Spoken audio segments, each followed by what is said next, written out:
that's your start line camera. Yeah. Yeah, and then West Country, there's a static West Country camera somewhere, and then he's filming from up here. Oh, okay. So So is the actual footage that's going out will be West Country? Yes, yeah, yeah. Because you know last season was this last season. Yeah.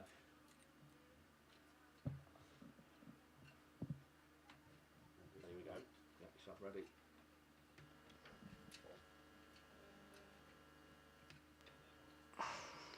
Well, good morning and welcome to Castlehyde Farm. We're just about to begin the 2020 Simpson Race Exhaust and Ken Cam's British Autograss Series. It's time to get yourself trackside, and if you've clicked on the link that was shared last night, then hello and welcome virtually to Castlehyde Farm. We're just about to go live with the first race of the 2022 Championship. As we look to our left and looked up towards the start line, then we can see the drivers are all up there for their drivers' briefing. And as the most local of commentators this weekend, then it's my privilege to welcome you both trackside and virtually to this fantastic looking venue. As you can see, if you're on the live stream, alongside me is the voice of National Autograss Racing, and I'd like to introduce you to Mr. Steve Langley. Thank you very much then, Gareth, and what a pleasure it is to be down here. Of course, we've got a full Welsh lineup today, haven't we? Because we've sort of like become pseudo-Welsh now, because we've moved to this fine country. But it's always a pleasure to come down here. And yeah, we're kicking off, let's say, round one. They're telling us to stop. Then what, sorry? The marshals up there were trying to tell us to stop, that's why we're going down to stop.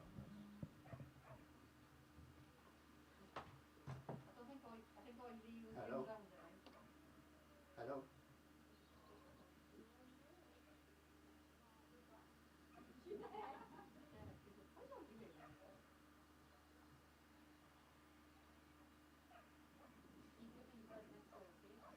No, we were told to go live for the live stream.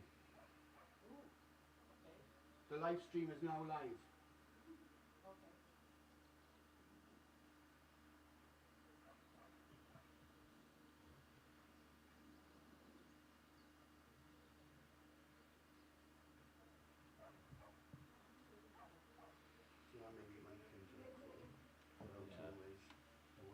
Yeah, as I say, if we've got this studio van here, then you can actually go from there without going across the main PA system. So you'd have two types of teams then? Yeah, well, not one stream and one live. Yeah, you can have sort of like somebody in there sort of thing. But in terms of this, I don't think. I just realise something. Is this just a glitch, is it? These inks, they're not rubbing out D34 there? I think it looks like it's just a glitch on the ink. Okay. Yeah. Yeah. What was the Facebook link? Do you know? Does it just go to the British Autograss Series Facebook page and the links there? What was what? Yeah, I haven't got a clue what it is. I'll be perfectly truthful with you.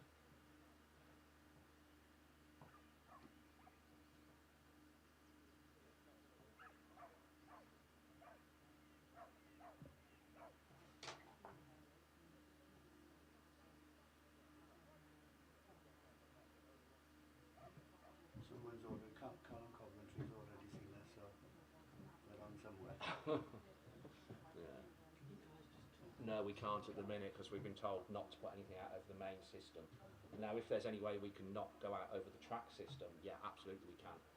But because they're doing the driver's briefing at the minute.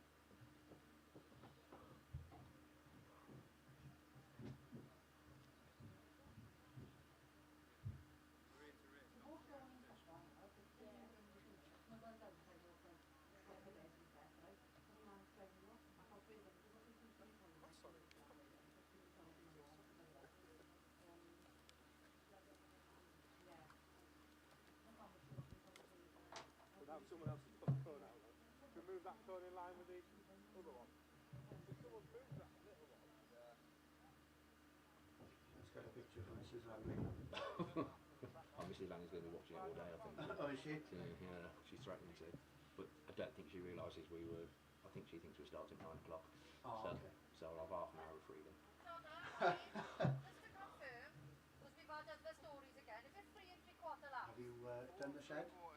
Yes, yeah, Finished? yes, that's all complete, so that's good.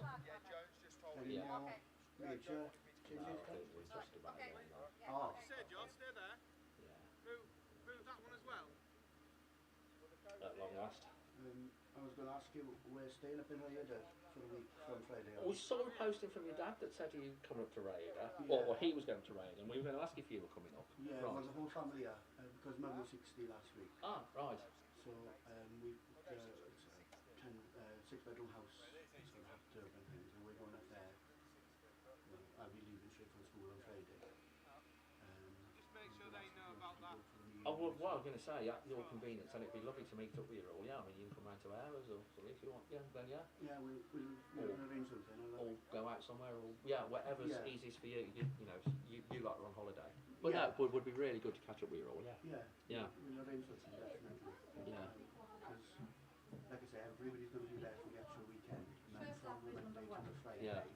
Right, it's been changed, I don't know whether you were told, but it's been changed to 4 3/4 laps 4 now. 3/4, yeah. Okay? Yeah.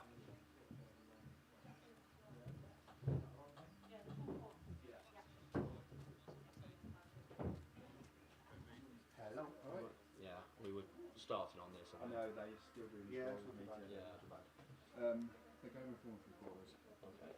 We're using 606 drivers or 663 drivers, I think. Now, That makes more sense because we're in SS. okay, we're still going out. Well, can you see if you can grab the folks because everything's switched off as Okay, far as Back to we're 4 aware. 3/4 again, yeah.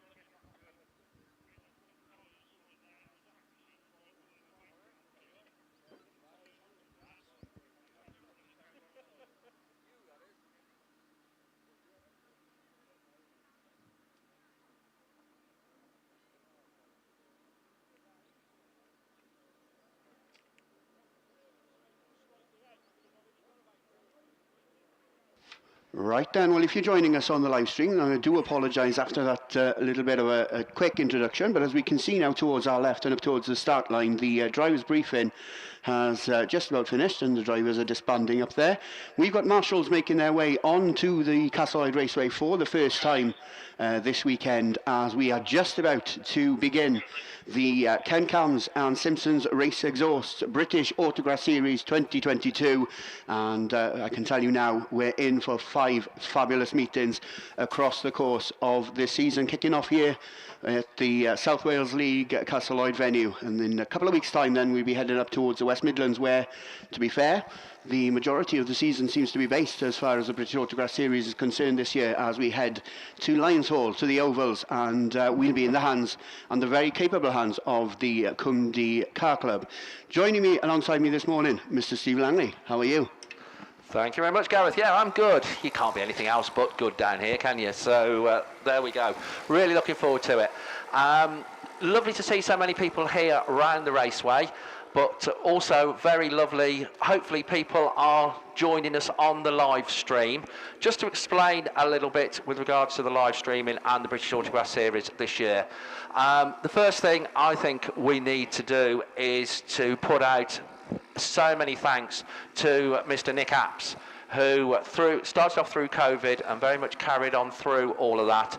Nick Apps, I think, brought live streaming Autograss to the world, and did a super job on Nick's own admission. You know, very limited resources, limited budget. He did it out of his goodness of his heart, basically.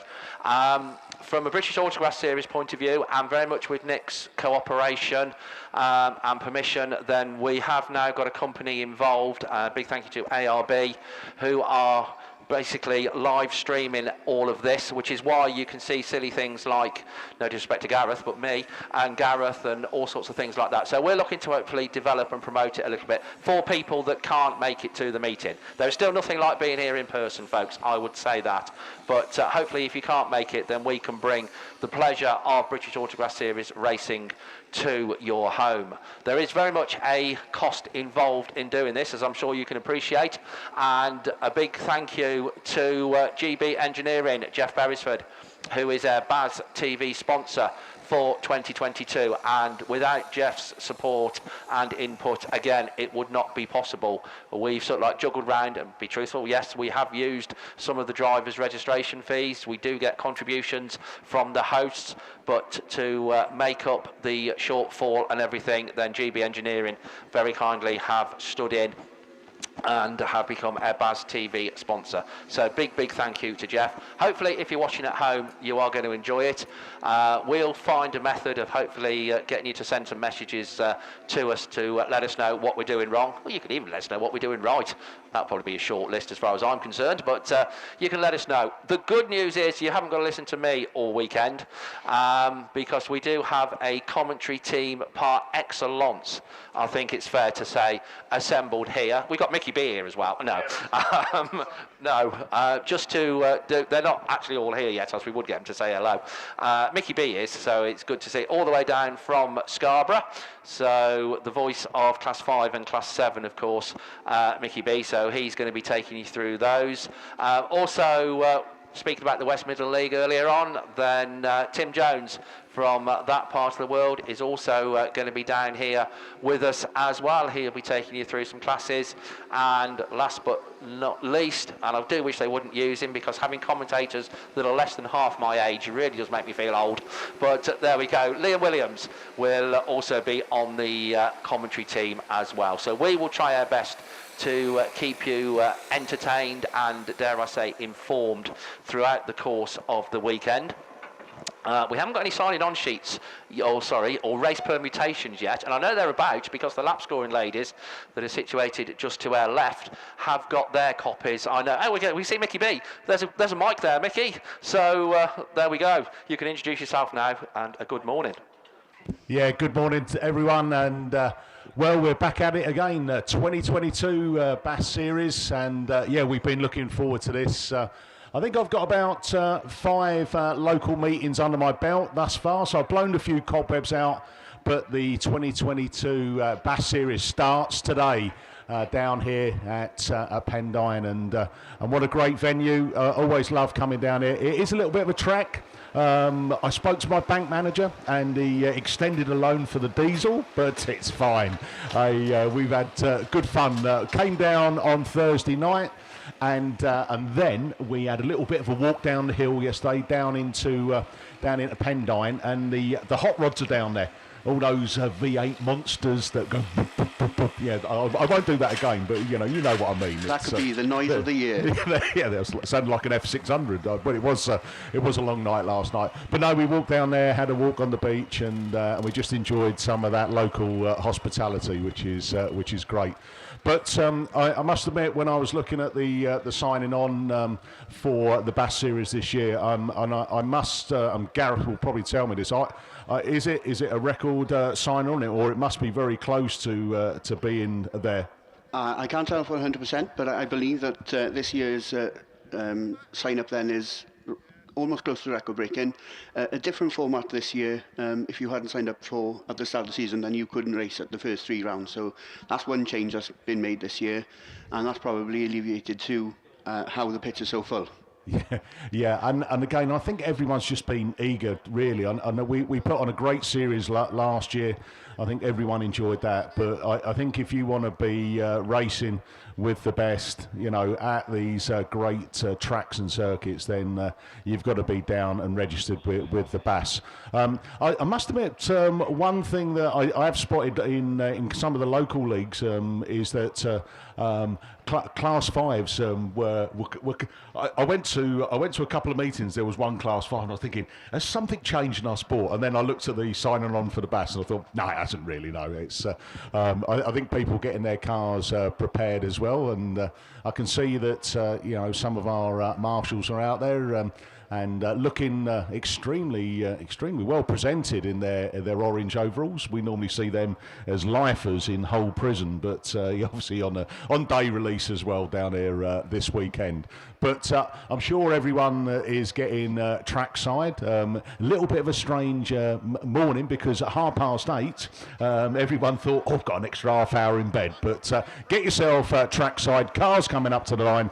So I'm going to hand you back over to the voice of an angel, Gareth. Yeah, thank you very much then, Mickey. We've got Class 1 machines coming up towards the line for the first time this season. They're looking forward for their first round of qualifying. If you've never been to a British Autograss Series round before, or you've clicked on the link that's been on the British Autograss Series Facebook page last night, then welcome to your first British Autograss Series experience.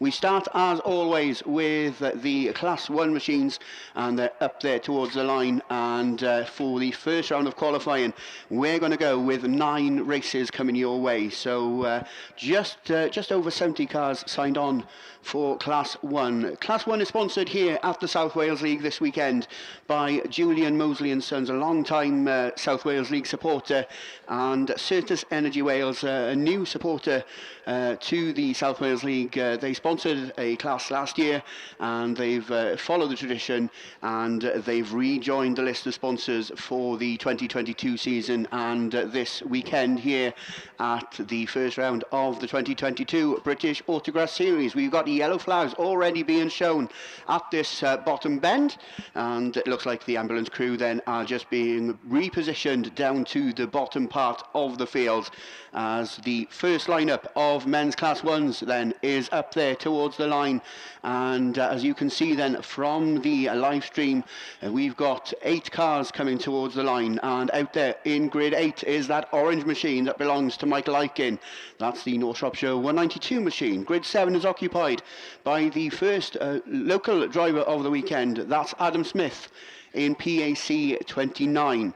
Grid number 6 is occupied by the Cumdee 48 machine of Cameron Phillips, and grid 5 alongside the Cumdee man is Paul Boland in Mallow 196. We can see then South Somerset 101 is Katie Hobbs. That's that little white Micra that's in the middle of your screen at the moment, and on her inside, it's going to be weird to say this throughout the 2022 season, but TA3 Gary Jones, that's my cousin there. He's borrowed my number for the season while I await my comeback. God knows when that will be, but TA3 Gary Jones starts in lane number 3, with the Athelston 82 machine of Josh Woodward then starting in grid number 2. That's the red and orange Micra, and on the inside, the third of our local drivers in this first lineup, that's Jamie Smith in PAC 52, and that's that grey Micra in grid number 1. We've got machinery then in the centre of this fabulous looking Castle Lloyd Raceway. We've got quads making their way onto their field. If you're not trackside, then it's time to stop cooking those breakfasts. It's time to walk those few paces. The bungee is about to lift on the 2022 Kent Cams and Simpsons Race Exhaust British Autograss Series 2022. So that's the first lineup done and dusted. Race 2 will bring out Scunthorpe 1, Tywee 221, North Shropshire 159. Ben Gould will start in lane 5 in North Shropshire 443. Tyrone Cusack in Mallow 25 will start in lane 4. IK 430, Evesham 28 and Spalding 26 then will make up the second race in this first round of qualifying. We've got red flags up towards the start line.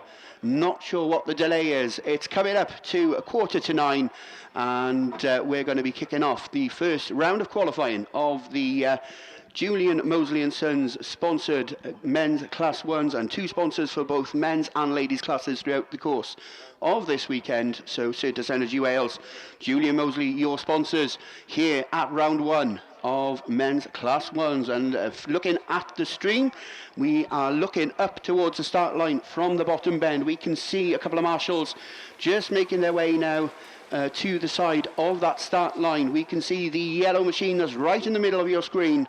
That is Paul Boland, all the way over from the Southern Ireland Autograss League, and I'm sure that if you're watching at home in Ireland, then you'll be supporting the man in the middle of your screen. That's that yellow and red little Nissan Micra. We've got yellow flags now waving all the way around this Castleroyd Raceway. For the first time, the yellow flag is lifted on Marshal Post number 1, and the bungee lifts then for the first time for 2022 British Autograph Series Round 1 gets away. Athelston 82 is going to lead them down into that first turn. From grid number 2, it's Josh Woodward that leads them round from grid 8 all the way on the outside. It's a North Shropshire 192 that's going to lead past us for the first time. Mallow 196, then Paul Boland slots into that third spot, trying to cut back on the inside as they go across the top part of the circuit for the first time. Gary Jones in Tivy number 3 slots into that fourth spot from the Cumdy 48 machine of Cameron Phillips. They round out your 1, 2, 3 and 4 and 5 as they come back towards us, but it's the North Shropshire League man then that's going to lead past us for the second time of asking from Athelston 82, Mallow 196, Timey 3 and Cundy 48. Then back in that sixth position is the PAC 52 machine of Jamie Smith, and he's racing ahead of his fellow clubmate Adam Smith in PAC 29 and Katie Hobbs in South Somerset 101. But this time round then they conclude their second circuit, and it's still Michael Aiken in North Shropshire 192 that continues to lead up the bank and into that pits bend with about 10 car lengths now of an advantage over the Athelston 82 machine. A little bit of contact between Athelston 82 and Mallow 186 as they make their way down that far straight for the penultimate time. For the first time this weekend then, that yellow flag with a black cross gets made ready, and it's going to be Michael Aiken that leads on to his final circuit, and instead of the 12 points at tonight's Eurovision, he picked up 55 points. And 192 then with just over half a circuit to go as he makes his way down the bank on that far side. Josh Woodward had a strong showing at the start in Athelston 82, and he's going to hold on, or at least it looks like he will, to that second position as they go down into the bottom turn for the final time. But here's your first winner of the weekend. Michael Aiken, North Shropshire 192, takes the win from Athelston 82, Mallow 196. Gary Jones takes fourth in Tivy number 3 from Cumdy 48, PAC 52, PAC 29, and Katie Hobbs then from the Southern League in South Somerset 101 rounds it all out for the first race of this year's British Autograss Series, and clean race, and didn't look from this vantage point like there were flags shown there. So the first 8 drivers then of the Class 1s make their way back towards the pits, and race 2, like I said, brings out Ollie Hall from lane 8.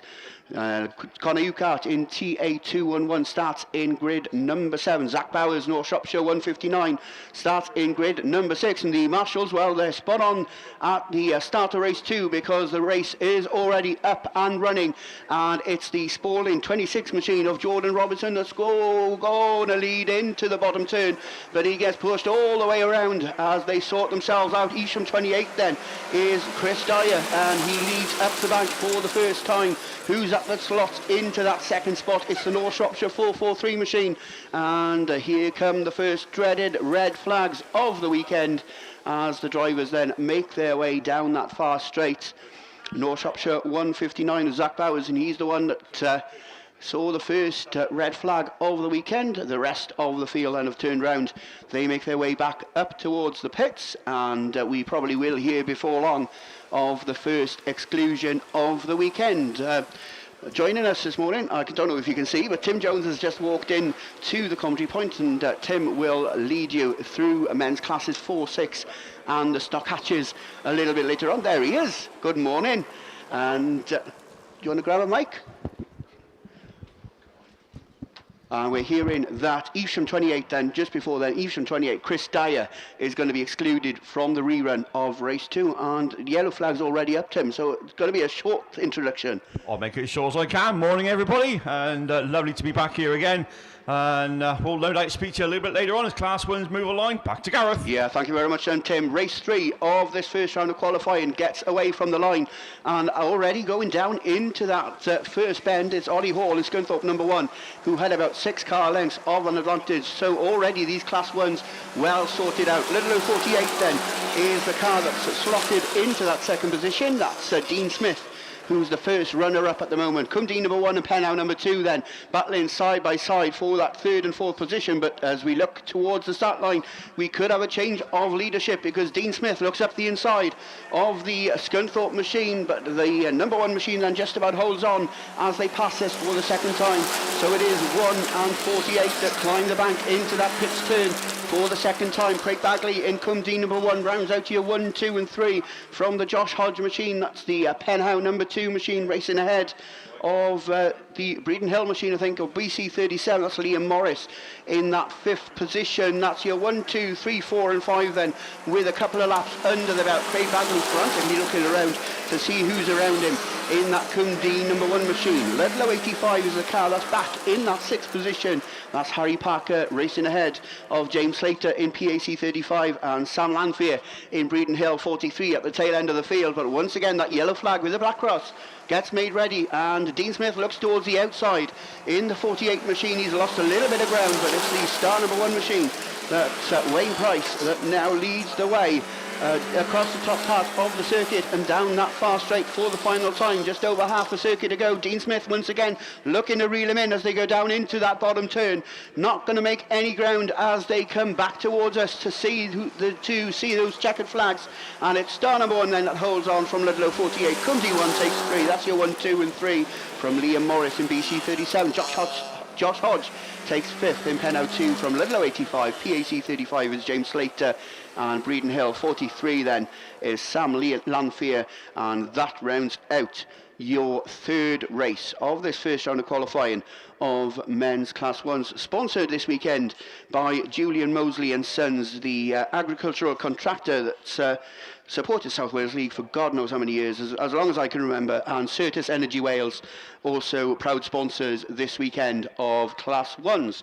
Race 4 is up there on the line, and what a lineup we've got in this one, but we've got no time to mention them because already the bungee's broken, and away from the line they come. Radford 76 then looks to be the car from the inside line that's going to lead them down into that all-important first turn. Alex Hill in St. Neots 164 cuts back towards the inside and just gets his nose in front as they pass us for the first time. So 164 from 82 and 76. That's your 1, 2 and 3 as they climb the bank and pass the start line. It is still the East Anglian League then. The flag that's been flying at the moment, that's Alex Hill making his way down that far straight from Evesham 82. That's Tom Powell slotted into that 2nd position. 3rd position is still the MAP League machine of Tom Hawthorne in Radford 76. 4th then, round out your 1, 2, 3 and 4. The first North Wales machine of the weekend is Mark Stevenson in North Wales 164. He races ahead of Kyle McDonough in Evesham 177 with TA23. That's Gwyn Reeves and the PAC machine of PAC 12, Billy Robertson, at the tail end of the field. But we've got a battle at the head of affairs because Tom Powell's had enough of sitting in second and he's reeling in the back end of the St. Neots 164 machine. But it's Alex Hill that holds on with about a circuit and a half to go. It's 164 from 82. A little bit of daylight then between the first two and Tom Hawthorne, who finds himself back in that 3rd position in Radford 76. North Wales 164 is still there in that 4th position. That's still Mark Stevenson behind the wheel of the North Wales League machine.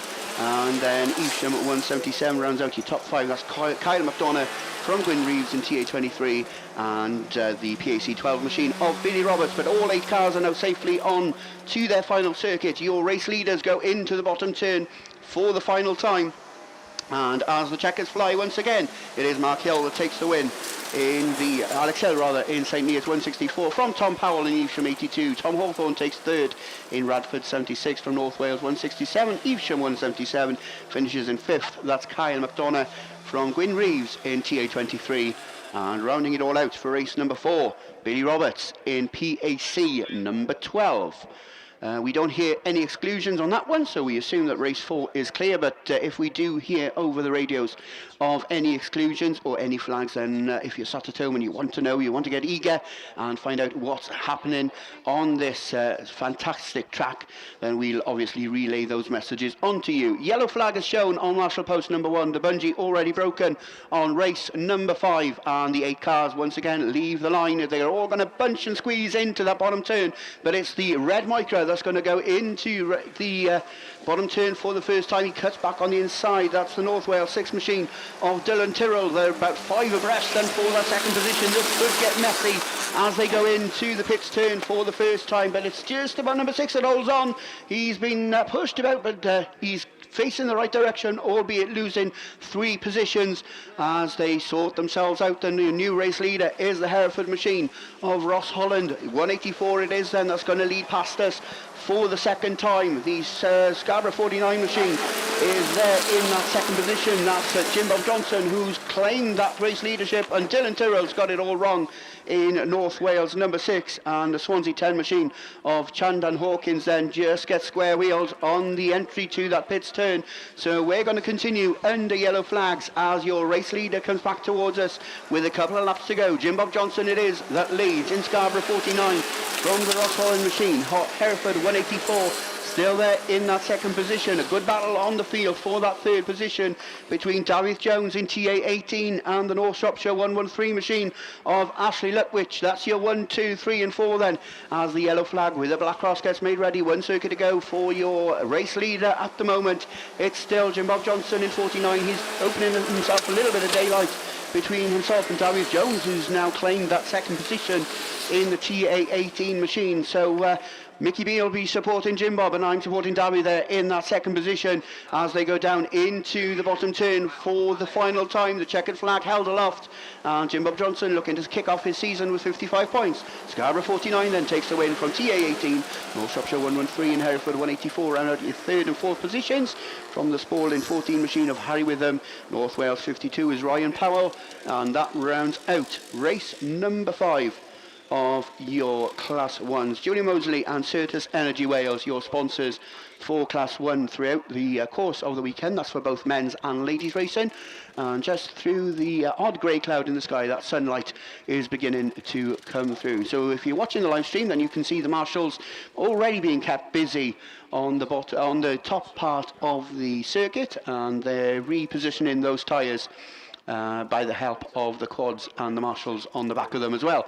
So we've got one yellow flag already waving on this Castleloyd Raceway as we look towards race number 6, which brings out Josh Fowler in North Shropshire. Number 2, Matt Owen in Cumdee 151.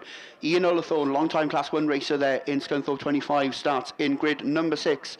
Lee Deegan starts in the orange machine in Cambridge 48. Alongside him will be Dan Harris in Penhouse 73, Tom Herbert in Stroud 31, Chris Hooper in Penhouse 55, and Andrew Owen in North Wales 397. So that's your lineup for race number 6. They go down into that first turn, and it is Lee Deegan that's just about got the grip between his teeth at the moment. It's Cambridge 48 that's just got his nose in front, but it's Ian Olathorne on his inside line, and it's Olathorne that leads into the top part, but has he taken too much speed into that Startgate turn for the first time? It's 25-0, and Stroud machine gets all out of shape and finds himself then towards the tail end of the field.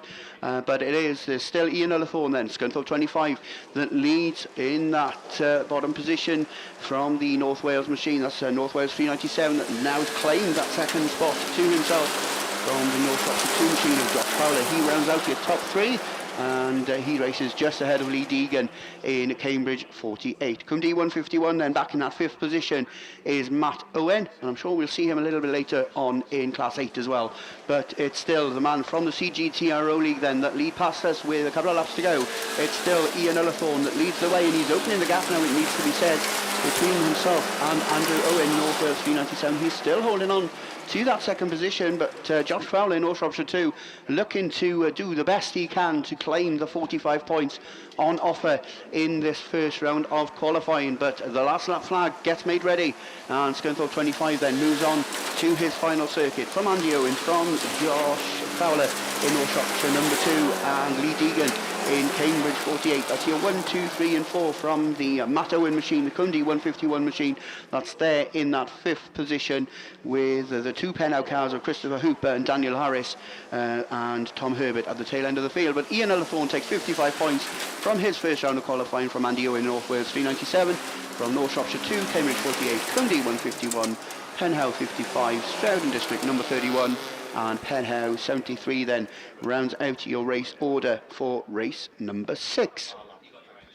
So they make their way back towards the pits, and race number 7 is up there on the line. This one brings out a change of club this season for Conor Griffiths. TA16 starts in grid number 8. Along his inside shoulder will be Rich Parks in Wessex number 20. Carl Blackmore in PhD 48 starts in grid number 6, but we're already up and we're racing, and race number 7 leaves the line. TA 352 then, I think that's Ashley Hutchins, and he leads them down the first straight and into the corner number 1 and leads out of corner number 2. So it is 352 that leads. IK 5 number 611, that's Jake Hemsley then slotting into that 2nd position and leading the chase on Ashley Hutchins, and the door left open for him. 611 takes the run in from 352. Cambridge 42 is Charlie Williams, and he's found a gap up the inside of Ashley Hutchins, and it is a 1-2 for the Eastern Leagues of England at the moment. It's the Kent League versus the Cambridge League as we race under yellow flag on this top part of the circuit. But your current race leader is the IK 611 man. That's Jake Hemsley from the Cambridge 42 machine of Charlie Williams. Conor Griffiths is there in that 3rd spot. We haven't mentioned him so far, and he's there in the TA16 machine as the Wessex 20 machine of Rich Parks looks to go right round the outside, and he's racing very near to this near side Armco in the Southern League machine. Conor Griffiths then finds himself up in that 2nd position, and he now leads the chase on your race leader. That's still Jake Hemsley in IK 611, but Conor Griffiths really reeling him in as they go down that far straight. And looking after stream then, we can see just about Ashley Hutchins holding off the challenge of that 7th place machine. But your 1 and 2 safely go on to their final circuit. They race across the top part of the circuit with Conor Griffiths looking to go right round the outside of the Invicta Kent machine, and it is Conor Griffiths now that takes up the running with about half of a circuit to go. It's 16 versus 6-1-1 as they go into the bottom bend for the final time. The rest of the field pretty well spread out, but to take his first 55 points of the season is Conor Griffiths in TA16. Jake Hemsley in IK 611 takes 2nd from Cambridge 48. North Shropshire 8 is one that we didn't mention. That's Aidan Arrowsmith. He came up from about 6th to 4th in that one, and the rest of the field then follow through to claim their minor positions in their first round of qualifying of the Julian Mosley and Sons and Certus Energy Wales sponsored Class 1s. We can see once again Marshall's just readjusting the tyres and the cones on the top bend, and we haven't heard any exclusions or any flags given for the driving over the cone. So it will be interesting to see over the course of the weekend how lenient these marshals are going to be. And don't forget that when you're stood out there for 2 excessive long days, then you can get tired. But I'm sure that the team that the South Wales League and Stuart Thomas and the rest of the National Marshalling team have organised will do the sport credit. And as always, the marshals do tend to get overlooked. We've been there, we've done that, we've done complaints, we've been shouted at, we've been abused, but there's no sport, there's no room in this sport for that no longer. As we get underway then with race number 8, the penultimate race of this first round of qualifying, and it looks like it's the Abram machine of Luke Ferris that's going to lead into that all-important first turn. YD100 just looks up the inside, and that's Phil McGammon then, but he's left the door open, and it's the Scarborough machine, Scarborough Treble 2 or 223 that leads into the pits turn for the first time.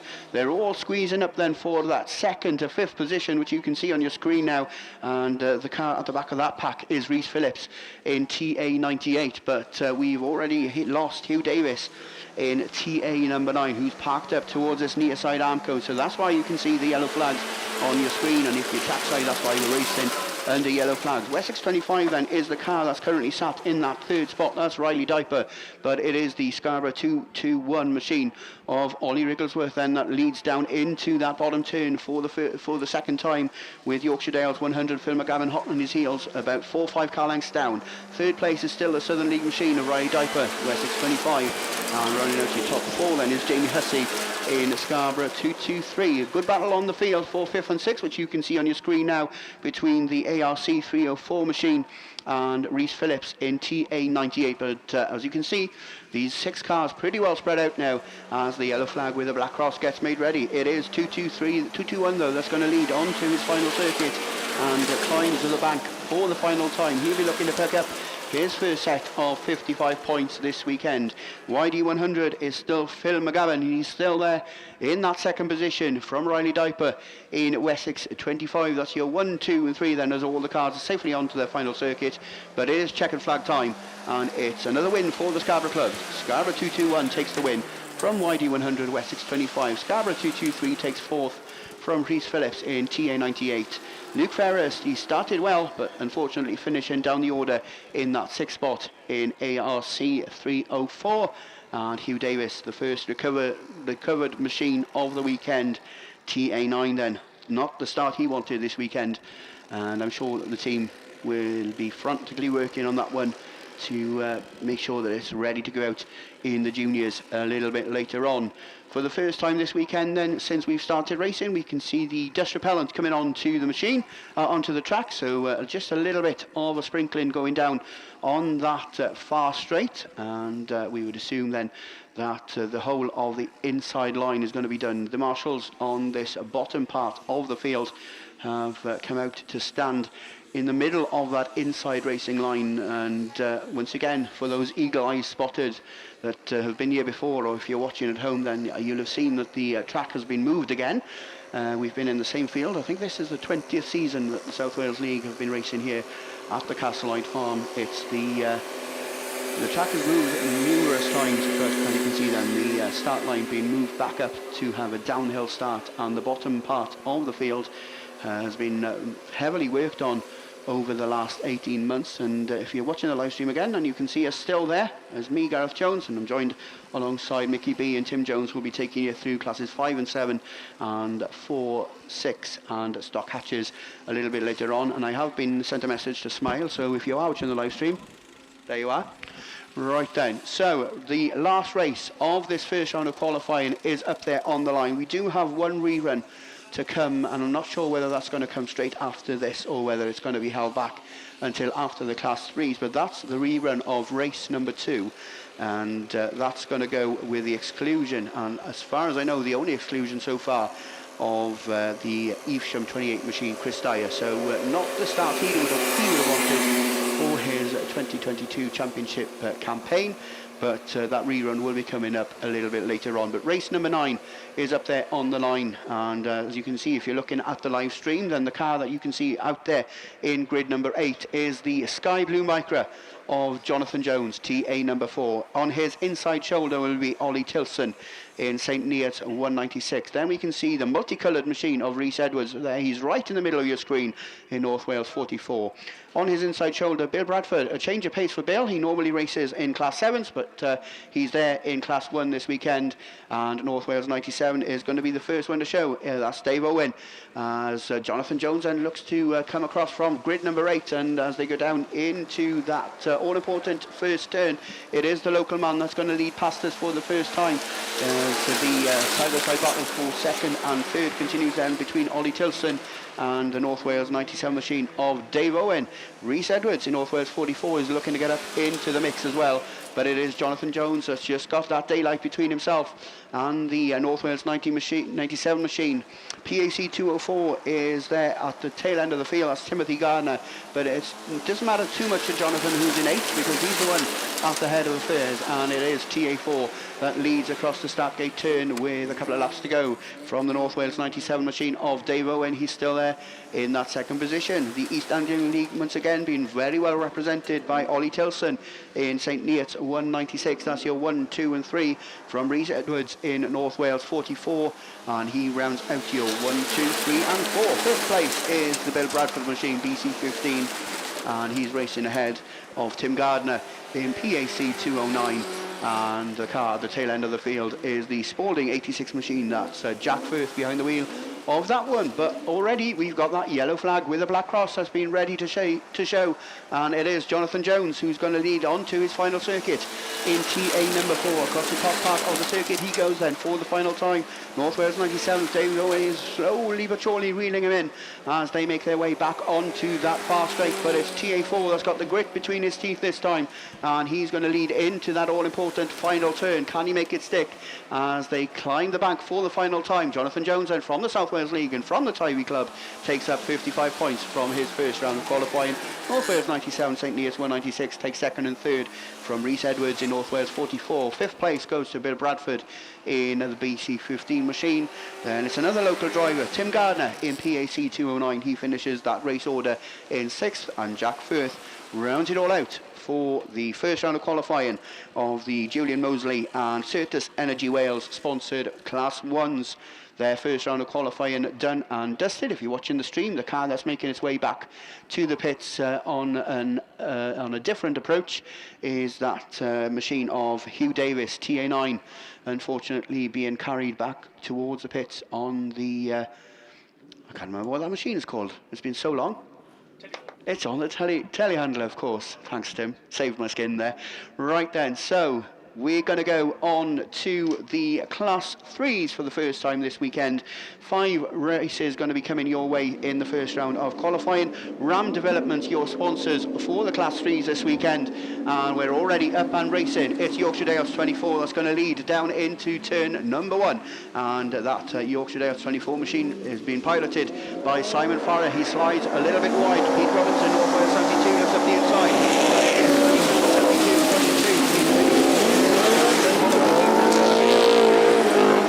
99 machine, Rupert Lomax, who's there looking to move up on the inside and claim that third spot, and indeed he does. York number 4 is Russ Tinker. He's back in that 5th spot, challenged by the IK13 machine of Gary Wickham and Michael Tom Bailey in TA31.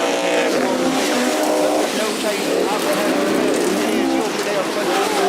Slowly but surely being wheeled in by Pete Robinson in North Wales 72. That's your 1 and 2 then on there on your screen as they go down that far side. Russ Tinker's got it all wrong, so we race under yellow flags on this near side straight, but it is 24, 72 and 34 continuing to get up to the mix up there in that third spot on the North Wales. Rupert Lomax is also looking to get up in the mix. He's looking at the inside of the Holloway machine as they get straight, but he's led pretty much from the word go, and that yellow flag with the black cross is already getting made ready to be shown to Simon Farrar. It's Yorkshire Dales 24, but they're all bunching up behind him. They're all the way through the middle of the pack.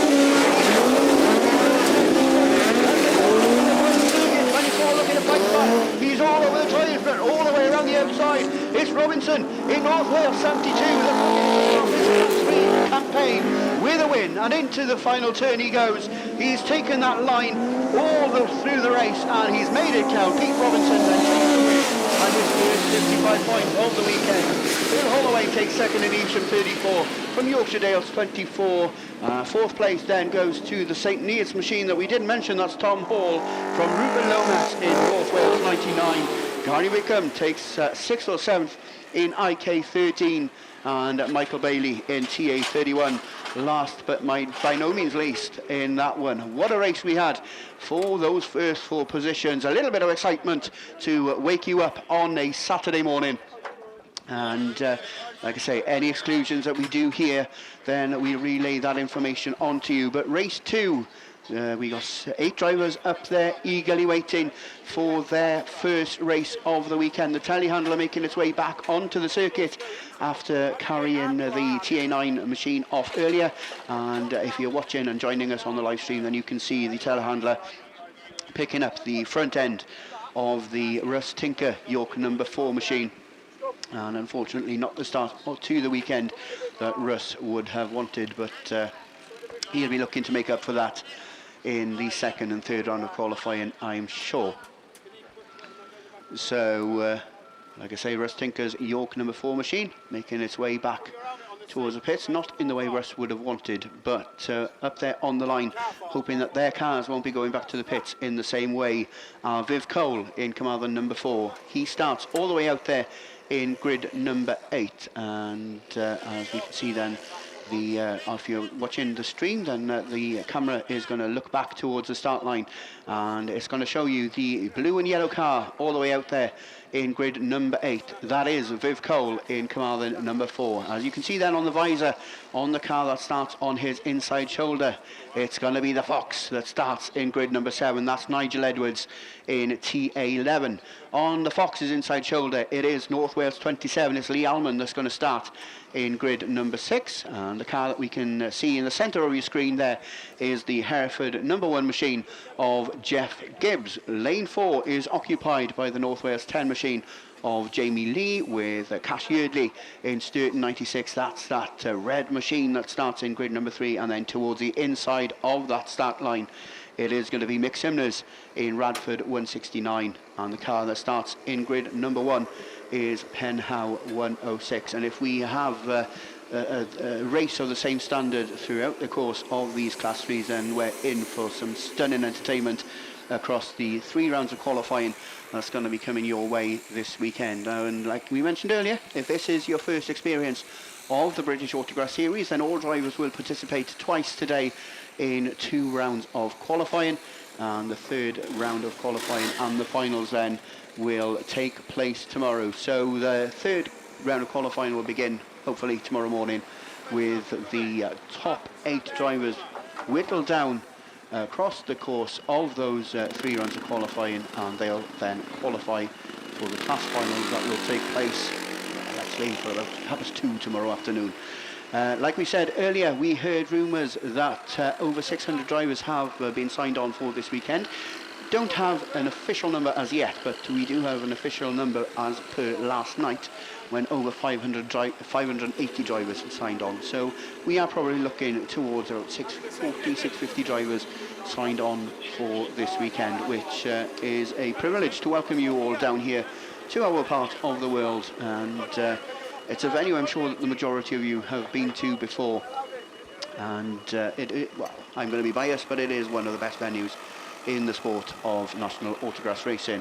And like we mentioned earlier, in a couple of weeks' time we'll be heading to another really well-established venue, because we'll be heading back to the Ovals at Lions Hall, and we'll be going to the home league of Mr. Tim Jones, who I'm sure is looking forward to welcoming you in a couple of weeks' time.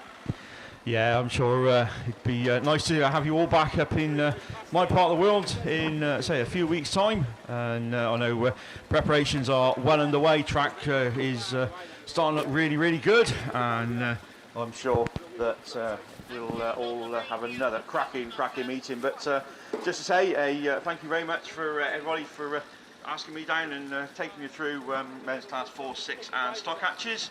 And I'm sure most of the team will be up there and in Cumdee in a few weeks' time. Say, track looking superb down here, always does, and say one of the most beautiful scenic parts of the world, and lovely track. Always love coming down here, so welcoming, hospitality is wonderful, and nice to see everybody as well for the first time this year. So it's nice to get back on a race field and get back to some sort of normality. And back on the commentary box with some good friends and good mates, and yeah, we're going to have a cracking weekend. Where are they then? No, that's a joke. They're coming in later on, Gareth. Oh, they will be joining us later on, will they? Right then, so we're going to concentrate back on the next lineup of Class 3s. We've already given you a rundown of the runners and riders out in this one, and if you had to put money then on the winner from race 2, who would be your money? Which way would your money be going? Oh, okay, no problem. Which way would your money be going? Well, I'm just going to wait to see who's in it. So Tim's using the back of your sheet to write. It looks like a love letter to his wife. Oh, that's the email of the woman that's on Plenty of Fish. Ah. Oh. Okay, well, it was an important message that he was writing. We have been informed that the rerun of Class 1 will be going after men's Class 5. So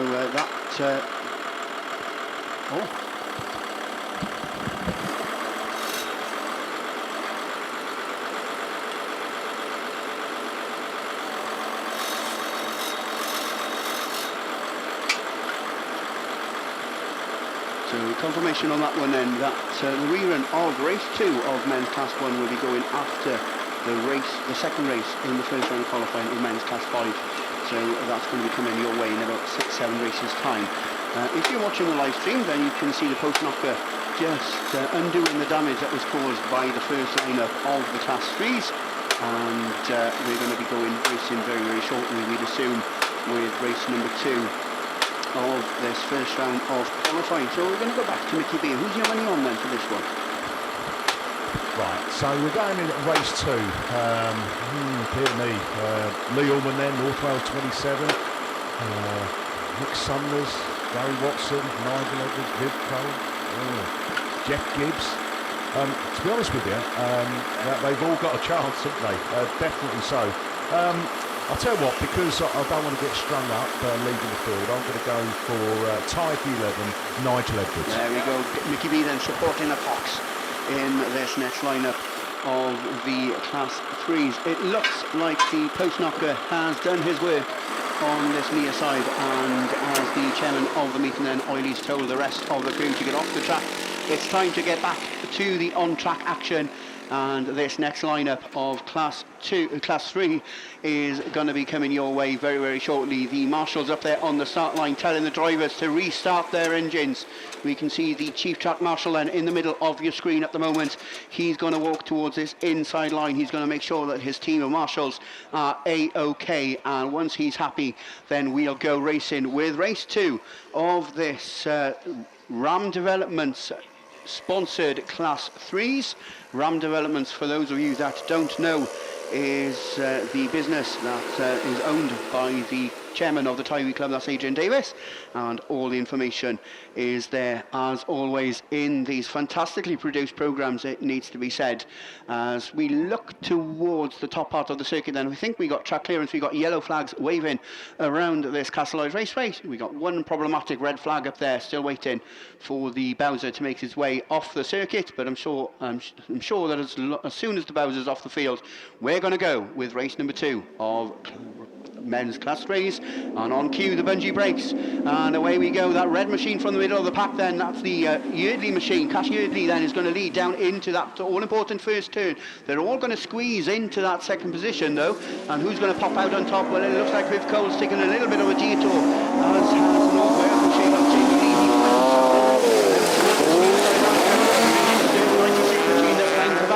And crosses the start line for the first time. Mick Sumners in Radford 169 slots into that second spot, and there's a South Wales League side-by-side battle for third and fourth between the Fox and Viv Cole. One newbie to Class 3 and one really well-established Class 3 pilot there, and it is the established driver that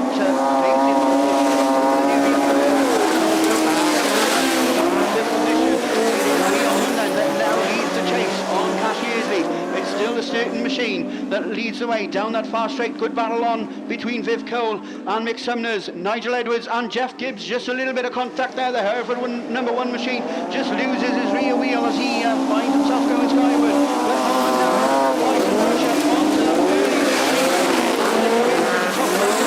a couple of laps to go. 27 on the inside. Cash Yeardley looks to have lost the momentum, lost the advantage, and it's 27 on the inside as they go down into the bottom turn for the penultimate time. That yellow flag with a black cross gets made ready, and it's going to be North Wales 27 that's going to lead on to his final circuit. It's the Holden machine. Really still holding on. Who's unable to capitalise at the moment. Viv Cole then, the 1987 or 88 National Class 3 champion. He's still there in that 4th position in CM number 4. That's your 1, 2, 3 and 4, but it's a 55 pointer for Leon. And Northwood 27 takes the win from Cash Yeardley. It's 96. Nick Sumners takes third in that 169 from Viv Cole. Jeff Gibbs, the Fox Nigel Edwards takes 6th in TA11, and the last of the finishers then, Gary Watson in Penhow 106. The 8 drivers make their way back to the pits. Unfortunately, Jamie Lee not starting the Class 3 campaign in the way he would have wanted, and fails to get further than turn 2, and the telehandler making his way out towards him on this bottom part of the circuit. Jeff Gibbs is there, as you can see, the marshals making their way towards the Hereford 1 machine as he tries to make his way off the circuit, and a quad just come in to make sure that the Hereford 1 driver gets back to the pit safely as well. We've got marshals just readjusting the tyres on the top part of the circuit, and if you're watching us on the live stream, then you can see Aaron and Paddy there on the entry to the pits turn. A little bit of movement as we've got some 4x4s and machinery coming onto the circuit, and we've got the quads making their way back to the centre of the track as well. But as you watch the live stream, we can see the marshals making their way back towards the posts. And Mr. Langley, have you got a message for us? No, I've just come to say hello. Oh, hello.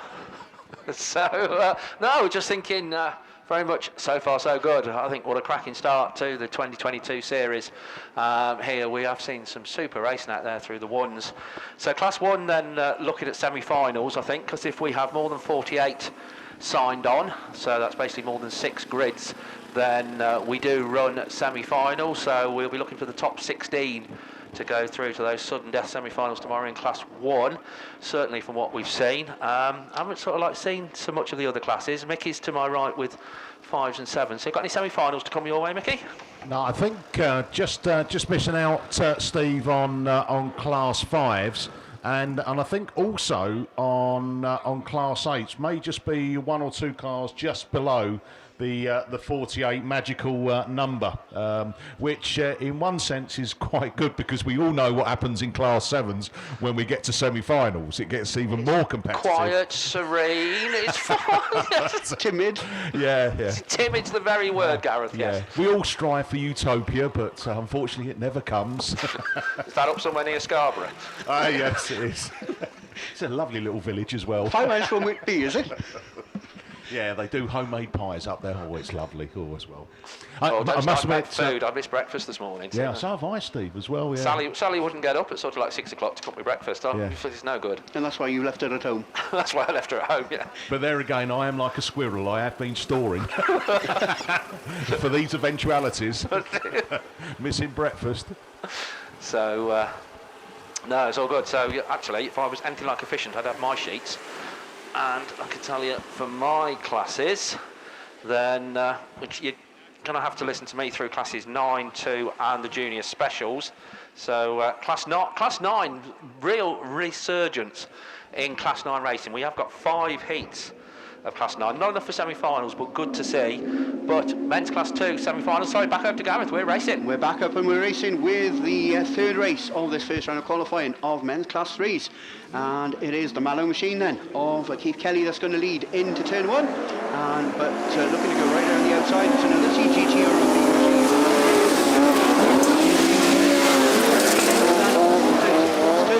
for the first time. Mallow 247 though still there on his inside shoulder, and it is a Southern Ireland machine that's just got about, well, he's got 5 car lengths clear now as they go down into that bottom turn, and that is what you're seeing on your screens if you're watching the stream at home. It's 247. That's climbs the back.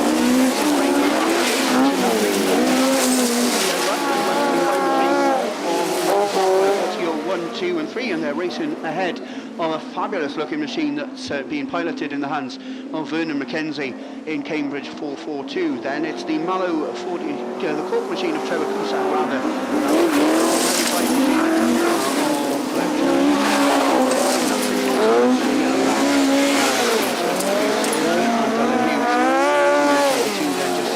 Out towards the tail end of the field, but he's so fast you can't make out who he is on the live stream. It is Keith Kelly though in Mallow 247 that's kicking up the dust towards his inside. Second place is still the 247 machine of Tony Goodson, still there in that second is the 425 machine of Trevor Cusack, but it is Mallow at the head of affairs, and it is checkered flag time. It is going to be 55 points in the bag. Mallow 247 takes the win from the second place pilot, then that's going to be Tony Goodson in Scunthorpe 307. 3.5 from Vernon McKenzie, pace 442. Trevor Cusack in 425 from the Scunthorpe 306 machine of Richard Northway, and Dylan Hughes then rounds it all out for race number 3. So those 8 drivers make their way back towards the pits. Paddy Bubb has got his sprinting boots on, and he's going to readjust a few of the tyres on the top part of the circuit. And unfortunately for Jamie Lee, then the North Wales 10 machine is the car that's been carried back up towards the pits on the front end of the telehandler. Once again, we've just got that little bit of the dust repellent going down towards the inside line on this bottom turn, and we just had a message from a certain Mr. Victory that I'm sure the majority of you out there will know. He's just wished us all a good morning, and he's liking the camera that you can see on the live stream. So that's one message that we've got to make sure that Grant's awake anyway. Yeah, watch out South Wales as well, I think, because he's about to become a resident. He is, yes. He's going to be my neighbour, but one. One, a couple of miles away. and that's far enough. So race number 4 then of this first round of qualifying already up there on the line, but we haven't got the time to give you a rundown because we're already up and racing. What efficiency we've got so far this morning. But it is Yorkshire Dales number 98 then. That's Ryan Power, the ex-Class 3 national champion, that leads towards us for the first time. He's kicking up the dust into the face of Leon off the start line for the first time. Then it's another stalwart for the Class 3s, Martin Girls. North Shropshire 343 rather. He's there in that 3rd position. I was just thinking last night, if you go back a dozen years, you had 8 Toyota Starlets in the lineup, but look at the differentiation and progression of Class 3 in the current wheel. But there's no change at the head of affairs because it's still that YD98 machine of Ryan Power that continues to lead, and he's got about 10. Oh, we've got red flags. We've got North Wales number 3, Alex Future then, just getting all sorts of out of shape on the bottom part of the circuit. So that's going to be probably rerun a little bit later on. Not sure if they had done enough laps in that one, but unfortunately the red flags coming out a little bit early there, and bringing the race to a close just a lap and a half early. NW3. So it is going to be rerun, and it's going to be excluding the North Wales 3 machine of Alex Future. So that's just come then from the centre of this Castleloyd Raceway, and race 4 will be rerun a little bit later on then, excluding the North Wales 3 machine of Alex Future. So up there on the line, we've got the last scheduled race of Class 3. That's race 5. This brings out Dean Guy, Steve Woodruff, Ed Lloyd, Stuart Moore, Rich Lee, Ashley Jones, Dave Faulkner. There are your runners and riders. Ed Lloyd, Cumdy 85, is the first one to show. He's already got about 3-4 car lengths clear as they go down into the bottom turn for the first time. Ludlow number 9 is Stuart Moore. He's looking to make it a West Midlands League 1 and 2 momentarily, but on the inside. 700, and saw on Facebook a couple of days ago that somebody had written that that's the best car Rich Lee's ever had, and he's got a big choice to choose from, but he's there flying the flag in that 2nd position at the moment from the Ludlow 9 machine. And Woody then, Steve Woodruff in White Rose 70 Wood. Oh, there's contact, he's raced in the wrong way.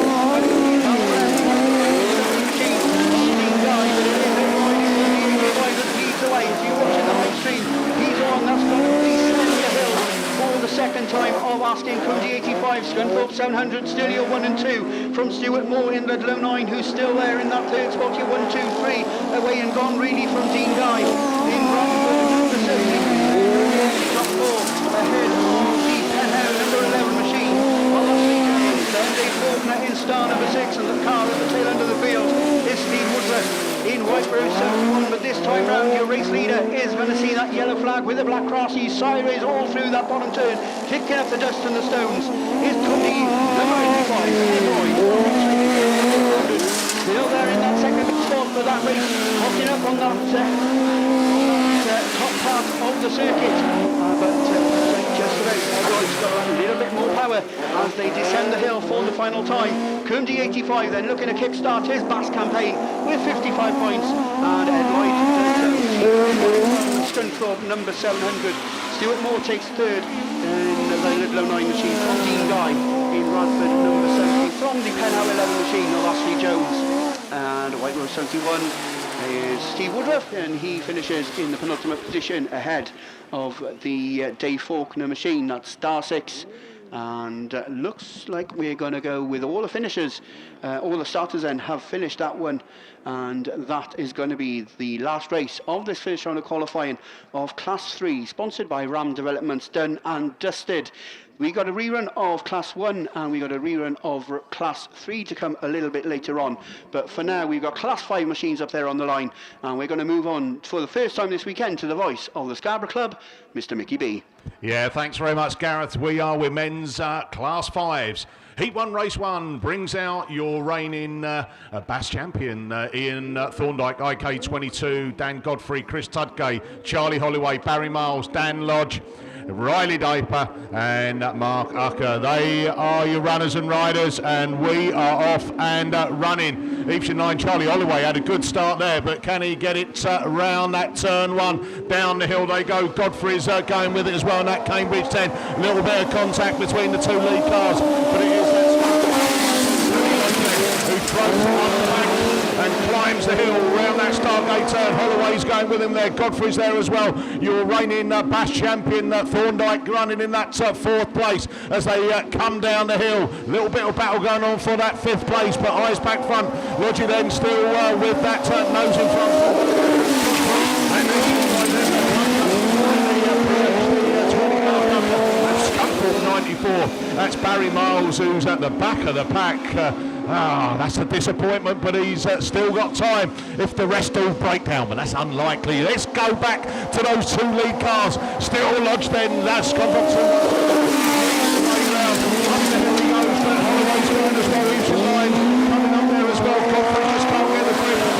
Back a bit, holding that 3rd place, then Thorndike, PhD 20, Mark Hugger in that 5th place, then we go Wessex 15, Chris Tudgay, round we come, it's the last lap, one more to go, can he climbs the hill again for that final time, round start that time, touching distance as they come down that opening straight again. Lodge goes on the power, on the brakes, turns it into turn 1, round turn 2 for the final time, checker flag at the ready, here we go then. Lodge picks up maximum points from Holloway Evesham 9, 10, then it's Thorndike, PhD 20, Mark Ucker, 6:15, Chris Tudgay, and Scunthorpe 94, Barry Miles. So well done there for the first run of the men's Class 5 in this 2022 campaign. We've got lorryinsurance.com, our series sponsor, and we've got Jones Carpentry and Plum Pal, our weekend sponsors. Race 2 then brings out the gaffer, John Gaffney, North Shropshire 1, John Wild, Causeway 7, South Somerset 36, Matt Thompson. Then we go Andy Shepherd, Border Counties 21, Adrian Hathaway, that's Breeden Hill 44, Ludlow 24, Jordan Powell, and Phil Olsen in Breeden Hill 27. So a real another quality lineup coming out for this race 2 of the Class 5s. And if the first race is anything to go by, we're in for a cracker. Here we go then. We are off and running. And he's got it. Oh, Matt Thompson. That's at South Somerset 36. New colours on board for Matt. Throws that back end round that turn 2 and takes them up the hill now. Then we go down to John Wild and that Causeway 7 as well, as Ludlow 24 gets a nose up in front as well as they come up. That's Jordan Powell coming down that opening straight again. But look at this, Matt Thompson's on a mission. He leads this one and he climbs the hill from John Gaffney, 1 minute. 21 is that next one to show. That's Andy Shepherd, and then a little way further back, Adrian Hathaway. Work to do from the rear of the pack, but no mistake. Look at this. It used to be gunmetal grey. He's changed the colours, and it's up to speed. Up the hill, round that's turn 4. Down the opening straight he goes, followed by John Gaffney, North Shropshire 1. Then Olsen. There's your 1, 2, 3. Ludlow 24 holding that 4th place, Jordan Powell. But John Wild, Causeway 7, looking to get close. He's in that place. Last lap flag being shown. Around this time, a little bit of steam or stuff coming out the back of Olsen's car. Border County is 21. Andy Shepherd, and then that's Breeden Hill 44, Adrian Hathaway.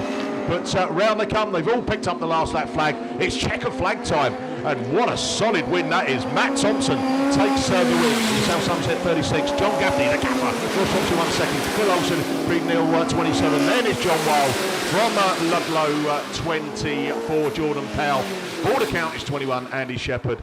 And then that final place goes to Adrian Hathaway in Breeden Hill 44. So, 2 races done, 2 cracking races. Let's go down to race 3 then. It brings out James Mason in Breeden Hill 11, Colin Hadley, Severn Valley 247, Patrick Daly in West Waterford 188, Baxley Parketter in Nottingham 45. Breeden Hill 99 in Pete Cheshire. Oh, and just while I'm reading them out, Gareth pops back in, the voice of an angel, to take you through his rerun of Men's Class 1. Yeah, thank you very much there, Mickey. We're going to go with a rerun of race number 2. This unfortunately was stopped in the first bend when Chris Dyer just got a little bit too heavy-footed on the accelerator. And it's the same result this time because it's the Spalding 26 machine that is there in the middle of the pack, but popping out on top is Ollie Hall in Scunthorpe number 1.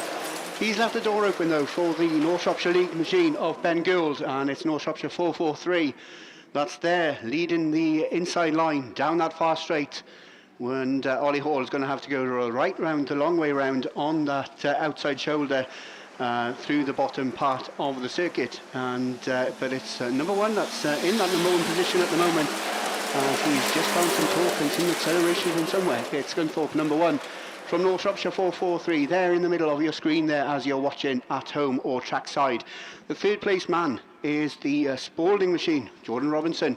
He's there in that blue and Dayglow yellow machine in that third position, and he's racing ahead of Connor Ucat in TA211. They round out your 1, 2, 3 and 4 then from the Mallow 25 machine of Tyrone Cusack.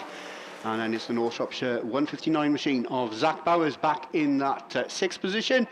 And the man at the tail end of the field is Dan Jones in IK number 430. But it's last lap flag time. And Ollie Hall in Scunthorpe number 1 then moves on to his final circuit. Just nothing between these two now as they make their way across the start line and down that far straight for the final time. It is Scunthorpe number 1 that's still holding off the challenge of Ben Gould in the 443 machine. Ben Gould just a little bit later on the brakes, and the number 1 machine pushes on ever so slightly, but it's going to be a dash to the line, and Scunthorpe 1 holds on from North Shropshire 443. Then Spalding 26 then takes that 3rd spot from Connor Ucat in TA211. Zach Bowers takes 5th in North Shropshire 159 from Tyrone Cusack in Mallow 25. And all the way over from the Kent League, and not starting the weekend in the way he would have wanted, Dan Jones in IK 430. So more quads coming on to the centre of this Castleloyd Raceway. We look to have track clearance, so we're soon going to be back racing. We're going to be back racing with Class 5. We're going to be back racing and listening to Mr. Mickey B. Here we go then, it is race 3 of the Class 5s. We are off and running. Lewis Richards, the Italian stallion, has a flying start there in that Typhy 451, but it's Jaber Smith, Ludlow 8, that's going to take them round turn 2. So here we go, Jaber Smith from Lewis Richards. 8 machine, and that's Patrick Daly. Then we go down to Baxter Park, gets to Nottingham 45. Colin Hadley a little way back there in that Severn Valley 247 as they bring it down into turn 1 again. Jaber Smith, heard some good things about him in the beer tent last night about how quick he's racing, and there he is, takes him up the hill again from the Italian stallion Lewis Richards. Typhy 451 holding that second. Baxter Parkett has got himself up in that 3rd place as the West Waterford 188. Patrick Daly's got company because Colin Hadley is on his tail. Who misses? Round we go then, round turn 2, and it's still Jaber Smith from Richards from Pargetta. Then we go down into that 1-8, Patrick Daly, and we climb the hill, and Colin Hadley's had to just drop down a little bit there as we go through. James Mason in that Breeden Hill 11, and as I say that, Hadley's got his place back. Round we go, 1 more lap to go on this one. Jaber Smith, Ludlow 8 leads it from Lewis Richards, Typhy 451. from Baxter Parker, number 45. There your top three. They broke away from the pack. From that fourth place of Patrick Daly. Then it's the James Mason machine, Colin Hadley, and then the Breeden Hill 99er, Pete Cheshire. He's not grinning because he's at the back. But here we go. Jacob Smith takes the win from Lewis Richards. Then Baxter Pargetter. There's your 1, 2, 3. West Waterford 188, Patrick Daly. Oh my goodness. Side by side, Colin Hadley and James Mason in the Breeden Hill 11 and Breeden Hill 99. And that is Pete Cheshire. So 3 races done. Can I just have a shout out to Mary Tipson, 82 years of age. She's watching on the live stream, and she's related to the Jaber Smith crew. Yeah, she loves her Autograss. And I tell you what, and also she still goes clubbing down the Oceana on a Saturday night, cutting some shapes. So pretty much like I was doing last night. I tell you what. My back's hurting a bit this morning, must have overdone it. But here we go, then let's go into race 4. And that brings out Steve Donovan in IK 72, Brian Neal, PAC 16, Ian Jones, Cumd 31, Forest of Dean 1, Lee Cox, Jordan Bloor out in Les Grice, York 44. Les unfortunately had an accident a month or so ago, just out of action for a while. We wish Les all the best and a speedy recovery. But Jordan Bloor said, I'm quicker than the old man, so I'm going to take it out. And Adam Brown in the Mallow 184 and Ryan Jones. What a lineup, by the way. I was just reading across there. And yeah, this is going to be a cracking one. Lee Cox coming out of grid 4, Jordan Bloor out of grid 3, Adam Brown from the Irish club over there out of lane 2, Ryan Jones lane 1. And then over closest towards Spectatorland up there, Steve Donovan coming out of grid 8 and Brian Neal out of grid 7. Ian Jones in that grid 5. So that's where they're all lined up from. Bit of water just going on the outside of the cones. Just a little bit of an encouragement to keep away from that. We've got the grading. It looks like the back of a lorry, but it is a flatbed, but it does the job, doesn't it? When you're looking at that, I must admit this track is, and it's always been the same. It's been a really good fast circuit. With a little bit of undulation. We go downhill when we go uphill, like a little mini roller coaster down at Waterworld. That's where we've seen these things before. But that has gone back into the middle. The Bowser is just cruising down that opening straight and going, have I missed a bit? No, I don't think I have. So he'll make his way hopefully back into the infield, and we'll be back racing with this lorryinsurance.com series sponsored Class 5s. Weekend sponsors are Jones Carpentry and Tiling. Oh, there you do a bit of a mix. And Plum Pal. So they're our sponsors. Thank you to all our sponsors, by the way. Without your support, the quality of these meetings can't be as good. Also, our trade stands that are out there and all our food outlets that are there for to support us through the course of this weekend. And we've got some cracking racing to come. It's quality. 600 plus drivers, and all of them have got a chance. Here we go then. We've got track clearance, bungee lifts. Let's go racing. Who was a little bit twitchy on that line there? I think Cumd 31, Ian Jones, but already he's got that Cumd 3, Ryan Jones. So the Joneses are having a go. Jordan Bloor's coming on the outside in York 44. There we go then. Jordan Bloor from PAC 16. That's Brian Neal. Brian Neal's climbing the bank as they come down there. Cumd 3, Ryan Jones having a good old baton with Jordan Bloor. Jordan Bloor just eases off the power. Is he going to look for the cut back up? No, he's gone for that wider line again. Can he get it round that corner? Is Jones going to hold on to it? It's Ryan Jones then from Jordan Bloor from that to the PAC 16 of Neal. Then it goes down to that other Jones. It's Ian Jones in the Cumd 31. Then it's the IK 72. Steve Donovan in the green machine as a long way back, as is Lee Cox in that Forester Dean 1. But eyes back front as we take up the running down past commentary. 3 then. Ryan Jones leading the way, but Bloor cuts back up the inside of Brown. Brown on the outside as they exit that start gate turn. Down that opening straight they go. Mallow 184 then. Adam Brown turns it into 1. Can he keep it tight? Can Jordan Bloor look for the cut back up there as they go? One more lap to go on this then. Ryan Jones from Adam Brown from Jordan Bloor. PAC 16. Brian Mills from Ian Jones. Then it's that Steve Donovan machine. And then the Forrester Dean of Lee Cox climbing the hill as well. But round we go. Down turn 1 for the final time. Out of turn 2. Checker flag at the ready.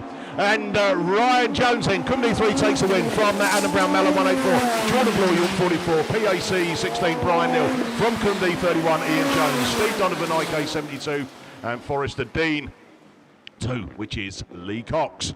So again, good racing from the fives, and well done to Ryan Jones. Held off the charge there, Jordan Bloor. I'd say, first time I've seen Jordan race the 44. Felt like he'd been in it years, didn't he? The way he handled it. Les Grice will be sat and watching the live streaming and going, it's all down to my setup. So, hello Les, just giving you a wave there.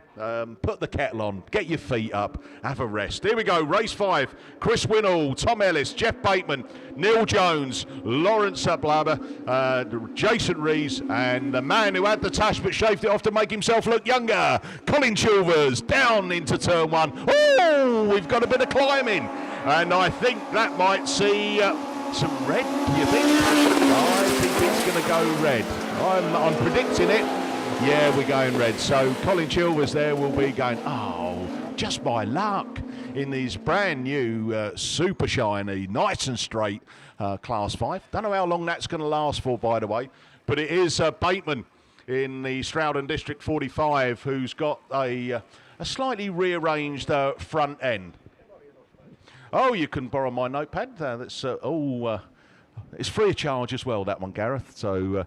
Yeah, Jeff Bateman, if you remember, last year, he had that, it was like the chrome wrap. It sounds like a song, that. It's not. It's a chrome wrap that you had on the car. So he's changed it to, well, I was going to say cheap white. I mean, it's readily available, isn't it? But it's, you know, he's probably with Dulux Finest, yeah. Do you know what you can get down? It's like, you know, the bank holiday weekends. You can get down to B&Q, can't you, and get a couple of gallon 2-for-1 offer. But Jeff Bateman there, the car's driving, so which is good. But after 5 races of the 5s, 1 went to rerun. So in my book, not too bad. So. Class 7 boys, what are you going to do? Ayrton Ellison, Alan Jenkins, Cameron Mills, Jodie Faulkner, Alfie Smith, Hugh Jones, Penny Smith, Paul Johnson. They are your runners and riders. That's a cracking lineup in itself, isn't it? I've heard some good things about Alfie Smith, Ludlow 23, coming out of grid 4. Paul Johnson's been quick in that coming out of grid 1. And we are off and running. And it is Johnson who takes them into turn 1. But he's got company there. Alfie Smith looking for a gap. And I think Smith has gone through it, but pushed out wide. But it is Ayrton Ellison. Oh, Ellison, the engine's gone. Oh no! I'm even coughing. That's how much smoke's come out the back of the engine. As oh dear, what bad luck that is. As we come down then down into that hill, Cameron Mills in Cymru 9, that 3rd place. Alfie Smith in that 2nd place in Ludlow 23. But it is the Typhy 32 machine that is taking them. Alan Jenkins that takes them up the hill. They've all been spread out a little bit after that puff of smoke that came out the back of Ayrton Ellison's car. What a shame that is, as he just crawls round the outside. But still, it is Alan Jenkins' machine from Alfie Smith, from Cameron Mills in the Cymru 9. Paul Johnson 4th in Scunthorpe 41. North Wales at 35, Hugh Jones. And then, Jodie Faulkner just getting out of shape there in Severn Valley 6. A long way back. Eyes back front. Let's go to the top 3 as they pick up the last lap flag. So it is that Alan Jenkins machine. Typhy 32 from Alfie Smith, Ludlow 23, Cymru 9, chasing it down, Cameron Mills within touching distance of that 2nd place as they bring it round the hill. Woohoo! Into turn 2. It's going to be Typhy 32. Alan Jenkins takes it from Alfie Smith, Ludlow 23, Cymru 9. of Cameron Mills. We have to wait a little bit before Paul Johnson in Scunthorpe 41 in fourth. Fifth goes to North Wales 35 of Hugh Jones. Jodie Faulkner, Severn Valley 6 comes across, and poor old Ayrton Ellison, York 14. The engine just went as it come past commentary, and the James Bond smoke machine, it absolutely did its job because no one could see. I even started coughing and spluttering in here, but that's a shame. That is going to put pay to his weekend. I saw that his old man went over at York about a month ago in a big role as Brendan there, but I'm sure we'll see him back out as well. So there we go. That is the men's Class 7s. Max Sport, our series sponsor. So again, thank you for them. Let's go into race 2. Brings out Andy Graney, Mike Barrett, Jake Lockwood, Phil Barliman, Mark Jenkins, Jake Roberts, former national champion, the youngest Class 7 national champion, and Damien Harris and Craig Bagley. I thought the first lineup was strong. Look at that for a second lineup. Who's coming out? Bagley is coming out of lane 1, so closer to us over this side. Andy Graney, Pennine 8 over near Spectator Land, alongside him Mike Barrett. Then we come down the hill into lane 6, it's Jake Lockwood. Then Phil Barliman in the Pennine 23. Mark Jenkins, lane 4. Jake Roberts, 3. Damien Harris, lane 2. So that's how they're going to come out. Who's your money on? Are you going to be cheering on the former national champion, Jake Roberts? First time back out for, I would think, about 3-4 seasons. So it'd be interesting to see how he takes back to how the sport has progressed over those years. And it's a great start there from Bagley coming out of that lane 1.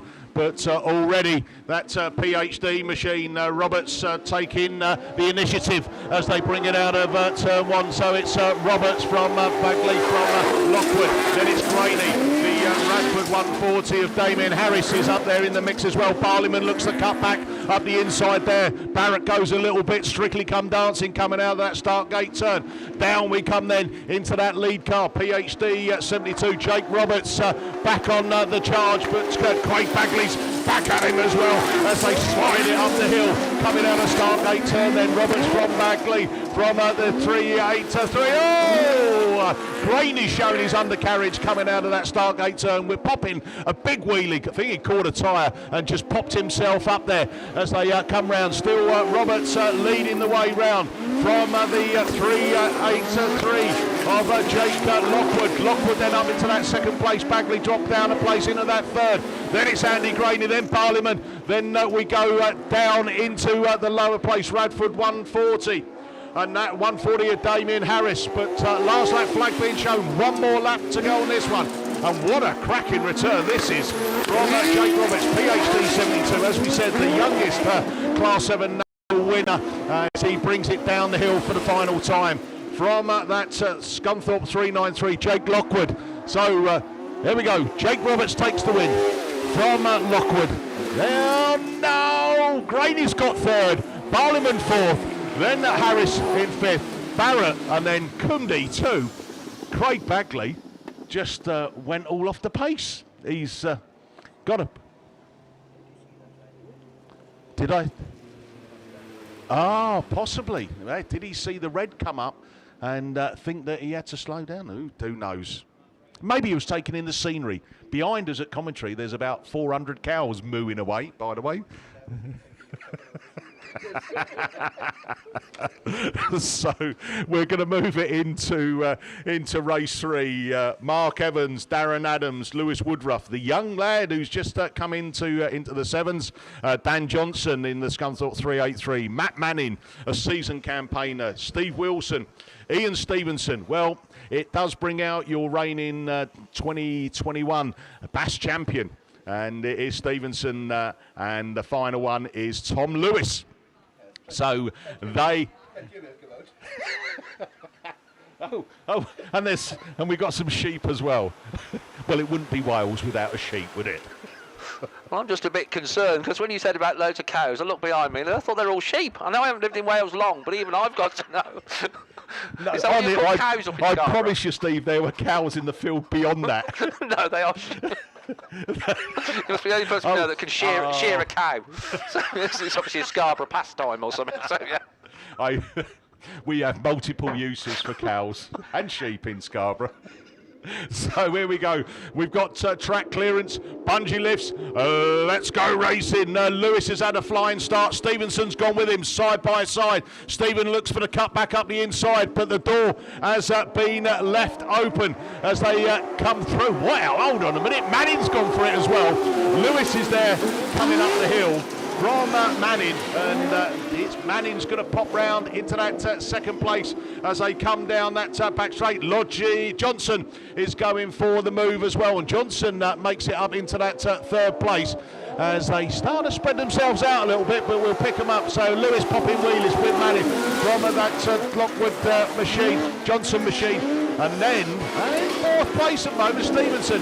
Is he biding his time? I tell you what, there's plenty of grip out there because Tom Lewis keeps popping wheelies. Is he showing off to the crowd? Oh! Stevenson over a tyre, lifts himself up and straight into the side of Manning. That is absolutely stopped Manning in his tracks, and it stopped the race in its tracks because it's red flags and cars going back into the pits and back into the rerun lane.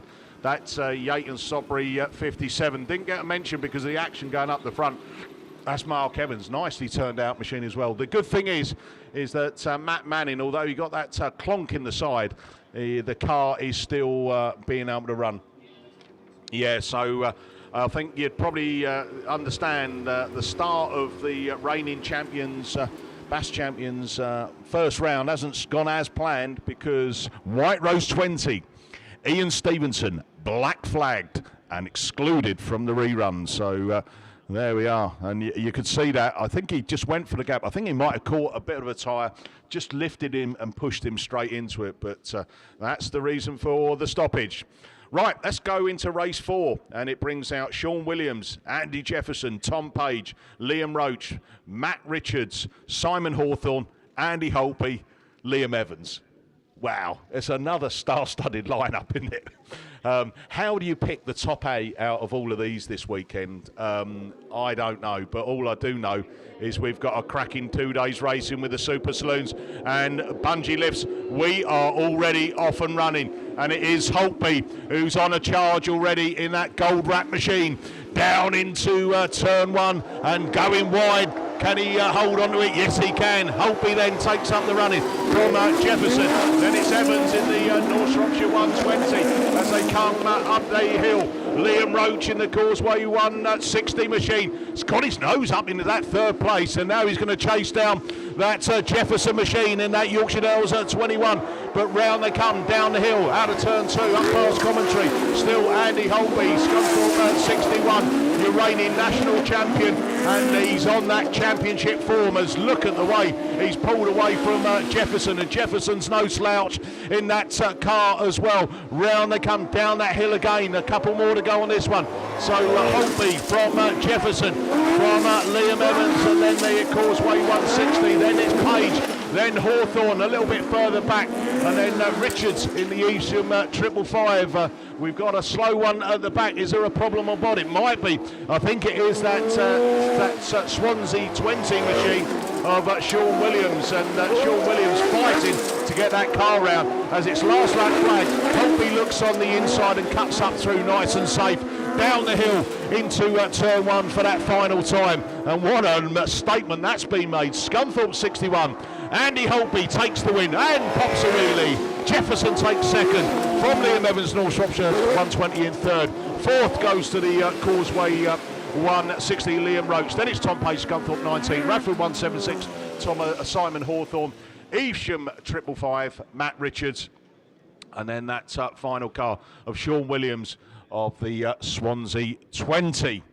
So well done there to Andy Holtby. A cracking win. Led it from the front and wasn't going to concede that. Takes us into race 5. Ali Ashmore, Scunthorpe 514. Sam Gould in North Shropshire 34. Sam Gould has 7 BAS titles, not one in a Class 7. So is he going to try and make a change on that? Archie Bentley, young lad in the Border County 7, had a good start out of turn 1. Can he get the grip down and get his nose in front? No, it is Gouldy who takes up the running. Up the hill he goes from the Bentley machine as they go up there. Sean O'Sullivan in West Waterford 11 into that third place. And Bentley, look at him. Go on, down that hill he goes. And Gouldy's looking for the cut back. But Bentley's got that nose in front. Bentley from Gould from the West Waterford 11 machine. Sean O'Sullivan as they climb the hill again from Ali Ashmore to then Colin Reid, Central Scotland 21. What a drive he's had. And actually a drive from Scotland, 10 hours. That's dedication to your sport. Bentley then, did he scrub some speed off? He still holds on to it from Gouldy from that West Waterford 11 machine. Going Sean O'Sullivan. Sullivan holding that third place. Ali Ashmore in a comfortable 4th place, like Billy No Mates. But and behind her as well, I think that's that Spalding machine of Kerry Pope. Last lap flags, 1 more lap to go on this one then. Up the hill they go for the final time, and it is that Archie Bentley machine. Border County 7 for North Shropshire 34. Gould is going for it, closing the gap, putting the pressure on. Can he look to try and find a cut back up the inside out of that turn 2? They're going to, it's a contact there. Gouldy comes across the line in first. Bentley in second from the West Waterford 11 across in Sean O'Sullivan. Ali Ashmore, then Kerry Pope. Coming across there, Colin Reid in Central Scotland 21 and West Waterford 192. Aaron Long, and you've waited a long time for me to mention, I'm sorry about that. That was action going on up front. So, wow. Sam Gould got his nose in front. Archie Bentley. We'll see if that race is all clear. Right, race 6, the final one of the men's Class 7s. And it is Jack Houlihan, J. Ran Lewis, Gareth Roberts, Clive Williams, Barry Leach, Jake Lee and Richard Lees. Here we go then. And down into turn 1 we go as they sort themselves out. Oh, we've got a square wheeler. Oh, dear me. Scunthorpe 12 says, Jake Lee, well, I've missed all of the fun. And I'll let them fight out as they go through it. Clive Williams into that second place as they bring it down that opening straight again from the next. I'll tell you what, he's got a decent lead, hasn't he, from that Scunthorpe 12.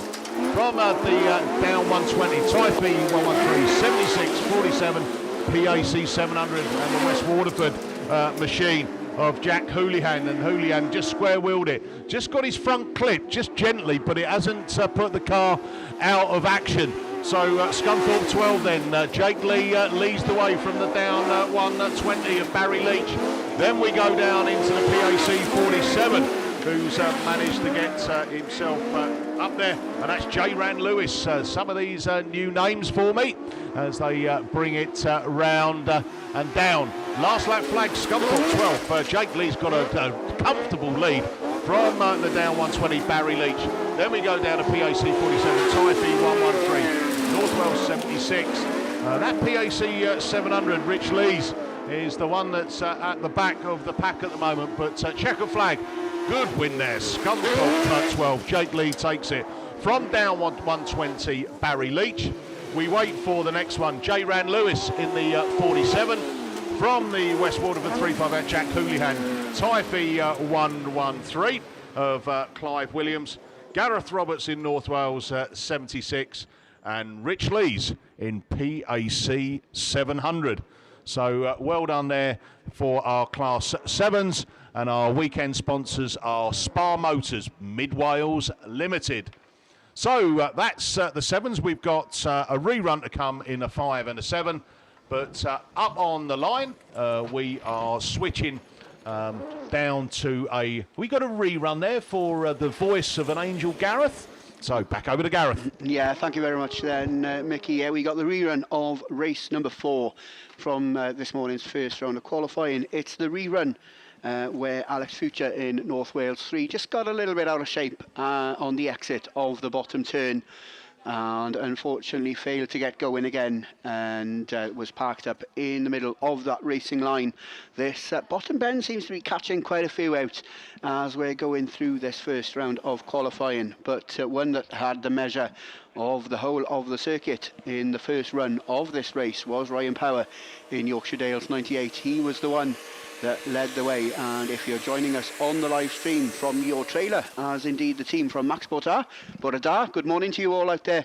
If you're listening to us in the comfort of your own homes or on your mobile devices and your campers and your tents and your caravans, or if you're joining us online from further afield, if you're at home, if you're in Scotland, if you're in the east of England, or even if you're further afield, and I'm sure that we might have even got one viewer all the way from California, and Steve Brown probably has been tuning in this morning to make sure that Lenny's done a good job in the TA451 Class 5. So probably coverage of this weekend being seen worldwide.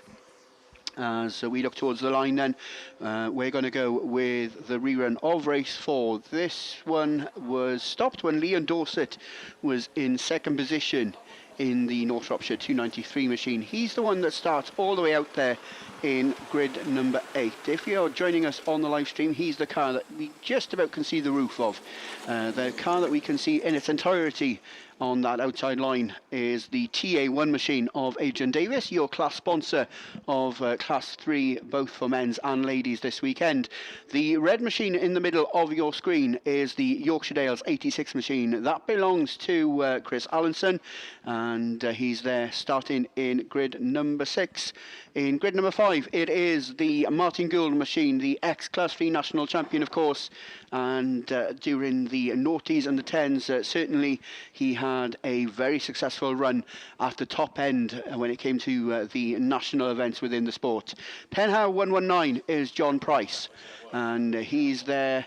Stood behind the Chief Track Marshal if you're watching us via the live stream, and then the car that was at the head of affairs and in full control when the race was stopped is that stunning looking yellow and black machine of Ryan Power. That's the Yorkshire Dales 98 machine. Right then, we look to have pretty much track clearance, just a few things going on as we look out there towards the Castleloyd Raceway. We've got the dust repellent being put down quite heavily towards this near side Armco. This is where the majority of the 7s have found their traction, so it's going to even the race field out, and nobody really is going to want to race on that slippy stuff, so it's going to wear a bit of that inside line out a little bit more, and we can see the flatbed trailer has come back onto the circuit just to even out that top bend. And got to say, the effort that the South Wales League have put in to this weekend's meeting has been second to none, and just at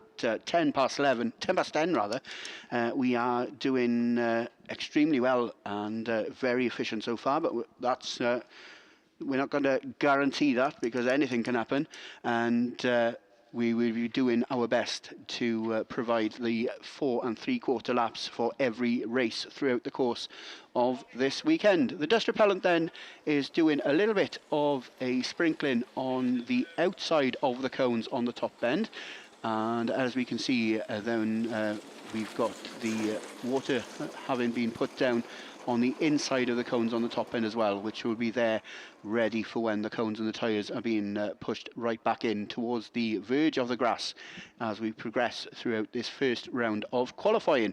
Class 3 then up there on the line for the rerun of race number 4.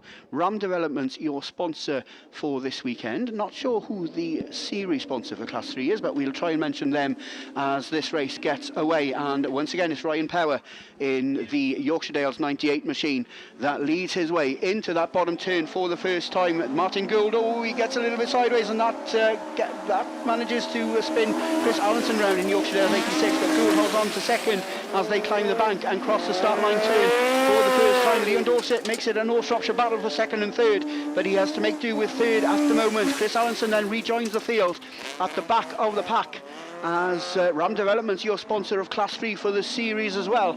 So big thank you to Adrian Davis, and he's out there on the track in the TA number 1 machine, and he's racing in that 4th position. But it matters not to your race leader, it's still Ryan Power in Yorkshire Dales 98, and look at the distance he's got ahead of another competitive driver as Martin Gould in All Shropshire 343 then makes his way down into the bottom turn for another time.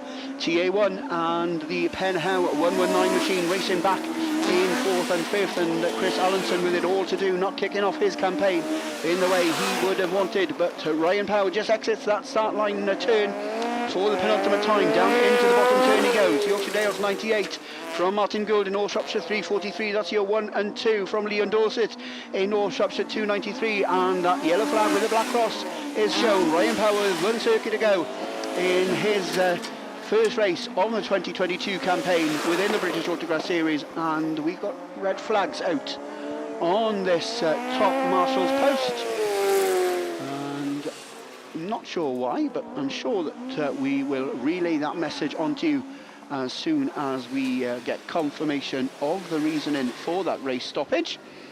But that for now closes the first round of qualifying of men's Class 3.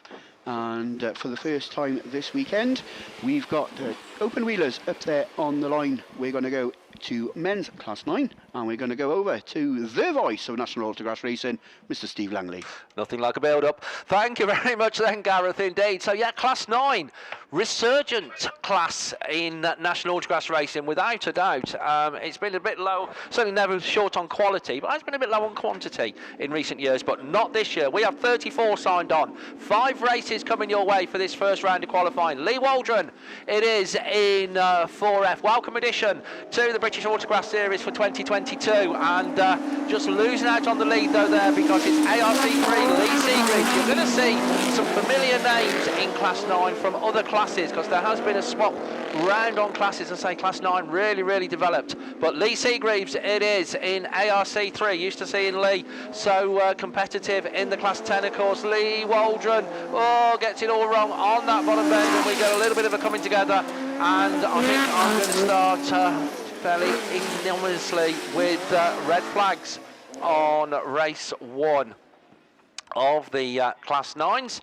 So let the marshals sort out what happened down there on that one, but certainly we hadn't done enough for race completion. It's the 4F car and Kieran Cobb in IK 166, the 2 cars that are tangled up right in the middle of that racing line on the bottom bend. So red flags absolutely coming out on that one. X-Trax Shocks then as sponsors of the 2022 Class 9 for the Kent Cams and Simpson Race Exhaust British Autograss Series, long-time supporters and sponsors of the series, and we do thank them very much indeed. As we do, of course, make no apologies for keep plugging our overall series sponsors, Simpson Race Exhaust and Kent Cams, and also big thank you to GB Engineering, I say our sponsors of BAStv and the streaming services that hopefully, if you're not here with us, then you are enjoying at home. I'll tell you what, if you're sitting enjoying it at home thinking that looks good, get yourself down here for tomorrow, because obviously tomorrow is going to be finals day. We will have the closing heats, the semi-finals in I think 4 classes. We've got semi-finals coming your way and the finals. So if you're possibly within travelling distance of this superb scenic venue here in South Wales, then get yourself down tomorrow. But if you're watching on the streaming today, hopefully you're enjoying it. And meeting sponsor for Class 9, then Liam Evans Tyres. Big thank you to Liam. We've seen him out there in the Class 7 earlier on. One of the many people that not only race in the sport but do put so much back into it, and via sponsorship and lots of other ways as well. So big thank you to Liam Evans and everybody at Liam Evans Tyres, joint sponsor for Class 9, along with Albany Fabrications from up there in Ashbourne. So nice to see some countrywide sponsors. So Unit 9, Albany Court, Airfield Industrial Estate, out Ashbourne, home of course of Pennine Autograss Club in the East Midland League. So big thank you to Albany Fabrications as well as Liam Evan Tyres, sponsors for Class 9. Right, race 2 brings out Sam Pinches in Radford 35. He will be coming out of lane 7. Lane 6, Ridian Evans in Tivy 84. Joe Pipe in North Shropshire 10 is in lane 5. Lane 4, Andrew Hornshaw. Told you we got some familiar names in Class 9. Making a reappearance, of course, back in Class 9. Andy Hornshaw in York 78. Andy Pipe there in North Shropshire 205. Will Brown in Tivy 120.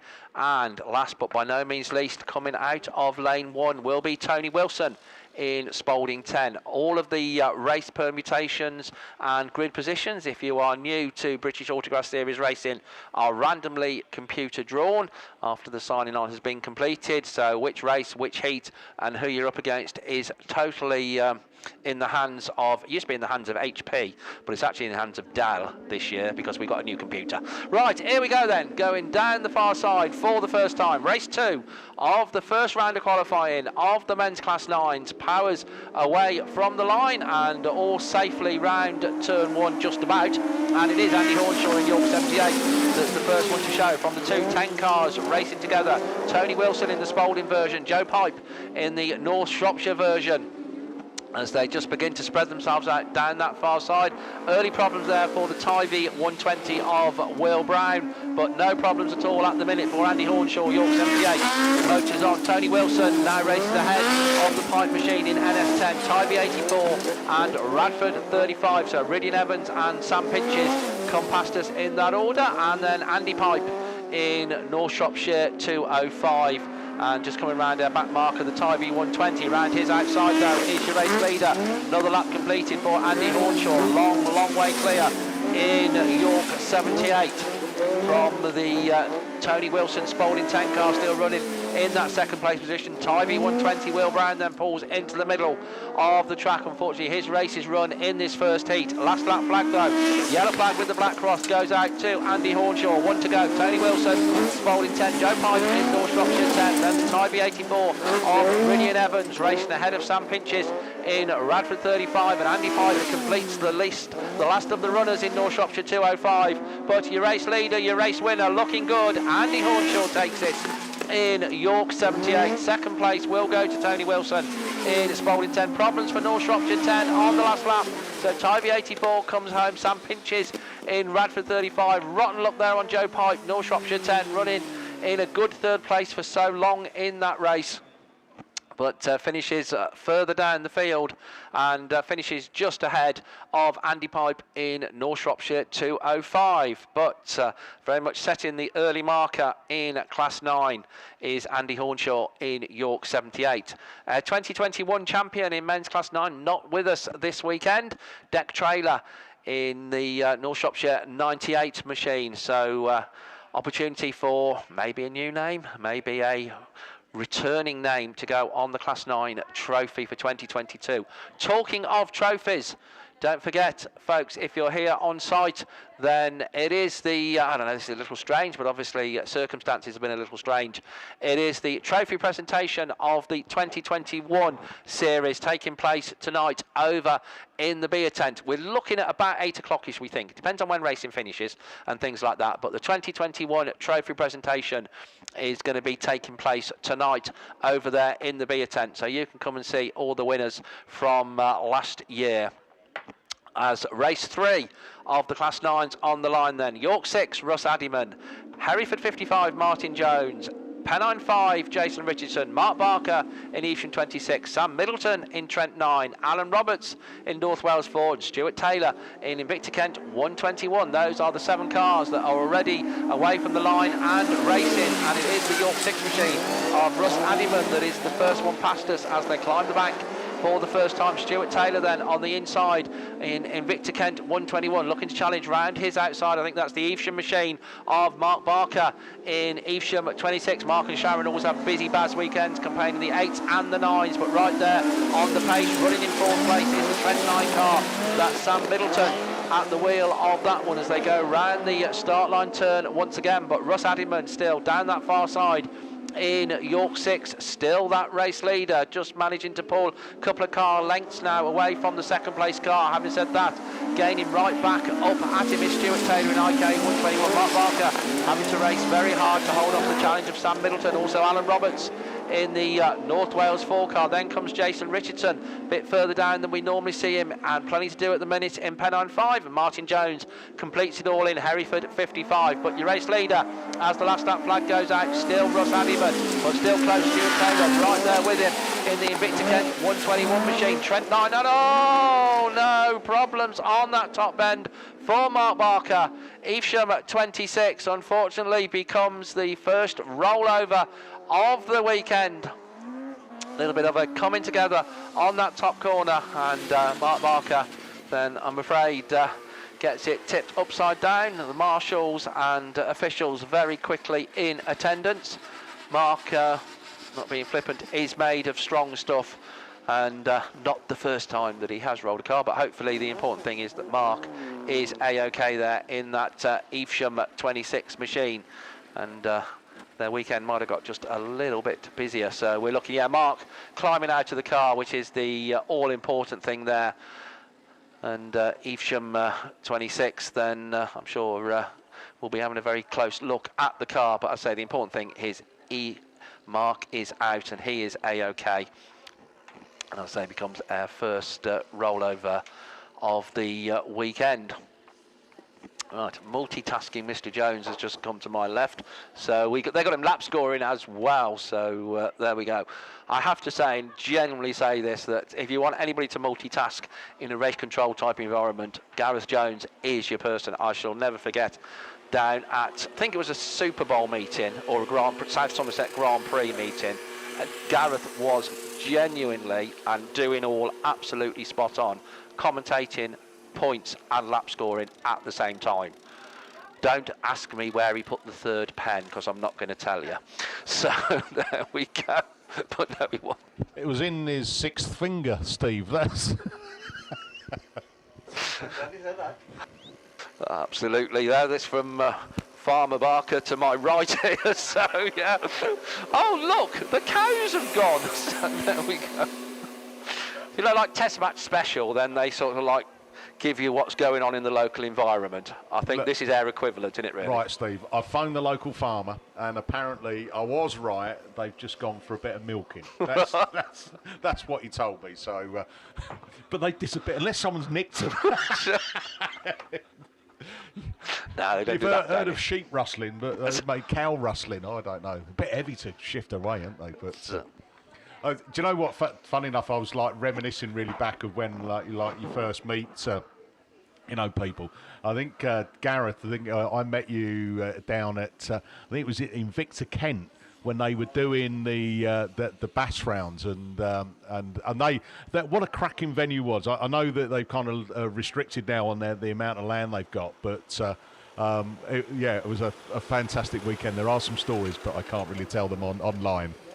I'm sure you can. You can't drop anything like that. But yes, we did have some great times down there in the middle of Romney Marsh. It's, even for us in the Midlands, it seemed a long way. I know it wasn't, but yeah, you got to get around this sort of like little built-up area called London, don't you? And it just gets in the way of trying to get anywhere down that part of the world.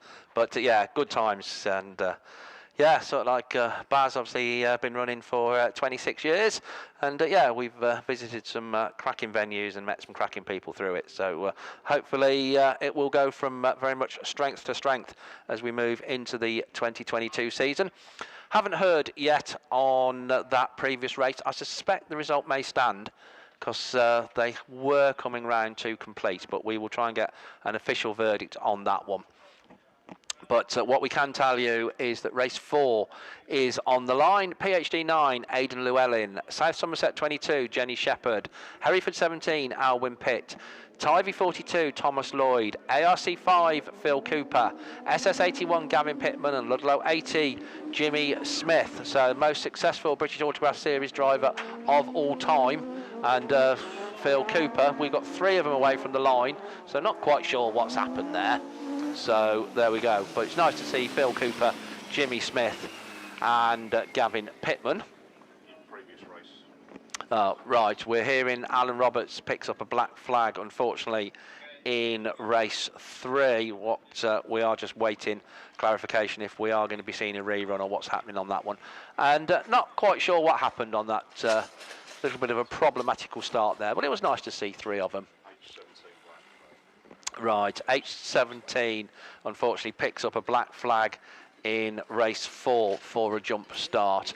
So we will certainly see race 4 again, minus Alwyn Pitt. But race 5 it is, away from the line. Raymond Rees, Scott Aldridge, Dave Palmer, your Class 9 national champion, Phil Rogers, yeah, sort of heard of him, Laura Blaber and Chris Colgate. So those are your lineup for this one, and it is the local man, Class 9 this year for Phil Rogers in PhD 2. Again, very successful autograss racer in many classes, Phil Rogers, and you can see why as PhD 2 goes down that far side as the very clear race leader, and back round towards us, tucking into that second place slot. Then it is Dave Palmer and ARC 31 racing just ahead of Scott Aldridge. North Wales 19 problems on board, I think, for Chris Colgate, going very slowly as he climbed the bank past us. And I think he's heading back towards the pits, but heading back towards the successful completion of another lap. It is Phil Rogers, PhD 2, takes it. ARC 31 and Stroud 27 as they fly past us, and then the Atherstone 12 car of Laura Blaber. It's going to be the last lap flag next time round, going out to the PhD 2 man as Phil Rogers comes round. Then 1 circuit to go. Through in second place, still Dave Palmer. Third place is Scott Aldridge in Stroud 27. Fairly well spread out as Laura Blaber in Atherstone 12 comes past us, and also Raymond Rees in the PAC 6 car. That is a car that's up for sale, the Class 9 machine of Raymond Rees. Ford Cosworth power behind that one. Go and have a chat with him in the pits if you're interested. Phil Rogers wins it. ARC 31 in second. Stroud 72. Atherstone 12 is Laura Blaber, and completing it all is Raymond Rees in the PAC 6 car, as I say, is up for sale. And North Wales 19, Chris Colgate, he's been racing a long time. He knows that you need to keep going and pick up what could be valuable points at the end of it all. 6th place points when it gets added to 2 good runs in run 2 and 3 may book him a place in today's final. And also, of course, the British Autograss Series, every race counts, absolutely.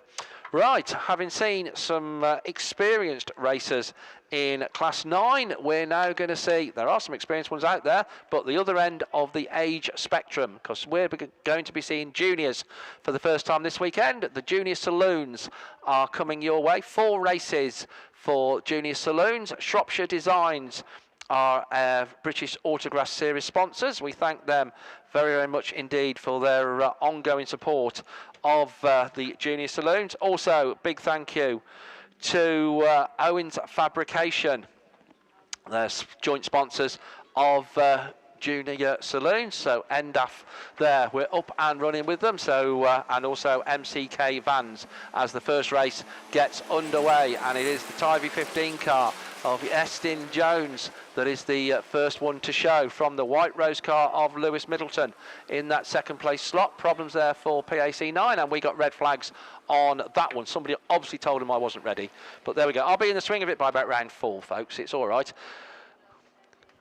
Mickey's picked up, we've all brought loads of pens that don't work, so other than Gareth. So yeah, Gareth has come very well prepared. Me and Mickey B has sort of like just got a pen each and neither of them work. So there we go. PAC 9 black flagged unfortunately on that one, so Travis Markilli is going to be excluded from the rerun of that one, and by the time they come out second time round, I will have picked Gareth's brain and found out how to pronounce one of the names as well, because I'm sure I didn't get it right that time round.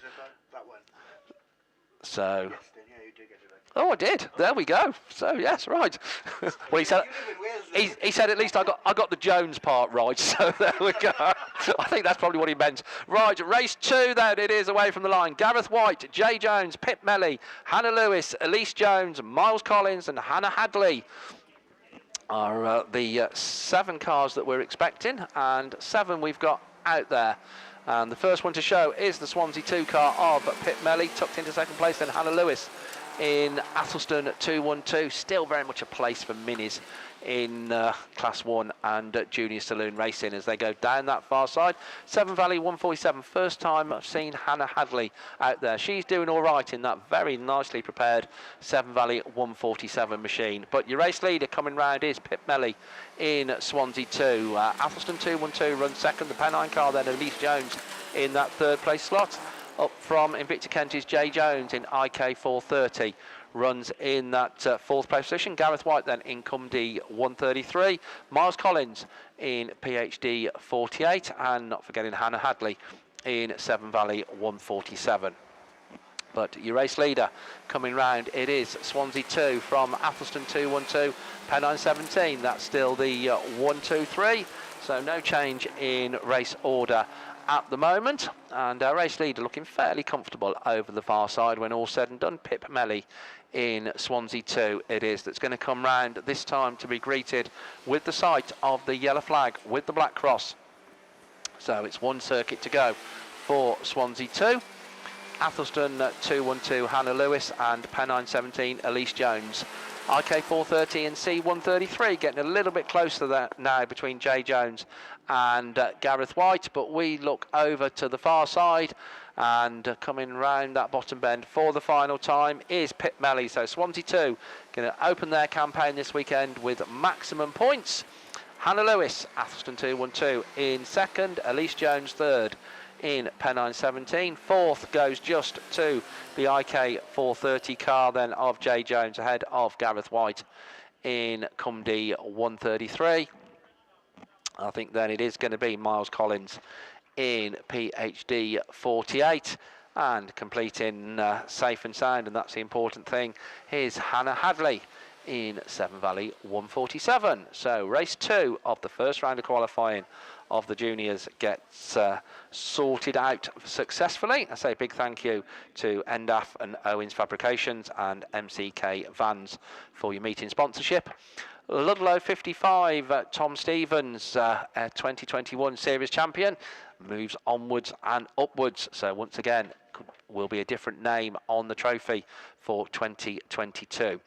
Will it be one of the following? Molly-Ann Mousley in PhD 58, Isabella Hitchcock in PhD 5, Bo Chamberlain in 22F, Lily Chapman in 10F, Jack Brown in Mallow 182, Meg Parsons in Lud 19, or Molly Bubb in Evesham 146. Those are the cars already coming out of that bottom bend.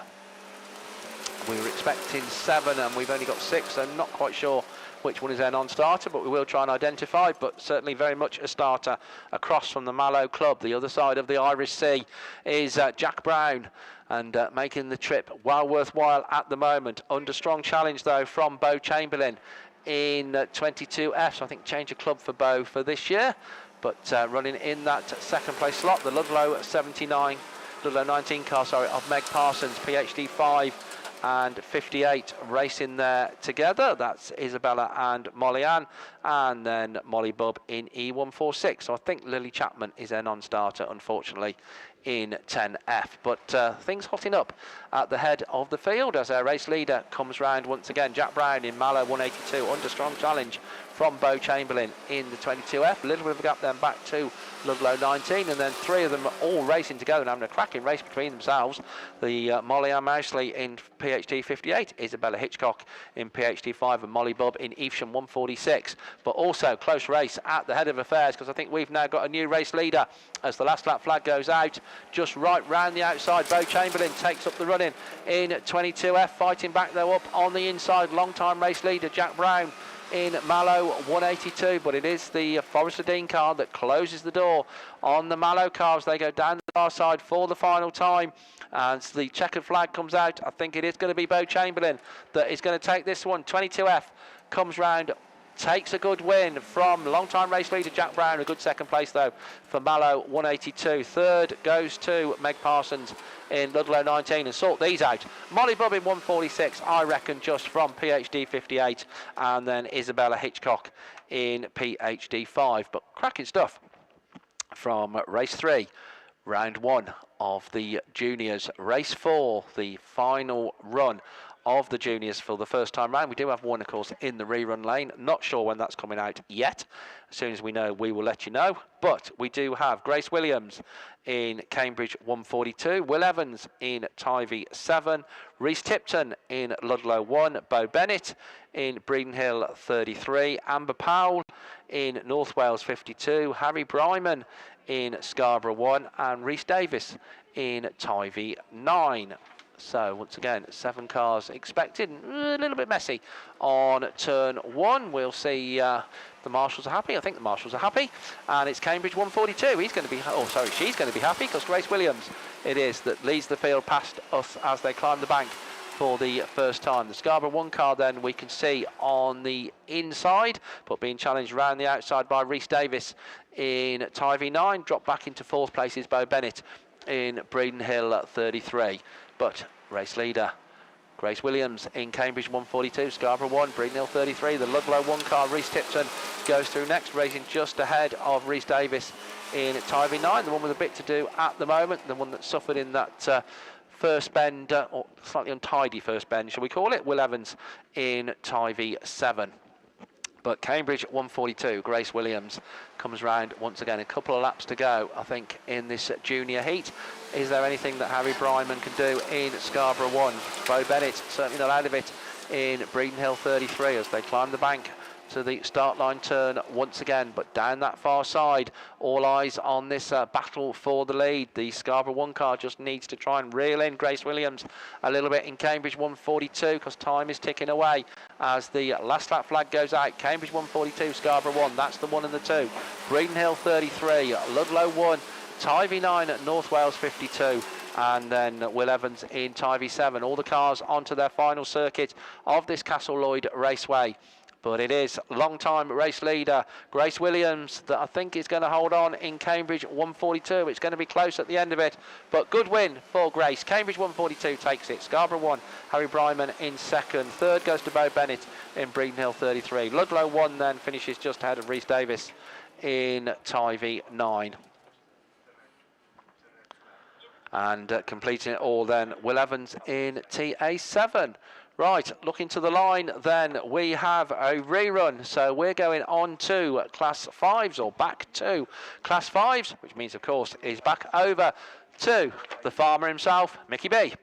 Yeah, thanks very much, Steve. This is men's class 5, Heat 1, race 5, the rerun, excluding PAC 74. So we are off and running, and it is Colin Chilvers, the man who had the touch, but showed to make himself look younger. Again, taking him into turn 1. Down the hill he goes, but he's got company on board. So here we go, Chilvers from Ellis, from Winnell, the Athelston 13, Lawrence Blaber. Oh, there, and yes, Athelston 13, Lawrence Blaber, bit of contact there with the Jeff Bateman, Stroud District 45, and dropped him right to the back of the pack, but eyes back front then. Colin Chilvers, Yorkshire Dales 46, up the hill he goes from that Stroud District 33. Tom Ellis holding 2nd place. Chris Whittle, what a great name to have and for a racer in Breedenhill 66, running 3rd. Then it's Jeff Bateman. And then you've got this gap before we get down to Athelston 13, Lawrence Labour, and the Swansea 37, Jason Rees. So spreading themselves out. The battle's going on for that 3rd place. Chris Whittle's got company because Bateman's on his tailpipe as they come down that opening straight, down into turn 1, around into turn 2. Last lap flag being shown. One more lap for Colin Chilvers to take maximum points, 55 points for the win. Tom Ellis, Stroud District 33, 2nd in that 45 points, but Bateman's going for it again.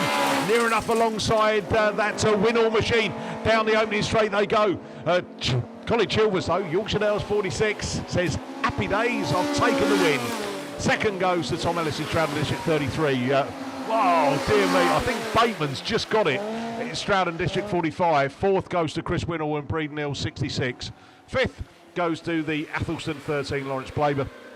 And then the Swansea 37, Jason Rees, to finish off the rerun of that men's class 5s. So that's them done for their first heats.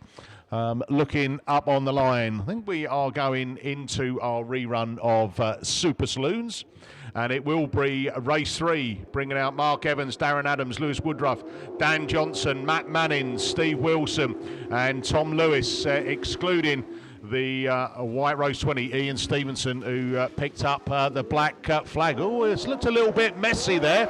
But it is Matt Manning takes up the running from that Border Counties 26. Darren Adams. Adams then got company because that's Scunthorpe 383. Dan Johnson's looking up the inside. Johnson side by side with him as they come down into turn 1 then. Manning just eases on the brakes there, slows it down, keeps a nice tight line and pushes past commentary then. So Manning from that Border Counties 26 machine still pushing hard. Darren Adams, and Adams looking on the outside of Manning as he exits that start gate turn. Down the opening straight again, still 383, trying to find some space. Dan Johnson, and Johnson goes wide and pushes it down the hill. These top 3 putting on the show. So Manning then from that Border Counties 26 still pushing hard. Darren Adams, can he find it, or has he left the door open? He's left the door open. Dan Johnson now moves it up into that second place. Woodruff there in that 4th place. The young lad doing himself justice there in the Class 7 as they come round. One more lap to go on this one. Matt Manning then from that 383. Dan Johnson from the Border Counties 26. Darren Adams then Border Counties 66. Tom Lewis now moves up in front of Lewis Woodruff in the White Rose 72. Then we go back to that Yate and Sudbury 57 Mark Evans, and then that's final position, but it's checker flag. Manning takes it just from Dan Johnson. From Border Counties 26, Darren Adams. Tom Lewis across the line. Lewis Woodruff in the White Rose 72. Yate and Sudbury 57 Mark Evans, and Typhy 112 Steve Wilson.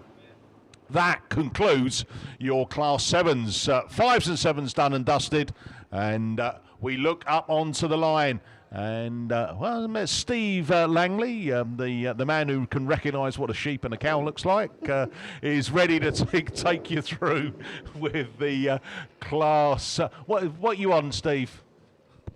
Class 2, so there we go. Oh, Class 2, there you go, Steve. So your car recognition is as good as your animal recognition. No, it's no, Class 2, I think. So there we go. If it is, then big thank you to Mike Bevans and also to Apps Media, who are meeting sponsors here, and a big thank you. We did say it earlier, but we're going to make no apologies for repeating, to Nick Apps. We are live streaming this meeting. If you're watching it on YouTube, hopefully you're enjoying it, but it is just developing what Nick Apps absolutely brought to the sport of autograss racing through the last couple of years, and I don't think we've stood on Nick's toes, because he has been informed he's I think quite happy for the British Autograss Series to be taking the streaming forward and on. But as I say, big thank you to Nick that came up with the concept and everything. And Apps Media, that's one of the joint sponsors of Class 2. Fleet Care Services, overall series sponsor for the Class 2s for the 2022 season. So big thank you to Pat and Penny Smith and everybody else at Fleet Care Services. 2021 champion is defending his title in 2022. Ashley Robinson in Spalding 43. We will see him in race 2 of the 7 heats of Class 2s that you've got to come your way. And the fact there are 7 heats is the trigger that we are looking at semi-finals for Class 2s.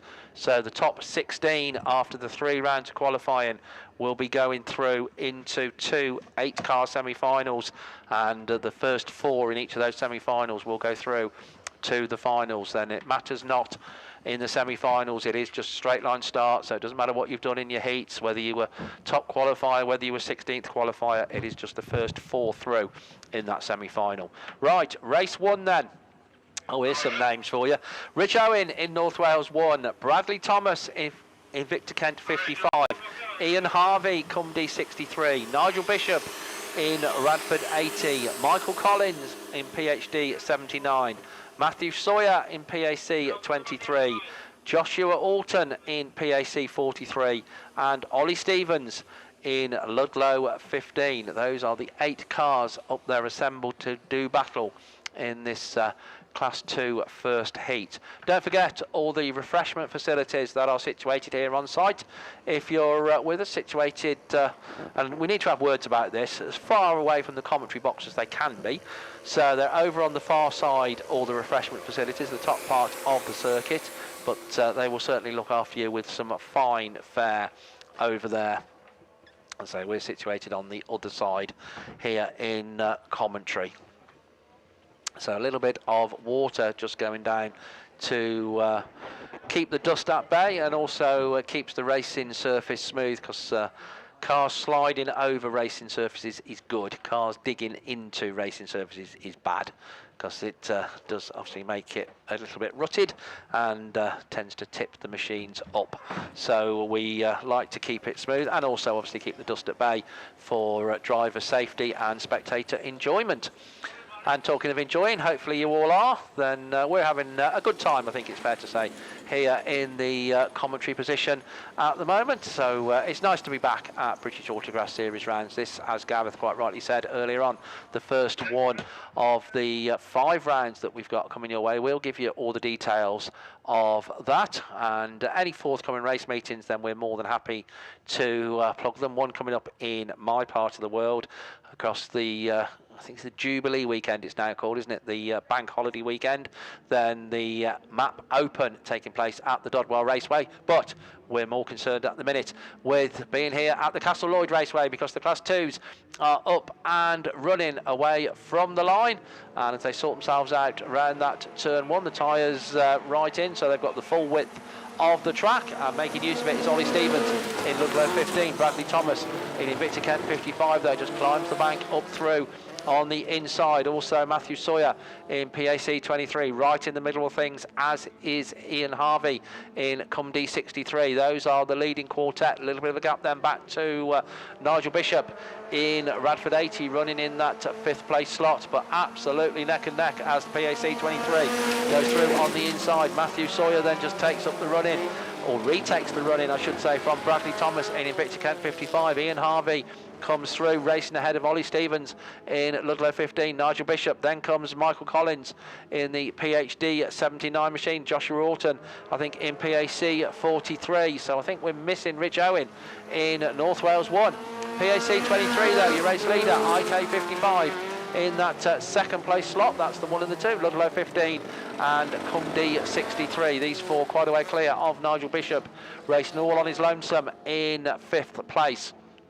But certainly not racing on his lonesome is Matthew Sawyer, because he's still under very strong challenge as the last lap flag goes out. 1 to go for, I was going to say PAC 23, but going through then on the inside, Bradley Thomas takes the running up with 1 circuit to go in Invicta Kent 55. So the man from IK back in the lead, going down that far side. Is there anything that Matthew Sawyer, PAC 23, can do on this final bend as they come back towards us for the last time? It is going to be Bradley Thomas that takes it in 55, PAC 23 in 2nd. Ludlow 15 just holds on. Ollie Stevens 3rd from the hard-charging Ian Harvey in that West Midland League battle. Nigel Bishop comes across next in Radford 80, PhD 79 and PAC 43. Joshua Orton completes it all. I say no Rich Owen in that one, unfortunately, in North Wales 1. Right, race 2 on the line then. Talking of North Wales, Lee Kent should be in lane 8 in North Wales 38. Jack Bromley, IK 130 in lane 7. Dieter Demal in Athelston 99 in lane 6. JD Farrow in lane 5 in Scarborough 17. Ashley Farrow right next to him. Then Adam Cochrane, Graham Holmes, and your defending champion coming out of lane 1, Ashley Robinson in Spalding 43. And turn 1, we've got 6 cars facing the wrong way, 2 cars facing the right way, 2 cars facing the wrong way, but we motor on. Spalding 43, your race leader. And no, we get red flags on that one, so we will wait and hear the verdict from the marshals. It was just messy, but unfortunately just messy is not a technical marshalling term, so there we go. We'll see what they make of it. Right, we've plugged loads of sponsors, but what we haven't done, which is very remiss, or certainly I haven't done, very remiss of me, I don't know whether the other commentators have, is say a very, very big thank you to PRG Trailers, who are our overall meeting sponsor here, and I know do a lot of sponsorship in Autograss. So big thank you to everyone concerned with PRG Trailers. Their advert is on the back page of your programme, so please take the opportunity to have a look at that, have a read, and if you need the services, then please support the people that support the sport. It really does help all round. So PRG Trailers, based up in Crewe, but certainly service and work on a nationwide basis. And I know people from all over the country using their trailers. So thank you to everybody associated with PRG Trailers, overall sponsor. Sir Richard Proudglove, I think, is the man at PRG. So Richard and your team, thank you very, very much indeed for supporting this weekend's racing. We've also got sponsors on all of the 4 corners, so we'll give the corners sponsors a name when we get mention when we get an opportunity. But race 3, I think, is getting close to leaving the line. Wayne Blackmore in PAC 76, Jordan Hancock in Athelston 48, Simon Chadburn in White Rose 70, Shane Jenkins in Radford 205, David Evans in Penhow 40, Ricky Houlihan in Mallow 2, and Ryan Smith in PhD 29. Those are the cars that we're expecting. And those are the cars I think actually we've got, because 7 on the list, 7 on the track, which is always good. And the first one of those to show, I think, is the PhD 29 machine. It is Ryan Smith then climbs the bank as the early race leader, slotting into second place Jordan Hancock in the Athelston 48 machine. That's the 1 and the 2 as they go down that far side. Running in 4th place, we can identify Shane Jenkins in Radford 205. The car in 3rd we'll pick up this time round. It is the Penhouse 40 machine of David Evans. Mallow 2 comes behind Shane Jenkins. That's Ricky Houlihan at the wheel of the Mallow 2 machine. White Rose 70 is Simon Chadburn, and completing it all, Wayne Blackmore in PAC 76. So South Wales League sandwich 1st and 7th, and the race leader is the PhD 29 machine still, and he comes round once again. Ryan Smith at the wheel of that one. Jordan Hancock though in Athelston 48, well within striking distance as they go down that far side. Shane Jenkins looking to get a bit closer involved as well in Radford 205. David Evans right in the mix. So that's the leading quartet. But your race leader, PhD 29, it is Athelston 48, P40, Radford 205. Then comes the Houlihan machine, the Mallow 2 car, PAC 76 and White Rose 70. There is a green flag there going to somebody, not quite sure who. We'll see if we can clarify that. But it certainly wasn't to Ryan Smith, as PhD 29 comes down for the final time, takes a checker flag, takes a good win. Athelston 48 holds on to second just from the Penhow 40 of David Evans, Shane Jenkins. Then comes Ricky Houlihan in Mallow 2, White Rose 70, and completing it all is Wayne Blackmore in PAC 76.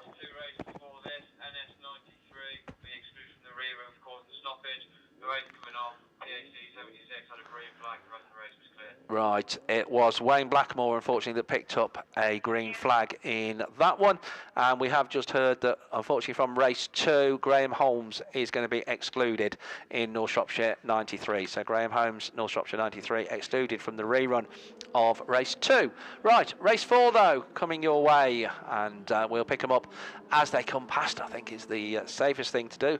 Once again, strong Mallow representation here this weekend, which is really nice to see. Aidan O'Neill in Mallow 30 there on the outside. Just going through though in the middle is Craig Conway in Scunthorpe 126, and on the inside Brad Ellison in York 16. That's the 1-2-3. Problems for Callum Woodward in Athelston 83 on that top bend, so the marshals giving him every opportunity to move, and move he does as our race leader comes round once again. That race leader is Scunthorpe 126, Craig Conway, Brad Ellison in York 16. Then comes George Cresswell in the Scunthorpe 127 car. Racing next is Dan Owen in North Shropshire 15, just ahead of Ash Wrigglesworth in Scarborough Treble 2, and Athelston 83, Callum Woodward with it all to do at the moment. As our race leader comes round once again, Scunthorpe 126, York 16, Scunthorpe 127. That is the 1, 2, 3. Little bit of a gap then back to Dan Owen, still runs fourth in North Shropshire 15. But your race leader, and fairly clear race leader at the moment still, is the Scunthorpe machine of Craig Conway as the last lap flag goes out. Brad Ellison, can he do anything on this final circuit? George Cresswell still runs fourth in Scunthorpe 127. They all climb the bank for the final time, and the battle really is for fourth, if anywhere. North Shropshire 15 under some challenge from Ash Wrigglesworth in Scarborough treble 2. But your race leader, your race winner, Craig Conway in Scunthorpe 126. Brad Ellison second in York 16, Scunthorpe 127. George Cresswell. Then comes the Dan Owen machine getting home ahead of Ash Wrigglesworth in Scarborough treble 2. And completing it all will be Callum Woodward. Yeah, that is correct. In Athelston 83. Unfortunately, we lost there Aidan O'Neill in Mallow 30 to a mechanical problem in the middle of the track. So race 5, Tom Stevens, Ludlow 55, should be there in lane 8. As we said when we went through the junior saloons, then people move onwards and upwards. Tom Stevens has. He was the 2021 British Autograss Series Junior Saloon Champion. He's now out there in Class 2. Next to him in lane 7, Chris Hall in Scunthorpe 227. Ben Foster in Invicta Kent 231. Stephen Heath in Pennine 65. Andrew Wild in North Wales 171. Aled Evans in Tivy 38, and Adam Pickersgill in Scunthorpe 109. Those are the cars for Class 2, Race 5, away from the line, and it is the 227 machine of Chris Hall, I think, that is just about the first one to show, but they're Class 2s, so we'll let them sort themselves out round turn 1. Sort themselves out they do, and it is Tom Stevens in Ludlow 55 that is the first one to show from Chris Hall in 227. On the inside then, Andrew Wild in North Wales 171. Stephen Heath looking to try and come through as well in Pennine 65. Then comes Ben Foster in Invicta Kent 231. But things hotting up at the head of affairs as 55 comes round. Still the race leader, but 227 absolutely right there with him. Chris Hall in that second place slot. A little bit of a gap then back to Stephen Heath. Runs third in Pennine 65. Andrew Wild in North Wales 171. Chris Hall in Scunthorpe 227, though, trying everything he can just to try and find a way past Tom Stevens, but Ludlow 55 having none of it. Closes the door once again. Pennine 65, North Wales 171, IK 231. Then the Tivy 38 car of Aled Evans goes through, and Adam Pickersgill sounding not fully on song in Scunthorpe 109, but Scunthorpe 227. Chris Hall now having a look round the outside of Lud 55, then looking for the cut back as the last lap flag goes out. And is that a tactic that might have worked, I think, because it's 227 that takes the lead as they go round the start line turn for the final time. So Chris Hall it is from Tom Stevens in Ludlow 55. The checkered flag is being made ready, and it is 227 that's going to take the win. Cracking Class 2 race though. Ludlow 55 in second. Pennine 65 just holds on to third from Andrew Wild in 171. Then comes Ben Foster in the Invicta Kent 231 car. Tivy 38 is Aled Evans, and Adam Pickersgill in Scunthorpe 109. Race 6 of the Class 2s. Iwan Twig in TA 202, Simon Overty in Scunthorpe 18, Paul Morgan in Radford 22, Jack Hodgson in Yorkshire Dales 104, Darren Aikin in North Shropshire 4, Ashley Lillington in South Somerset 38, and Liam Morris in Border Counties 64. That's the lineup for this penultimate heat in this first round of qualifying of the men's Class 2. This is race 6 away from the line. And about 5 in a row there, but all sort themselves out very neatly, and it is the North Shropshire 4 car of Darren Aikin that is the first one to show. Just tucking into that second place slot behind him. I think that's Liam Morris. No, Liam Morris runs third in Border Counties 64 as they come back round towards us once again. Then your race leader is Darren Aikin, North Shropshire 4. Jack Hodgson in Yorkshire Dales 104 there. In second, Scunthorpe 18 racing then ahead of Ashley Lillington in South Somerset 38, Paul Morgan in Radford 22, then a little bit of a gap back to the Tivy 202 machine, and problems on board for Border County 64, Liam Morris limping past us, but race lead again very closely contested. North Shropshire 4, Darren Eichen just holding on from Liam Morris in Border Counties 64. Sorry, Border County 64, the one leaping round, just holding on from the Yorksdales 104 of Jack Hodgson. Race leader coming round though for the last lap flag, the yellow flag with the black cross. North Shropshire 4, Yorksdales 104, Scunthorpe 18, that's the 1, 2 and 3. South Somerset 38, racing just ahead of Paul Morgan in Radford 22. But down the far side, this battle for the lead that's been going on all race, I think it's going to finish as it has been running, which means Darren Eichen is going to take the win. North Shropshire 4 it is, from Jack Hodgson, Yorkdales 104. Third goes to Simon Overty in Scunthorpe 18. Ashley Lillington, South Somerset 38. Paul Morgan then in Radford 22. Iwan Twig in TA 202, and going round to complete and pick up his points. I say might be important when we're looking for 16 cars to go through into the Class 2 semi-final is Liam Morris in Border Counties 64. So race 7 of the Class 2, so this is the final race in this first round of qualifying. Kyle Urquhart in Tivy 212, Will Duggan in Cumdee 190, Jay Albrighton in Scunthorpe 156, Samuel Doddridge in 515F, Gareth Stokes in Pennine 87, Kieran Griffiths in Severn Valley 4, and Shane Sproul in North Shropshire 391. Those are the cars that we're expecting, and those are the cars that are away from the line. And the first one that we can see is the Gareth Stokes Pennine 87 car. That's the one that shows into that all-important first bend, and is the first one past us at the end of lap 1. Tucking into second place is Will Duggan in the Cumdee 190. Early problems for Tivy 212, Kyle Urquhart, the one quite slowly round that first turn, but the leading 6 all going down that far side. And it's still the Pennine car of Gareth Stokes that leads the way in P87 EM. Tucked into second place, Company 190 on the outside then. Kieran Griffiths in Severn Valley 4. Going up through the inside is Samuel Doddridge in 515F. North Shropshire 391. Shane Sproul pulls into the middle of the track. Unfortunately, mechanical problems besetting that one, but no such problems at the moment for Gareth Stokes as Pennine 87 comes round once again. On the outside is Samuel Doddridge in 515. On the inside, Kieran Griffiths in Severn Valley 4, right in that battle as well. Jay Albrighton in Scunthorpe 156 and Will Duggan in Cumdee 190.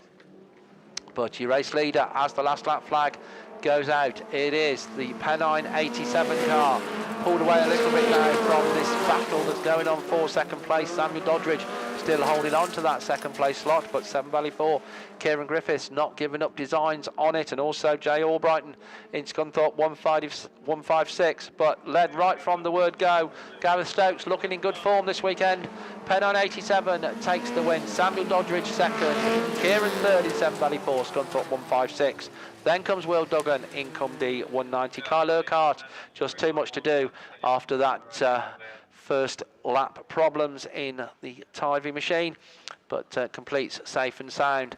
NS391 unfortunately failing to finish on that one. Right, on the line then we can see single seaters, so I can only anticipate it's one of our Class 9 reruns. As to which one, I'm not sure. You'd like to think it would be race 1, i.e. they're coming out in order, but can't. From where we are, then there's a little bit of a dip between like us and the start line, certainly where the single seaters are concerned, so I can't identify any race numbers. We've got Tim with binoculars, and we've got Gareth with much better eyesight than I've got as well. Coops is up there. Right, so that makes it race 4 then, if we can see ARC5 up there. My new glasses are, and this is genuine, are ready to collect, but we came down here rather than picking them up. Might have been a better idea to have picked them up before I came down, mightn't it really? But there we go, never mind. Yeah, absolutely. So, much to the delight, I'm sure, of the Class 9s, then a little bit of the dust settling solution is going down, and can start to mention, because we haven't done so yet, our corner sponsors. And it's purely coincidence that we're picking this one first, but it is the one that we can see best from our commentary position. The Fishguard Arms. Fishguard's longest running public house, serving real ales and all forms of good beer. So local tavern, so with great character. The Fishguard Arms, 24 Main Street in, no great surprise, Fishguard. So big thank you to Fishguard Arms, one of our sponsors of our corners. They're doing the corner climbing into the start line turn. Can't see the banners on the other side, not quite sure which bend is which, but doesn't really matter, because big thank you to all of them. Dig It, Plant Hire, so groundwork and plant hire contractors, all forms of drainage, civil engineering work, etc, etc. So big thank you. Dig It are sponsors of the junior specials in the British Autograss series as well. Of course, the Power family behind Dig It Plant Hire, so we thank them for being one of our corner sponsors as well. And also another corner sponsor, PRL Plant Hire, so a civil engineering company based in Tenby, so local to here, and the Lindsay family, of course, behind PRL Plant Hire. So thank you very, very much indeed for your support here at the British Autograss Series round hosted by the South Wales League. So PRL Plant Hire, one of our corner sponsors, and D&M Design Fabrication Limited, final corner sponsors. So market leaders within the laser profile industry, offering profiled, pressed, fabricated and powder coated parts nationwide. So all forms of precision engineering from D&M Design and Fabrication Limited. They are our corner sponsors. So thank you very much indeed for that. Right, if you're looking on the streaming, and if you're here on site, you'll count yourselves fortunate because you don't have to look at this. Then you can see, they've just switched away from us, but you could see all of our commentators, or two that you haven't yet met. So have you introduced yourselves yet, team? Go on then, Tim. Yes, yeah, all done that this morning, Steve. And yeah, I'll be speaking to you hoping about 2 or 3 races time. But there we are, back on the screen. Oh dear, that's not a pretty sight, is it? Dear me. But there we go. At least the people on the field, at least they can only hear us, not see us, Steve. This is it, yeah. And have you said hello yet, Liam? So there we go, right, the one that you haven't met, the youngest member of the team, I say that one that makes me feel particularly old, but there we go. He's going to be taking you through the single-seaters, the 8s and 10s a bit later on, so he's going to have a busy weekend without a date. But let's say a very good morning, it's still good morning to Liam Williams. Yeah, thank you very much, Steve. So good morning, everyone, Trackside, and hopefully you're enjoying the fantastic racing we've already had so far today. And I'll tell you what, they're cracking through it, aren't they? As we've had a few incidents, but the Marshal's certainly on form and trying to let the racing go as smoothly as possible. And the team obviously staying on top of the track, doing a lot of work in between races and keeping this surface absolutely fantastic. So as I said, those of you trackside, the sun's out, it's shining, it's beautiful weather, and it's brilliant to be back at the first round of the British Autograss Series. But we got engines revving, we got cars off the line, and it's back to Steve. It's race 4 of the Class 9s coming your way then as they go down. Well, it is if we've identified them right, and we have, absolutely. So running unfortunately without Alwyn Pitt in Hereford 17. But your race leader coming past us for the first time, it is Phil Cooper, the most successful British Autograss Series racer in history in ARC5, looking to add another title in 2022 as he goes down the far side. But as I say, Class 9 is going to be very closely fought this year, without a doubt. But running at the head of this heat, and he can do no more, is Phil Cooper. Tucked into second place is the Ludlow 80 machine, that's Jimmy Smith. Aidan Llewellyn runs third in PhD 9. Already these three have just pulled away a little bit from Gavin Pittman in fourth in South Somerset 81, Thomas Lloyd in Tivy 42, and Jenny Shepherd in South Somerset 22. Phil Cooper comes round once again, ARC5, your race leader. Jimmy Smith in Ludlow 80, still there in that second place slot. So no change in race order at the minute as the field just begins to get a little bit more spread out and very much foot to the floor. It is Phil Cooper looking in good form as ARC5 powers out of that bottom bend once again, and already onto his final circuit. One to go, Ludlow 80, PhD 9 running second and third. Southampton 81, Gavin Pittman racing just ahead of Jenny Shepherd in 22. All the cars then onto their final circuit, but it is going to be Phil Cooper.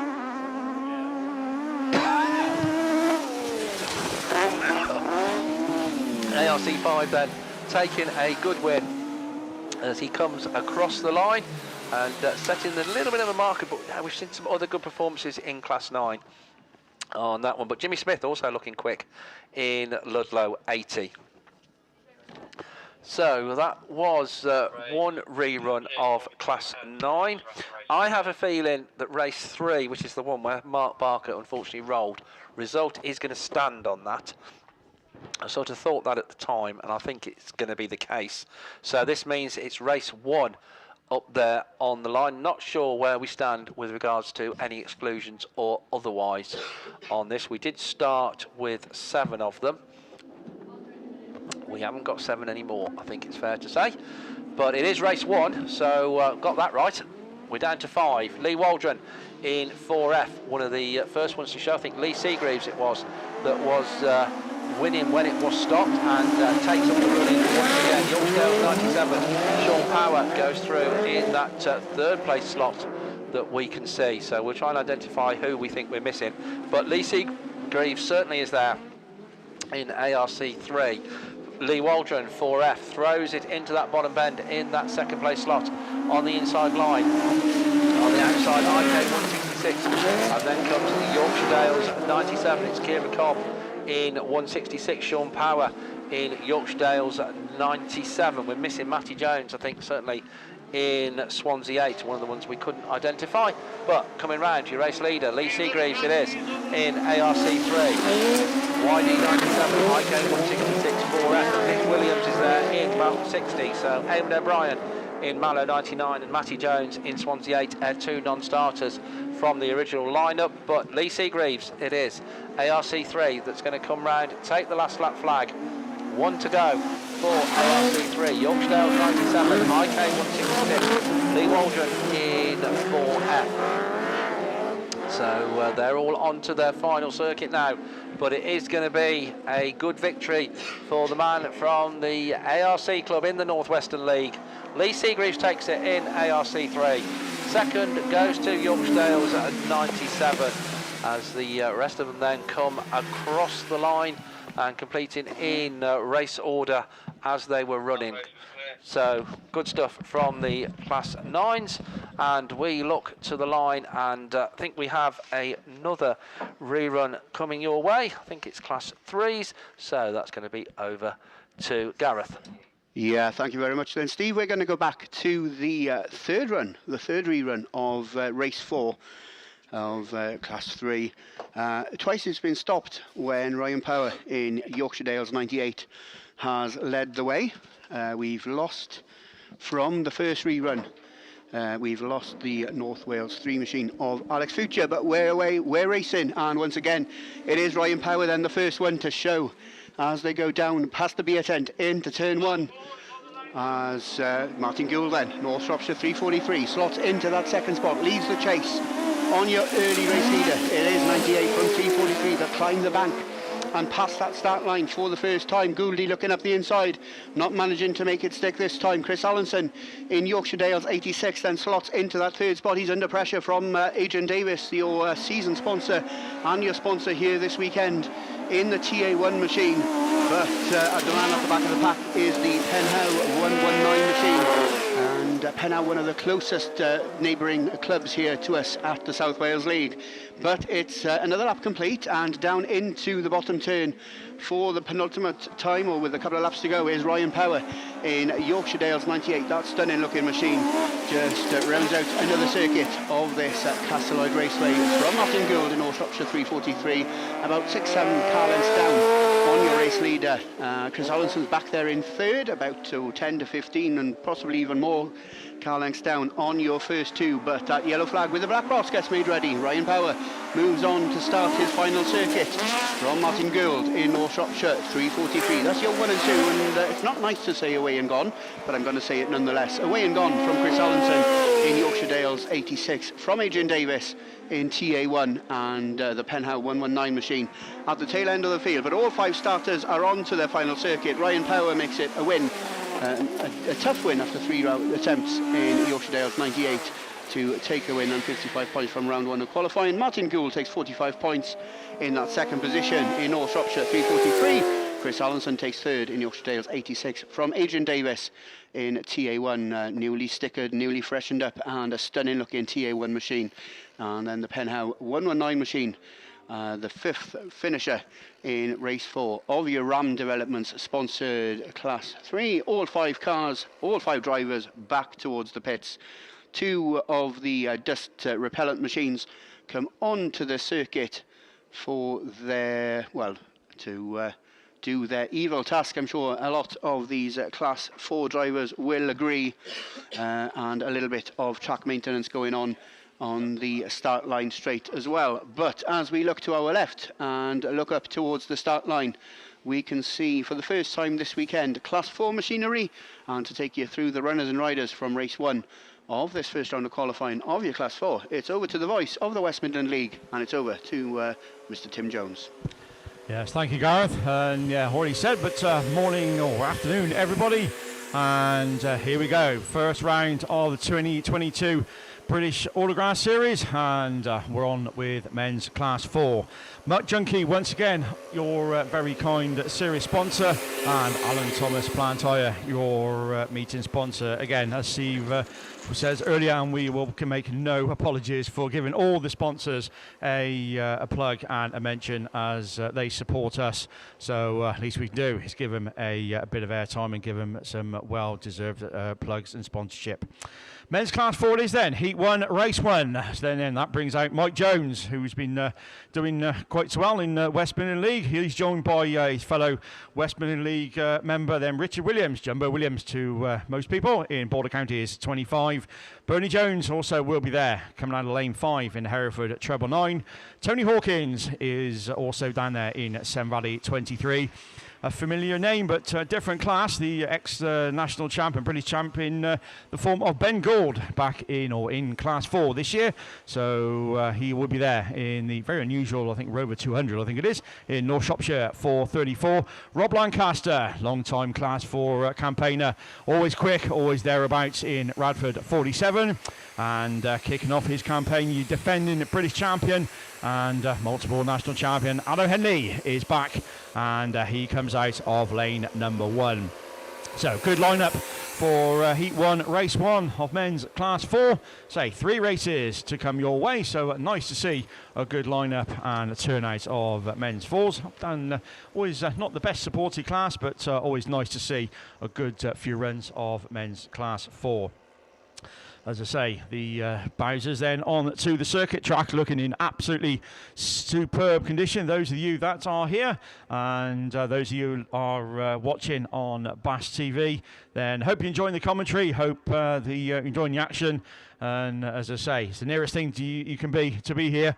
But it's looking at a stunning weekend. A lot of racing to get through, but the experienced team down here, I'm sure, absolutely at top of their job as always. So nice to see the sun shining as well, and always makes it. It's always a beautiful part of the world to come down and see. Always loved coming down to South Wales, and one of the best and most scenic tracks, I think, in the country. Bouncers again, still on to the circuit, and don't forget this is the first round of the British Series. The second round, of course, in a few weeks' time is up than my part of the world and the West Midland League with the Cumdy Car Club. So again, all the information and everything will be on social media, and will be on the British Series website in due course. I know stuff is starting to get sorted out, and preparations are well underway. as we head towards the sort of middle of the series. But that's round 2. We're still on round 1, and the first run, men's class 4, then is assembled on the line. We get to the wind-up signal, bungee brakes, away we go. Men's class 4 heat 1 race 1 gets underway, and he's the defending champ then on the inside of Adam Henley in York treble 7 that leads into turn 1, but Goldie it is that's going to lead them out of turn 2, and as I say, new to the class but very, very familiar now, and number in the North Shropshire 434 as we climb the bank and go round the start gate turn for the first time. Goldie just getting away, bit of a messy mix-up down the far side though, with Adam Henley though now through into second. Bernie Jones now running in third in H treble 9. Mikey Jones then at H31 there in that fourth place slot, but Goldie it is that's going to lead them back round towards us. North Shropshire 434, Henley second, Bernie Jones third, and then the other Jones, that's Mike Jones in Hereford at 31. He's just battling with Rob Lancaster in Radford at 47, and Tony Hawkins just gaining a place as in Sem Valley 23. But Goldie is away with this one in North Shropshire 434, as he's got about 5 or 6 car lengths then clear ahead of Adam Henley in York treble 7. Bernie Jones still battling with Mike Jones in Hereford at 31, as once again they climb the bank round the start gate turn again. Tony Hawkins looking up that inside line, trying to gain a place as he goes down the far side. Robbie Lancaster certainly not out of it either in Radford at 47, but with 1 lap to go because the yellow flag with the black cross goes out. Ben Gore, North Shropshire 434 on his way with Adam Henley, York treble 7, Mike Jones in Hereford 31. There comes Bernie Jones in Hereford treble 9 racing alongside Tony Hawkins in Sem Valley 23, and Rob Lancaster looking to move through as well and gain places as they go down the far side in Radford at 47, but looking to get 55 points on the board. Ben Gore then takes the win, North Shropshire 434. Then comes Anna Henley in York treble 7. Mike Jones finishes third in Hereford 31. Rob Lancaster does gain a few places in Radford at 47. Then comes Tony Hawkins in Sem Valley 23, and Bernie Jones in Hereford treble 9. So that's first run of men's class 4 done and dusted. Race 2 then already assembled down there on the line, and that brings out Otis Williams in Typhy 13, Daniel Jones in Pennow number 4, Ross Fisher in Pennow number 1, Jamie Williams, always quick, in the Uno in Melton at 58, Hugh Jones, former Class 4 champ, is back out there in Carmarthen number 7, and coming out of lane 1 in Ashley Littlewich in North Shropshire 112. So that's your lineup for race 2 of men's class 4 as we look for track clearance, as we just missed that one. Jumbo Williams in Border Counties 25 was the one that we lost early doors in that one, so hot hooked up already to the quad bike and back out of harm's way and back to the pits. He will go teleporter on to the circuit. So again, we're not going to be far away from heat 2 race 2 rather of men's class 4.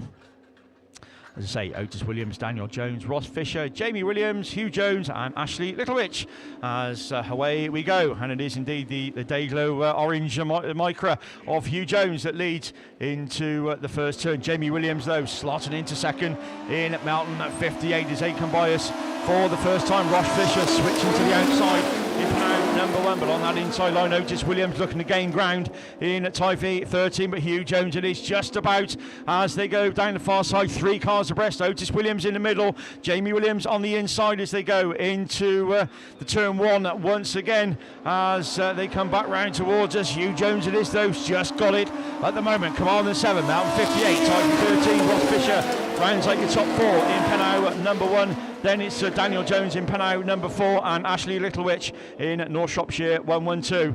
But as they just start to get spread out, it's Hugh Jones that's just got himself a little bit of daylight between himself and Otis Williams in Typhy 13. Jamie Williams still holding ground in Melton at 58 in that third place ahead of Ross Fisher in Pennow number 1. As once again these 4 have broke clear from Ashley Littlewich and Daniel Jones, who rounds the race order out in Pennow number 4.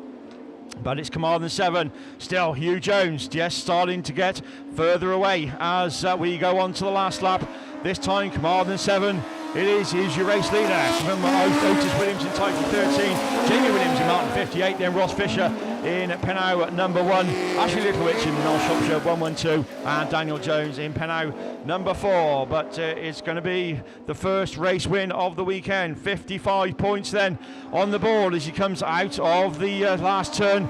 It's Hugh Jones who takes the win. Commandment 7 from Otis Williams in Type 13. Oh, split those from Melton 58 and Pennow number 1, Jamie Williams and Ross Fisher respectively. Ashley Littlewich in North Shropshire 112, and Daniel Jones will complete it all in Pennow number 4. Sorry to cut across, Tim. Just a quick urgent announcement then. The driver of S number 20, the Class 7, I can't remember the name at the moment, but S20 Class 7 driver, can you please return your arm restraints to pits control or to Linda, the driver of PAC 91? She needs them to go racing. So S20, can you take your arm restraints to either pits control or to PAC 91 in the pits? Thank you very much. Back to you, Tim. Yes, thank you, Gareth, and always important announcement when you can't have your race kit. So that's race 2 done and dusted. So down towards the line, the last scheduled race of men's class 4, race 3. That should bring out Colin Davis in Typhy 155, Andy Whittingham in SR50, Aidan Murphy away from from Ireland in Causeway 346, Dean Smith in PAC 40, Graham Whittingham in SR61, and last but by no means least, Clive Edwards, who comes out of lane 1 in Typhy 33. So that's the runners and riders for race 3 as the bungee lifts and we get underway. As from the middle to the outside of the pack then it's Graham Whittingham in SR61 as all cars get collected as we let them sort themselves out round the first couple of turns. And it's the Causeway machine of Aidan Murphy that leads the way, but right from the outside and gaining some good ground, Colin Davis then takes up the running as they go down the far side. Dean Smith also in there as well in PAC 40, who now moves through into that third place slot. Then comes Aidan Murphy in Causeway at 346 as once again back round towards us they go. It's TA 155 from Dean Smith on the outside in PAC at 40, looking to gain ground and moves through and takes up the run as they go down the far side. Dean Smith, now your new race leader from Colin Davis in Typhy 155. Aidan Murphy still running third in Causeway 346. Then comes Graham Whittingham in SR60, who's your back marker as they go past us once again. But Dean Smith is got it at the moment from TA 155. Then comes Typhy 33, Clive Edwards running in a good third as Aidan Murphy now runs fourth in Causeway 346, and SR50 Andy Whittingham, and Graham Whittingham rounds it all out in SR61. One to go for Dean Smith then. On to the last lap he goes. PAC 40 from Typhy 155, Typhy 33, Causeway 346, then comes Andy Whittingham in SR50 and Graham Whittingham rounding the race order out in SR61. But the first race win of the weekend on Class 4 for Dean Smith, PAC 40. Then that takes 55 points ahead of Colin Davis in Typhy 155, Clive Edwards in Typhy 33, Aidan Murphy, Causeway 346, SR61. Graham Whittingham wins the SR battle, and completing it all, and it will be Andy Whittingham in SR50. Right, that completes men's class 4. So next time we'll see them is the second round of qualifying. So looking down towards the line, I think this could be, is this a rerun of class 9? So I don't quite know what's down there, as we'll try and have a look. So anyway, if it is class 9, then it's back over to the voice himself, Mr. Steve Langley. Thank you very much. So yes, indeed, I think this is our last outstanding Class 9 rerun. If it's not, then I've no idea what it is an honest answer. But we'll identify them as they come off the line. So the one that I said that I didn't think was going to be rerun is going to be rerun. And oof. So all problematical, but we are up and running, and red flags again on that one. So didn't get very far at all. So yeah, RK 121, Trent 9, Hereford 55. and Pennine 5, and good to see Mark Barker back out there in Evesham 26. A little bit more aerodynamic at the front, but told you they'd get there. So that was race 3. We will see it again in a minute.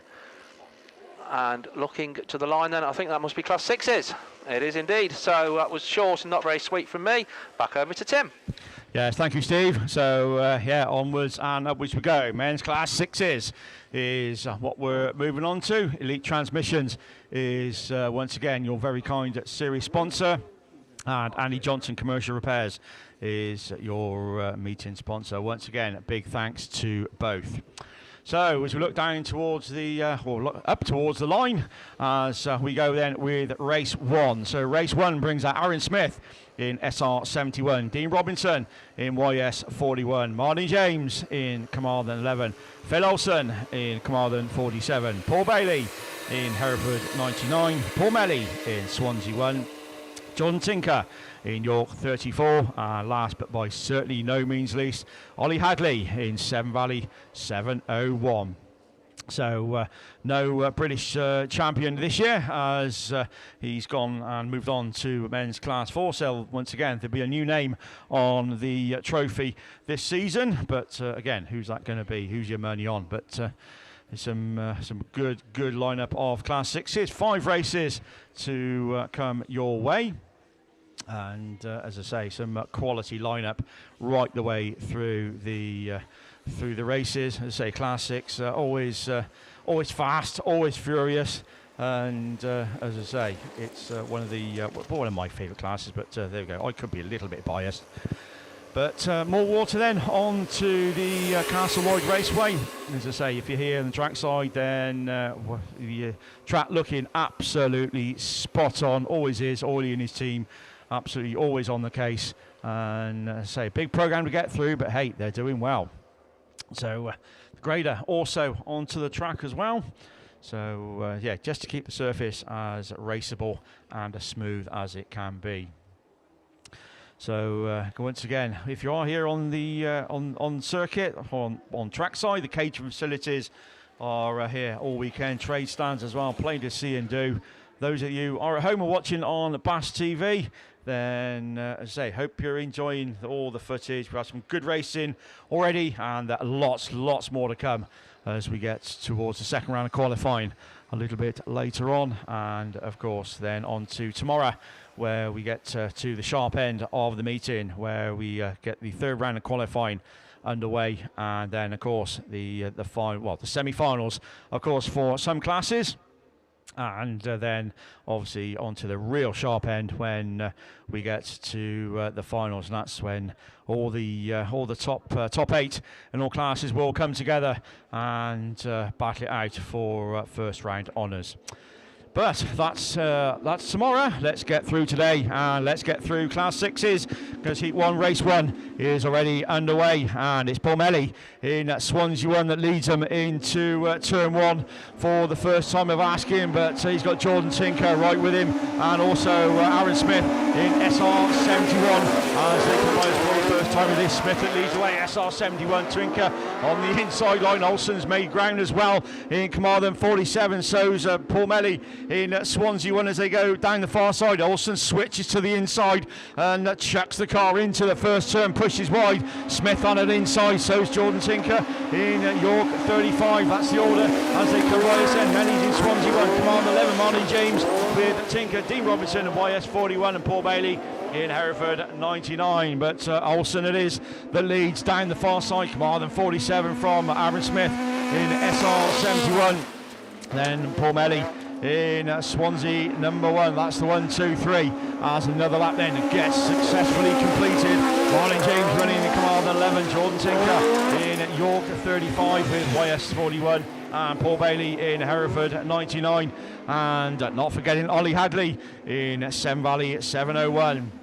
But once again, round at the start gate or the bottom corner, we go for the penultimate time. Last lap flag then, Phil Olsen, Carmarthen 47, Paul Melly in Swansea 1, Martin James has moved through the third in Carmarthen 11. There comes Aaron Smith in SR71. Jordan Tinker YS 35. But not again. Commandant 47. Phil Olsen, problems on board as he pulls into the middle of the Castle Lloyd Raceway. So that leaves Paul Melly, your race leader, then as they come out of the last corner for the last time. Checkers at the ready. Melly wins it from Commandant 11.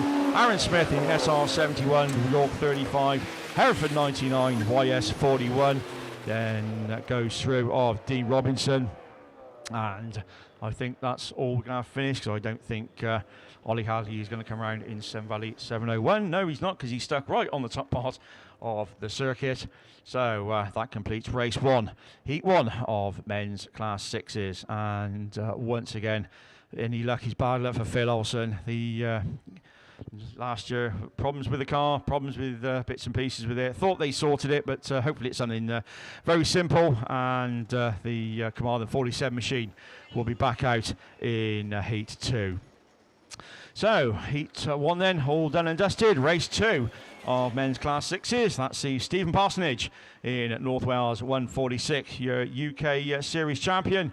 Then Aaron Murray joins the BASt for this year, and he comes out of lane 7, and he's at Cumdy number 80. Michael Keogh will also down with there in lane 6 in Cumdy 433.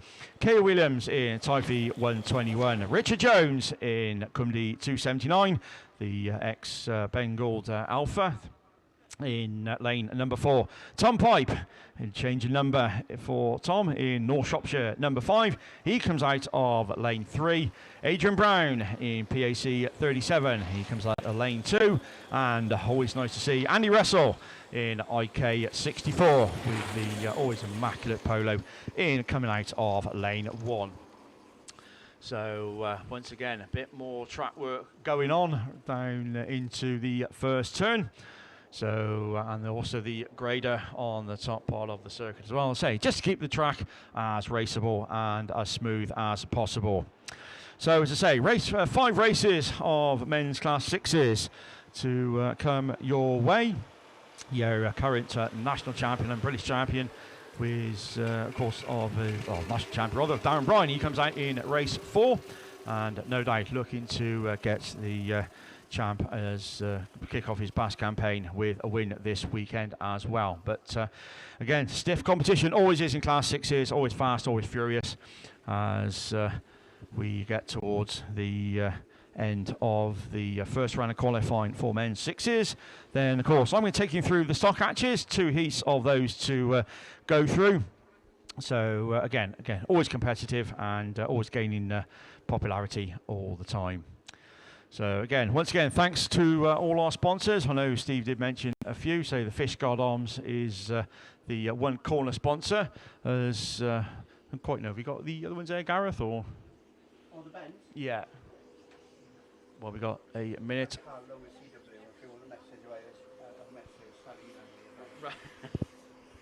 Right, okay. Dig It Plan Tyre, of course. I've no idea of which corner is which, but we'll certainly give them all a shout out. Dig It Plan Tyre, of course, is your one corner sponsor. The Fishguard Arms, of course, that we can see from where we are in commentary.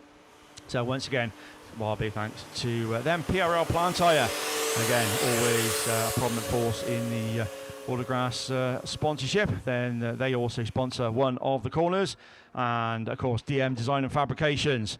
So again, our big thanks to them for all our sponsorship. Plant and Machinery sponsor Narberth Travel, of course, the coach firm that's always down here and shipping people to and from the actual venue itself. So again, our big thanks to them. I know they were doing trips into Tenby and Pendine and all sorts yesterday, so I presume same thing today, as the track work then still carrying on. So I think that's about finished. Grader's about to make its way off the track. So is the Bowser. Quad bike then is going to be moved back, or go back to the pits. And race 2 then will be underway. We're going to be looking for track clearance very, very shortly as the wind-up signal goes. And bungee lifts, let's go racing. Men's class 6s are away from the line, and it's Stephen Parsonage right from the outside grid in North Wales 146. that makes the best start with Andy Russell from grid 1 then, IK64, just scratching for some grip as they go past the for the first time. C80 then of Aaron Merry then slipping into that third place slot ahead of, I think that's PAC 37. If it is, then that's going to be Adrian Brown. Just losing out to Richard Jones in company 279, but at the front it's still Stephen Parsonage in North Wales at 146, Andy Russell, IK64, then comes Aaron Murray in company 80, Richard Jones in company 279, PAC 37 from Michael Keogh in company 433. And Tom Pipe rounds it all out in North Shropshire 5. Well, not quite rounds it all out because that goes to Keir Williams in Tyvee 121. But once again, it's still Stephen Parsonage who's going to bring him round once again with a couple laps to go. 146 here from Cundy 80 as Andy Russell's got problems on board in IK64 and he drops down. He's dropping down the order rapidly as they go down the far side. Richard Jones then now up to third in Cundy 279, but it's still Parsonage. You've got to catch North Wales 146 out of the bottom bend for the penultimate time, 146 it is. A good battle going on between two Cundy cars, Aaron Murray and Richard Jones in C80. These two race week in, week out together, absolutely locked side by side as they go down that far side. When then Andy Russell, then he's got himself back up to that fourth place slot, but this is the one you got to catch. Stephen Parsonage it is that's going to take the win. 55 points on the board, 146 from Aaron Murray and Richard Jones in 279. Then comes Andy Russell in IK64, Michael Keogh in Cumdee 433, PAC 37 of Adrian Brown and Tom Pipe of North Shropshire 5, and Keir Williams in Typhy 121.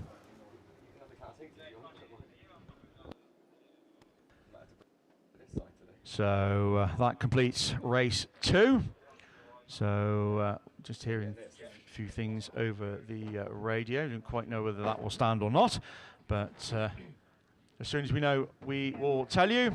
As we look down towards the line, we're not sticking with the Class 6s because we're going back to Junior Saloons. So it's back over to Steve Langley. Thank you very much then, Tim. So yeah, this is a rerun of race 1 of Heat 1 of the Juniors. Unfortunately, running without Travis Markilly in PAC 9. So we should have William Hall in Severn Valley 29, Lewis Middleton in White Rose 21, Will Hadley in Severn Valley 107, Emma O'Riordan in Mallow 37, Iestin Jones in Tyvee 15, Jack Owens in Tyvee 5, and Tyler Davis in Tyvee 60. So it doesn't look like we've quite got that full lineup. Oh, we have. So there we go, one hiding behind one of the other ones. As they sort themselves out round turn 1, then the first one to show is the Tyvee 15 machine.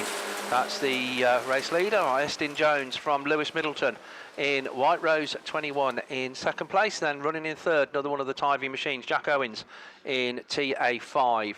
As they spread themselves out a little bit down that far side though, it's still the Tyvee 15 machine. Just goes wide on that bottom bend, but keeps momentum going, and still the race leader from White Rose 21, Tyvee 5. Mallow 37 then, Emma O'Riordan on the inside, running in that fourth place position, just ahead of Will Hadley in Severn Valley 107. The one just slightly off the pace at the moment, William Hall in Severn Valley 29. But right on the pace is Tyvee 15 as their race leader comes round once again. Couple of laps to go in this heat of the juniors. Shropshire Designs, British Autograss series sponsor. White Rose 21 still holding on to second place, being strongly challenged though by the Tyvee 5 car of Jack Owens. That's where the closest battle is at the moment, as their race leader about 6-7 car lengths clear, going into that bottom bend and back round towards us for the penultimate time, because it's one circuit to go then for the Tyvee 15 car. White Rose 21, Tyvee 5 still run second and third, Mallow 37, Severn Valley 107, and then Tyler Davis in TA 60. And coming round to start their last lap is the Severn Valley 29 machine of William Hall. So all onto their final circuit, but it's Iestin Jones in TA 15 that's going to come round, take the checker flag and take the win. White Rose 21, Lewis Middleton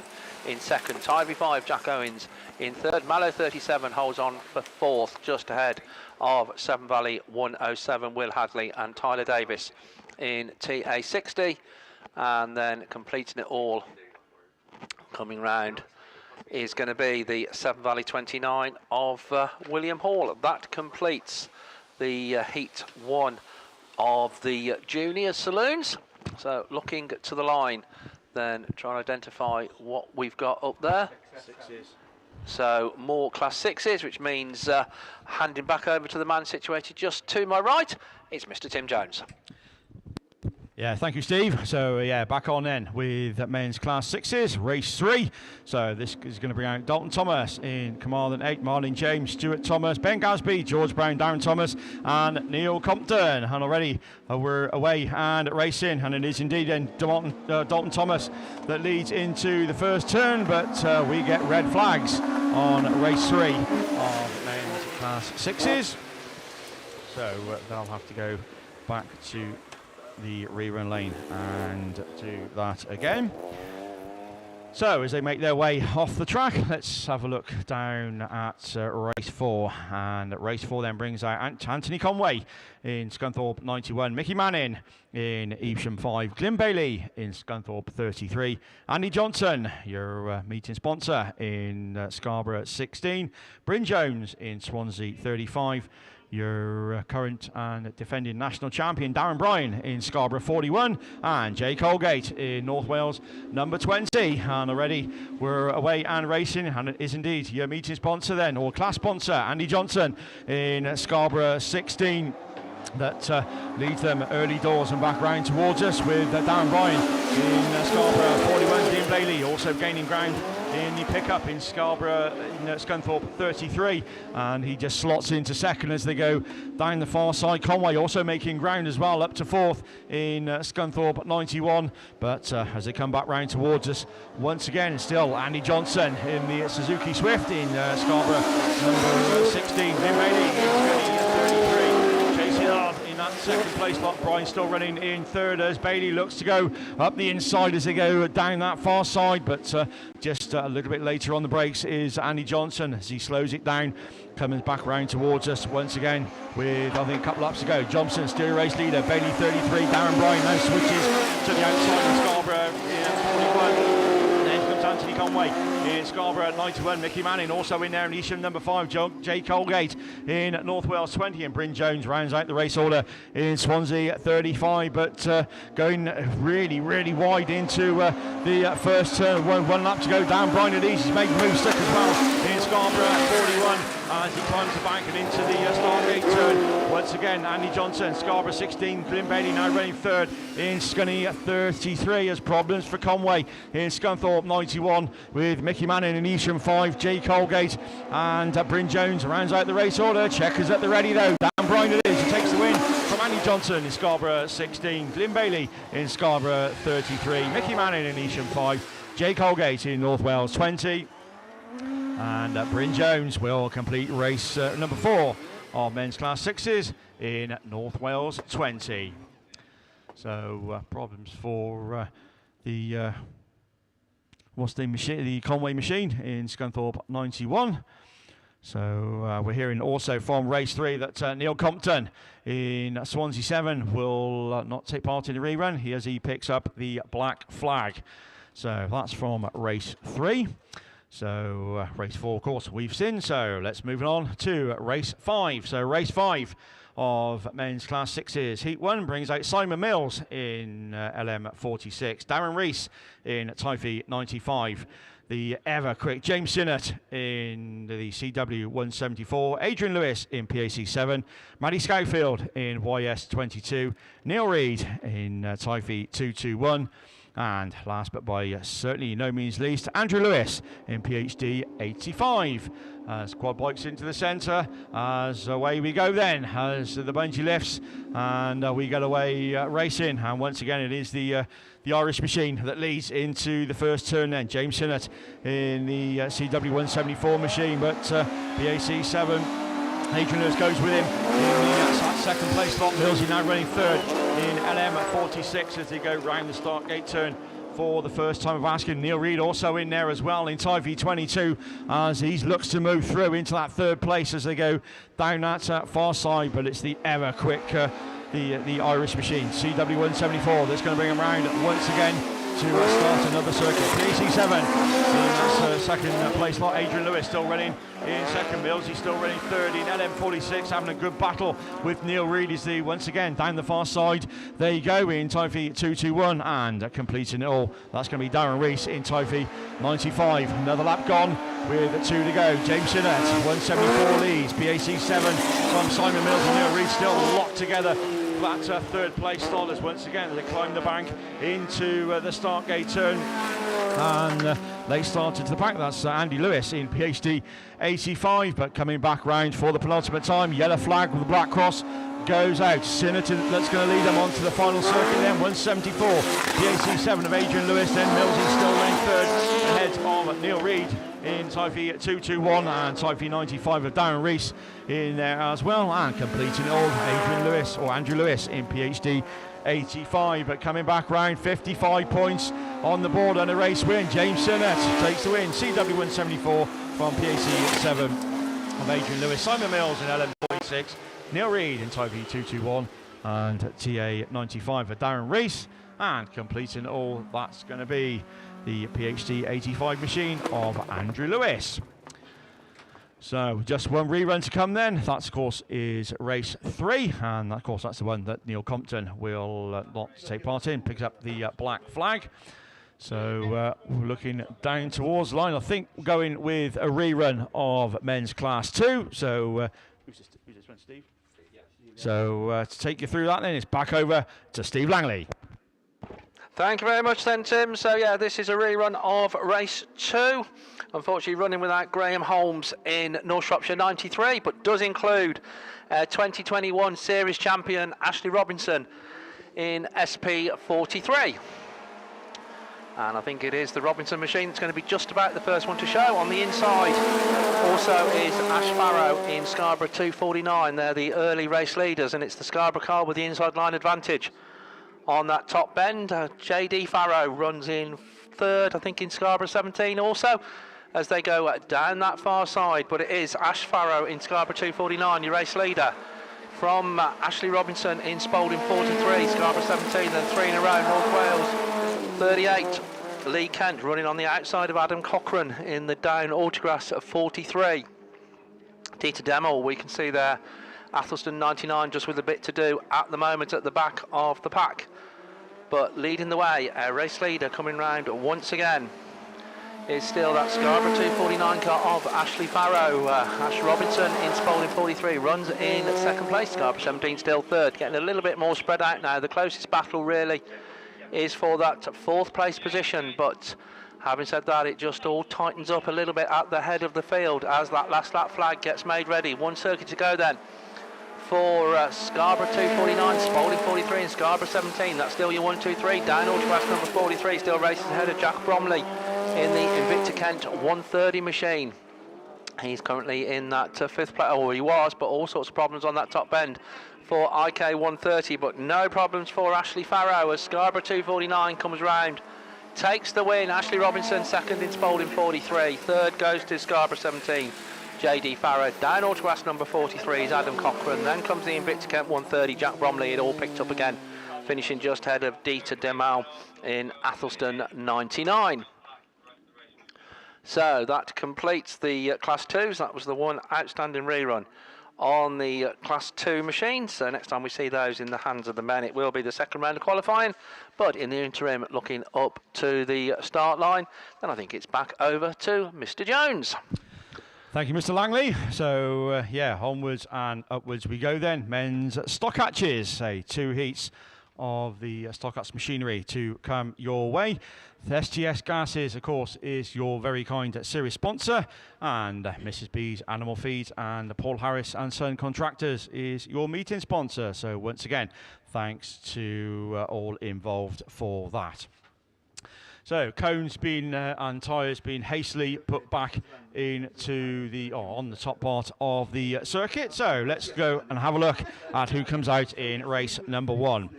that's race 1 then brings out Stuart Powell in C95, Leon Cook in Scarborough 65, Jordan Lord in Carmarthen in Cumdee at 24, John Petrie, and nice to see John back racing in Radford 59, Alan Hawkins in Forest 20, and my fellow commentator from my West Midland League part of the world, and Archie Lewis in Cumdee 241. So that's your lineup for race 1 of the men's stock hatches. As we look to get everything underway, as we look for track clearance, bungee lifts, and away we go as we look towards the first turn. Then it is Petrie in Radford 59 that leads into the first turn, but Archie Lewis goes with him in the Cumdee 241 as they all push wide. Somebody's gone straight on. I think that's Stuart Powell in C95.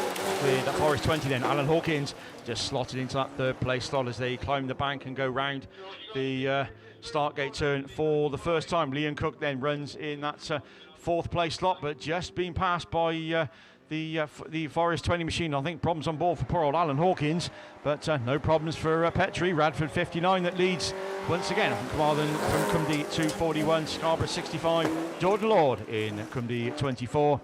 And Forest 20, Alan Hawkins with problems, but he will come through and start another lap. Don't quite whether you'll finish it, but there we go. Radford 59 now, still your very close race leader, and with Archie Lewis in 241, all little bit of contact as they go through, as we get red flags, I think, on this one. So that will go to a rerun. So see what they say on the radio. There may be a flag or two being given. But race 2 then will bring out John Crosby in Melton 4, Justin Hardy in South Somerset 8, James Holmes in North Shropshire 391, Chris Patterson in Scarborough 64, James Williams in Border Counties 225, and last but by no means least, Martin Murray in Cumdee 88. So that's your lineup for race 2 of the men's stock hatches, but not before we get the quad bike hooked up to Alan Hawkins's stranded 20, and he will be moved back to the pits. And once again, both Bowsers on to the circuit to put a bit more dust-settling solution on to the raceway. I think recovery may also be needed for Stuart Powell in C95, who didn't get round the first corner. So again, he'll need some assistance to get back to the pits. So Telly Porter in the middle of the raceway. As those of you that once again are watching on BAStv, then good afternoon to you all. Hope you're enjoying all the commentary and all the action from Castle Lloyd Raceway. And we are just heard over the radio, and has been confirmed that Archie Lewis in Cumdee 241 will does indeed pick up the black flag. So obviously being deemed the cause of the racing incident. So we also will be going without Alan Hawkins in Forest 20, because of course he wasn't running when the race was stopped. So a bit of a depleted lineup for that one. And also we are hearing that Jordan Lord in Cumdee 24 also picks up a black flag. So again, a bit of a very depleted stock hatch Heat 1 lineup. We haven't even got through the first round of qualifying yet, and we're down a few cars, but hey-ho, that's how racing works sometimes. So the grader once again doing its job as they come past us in commentary, and again, as I said, track looking absolutely spot on as we look towards the getting round the end of first rounds of qualifying.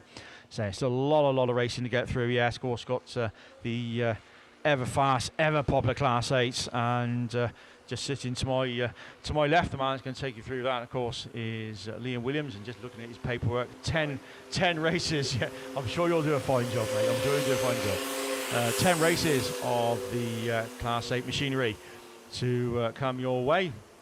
So he's going to be a busy man on the mic in a few minutes' time.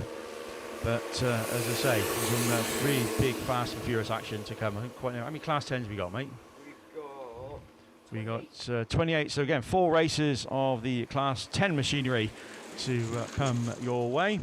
So open wheelers, always fast round this stunning Castle Lloyd Raceway. So one of the most picturesque tracks on the calendar, and certainly always, as I say, always love coming down here. Lovely part of the world, and as I say, always fast, always furious. So as I say, always nice to be here. But Bowser's once again, I think about done. So we're going to be racing then very, very shortly. As I say, we're going with the second heat of the stock hatches. I think, are we? Yeah. Yeah, so just to remind you of the race 2 then. John O'Cosby in Mountain 4. Justin Hardy in South Somerset, number 8. James Holmes in North Shropshire, 391.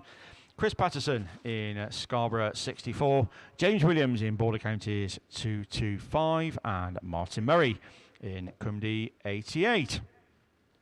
So Bowser's then all done, out of harm's way they will go, and track clearance, bungee lifts, let's go racing with the stock hatches as they leave the line. A pretty even Steven break, but from the inside it's Chris Patterson in Scarborough, 64, that just about leads into the first turn with the North Shropshire 391. James Holmes just looking to move through as well. Murray's also there on the inside in C88. Then comes Mountain 4 in that 4th place slot as they go into the start gate turn for the first time of asking. But it's the Scarborough machine that leads. Chris Patterson down that far side ahead of James Holmes in North Shropshire 391. Then comes the mountain car of John Cosby in Mountain 4, and he just looks to move through as they come out of the bottom bend, but there's a Scarborough machine still leads. 64, Mountain 4, then comes North Shropshire 931 from Martin Murray in Cumdy 88. Then comes the Border Counties 225 of James Williams, and Justin Hardy rounds it all out in South Somerset number 8. So field fairly well, starting to get spread out as your race leader once again comes back round towards us to put another lap in the book. Chris Patterson, Scarborough 64, Mountain 4 of John O'Cosby, certainly not happy to sit there in that second place slot. He wants to go for the win as into the top part of the circuit we go once again. James Holmes still holding third in 391. Then comes Martin Murray in Cumdy 88, and James Williams in Border Counties 225. Yellow flag with a black cross time. 1 lap to go then for the second heat of stock hatches. 64 still leads. Mountain 4, North Shropshire 931. Cumdy 88 from Border Counties 225, and Justin Hardy in South Somerset 8. So everybody is safely on to their final circuit as once again we look towards the leader. We look towards Chris Patterson. Scarborough 64 it is going to come back round towards us and put 55 points on the board and a race win. 64 it is then. Mountain 4 from North Shropshire 931. Then comes Martin Murray in Cumdy 88. James Williams in the Border Counties 225. And completing all then will be Justin Hardy in South Somerset 8. So that completes men's stock hatches, but doesn't quite complete it, of course, because we've got the one rerun to come, and we've got a rerun of Class 6s, I think, to come as well. So you haven't quite got rid of me as yet, but looking to the left, my left, and the man that's going to take you through Class 8, because that's what's on the line. It's a very, well, we've already said good morning, but we'll wish him good luck instead. That might be the best. So, Liam, take it away with Class 8s. Cheers, mate. Yeah, thank you, Tim. And once again, good afternoon to everybody trackside. As Tim quite rightly said, 10 races of men's Class 8s to come your way. Beresford Chassis and Components, your sponsors for the series. Dan McKenzie, your sponsor for the meeting. We got no time to go through the runners and riders in race 1 because they're already off the line and they're heading into turn 1 as they put the power down, and all fairly level as they go into turn 1 is straight out of it. But the first one to show is Tom Chadwick in North Shropshire 151. He's the one who takes up the running, someone sliding up the inside, but not making it stick. Chadwick's looking to get away. We got contact at the back as Dan Barnard's facing the wrong way. He's caught up with someone else, and start as you mean to go on. It's red flags on men's Class 8. Race 1 comes to a halt as the boys slow it down, and I think there was a few flames spitting out of the back of the Dan Barnard machine. So marshals are now running out there very quickly in attendance to put it out. And hopefully both drivers are A-OK. They seem to both be fine. I think it was just a tangle up at the back. And as I said, start as you mean to go on. We got, what do we do, 1 lap of men's Class 8. And of course we see the dreaded red flags. But of course, most of us are used to that now, as we come to expect it with Class 8. 10 races scheduled. If we can get through at least 5 of them, then I'd say that would be pretty successful. But obviously not the best of starts to have the first race red flagged. So this does then obviously give me an opportunity while we've got this bit of downtime to say a proper hello to everyone trackside, and of course all of you watching on BAStv as well. Of course the new thing for the year in Autograss racing. I know I think Steve mentioned it earlier, of course, how Nick Apps did a lot of filming up and down the country last year and broadcast it to YouTube. They've obviously capitalised on that now and taken it up a notch, with all due respect to Nick. There we go, we're on TV. So hello to everyone that is watching, wherever you are, whether you're at home, you might even be in your camper trackside, to be honest, after a heavy night last night, might be in the beer tent. And obviously those of you that aren't here, then hopefully you got a legitimate reason, because you should be here, because you're missing out on what is shaping up to be a fantastic round 1 of the 2022 British Autograss Series. PRG Trailers, of course, your very kind sponsors for the meeting. And what a meeting is shaping up to be, of course. This venue, very familiar to a lot of us. It's had national championships, BASH championships, of course, over the years. And I know a lot of us, obviously, have been up and down here over the last few years a lot. And we know what to expect when we come to this track. We expect great racing and brilliant organisation as well. And I tell you what, that's exactly what we're getting so far this weekend. Anytime there's been a bit of downtime due to an accident or an incident, then they have been out there working on the track. And even for those of you watching at home, I'm sure you can see the condition that this circuit is in. It is in absolutely immaculate form, and it's providing some very fast racing. And I don't think you get much faster than men's Class 8. The 7s are absolutely flying around here earlier on. I think so far probably the fastest person to go around this track is probably Andy Oatby in his Class 7, or Phil Rogers in his Class 9. But I tell you what, these Class 8 boys, they do not play. They're not here to mess around, and they are going to put on some of the fastest racing you've seen. Anyway, we're getting closer to go back racing. Race 2 brings out Fergus Reynolds, PhD 16, Mitch Wells in Victor Kent 356, Phil Taplin, Leewood 51, Jamie Meehan in West Waterford 132, Sean Wright, Charlie Musto, Jake Harden and Tyler Heath Bayard. Mitch Wells very quick out of the gate in 356. He's going to lead them into turn 1. Someone's overcooking it and getting it sideways, but they all manage to avoid contact as we turn our attention back to the front. Sean Wright nicks right at the inside in Scunthorpe 71. Wells relegated to second in Victor Kent 356, but fights right back as they go down the far side. It's Mitch Wells from Sean Wright. We're going to stick with these two as they go into that turn for another time and ready to come round to start another lap. Wells it is with his nose in front. Wright settles for second. Who's third? Jake Harden it is in PhD 25. Tyler Heathfire, Charlie Mustard, Leewood 51, PhD 16 of Fergus Reynolds and Phil Taplin at the tail end of the field. But your front two are in a league of their own at the moment as Mitch Wells it is that holds off the challenge, but Sean Wright will push him the whole way in order to find a way past, just about managing to avoid the Armco, and gets the car a little bit sideways, and that allows Mitch Wells to pull away more and more in 356. Couple more to go. Sean Wright still second. Jake Harden unchallenged at the moment in third in PhD 25. Tyler Heath Bayard runs fourth, but he's gaining ground. He's looking for a way through as he tries to get into that top three. The last lap flag is out this time.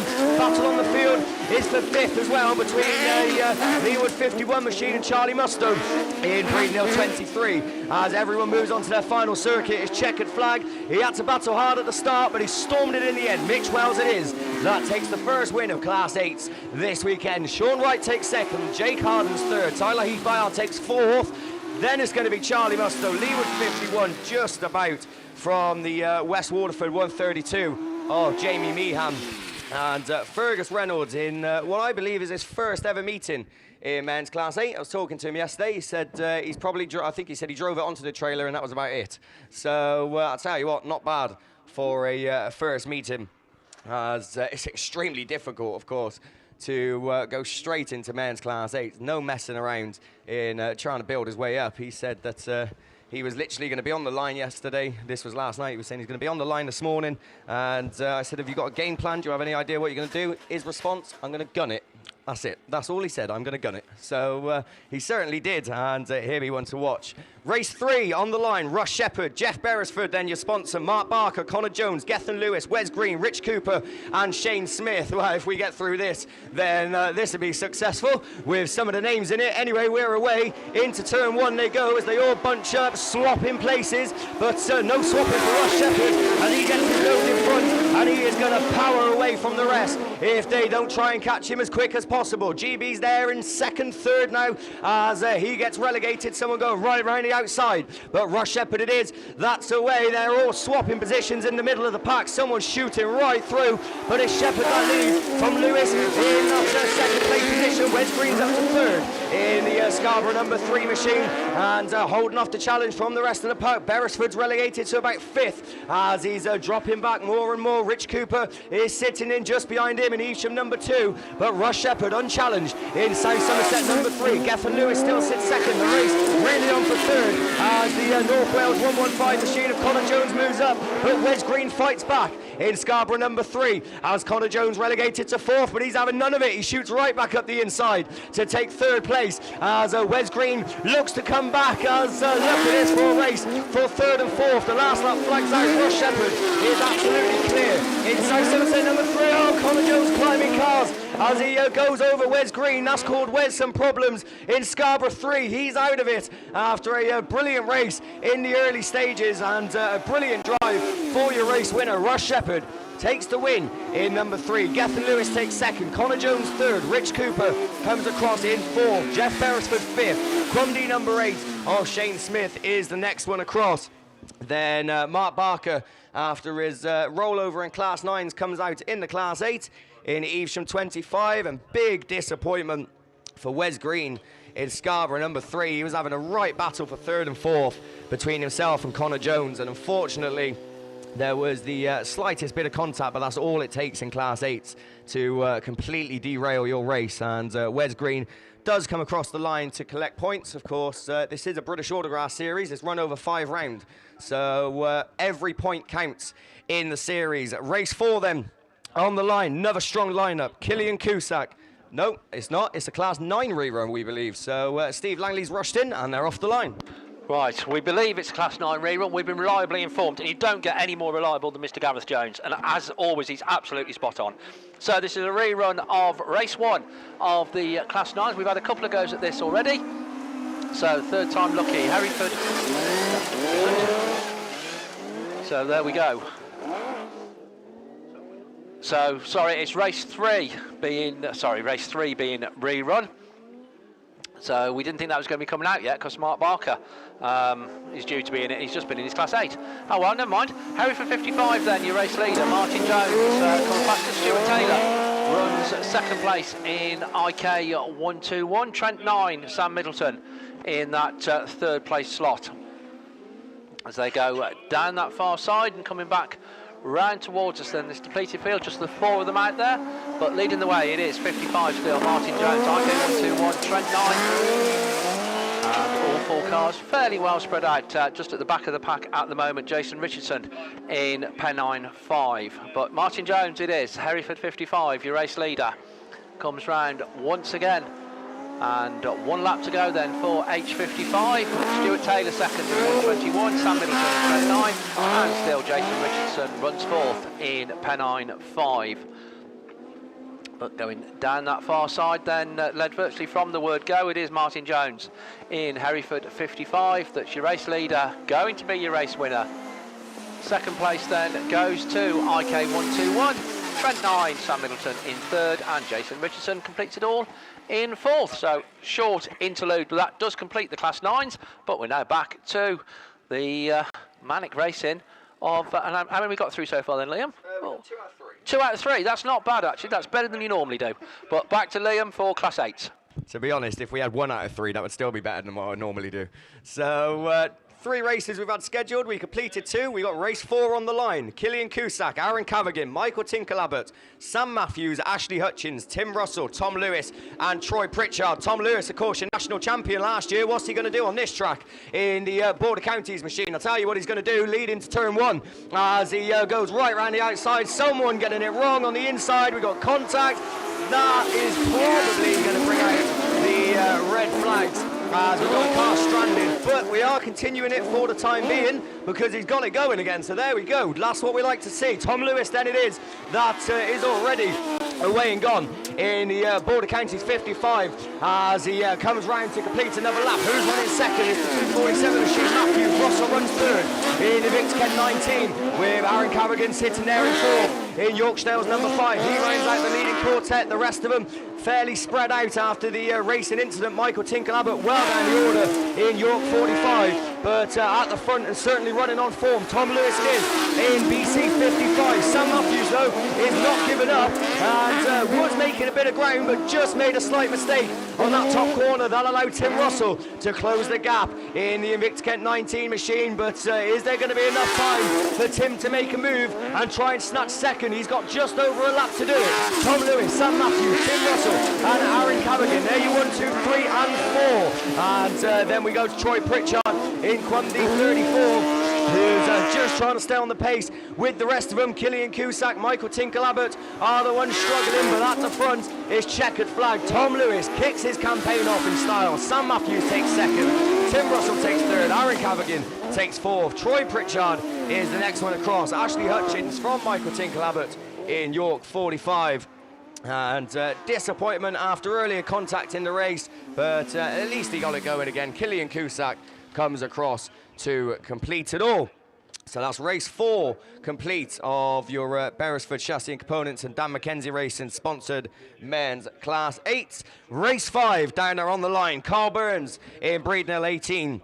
He is down there. Jake Herdman, change of clubs for Jake. He's now representing the Welsh contingency. Typhy 57 in lane 2. Chris Pope, Spalding number 8. Ellen Lewis, Kenneth Cashel, Owen Lloydell, Zach Yeardley, Dan Smith. They're already off the line. And they're already halfway down the straight as they get going. Popey, I tell you what, stormed that as he leads him into turn 1. Already pulled a bit of a lead between himself, but someone's coming up the inside. And it's the Irish, it's the West Waterford machine of Kenneth Cashel as they've come over to play, but certainly not messing around as he runs second. Jake Herdman's up to 3rd in Typhy 57 and holding off the challenge of Carl Burns at Breednell number 18, but Popey it is, probably the most experienced racer out there and he's showing it. Kenneth Cashel, Jake Herdman, Carl Burns, Zach Yeardley, Ludlow 44 is the one just behind. And trying to stay on the pace, Ellen Lewis and Owen Lloydell as they go down the far side, starting to separate themselves a little bit now. And Chris Pope certainly making some distance between himself and Kenneth Cashel in that 1st and 2nd. Jerdman looks safe in 3rd, but the race really on for 4th as Carl Burns is coming under strong challenge from Zach Yeardley in Sturton 691 as they go down the far side for the penultimate time. It's going to be last lap flag this time. No one's going to catch a race leader, bar any major mistake. It's Chris Pope with 1 more to go. Someone going very wide. Carl Burns getting close to the Armco, and that allows Zach Yeardley at the inside, but Burns gets him back on the cutback, runs over the tyre, and Zach Yeardley fights again on that outside line in the Sturton machine. That's the race on the field. It's for 4th. There's no race at the front because your race leader's your race winner. Chris Pope it is. That takes it. Kenneth Cashel takes 2nd. Jake Herdman takes 3rd. Yeardley snatches 4th from Carl Burns. Then Ludlow 44, PAC 71. Into the Invicta Kent machine of Owen Lloydell in Invicta Kent 28, who comes across and rounds it off. I don't really want to say it, but I'll tell you what, we're seeing some good clean racing from Class 8 so far. So that means race 6 on the line is going to be red flagged in the first corner now that I've mentioned it. But race 6 is down there on the line. We've got a bit of water going down on the track, so maybe I have just jinxed it, to be honest, because water and Class 8 racing doesn't normally mix. It doesn't end well. But I'm sure these Class 8 boys would be on their best behaviour. Although saying that, looking at some of the names, Anthony Ross is coming out in this one. You think that's bad? Graham Bennett's also down there in Yorkshire Dales number 7. So those two, of course, former national champions, the pair of them. Anthony Ross, of course, won it in Class 8s. Graham Bennett won it in Class 10s, I think. what was that, 10 years ago now maybe? I think in 2012. So Graham coming back out in the Class 8. Of course, in Yorkshire Dale's number 7, so that's of course Liam Nichols' car. So it'll be interesting to see what he does. But they're not the only two in it, because they've got a very strong lineup. Reese Candy is coming from the inside in South Somerset 24. Next to him is Mike Holroyd in North Shropshire 199. Anthony Ross, as we mentioned. Gaz Edwards seems to be ever improving throughout the British Autograss series in North Wales at 55. Phil Talbot in Solway number 2. Matt Doddridge in the Forest of Dean at 51, and Kerwin Thomas in Carmarthen 26. So once again, a very competitive lineup of your men's Class 8s, but I think every lineup in men's Class 8s is equally as competitive as the next, to be honest. Yeah, there's no such thing as an easy heat in Class 8, is there? Definitely not, 100%. And of course, with the amount that are signed on this weekend, as usual, we're looking for the top 16, which seems to be a running theme over the last few years in Class 8s. To be honest, I couldn't tell you the last British Autograss series I went to where they didn't have semi-finals, as the numbers just keep growing and growing. And as I said, the driving and the driving standards and the drivers that take part, they really are the best of the best. And Class 8 is certainly one of the hardest classes to come out on top on, as we look for the top 16 point scorers. Of course, for those of you that are unfamiliar, I don't know whether there's a few day trippers here today, or if you've never been racing, or of course if you are watching on BAStv that aren't familiar with the format, we run 3 sets of heats over the 2 days. So there will be 2 heats today and a third round of qualifying tomorrow.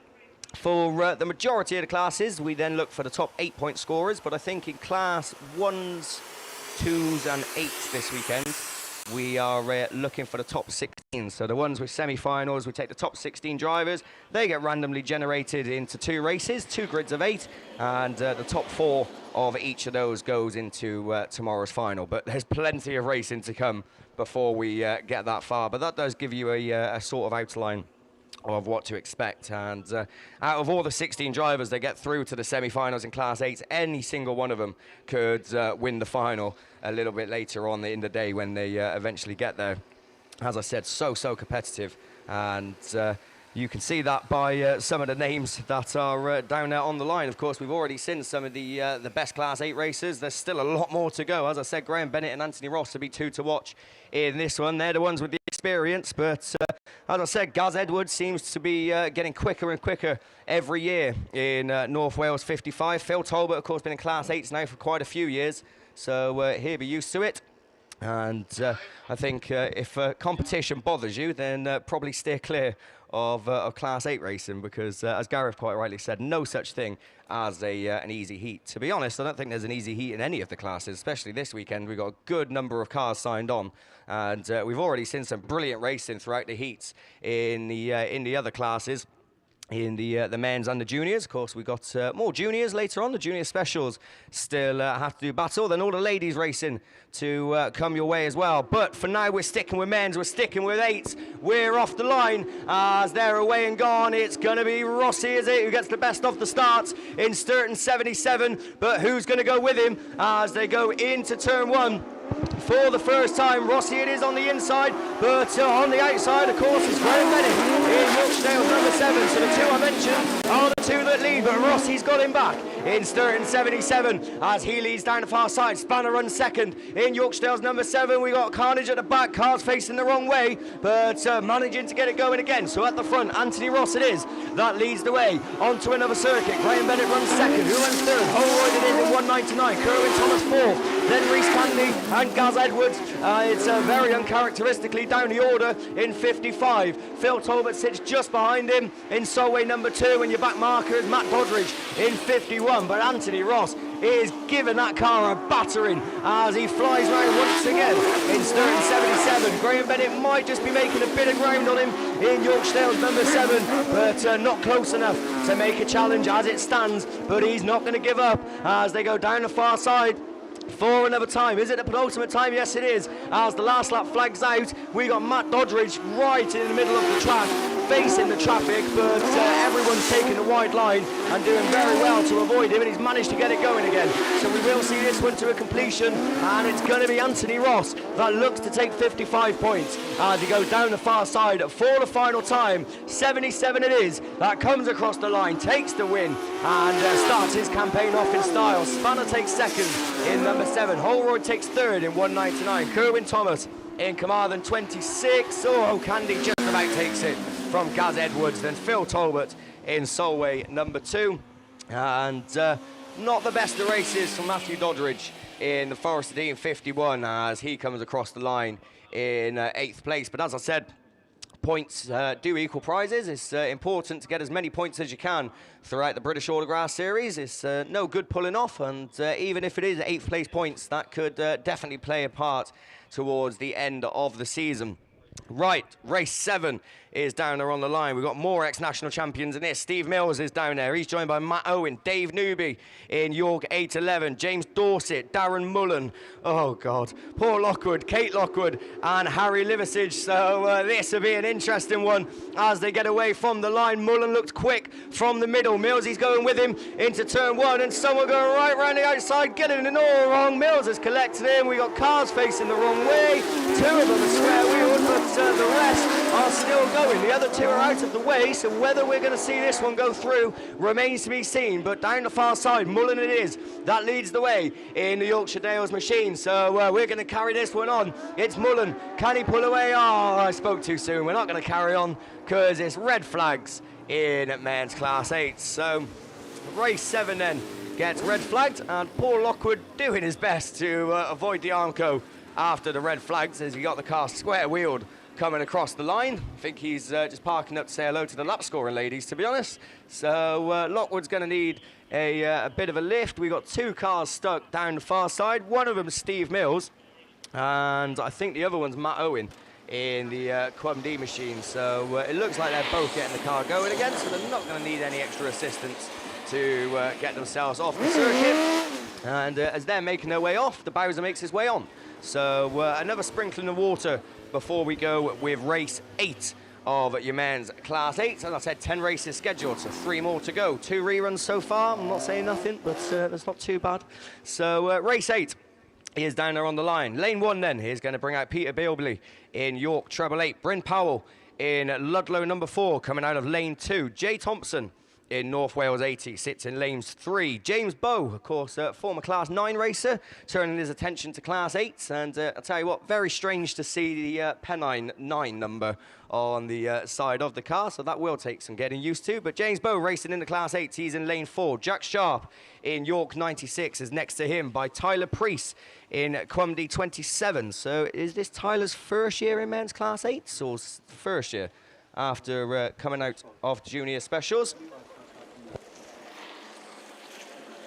So just quickly then, before we finish off the rest of the runners and riders, important announcement: we need a car moving, which is over by the toilets, over on the far side by the beer tent. It's a Audi Q7, so registration DF6300A. So DF6300A. So if that is your car, then please get over to it as quick as possible and get it moved, because you're obviously parked somewhere where you shouldn't be. So where do we get to then? Tyler Priest, we said. 2 more. Matt Bishop, as always on good form, is Matt in Yate and Sudbury 73, and Chris Dance in Radford 62.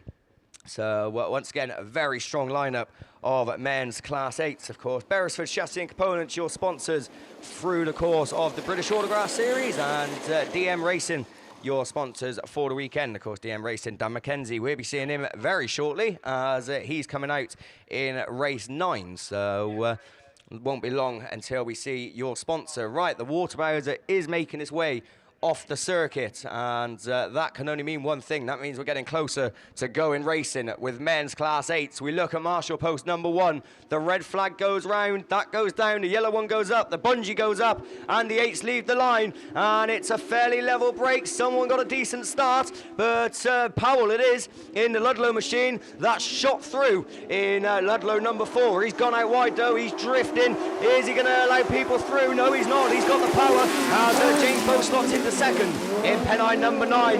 Jack Sharp's running up the inside in York 96, but running over tyres, getting it round. Oh no, as cars get collected, but they get it going again. But at the front, as all that goes on, Bryn Powell has just motored away from the rest of the pack in Ludlow number 4 from the Tyler Priest machine in Quimby 27. James Bow runs 3rd. North Wales number 80 of Jay Thompson running 4th, holding off the challenge from Chris Dance in the Radford 62 machine. But Dance is going to come under pressure down the far side as Peter Bilbley, I think it is making ground. But at the front, another lap done. Bryn Powell it is. That motor's on. James Bow runs 2nd. He looks clear now. Tyler Priest slowed right down in Quimby 27. And all of a sudden, he's been thrown into the mix of this 4-car race, the 3rd, 4th, 5th and 6th. But Tyler Priest it is that's holding on at the moment to that 3rd place position. It might not be for long because someone is hot on his tail. But his last lap flag, Bryn Powell and James Bow with 1 more to go. Tyler Priest still runs 3rd. Bishop is on a mission in 4th. In Yates Sudbury 73. He doesn't want to finish 4th, and at this rate he isn't going to because he's going for it down the far side. But Tyler Priest is holding off. His checkered flag is Bryn Powell. He made that look easy in Ludlow number 4. James Bow takes 2nd, 3rd. Oh, Tyler Priest just about gets it from Bishop. Then we go to North Wales 80. Chris Dance in Radford 62. Peter Bilbley in York treble 8 comes across 2 completed ores, so we did unfortunately lose Jack Sharp in the York 96. He had problems in the early stages of that race and unfortunately didn't come across the line to pick up any valuable points, but brilliant stuff there from men's class 8. The race on the field for 3rd between Tyler Priest and Matt Bishop was a very good one, and Tyler Priest done ever so well to hold off and snatch that 3rd place. So we want more of the same. Race 9, I'm sure that's going to give it to us. James Heselton in York 75. Gavin Tivy in West Waterford 143. Jordan Candy in Stroud 17. Dan McKenzie, your class sponsor, he's out there. Matt Middleton, Dan Talbot and Chris Juggins, who's going to get the best of the starts. Hesse it is in the York machine. McKenzie's running with him, but Hesse throws the car in and takes it wide, right into the loose stuff. Has he got the speed to carry it out? He hasn't, but Talbot has, and the Irish mixing it in as well. Yeah, oh, we got contact. Talbot's on 2 wheels and facing the wrong way, but thankfully comes back down on all 4s as James Heselton it is. That motor's on in the 75 machine. Race on for 2nd as Mackenzie's up the inside of Gavin Tivy, but we've got red flags once again on your men's class 8 as I tell you, one person who will be happy with that is Gavin Tivy, because he was running 2nd and then he's absolutely destroyed the tyre on the back left wheel. It's not even on anymore, I don't think.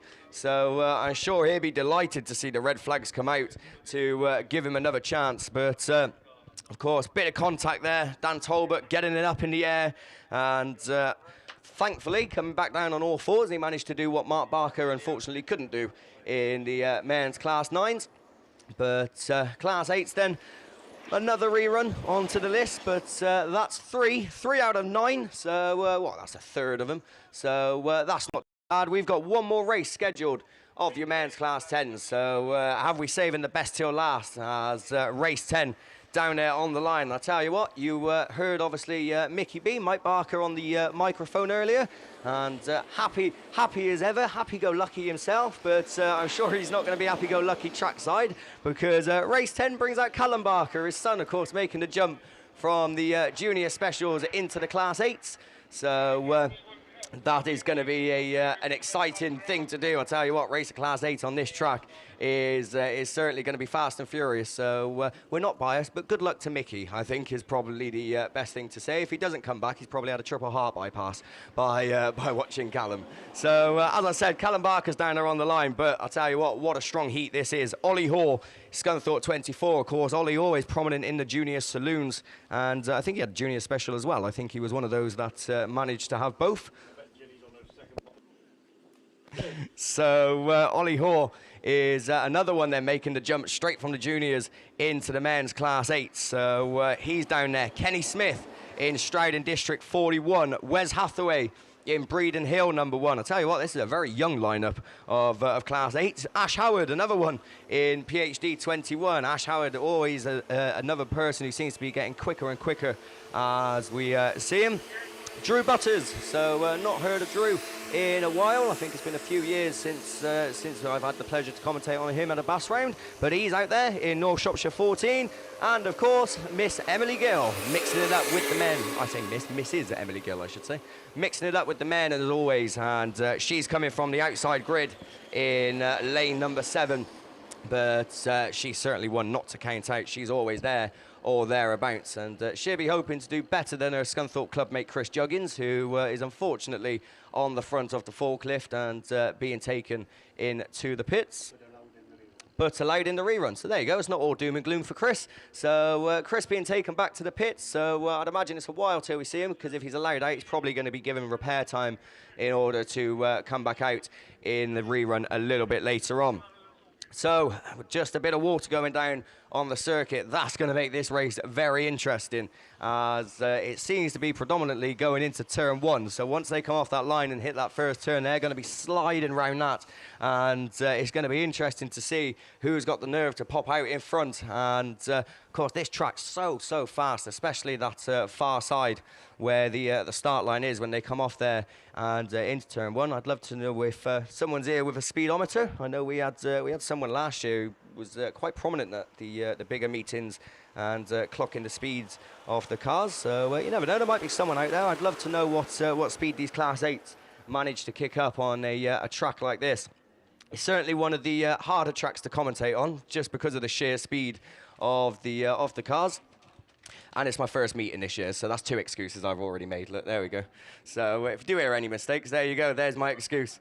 But speaking of mistakes, we don't want any mistakes from the Class 8s. We want good, clean, fast, furious racing. Are we going to get it? Let's hope so. Bungee's up, and race 10 is off the line. And who's going to get the first of the breaks? Ash Howard it is, sideways down the straight as he throws it into turn 1. Who's going to slide through with him? Oh, there's contact as Howard gets pushed through, but whoever it was made it stick. It's Emily Gill. I told you it was counter out in Scunthorpe number 20 as she slides through and showing the men the way round. Wes Hathaway slots into second, but Wes isn't settling for that. He's up the inside and takes up the running in Breednell number 1. Oh, Emily Gill's left a door open. Ash Howard goes from third to first, but gets it sideways. Oh, cars have slowed down as they come past us. It's all changed. It's Ash Howard, Emily Gill, Callum Barker in his first Bass riding Class 8 is up to third in Scunthorpe number 50, and he's hot on the tail of Emily Gill, who's down there in that second place position. We've lost one,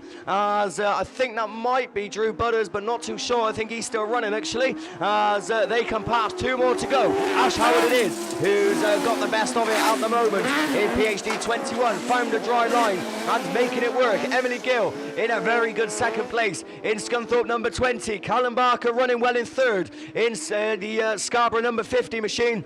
But the field starting to spread themselves out as they come past to start their final circuit. It's 21 from 20. Scarborough number 50 of Callum Barker. Scunthorpe 24 of Ollie Hoare and Drew Butters in the North Shropshire 14, meaning that Wes Hathaway is the one we've lost in Breeden Hill number 1. But at the front, we certainly haven't lost Ash Howard, but it looks like Emily Gill has lost the battle to win it, because it's checkered flag, and Ash Howard it is. That takes 55 points. Emily Gill with a brilliant second. Callum Barker with a fantastic third.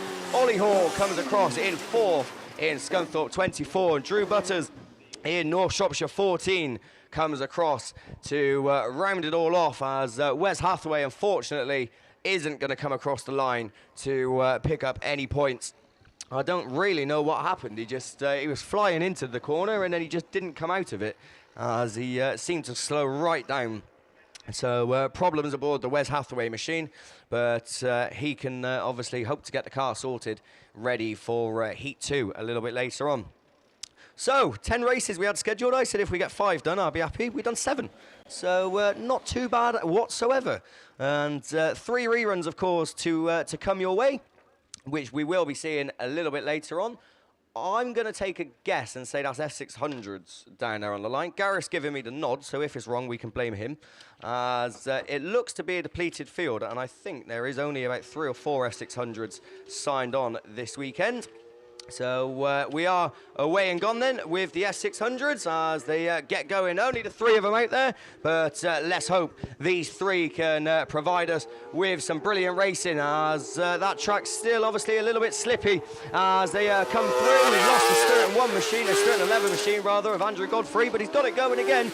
But at the front, Trevor Frost in the White Rose 400 machine, of course, been in S600s for many years and certainly knows how to handle them, and he's showing that as he leads the way. Good few car lengths between himself and Jamie Smith in the Yorkshire Dales 103 machine, and Andrew Godfrey, after his earlier problems, is now playing catch-up in Sturton 11. Oh, he's done it again. There we go. That corner's really catching him out in the Sturton 11 machine, whether he just keeps hitting the same wet patch, but that car just won't stop spinning on that corner. But as long as he can finish the race, he's going to get 3rd place points. So there we go, the field very spread out, and they all seem to be fairly comfortable with their positions. Trevor Frost it is in White Rose 400. He's got probably a good quarter of a lap lead between himself now and Jamie Smith in Yorkshire Dales 103. I think they got about a lap and a half left to go as they go down the far side. You're never going to believe it, but Andrew Godfrey spun it again on this bottom corner, and he's going to be wondering what the problem is. It doesn't actually look like he's going to get it going this time. Trevor Frost comes round anyway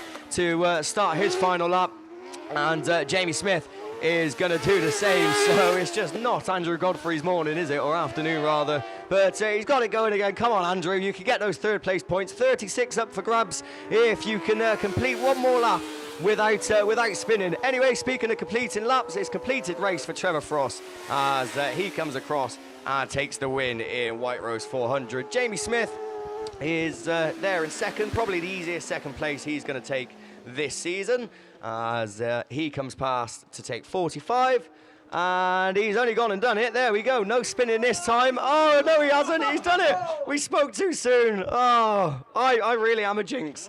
Sturton number 11. So is that a record? We don't know. It might be. I think a spin on every lap was that. So anyway, he managed to come across the line. I think that last one he was just showboating, just showing off a little bit. So 3rd place points then for the Sturton 11 machine. So that's F600s complete. And as I said, Class 8s, we've got a few sponsors to come your way a little bit later on. A few reruns. Anyway, speaking of reruns, it's 6s. It's back to Tim. Yes, thank you, Liam. So men's Class 6s then, race 3 for their rerun. We're going without Neil Compton in Swansea 7, but everyone else then will start as they come back round towards us for the first time. Who's race leader? Dalton Thomas, commanded it is from Jamesy, having a good run, slotting into 2nd in Yorkshire Dales number 10. Gadsby then running 3rd as they go down the far side ahead of, I think that's Stu Thompson in White Rose number 3, and Darren Thomas completed all in Tofi 66. But once again, another lap gets completed as then they go absolutely side by side. 2 old sparring partners in, Dalton Thomas and Marlene James, as they climb the bank into the start gate turn. Jamesy then on the inside, Dalton Thomas on the inside. Once again, absolutely locked side by side as they go into turn 1 for the first time as they all drift wide. Dalton Thomas running 2nd as Stu Thompson catching them in that 3rd. Gadsby running 3rd in Penang number 7. As once again another lap gets completed. Still Marlene James, Yorkshire Dales at number 10 from Dalton Thomas in command of 10. Gadsby still running 3rd in Penang 7. Problems for somebody, that's Typhy 66, that's Darren Thomas, and poor old Tomo in White Rose 3. No problems though for your race leader. Marlene James at his end, Yorkshire Dales 10. Once to go, Dalton Thomas in command of 8. Gadsby still running 3rd in Penang 7, and Stu Thompson in White Rose 3. Dalton though looking up that inside, down that far side once again. On the brakes we go. Jamesy though turns the Nova once again. Yorkshire Dales 10 it is with just 1 lap to go. With last lap flagged in this time, it's Kamala 8 that takes the win from Yorkshire Dales 10. Gadsby running 3rd, and indeed takes 3rd in Penang 7, and coming round to collect some what could be valuable British Autograss Series points. That will be Darren Thomas in Typhy 66, and once again no luck for Tomo in White Rose number 3, but as I say, once again he'll come round and pick up a few points. So again, might be might be useful and needed at the end of the season. But once again, poor old Tomo, no luck in a British Autograss Series round, but he comes across and does pick up a few place points in White Rose 3. Right, that completes men's class 6s. Next time we'll see them is second round of qualifying. So down towards the line, I think we're going with open wheelers, we're going with class 10. So back over to Liam. Cheers, mate. So, yeah, thank you, Tim. Class 10s then down on the line. ProLinks, your sponsors through the series, and Gwalior Garage, your sponsors for the weekend. 4 races to come your way of the big boys. No time to go through race 1, and we're going to pick them up as they get away from the line. Liam Evans, I think it is, that was quick out of the gate as we look into turn 1. Who's going to be the first one to show? Vinny's in the mix somewhere, but it's going to be Liam Evans in North Shropshire number 3 that leads them round. So for some reason it's race 2 that come out first, but it doesn't make a difference as long as we see good racing. We're happy as Liam it is that leads the way. I think it's Tinker on the outside in York number 40, and you're used to seeing him on that outside line. Is he going to make it stick? So close to the arm though, but trying his hardest. Vinny Gibbons runs third in Leeward's number 170 as he's trying to keep up with the top 2. But what a race we have for first and second. Liam Evans and Wes Tinker going hammer and toe together as Tinker switches his line up the inside. Liam Evans just about holding him off in number 3. Race on for third as Vinny Gibbons it is. Typey 747's blown it. Burbridge runs 4th now in the Sturton number 40 machine, and Mark Jones with problems on board. As we look back to the front, it's Liam Evans coming round to start his final circuit. Foot to the floor. Where's Tinker? Still trying, still on the outside line in York number 40, but just dropping back a little bit now as Liam Evans is basically on 3 wheels going around this track as he goes down the far side. Former Class 10 national champion, and he's showing us why as he goes into that bottom corner for the final time. The back marker comes through in command of number 2, but it's race win for Liam Evans. Wes Tinker takes second in York 40. Vinny Gibbons takes third. Sam Burbage takes 4th from the Pennine machine of Alex Fretwell, who comes across in 5th, and Paul Harris in command number 2, unfortunately off the pace, but is going to come round to collect, I think it was 6th place points in command number 2. And as I said, Mark Jones, problems on board in Typhy 747. But brilliant way to kick off the men's Class 10s. As I said, 4 races to come your way, but we've certainly got the quality as Class 10s so competitive year in, year out. It is one of the smaller classes, although 4 races is a very good turnout for this weekend. But I tell you what, there's no doubt in the quality of the lineups.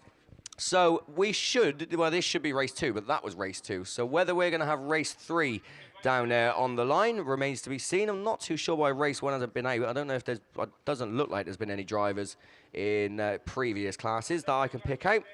So we might be going with race 3. I know full well I'll read them out and it'll be a completely different race. And it's quite hard to identify some of the cars that are down there on the line. But so Gareth says he reckons Chris Ellis is down there, which would mean it is race 1. So race 1 it is. That's going to come off the line, and indeed Chris Ellis is out there because he's in front in South Somerset number 6, or at least he was, but Seagraves has got him in ARC number 1. 2 completely different lines. Which one's going to work? Is Seagraves on the wide? Oh, look at that, very close there at the tail end of the field as Thomas Rees got it round, and they all managed to avoid him, but Seagraves it is then. That's going to lead them down the far side. ARC number 1, Chris Ellis runs 2nd, Bishop runs 3rd in the Ayton Sodbury machine. So another strong lineup of men's Class 10s, but number 1 it is in that number 1 position. Chris Ellis from Bishop, they're 2nd and 3rd. Bradbury runs 4th. York Trails number 63 is Phil Peake, and just trying to stay on the pace, just getting it a bit wrong going into that top turn, but managing to get it going again. Kerwin Thomas is dropping back, and then obviously, as I said, problems for Thomas Rees in the early stages, but no problems for Lee Seagraves in ARC number 1, untouchable at the moment, and he's got some strong competitors in this, but they can't get near him. Chris Ellis leads the chase in the South Somerset number 6, but to be honest, I don't think he's going to get anywhere near Seagraves. to make a challenge as this last lap flag. Seagraves with one more to go, Ellis with one more to go. Then a bit of a drop back to Andy Bishop in Yates Sudbury 37, who runs there in third. Crosby still in fourth. The race could be on for fifth. Oh, Phil Peake just getting a tap there from Kerwin Thomas, and that slows both of them down as they go into that top turn, but certainly not slowing down is Lee Seagraves as he takes the win. Chris Ellis takes second in South Somerset 6, Andy Bishop third. Then we're going to go to Darren Grasby in Evesham 122. Then a bit of a delay until we go to Kerwin Thomas after his earlier problems on the top turn. He comes across, and likewise does Thomas Rees, who also had problems in PAC 39, but does come across to complete it all. So we lost Phil Peake, unfortunately, midway through the race, and he unfortunately doesn't manage to come across the line. So looks like we are going to have a bit of track maintenance go on before we go racing again. So the two water bowsers out there and the grading machine as well. As we said earlier, they are certainly keeping on top of this circuit and keeping it in the best possible condition that it can be, because of course there's going to be a lot of racing on it over the course of the weekend. And we are now edging nearer to the end of the first heats for the men, as this course is the last class. We've got a couple of 8 reruns. I don't know if anyone else has got any reruns. I think Tim might have a Stockhatch rerun. Whether he's got any class 6s, I don't know. Well, there you go, that's a surprise. No class 6 reruns. We're not used to saying that, are we? So speaking of the Stockhatches, I can see them coming up to the line now. So they look like they are going to come out after the class 10s.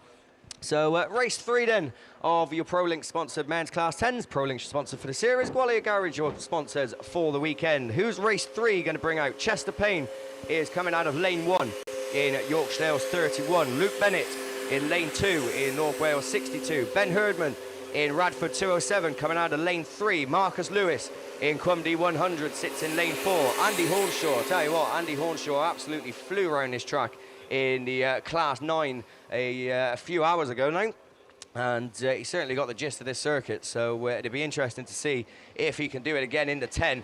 He's up against Gary Morris in Cwmdy 28 coming out of lane 7, and Mark Pascal in Hereford at 250 coming out of lane 8. So again, a super competitive lineup of your men's class 10s. And like I said, it'd be interesting to see what Andy Hornshaw does after a storming win in class 9s this morning. It's going to be interesting because the track has taken a good soaking on the far side and into turn 1 and out of it as well. So it's certainly going to be a lot more slippy than what it was a couple of minutes ago, which is certainly going to provide some thrills and spills, hopefully more the thrills than the spills. As like I said, we want to see good, clean, competitive racing, and we've certainly had that so far today. There has, of course, been a few incidents, but apart from Mark Barker's rollover, I don't think there's really been anything too major to talk about. For the most part, it has been all about the racing, and that's exactly what we want, of course. We look forward to getting to those finals tomorrow. As I said, 3 sets of heats to come your way first. 2 heats today, and they're certainly cracking on, aren't they? I think the time, what is the time? About 10 to 1, just gone 10 to 1. And we got 2 races, a few reruns, probably about 6 races left of the men to round off their first heats. Then we got junior special, not too sure how many junior specials. So 6 grids, there we go. A lot of junior specials coming this weekend. Of course, the future of Autograss racing. And we'll be seeing them shortly. But we're still on specials. They're a bit faster, these ones. Oh, they're a bit more carnage as well. As we've got one on its roof straight away as they leave the line. So red flags are out. We're going to need the ambulance straight onto the circuit as well. As class 10s come to a premature halt.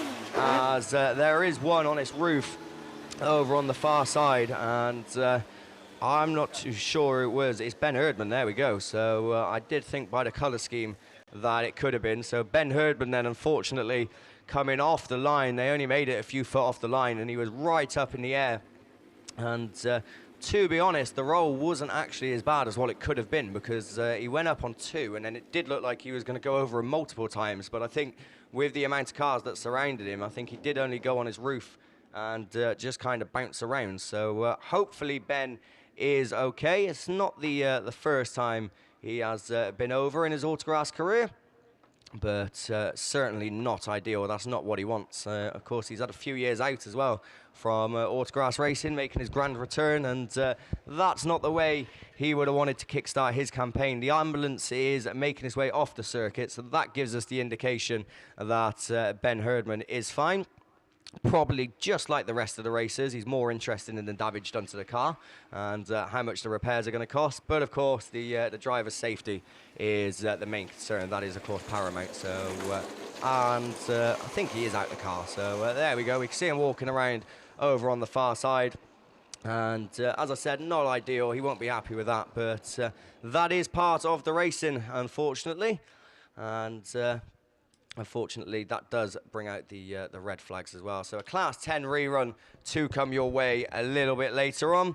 We have still got one more race scheduled of men's Class 10s. They're down there on the line. And hopefully these lot can make it a little bit further than halfway down the straight. So, wow, there we go. It does look like the stock hatches have crept in front of the Class 10s. So either they're bored of hearing me or they want to give me a break, one or the other.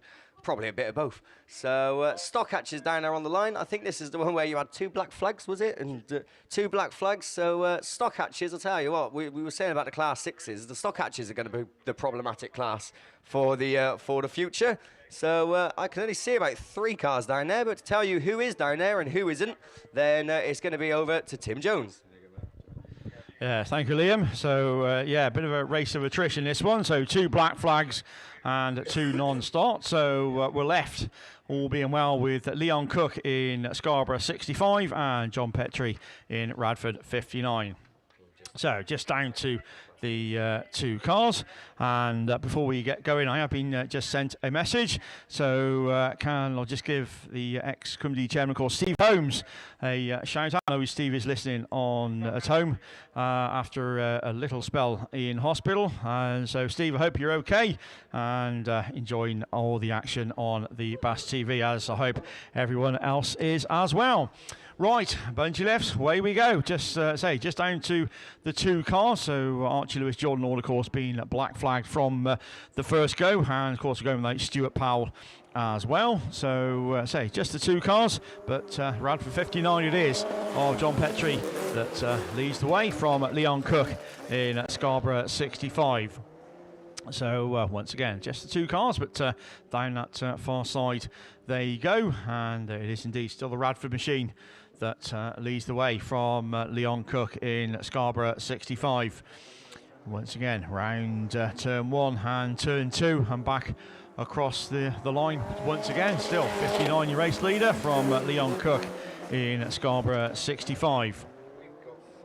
So around the start gate turn, no change in the race order as they go down the far side and into turn 1 still.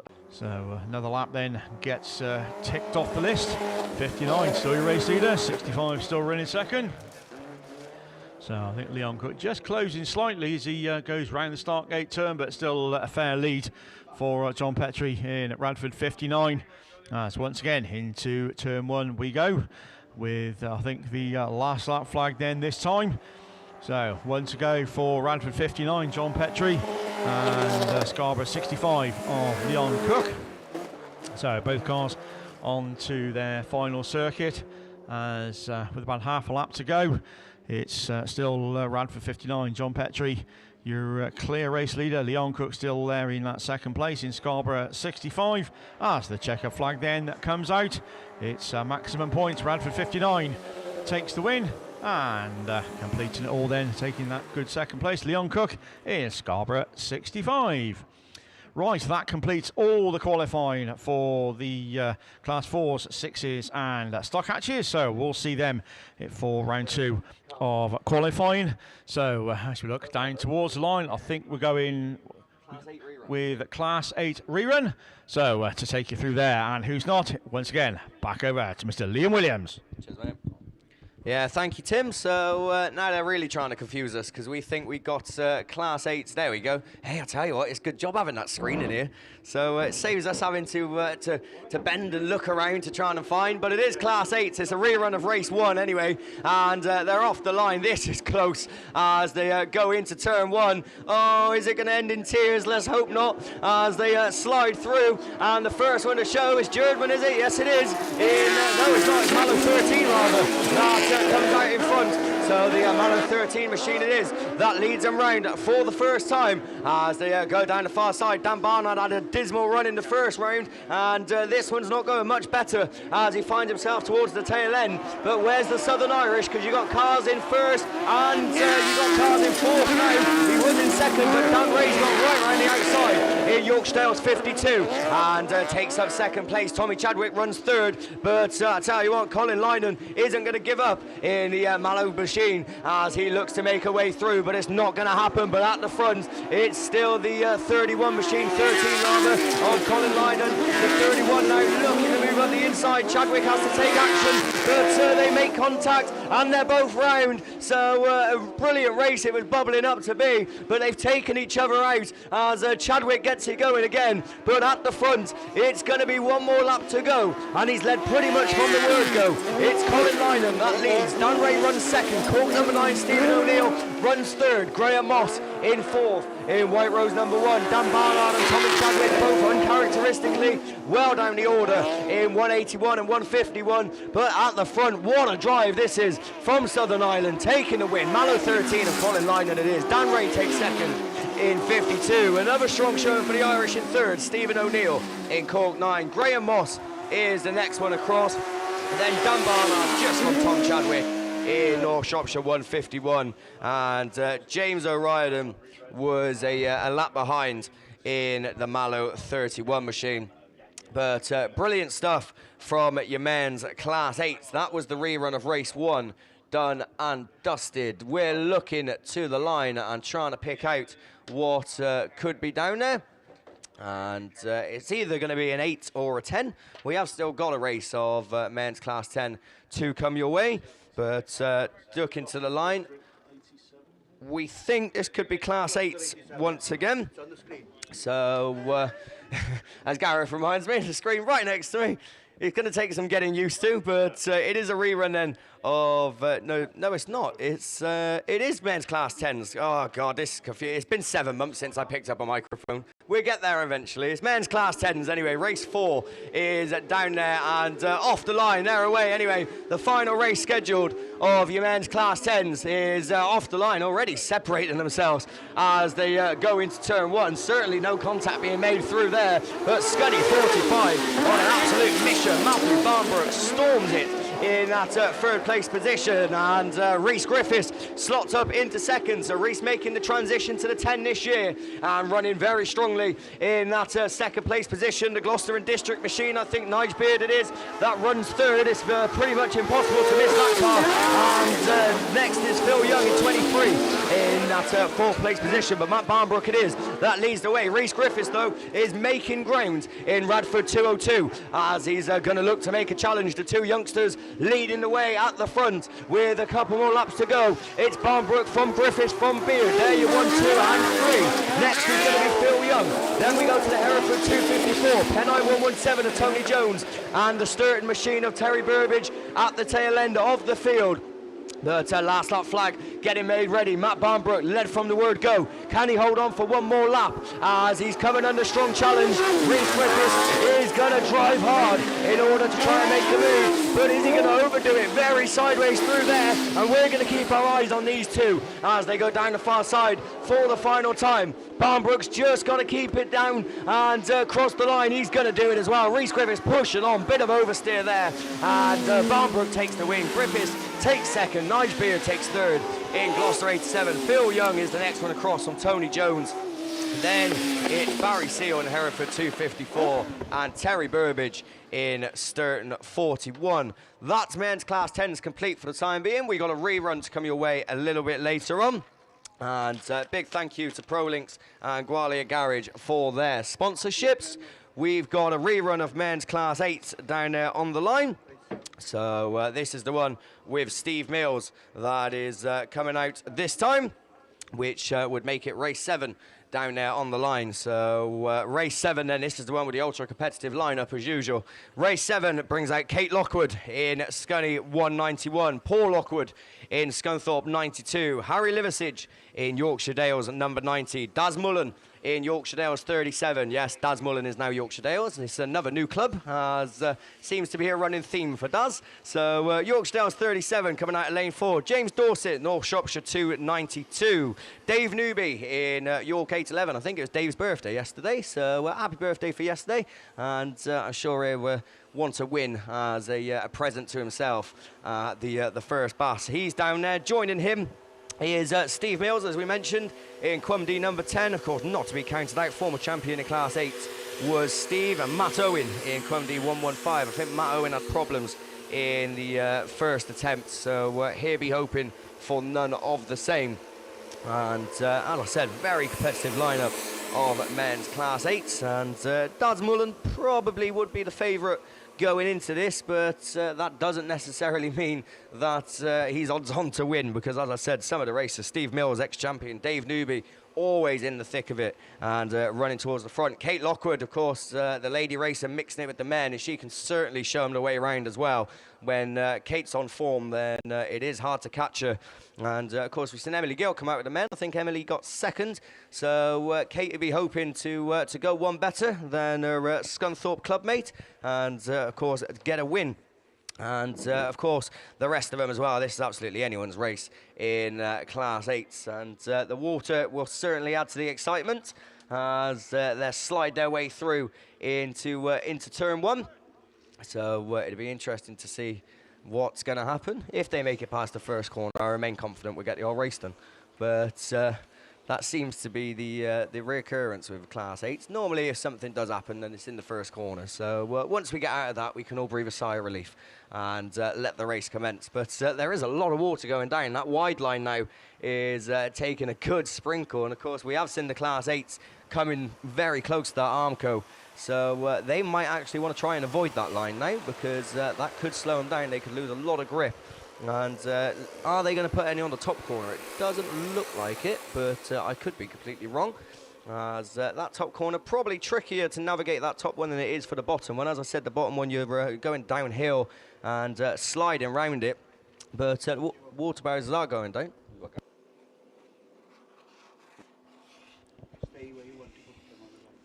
So there you go, Gareth, the expert on this track. Well, I should hope so. It's his local track, so if anyone knows it, then Gareth Jones should. And I tell you what, I do envy him to have this as your local track, because what a venue it is to have. And of course, the league, the qualifying, the national qualifying rounds must be absolutely fantastic. It must be a mini BAS round in itself. You envy me for having this track as my local track, and I envy you for having about a dozen tracks within an hour to home. There is that, yeah. We are central, so.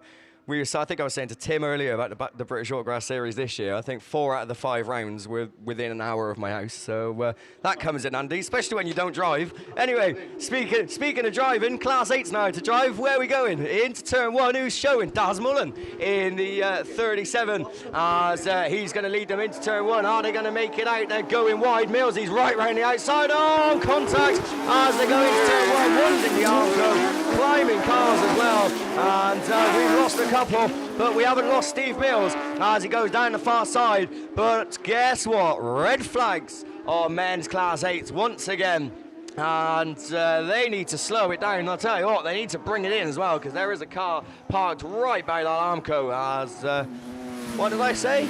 Always turn 1 with Class 8s. And they just proved my point. So we did lose one. I don't know who it was, because it's literally right out of my eyesight. But Yorkshire Dales 90, there we go. I will remember that. I will remember that TV's there. At some point this weekend, I will remember it's there. I will put it to use. So Yorkshire Dales 90, then Harry Liversidge it is that unfortunately found himself in the Armco. So we will see that again a little bit later on. So we've got a rerun of race 7, a rerun of race 9, and a rerun of race 3 of your men's Class 10s to come your way as well. So, looking to the line, ladies class 1s are down there. So, the ladies then coming out for their first racing of the weekend. And I'll tell you what, ladies racing equally as competitive, especially in ladies class 1s. I can imagine we've probably got about 4 races signed on for them because they do seem to be ever popular. But it is ladies 1s down there on the line. I'm going to give myself a break and give you all a break, much to your delight, I'm sure. As ladies 1s are on the line, I think it's going to be Gareth because we are looking for the sheet. So ladies 1s are ready to go. We found the 3 sheet, but not the 1s. So just while Gareth's having a look, then we will just waffle on for a little bit longer. No, it's all right. We'll block there we go. He's going to wing it. So there we go. That's what us commentators do the best. We wing it. There we go. Ladies class 1s then up there on the line for their first round of qualifying. And starting in the middle of the pack then, we've got 2 of the locals in the Tyree machines. We've got Nia Jones starting in TA 352. She's going to start in grid number 6. We've got another Tyree machine. That's Lauria Davis in the TA number 2 machine. And she's going to start in or around grid number 3. On her outside shoulder is a car from the South Wales League and the Swansea Club. That's Swansea number 10. That's that little red Nissan Micra that's going to start right there in the middle of the pack. On her outside shoulder is the Cumdee number 1 machine. We've already seen it take a 3rd place in the hands of Craig Bagley this morning in the men's class 1s. And the Cumdee number 1 machine then is going to take place and take part in race number 1 of this first round of qualifying. Your sponsors of class 1 throughout the weekend here at the South Wales League is Julian Mosley and Sons, and a long-time supporter of both the PhD Club and the South Wales League. But we are up and we're racing for the first time this weekend then with ladies class 1 from the middle of the grid. It's TA2 that's just got her nose in front. But moving on the inside is the Scunthorpe number 1 machine. She pushes on ever so slightly. Who's going to fight back on that cutback? It is a TA2 machine that's just got her nose in front. So it's Lowry Iron that's going to pass us for the first time, climbing the bank then. And opening about 4 or 5 car lengths clear between herself and the rest of the field. A good battle on the track then for that second spot between Scunthorpe number 1 and Cumdee number 1 on her outside shoulder. So it's the battle for the battle of the ones for number 2 as number 2 holds on to position number 1. It is Lauria Davis, TA number 2. Scunthorpe number 1 still there in a very strong second position, and she's now looking up the inside as they climb the bank and pass that start line for the second time.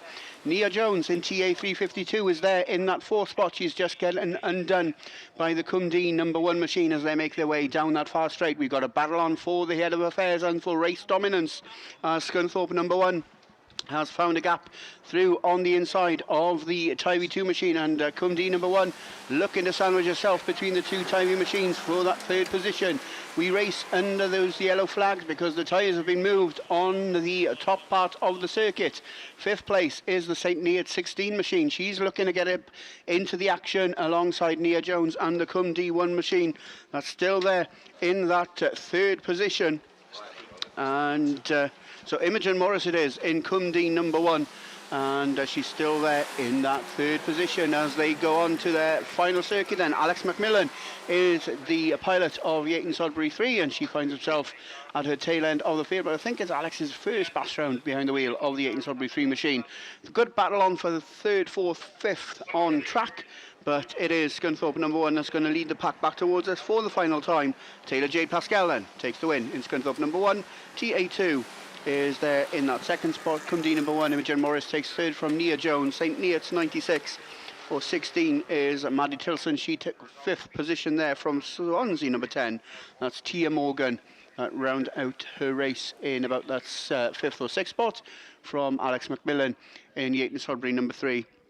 And the MEP League car then of Hannah Moriarty in Evesham 122, rounding out the race order for race 1 of the ladies class 1s. So we look towards the line. We can see that Solway 6 is up there on the line, so we're going to go back to a class 8 rerun, and it's back over once again to Mr. Liam Williams. Yeah, cheers Gareth. So rerun of race 9 down there on the line of your men's class 8. And just marshals out on the track, putting the tyres and the cones back into play. The ladies class 1's not behaving themselves and spreading them all over the track. So men's class 8's though ready and assembled to do battle. So race 9 should bring out James Heselton in York 75. I think he was the one leading it the first attempt. He was absolutely flying, so we'll be hoping for a good start once again. Gavin Tivy, the West Waterford 143, he was running second and then completely shredded his back tyre. So let's hope he's got that sorted out so he can come back out, because he was having a very good run up until that point. Jordan Candy is joining them in Striding District 17. Dan McKenzie, of course, former national champion in CA44, and your class sponsors for the weekend as well. So big thank you to Dan. Matt Middleton joins them in South Somerset 88. Dan Talbot in Solway number 6. And Chris Juggins. Chris was involved in some sort of accident in the Scunthorpe 50 the first time round. He was given time to repair, so hopefully we will be seeing Chris down there on the line as well. So another strong lineup of your men's class 8. 78 of them, of course, signed on for the BAS this weekend, and I know there's like 100 and something signed on for the BAS in general. So 78's more than enough. We don't need any more, and if we do, we can get a new commentator. That's absolutely fine.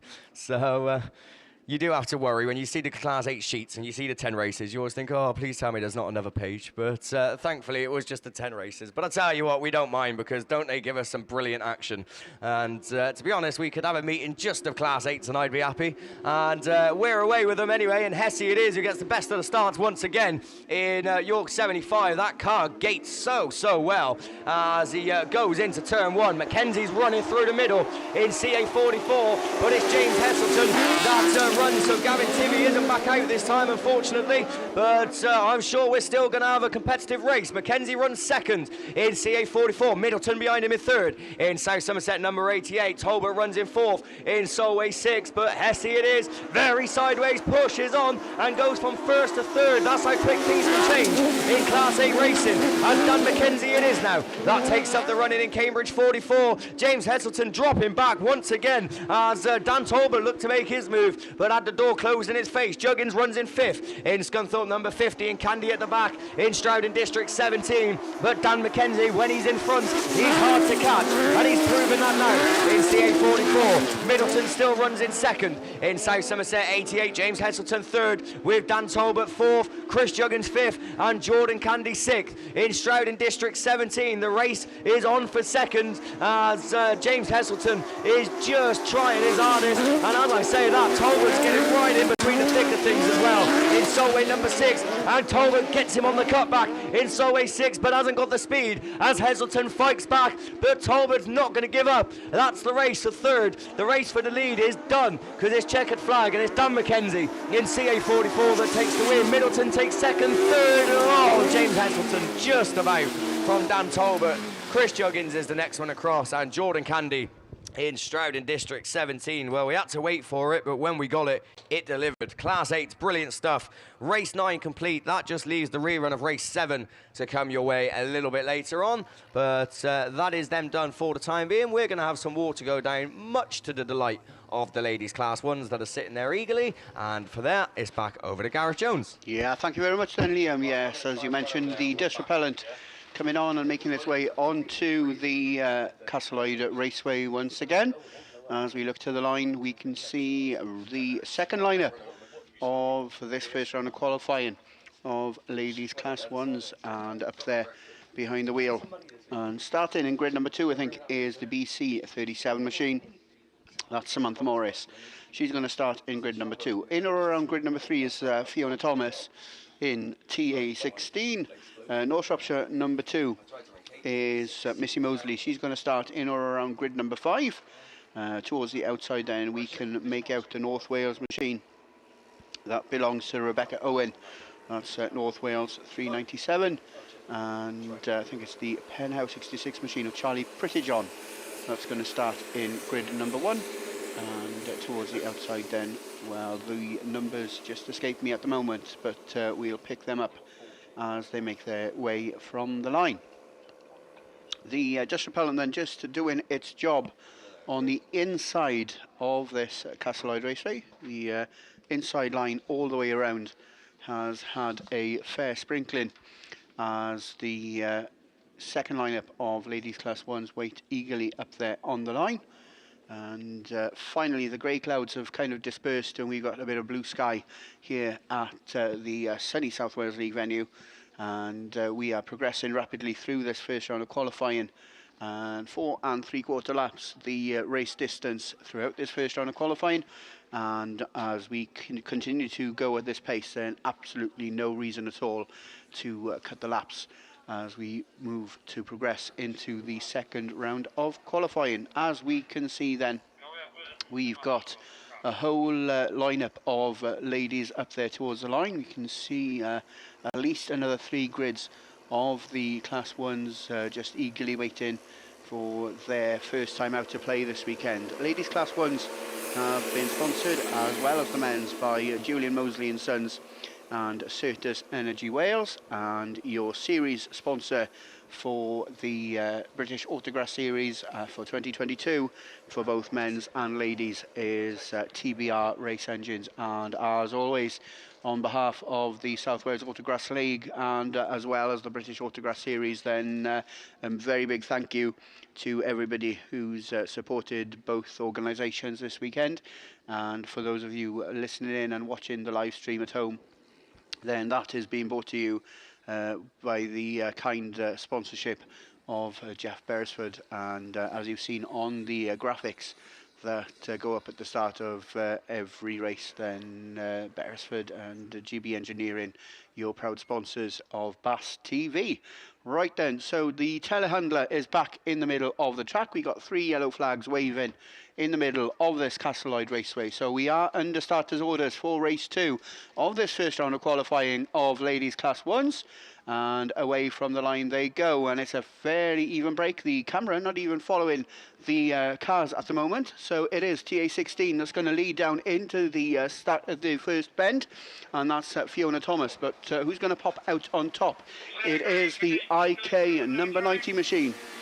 And it is the all the way then from the Kent League, IK number 90, that's going to lead up into the pits turn. That's Nicola Kingsley, and she's holding off the challenge of Fiona Thomas. TA16 then slots into that second spot, and already after just having done just over a circuit, the first 2 are away and gone from Rebecca Owen.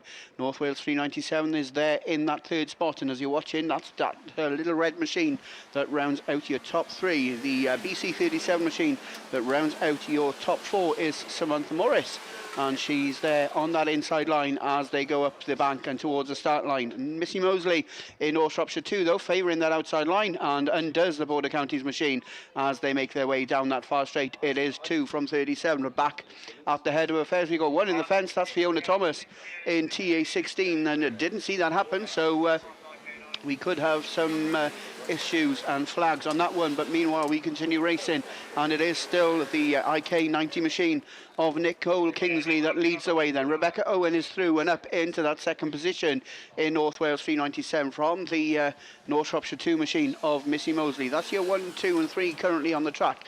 Good racing there in that 4th spot between Samantha Morris in BC37 and the St Neots machine of Victoria Tilston, I think it is. It is in 296, but it's another lap complete for your first 2, and it is Rebecca Owen that's beginning to reel in the IK 90 machine as they make their way down that far straight for the final time.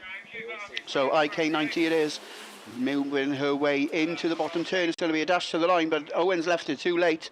Or has she, as they dash to the line then? It's 90 that takes the win from 397. Missy Mosley takes third in North Shropshire number 2.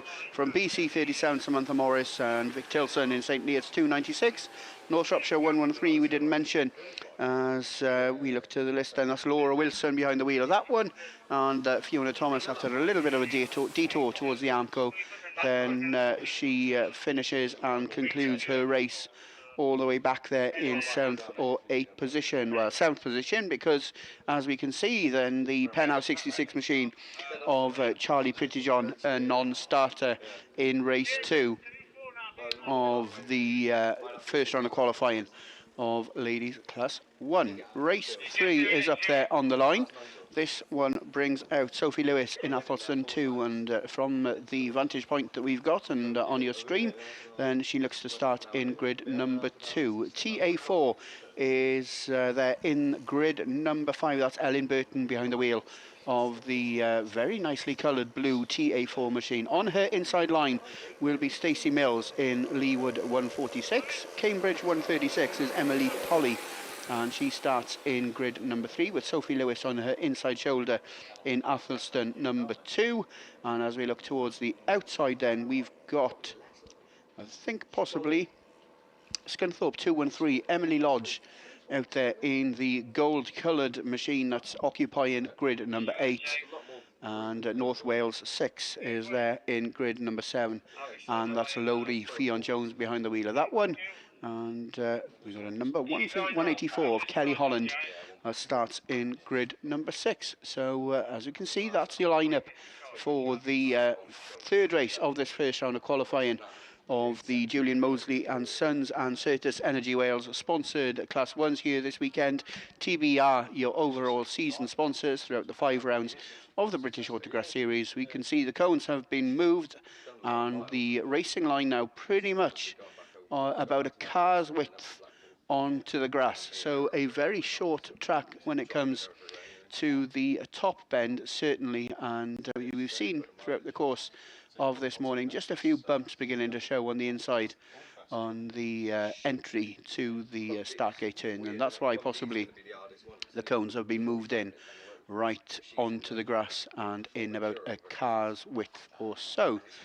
So marshals have now made their way back to their posts, or at least the majority of them have, and just a few of the cones being adjusted towards this near side straight. And if you're out there in Spectatorland, then you are in for some excellent races as we progress through this remainder of the first round of qualifying, and we look towards the second round of qualifying later on. We got red flags up towards the start line. And even though we were under starters orders on the circuit itself, then a problem, it seems, up there towards the line. So just a few of the marshals making their way to a couple of the cars to ensure that they are all good to go. Jeanette Williams, if you're out there in Spectatorland, I hope you've woken up and that you're enjoying your racing this weekend. And I hope to see you a little bit later on as well, if I can escape the madness of the commentary point. Right then, so the thumbs up then from the start line marshals. That means that we're back up and we're under the starters orders. The yellow flag is raised on marshal post number 1. Oh, Ellen Burton very quick out of the gate there in TA number 4. Bungee didn't break, so we continue and we go racing with race 3 of the first round of qualifying of ladies ones. North Shropshire 951 is the car that leads into that all-important first turn. Sophie Lewis in Athelston 2 on the cutback is going to be the one that leads past us for the first time. 951 on the outside, 136 on the inside as they all go into the start gate turn for the first time. A few of them out of shape. Stacey Mills and Hereford 184 also up in the mix, but one that's made up a few positions is the Scunthorpe 213 machine of Emily Lodge, but it matters not to your race leader. That's still Sophie Lewis in Athelston number 2. Then it's the North Shropshire 951 machine still there in that second position. And that's Claire Compton behind the wheel of that silver machine. Hereford 184 is still there in third from Emily Lodge and Scunthorpe 213. Cambridge 136 has been undone now by Ellen Burton in TA number 4. She's got the grip between her teeth because she's going to try and go all the way around the outside of the Stacey Mills Mini. Just a little bit of a nudge there, a little bit of paint swapping as Ellen claims that fourth position. But it is Sophie Lewis in Athelston number 2 that looks to want the 55 points the most in this one from the North Shropshire 951 machine of 951 is Claire Compton still there in a very, very strong second position. And this time round, they'll see that yellow flag with the black cross. They'll move on to their final circuit. Third place is Hereford 184. She's now looking to be challenged by Ellie Burton in TA number 4. And the Tivy machine then looking to go right round the outside through that start gate turn. That's where the battle lies with just over half a circuit to go. But it is Sophie Lewis in Athelston number 2 that's led pretty much from the first bend. And she's going to take 55 points in her first round of qualifying. Athelston 2 then takes the win from Clare Compton in North Shropshire 9.51. Hereford 184 takes third from TA number 4. Emily Lodge takes fifth in Scunthorpe 213 from the Cambridge 136 machine of Emily Polly. And she rounds out your race order for race 3 of this first round of qualifying of Ladies Class 1.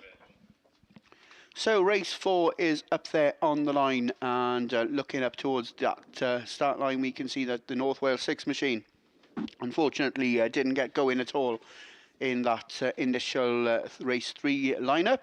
So Lodi Fion Jones makes her way back to the pits, and I'm sure that the North Wales 6 machine will be rapidly working to make sure that we see that when it comes to the second round of qualifying a little bit later on. There we look to the line, we can see the Cambridge 48 machine towards the outside line, and she starts in grid 8, but we haven't got the time to give you the runners and riders because we're already up and we're racing, and it looks like it's the West 620 machine on the inside line that's going to go down past the BA10 for the first time and leads into that all-important first turn. Who's that on the outside shoulder?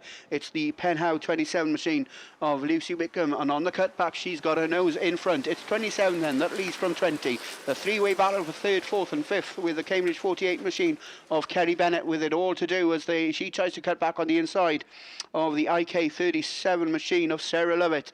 That's your 1, 2, 3, 4 and 5 then, as also getting up in the mix is Emily Grayson in Scarborough 95. That's your first 5 all name and number checked. TA 94. Yeah, 98 rather, is there in that 6th spot. That's Tracy Phillips behind the wheel of that red, white and green machine, and at the tail end of the field Rachel Hadley in the Severn Valley 147 machine. These cars then pretty well spread out as they make their way down that far straight, but Grayson's got the grit between the teeth. She's looking to pick up the tail end of the Penhow 27 machine, looking to challenge now for the race leadership, but Lucy Wickham just shuts the door. So it's Penhow 27 that still holds on from 95 and 37. WS20 is there in that 4th spot. Just that's Charlotte Hart then that rounds out your top 4, racing ahead of Kerry Bennett in Cambridge 48, Tracy Phillips in TA 98 and Rachel Hadley in Severn Valley 147. But it's a change of line for Emily Grace in Scarborough 95. She's had enough of following her and trying that inside line. She's going to try and go all the way around the outside as they go into the top part of the circuit for the final time. Has she got the legs to make it down that far straight and gain the advantage as Lucy Wickham in Penhow 27 just puts a little bit of daylight, and Grayson seems to have some problems on board. She slows right down to a snail's pace, but it is Lucy Wickham in Penhow 27 and that's going to come and take 55 points from round 1 of qualifying. IK 37 takes second from the Charlotte Hart machine, Wessex number 20. Kerry Bennett takes 4th in Cambridge 48, and they're the last of the finishers. But as we look then towards the bottom bend, we can see 3 cars that have come unstuck, and they are Tracy Phillips in TA 98, Emily Grayson in Scarborough 95, and Rachel Hadley in Severn Valley 147. We've seen that the marshals quickly gone out to them, make sure that they're all A-OK. The telehandler and the quad also making their way, and from the marshals it seems that both drivers that are still on the track are A-OK because there's been no calls for the ambulance and the St John's crew. So we assume that the drivers, although they're scarred, they're pretty much unscathed in that one. So that's Ladies Class 1 done and dusted for their first round of qualifying. And if you're joining us then on the live stream, then good afternoon, and thank you for supporting, thank you for watching. Hope you're enjoying yourselves. If you want to send any of us a message through our Facebook profiles, or if you're lucky enough to have our telephone numbers, then why not send a text, and we'll read any mentions out, as long as they're positive comments, of course. So we look towards the centre of this Castleloyd Raceway. I think we're going to see that the telehandler is going to stop in the middle, but Emily Grayson's Scarborough 95 machine is going to be towed all the way back towards the pits. Once again, we've got the dust repellent down on the Castleloyd Raceway. We've got a fabulous team that have travelled down from the Cumdee Car Club, and the best in the business to look after the track for us, and certainly doing a sterling job so far. Sally Langley, how are you? I hope you're well. Sally Langley sent me a little bit of a challenge, and if you're going to listen in to the live stream, or whether you're listening trackside, then you might be able to pick up on the challenge she sent me when we come to the end of this first round of qualifying, because I think I'm going to do it where we got class 3s and junior specials on. So it's going to be a little bit like Anton Deck's Saturday Night Takeaway, where somebody's telling me what to say. Yeah, good afternoon, Sal. I hope you're really well. And Steve's doing a great job of organising everything here in the race control, as always. Dust repellent and the trailer then making their way off the circuit. I think we got a change of marshals on a few of the posts, but we got yellow flags waving on the entry to turn 1. We got yellow flag on the exit of turn 2, and we got a change of marshal for marshal post number 1. So we're going to go racing then for the first time this weekend with ladies class 3. 2 lineups going to be coming your way in this first round of qualifying, and just as the men, it's Ram Developments that are your sponsors of ladies class 3, and it is Claire Horner, Yorkshire Dales 24. If you want to add value to your car, then get Claire Horner into the seat, and she'll definitely do that for you. And at the moment she is leading the way in Yorkshire Dales 24. Jade Russell is there in that second spot in Yorkshire Dales 86. We've already seen these 2 cars out in the men's, and we've seen them battle throughout the course of this first round of qualifying, but in the hands of the ladies, they're showing the rest of the field the way to go. 24 then kicking up the dust into the face of Jade Russell. The Yorkshire Dales 86 still there in that second position. Donna Cole in commander number 4 is the next to pass us in CM number 4, but we've got a change at the head of affairs, because through on the inside it was Jade Russell, but Claire Horner's looking to fight back. The long way round is going to pay dividends, or is it? She's out there on the drier stuff, the dust being kicked up. It is 24 that continues to lead then from 86. What a race we've got on at the head of affairs. Donna Cole in that 3rd position is racing ahead of Naomi Davis in TA number 1. And the Radford 70 then towards the tail end of the field, but except for cars 1 and 2, the rest of the field pretty well spread out. As Jade Russell, she I think she won the Nationals here a couple of years ago, but she's showing the girls the way to go this time in Yorkshire Dales number 86. 1 lap to go then for that stunning looking machine, stunning looking driver as well, got to be said. But it is Yorkshire Dales 86 that continues to lead from Claire Horner in Yorkshire Dales 24. That's your 1 and 2 then down the far side with under half a lap to go. Can Jade hold on to 55 points from round 1 of qualifying? And it looks like she can, because she's found the line, she's found the dirt. It's Yorkshire Dales 86 that takes the win. Yorkshire Dales 24 then Claire Horner takes second from Donna Cole in commander number, Donna Brown rather, in commander number 4. Naomi Davis takes 4th in TA number 1, and Radford 70 then rounds it all out for race number 1 of the ladies class 3s. And a little bit of a lap of honour there from Jade Russell in Yorkshire Dales 86. So the 5 runners and riders from race 1 make their way back to the pits. We got the second lineup of ladies class 3 up there on the line, and if you're watching the live feed, then you can see right there in the middle of your screen the CM3 machine. And that is Catherine Bainan behind the wheel of that one. The bungee lifts on the race 2 of your ladies class 3s, and it is the Commander 3 machine of Catherine Bainan that's going to lead into turn 1 on her outside shoulder. It is the North Shropshire 343 machine of Becky Smith, and it's another Becky that's made of a little bit of ground.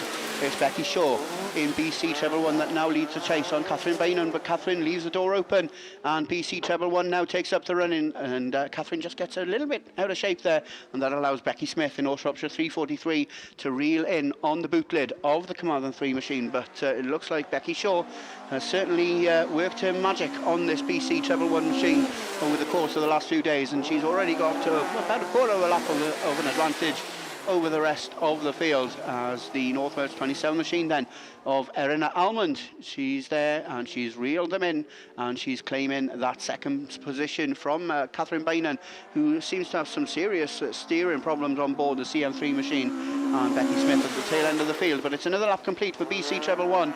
North Wales 27, Erina Almond then crosses the line in that second position from Catherine Bainan in CM3 and Becky Smith in All Shropshire 3:43, but into the bottom bend for, I think, the penultimate time. It is going to be Becky Shaw in BC Treble 1, displaying that Vauxhall logo on the front end of that Toyota Starlet as she goes across the start line for the final time. Away and gone needs to be said from the rest of the field, but Eleanor Almond in North Wales 27 still there in a strong second position.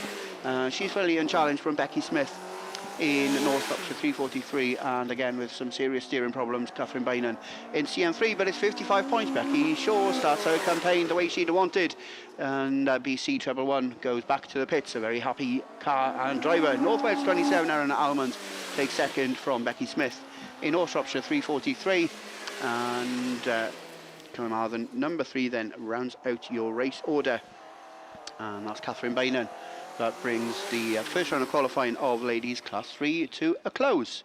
So we had 10 drivers signed on. Unfortunately, Leanne Hushka in North Wales 10 as a non-starter in her first race of her first round of qualifying, but we've got ladies class 5s up there on the line. It's over quickly to Mr. Mickey B. Yeah, thanks, and we are already off and running. Michelle Ellis takes them down into turn 1, but she was a little bit too heavy on the brakes because Cumd 31, Sandra Jones has come through. Oh, Rhiannon Smith gets one in the side, and I'm looking at the screen. Where is she? She is parked facing the Armco, and that means, like my missus, short and sweet, and it's over. It goes red. Hey, never mind. They'll just have to quickly whip back round, get themselves in the rerun lane, and while they're sorting Rhiannon out, the rest of them go back in this glorious sunshine down here. There is a black flag coming out. Oh dear. Michelle Ellis, Stroud and District 33, is shown the black flag as she drives off the track. So she'll be excluded from that rerun. So, and I should imagine we will have time for repair if we need to. Yeah, she's all right. She's driven off on her own steam. Right, let's quickly go then to the ladies class 5, lorryinsurance.com series sponsored class 5s. Race 2 then brings out Lynn Olsen, Sarah Chilvers, the daughter of the man who had the tash but shaved it off to make herself look younger, Kirsty Godfrey, Jess Bradley, Kerry Baxter, and Nicola Jesse. Here we go then. We are off and running. And who's got the best of starts? Kirsty Godfrey takes them down in there. Nicola Jesse follows her into there. Well done to Russ Thompson, by the way, who was telling us that she's got 8 national or BAST titles. So running third in the pole. And there she goes with Sarah Chilvers side by side, climbing up the hill, exiting that start gate turn. Nicola Jesse then from Sarah Chilvers. Then it's Kirsty Godfrey in that third place. Bringing it down into the next place is Lynn Olsen in that Breeden Hill 27 machine. But look at this. What cracking racing from these two ladies at the front. Nicola Jesse again looks for the cut back up the inside. Sarah Chilvers goes wide and looking to take that wider line and get the power still down. Equally into turn 1 they go again. Nothing between them. Kirsty Godfrey there just holding that third place. Maybe she's waiting for these two to make a mistake and then pick up the pieces as they come up the hill again. Still Breeden Hill 27, Lynn Olsen in that fourth place. Then Breeden Hill 99, Kerry Baxter. And then Ludlow 24, that's Jess Bradley at the back of the pack as they bring it down the hill. Woohoo! For the penultimate time, because we see the last lap flag. One more lap to go on this one. Nicola Jesse, York 44 then, turns it into the bank. Oh, Sarah Chilvers looks for a gap up the inside. Door got closed. Exiting that Stargate turn, down that opening straight they go. Nothing between these two again into turn 1. Nicola Jesse, is she going to break it and keep it tight? Yes, she is. She's going to protect that line. Now they push it for the line. York 44, Nicola Jesse takes the points. Second goes to Yorkshire Dales 46, Sarah Chilvers. Third is Kirsty Godfrey, Cambridge 7. Fourth is Lynn Olsen in Breeden Hill 27. Fifth is going to go to that Breeden Hill 99, Kerry Baxter. And Ludlow 24 is Jess Bradley. So there we go. We've got one race completed. One goes back to the rerun lane. And we look up onto the line and we are going into ladies class 7. Super Saloons, series sponsors Max Sport. Just to let you know that the Class 5s are sponsored by Jones Carpentry and Tiling and Plum Pal. And into the Class 7 ladies, our weekend sponsor is Spa Motors Mid Wales Limited. We've got our overall weekend sponsor, PRG Trailers, on that far side. They've got a couple of new sparkly ones over there. If I mention them 22 times in a weekend, I get 5% discount. So PRG Trailers, go and buy one. Might get 10%. There's no product placement, no. And obviously our overall series sponsors, main sponsors, Kent Cams and Simpson Exhaust, which have been there and supported the British Autograss series for many, many years.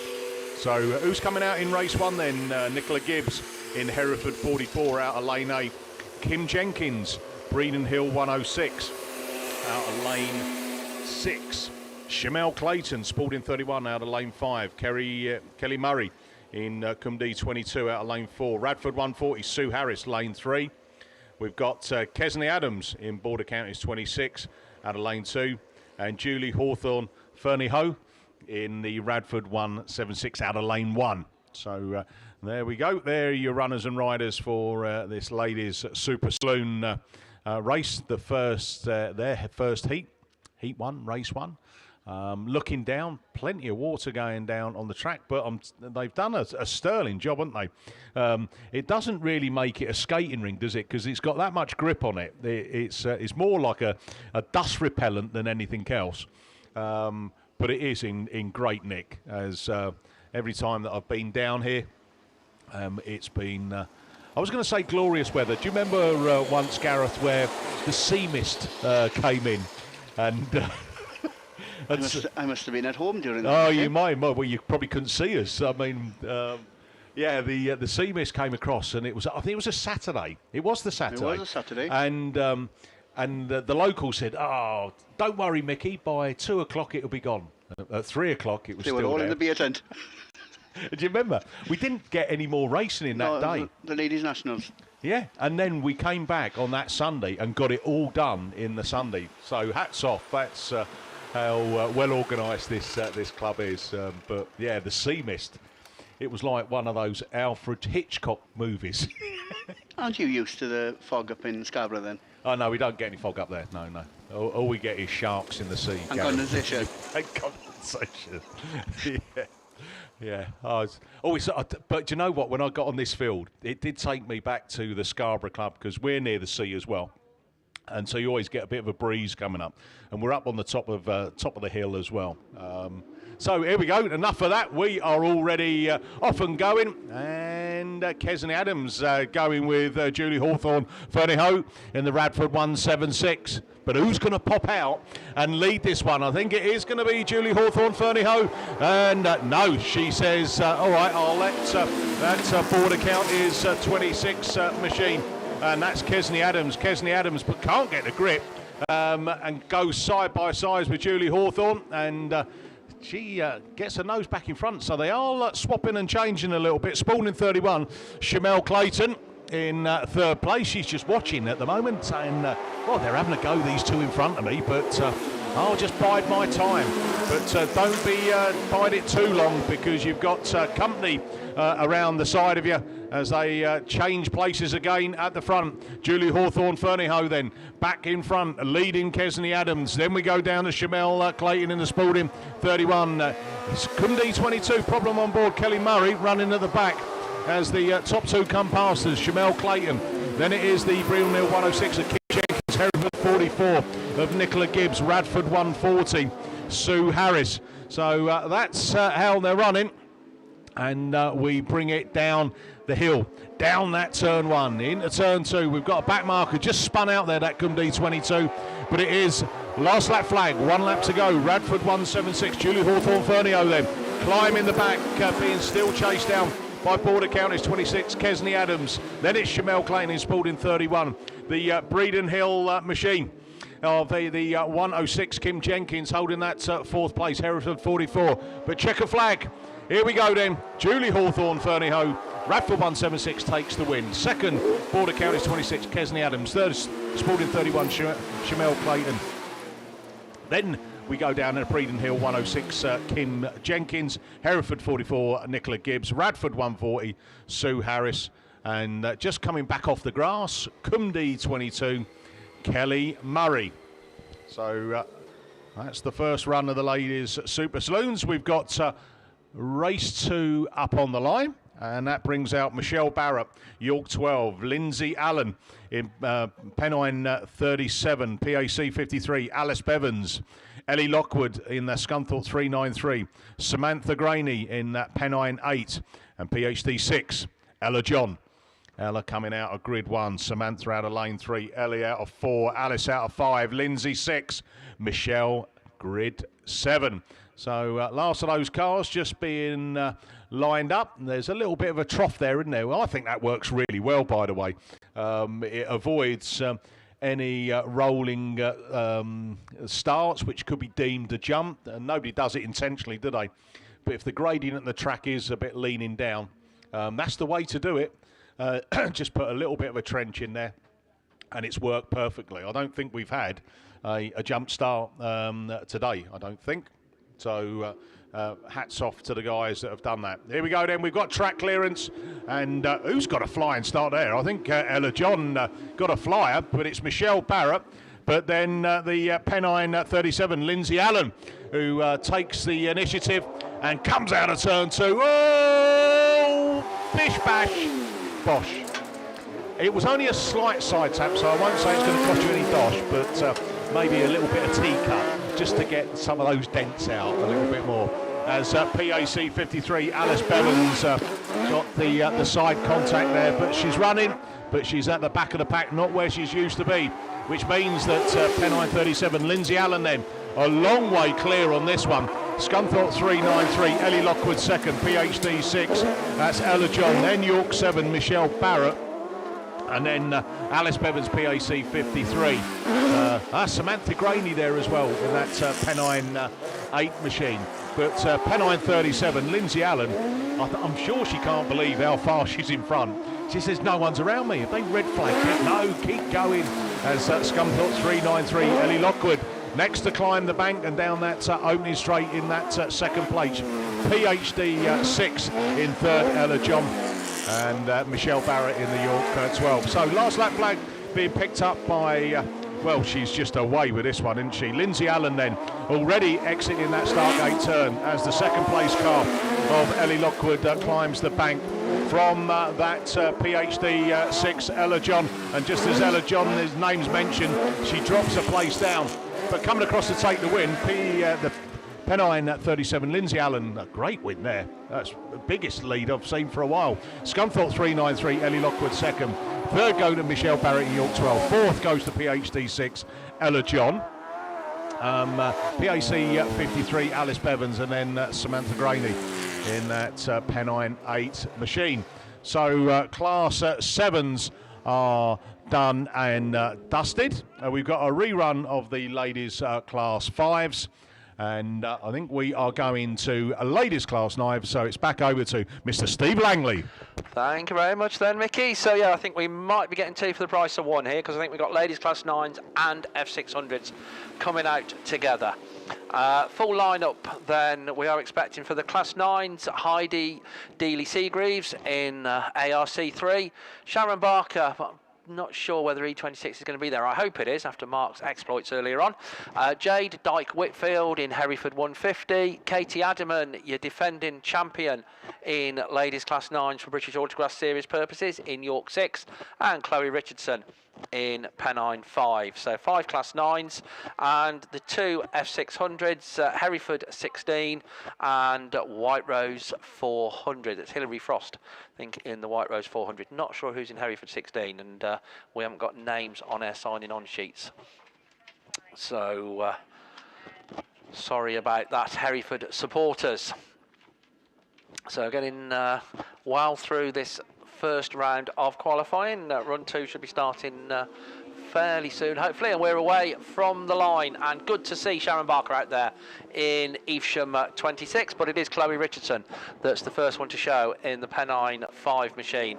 As she comes round, Sharon Barker slots into second place in Evesham 26, Hereford 150, Jade Dyke Whitfield it is running in third, Heidi Dealey-Seagreaves in ARC 3.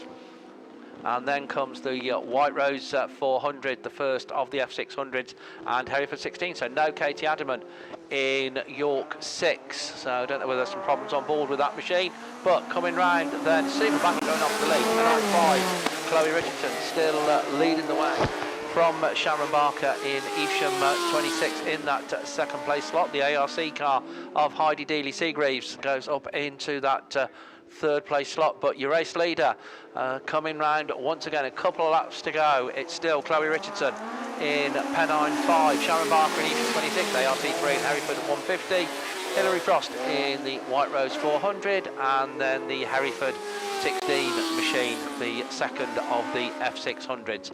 But switching back to this battle for the lead down the far side, Heidi looking to make a move right round the outside in ARC 3 as the last lap flag goes out. Still your race leader then, Chloe Richardson in Pennine 5. Heidi then just showing in second place now ahead of Sharon Barker in the Evesham 26 machine, but Sharon coming back through on the inside. So cracking battle going on for second place, and whilst this does go on, it allows Chloe just to open up her advantage slightly in Pennine 5, so she comes round for the final time. Chloe Richardson then takes the win. Sharon Barker holds on to a hard-fought second place. Heidi Dealey-Seagreaves in third in ARC 3, Jade Dyke Whitfield in Hereford 150. Then the best of the F600s was Hilary Frost in White Rose 400, finishing just ahead of Hereford 16. So that's the 9s and the F600s completed for the ladies for their first run. Single seaters back there on the line, so I think we're going back for a class 10 rerun of race 3. So for that, it's going to be back over to Liam.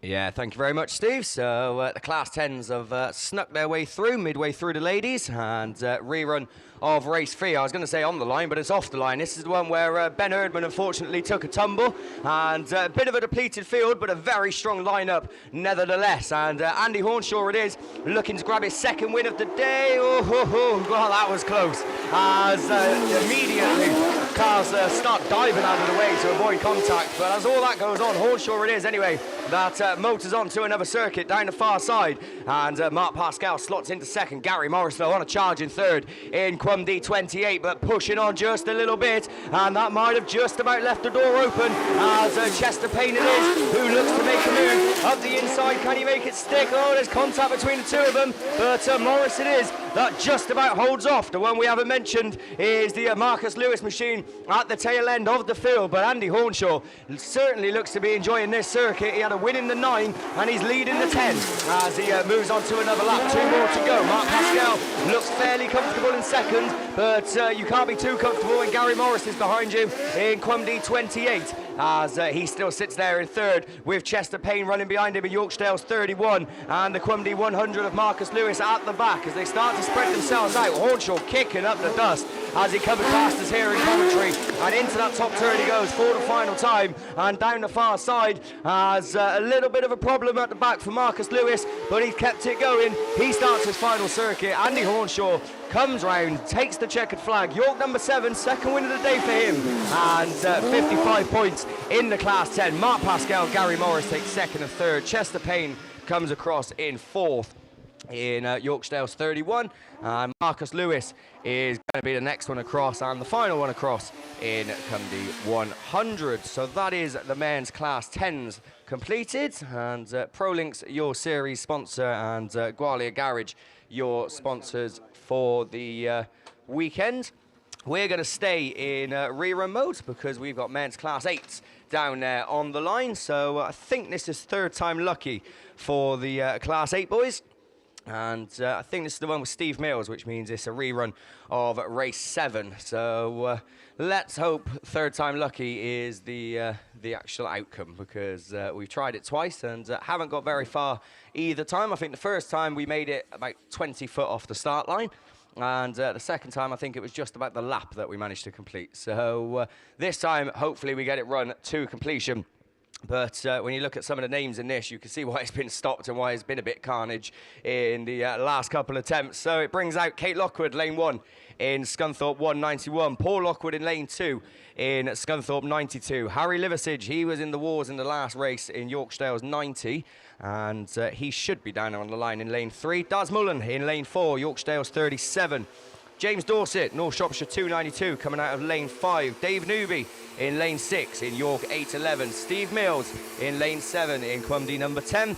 And last but by no means least, Matt Owen in Cumdy 115, coming out from the outside grid. That's who should be down there, but I think that there is a couple missing. As I said, it has been a bit problematic, so maybe a couple of drivers picking up damage, or not too sure if there has been any exclusions. I don't think there has, to my knowledge. Cumdy 115 is out, there we go, Matt Owen. So he won't be down there, unfortunately. And the rest we'll pick up when they come past us, or when they don't come past us, whatever way's easier to figure it out. But a bit of water going down on the track first to keep the dust down, because Andy Hornshaw was certainly kicking it up in the Class 10. I think that's probably the first time today where I've actually seen quite a lot of dust coming off this track, because they have really stayed on top of it. And this track looking absolutely perfect, ready for the second round of qualifying a little bit later on. Of course, we've still got the rest of the ladies. I think we got the evens left to do, and all the junior specials as well. And then, of course, we're in to the second round of qualifying. And I'll tell you what, those marshals must be boiling, because once that sun's out, it's lovely and hot. So big credit to the marshals for staying out there for the duration of the day, and doing a fantastic job as well. They get a lot of stick, marshals, but they're doing a wonderful job today, if I say so myself. So well done to them. Well done to everybody that has been involved in one way, shape or form for this meeting, because perfect venue to have the first round of the British Autograss series. And we've got 5 spectacular venues throughout the course of the year for the 5 rounds.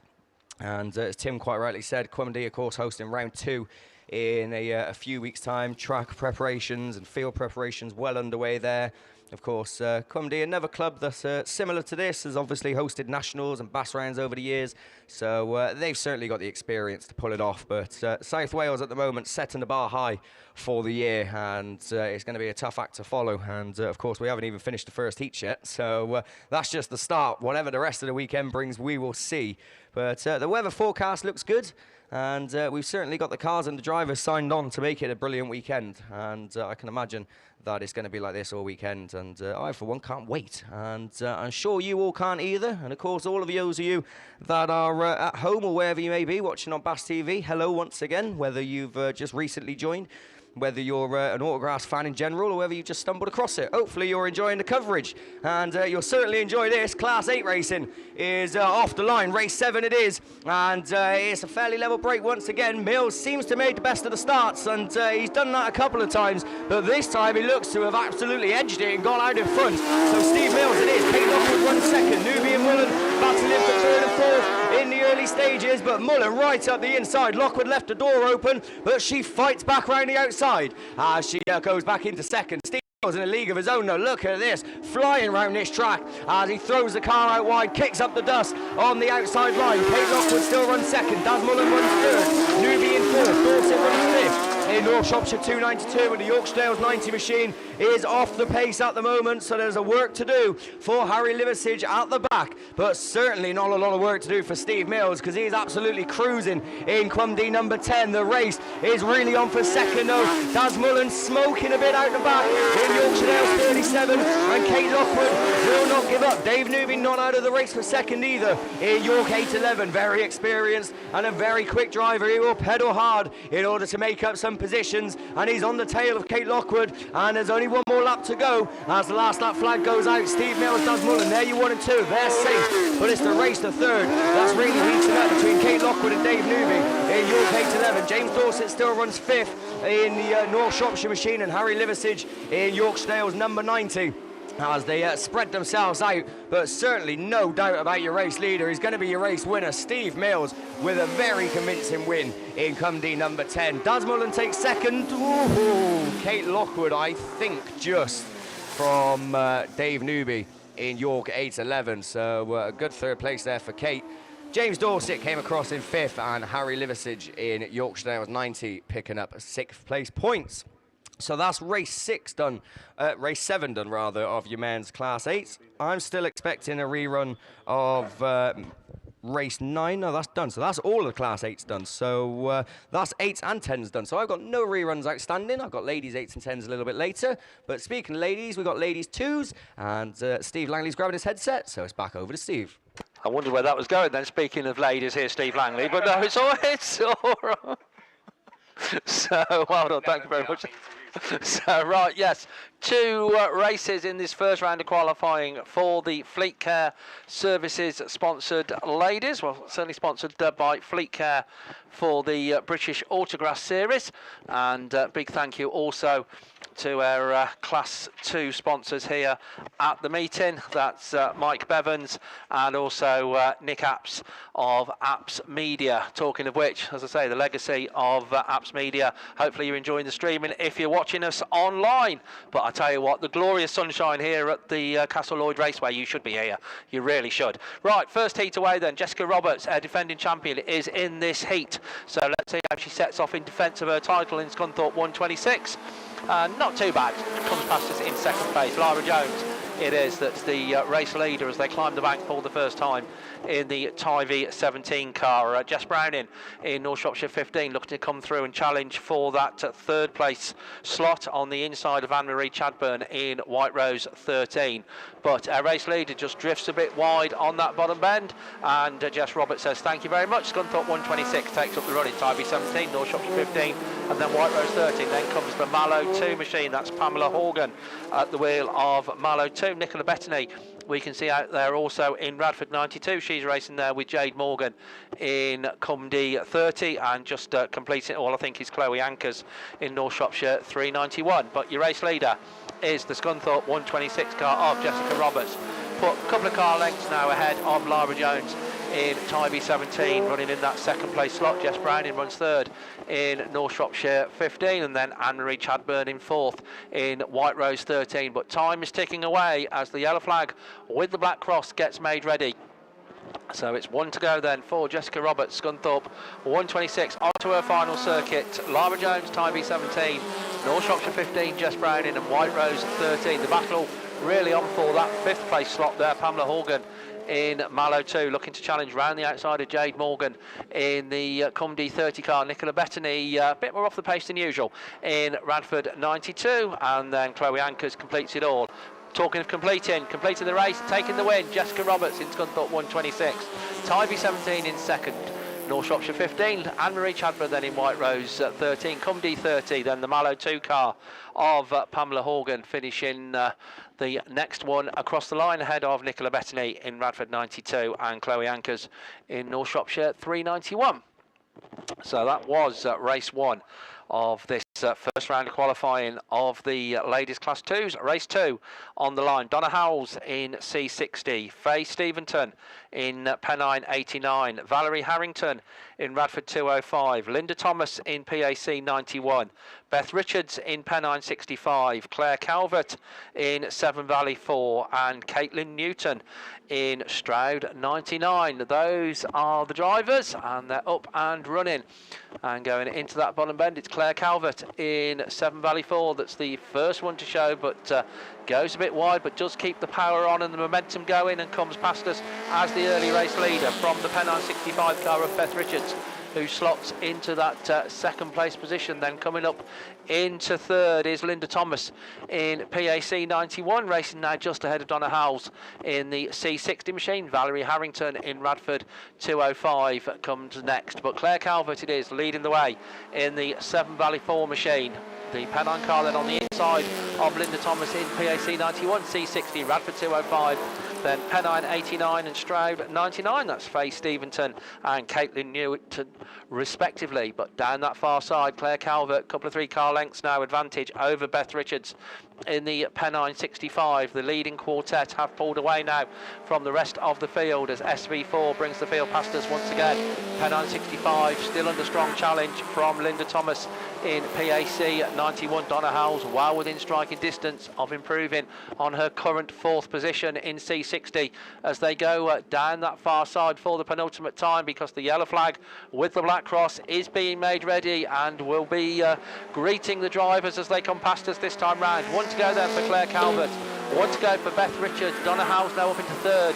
In come D60, Linda Thomas went a little bit wide there on that bottom bend, and also just being told unfortunately picks up a green flag, so PAC 91 will go back 2 positions from her on track finishing position. But Claire Calvert isn't going to be concerned with that, because she's going to take the win. Severn Valley 4 then it is that wins. Pennine 65, Beth Richards in second, Donna Howes third, PAC 91 finishes fourth, will go back to sixth. Radford 205 finishes fifth, will go up to fourth. The Pennine car finishes sixth and will go up to fifth. Stick with this one. And Caitlin Newton completes it all in Stroud 99. There we go. That was ladies class 2 completing their first run. On the line, there looks like ladies class 4s. So it's nice to see a good field of ladies class 4s, and even nicer to hear the dulcet tones of Mr. Tim Jones. Thank you, Steve. Yeah, I'm glad you did that, not me. I would be in all sorts of issues with that, but never mind. Right, ladies class 4, just one heat, but what a heat we have got as they leave the line. No time to tell you who's there and who isn't, but we know who is there, because that's Gwen Reeves, who's your race leader, and of course your current British ladies class 4 champ in Carmarthen number 7. Catherine Harding running second in Tyvee 13. Then comes Claire Compton in North Shropshire 4:34. Just racing alongside Catherine as they go round that start gate turn and down the far side, and up to second she goes. So back to third, Catherine in goes in the Tyvee 13 machine. Fourth then goes to the North Shropshire 112 machine, Laura Wilson, but Gwen Reeves still your race leader. North Shropshire 4:34 second, Tyvee 13 runs in third. Then comes North Shropshire 112 and Julie Whittingham in SR 61, and completing it all, that's going to be Bethan Davis in Tyvee 115. Belies back to the front, still your race leader, Gwen Reeves. As I say, you're a current Class 4 British Autograss Series champion, and looking to defend that title in good style as she motors on and looks to get 55 points on the board with Claire Compton in North Shropshire 4:34. First season in the Class 4 for the North Shropshire driver, but we get red flags. So I don't quite know why that was stopped. So Mickey just hearing on the radio, but they'll go back to the ring run lane then, and obviously do that all again. So we're hearing over the radio that Laura Wilson in North Shropshire 112 picks up a black flag. So obviously not eligible for the rerun. So back to the rerun lane they will go, and swiftly onwards and ever upwards. Ladies class 6s, Andy Johnson Vehicle Repairs is your very kind sponsor, and looking towards the line, race 1 brings out Leanne Lewis in Swansea 1, Alice Evans in PAC 77, Hannah Thomas in Scarborough 16, Angela Evans North Shropshire 219, and with it all fixed and sorted, Nicola Olsen in Carmarthen 47. As away from the line then we go, and it is Thomas that leads into the first turn in Scarborough 16. Nicola Olsen taking a much tighter line in the Carmarthen 47 machine. Or Angela Evans climbing all over cars, and she's stranded on the start or the bottom bend, so that gets no further, as once again red flags on that first race of ladies class 6s. So we ain't doing very well here, are we? Never mind. Right, let's try with race 2. As race 2 then brings out Zara Sutton in SR 71, Ella Bailey in Scunthorpe 33, Keris Thomas in Typee 66, Jan Hushka in North Wales 20, and South Somerset 26. No name for that driver, but we'll try and sort one out as the race 1 then makes its way off the field and back to the rerun lane, which is getting to be a very full rerun lane, because we've obviously got ladies class 4s in there as well. So as I say, race 1 then not going that well, but let's see, as I say, how race 2 then will get underway. Zara Sutton, Ella Bailey, Keris Thomas and Leanne Hushka, and of course South Somerset 26, who unfortunately we haven't got the number 4, but we shall see as they leave the line. So track looking good. Nice to see the sun shining, and as I say, everybody, nice to see a load of people trackside. I walked around earlier on. Nice to see loads of people that we haven't seen for a while. As I say, nice to get back to some sort of normality.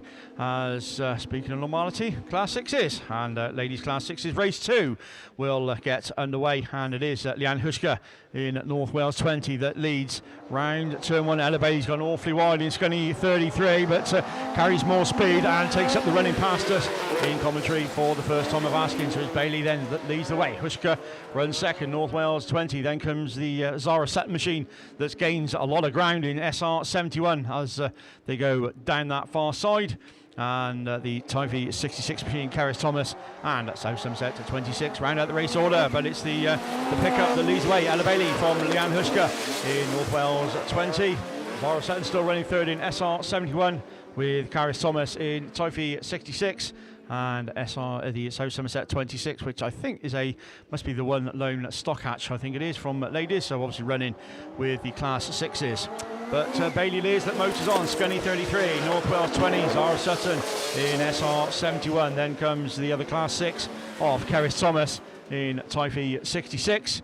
And the one lone stock hatch, South Somerset 26, that motors on is Jess Singer at the wheel of that one. Thank you, Gareth. We found the name eventually. But with one to go, we know the name of the race leader. That's Ella Bailey. Scunny 33 it is. On to the last lap then she goes. North Wales 20, Leanne Hushka from Zara Sutton in SR 71 with Typhy 66. And Jess Singer in South Somerset 26. But checkers then at the ready. First 55 points on the board then for Scunny 33. Ella Bailey takes it. North Wales 20 of Leanne Hushka. Then comes Zara Sutton in SR 71. Fiona Thomas in Typhy 66. And Jess Singer completes it all in South Somerset 26. Right, we got through one of them, so that's a start. So from the previous race 1, we're just hearing that's PAC 77. So Alice Evans will pick up the black flag, so she will not be able to go into the rerun. So was the Bowsers then on to the circuit. We're switching back to, I think, the rerun of ladies class 5. So once again, back over to the man sat on my right, Mickey B. Yeah, thanks very much, Tim. This is the rerun of ladies class 5s, excluding Stroud District 33, Michelle Phillips, but it still brings out Sandra Jones. We've got Natasha Gibbs, Donna Forrest, Rihanna Smith, Sarah Bateman and Amanda Mason. So still a good line up there of the ladies. This is Heat 1, Race 1, the rerun. Series sponsor lorryinsurance.com and our weekend sponsors Jones Carpentry and Tiling and Plum Pal. So a bit more water going down on the surface. It's been a regular occurrence, and it's doing its job, isn't it? As we said a moment ago, it doesn't create a real slippy surface because it's that grippy, but it does help keep the dust down. I know when I had finished my first stint with the men's 5s and 7s, I had to walk over to the far side and stood over there and watched the racing all the way through, including my lad going out in the Class 8. You know, he's just come out of junior specs into an 8. And every time he goes out, the old heart rate goes up, and the trepidation, of we're having a smile, we're having a selfie. There you go. That's it. Oh, that's it. Yeah, I think he's a stalker. That's it. I reckon he's going to have wallpaper done like that.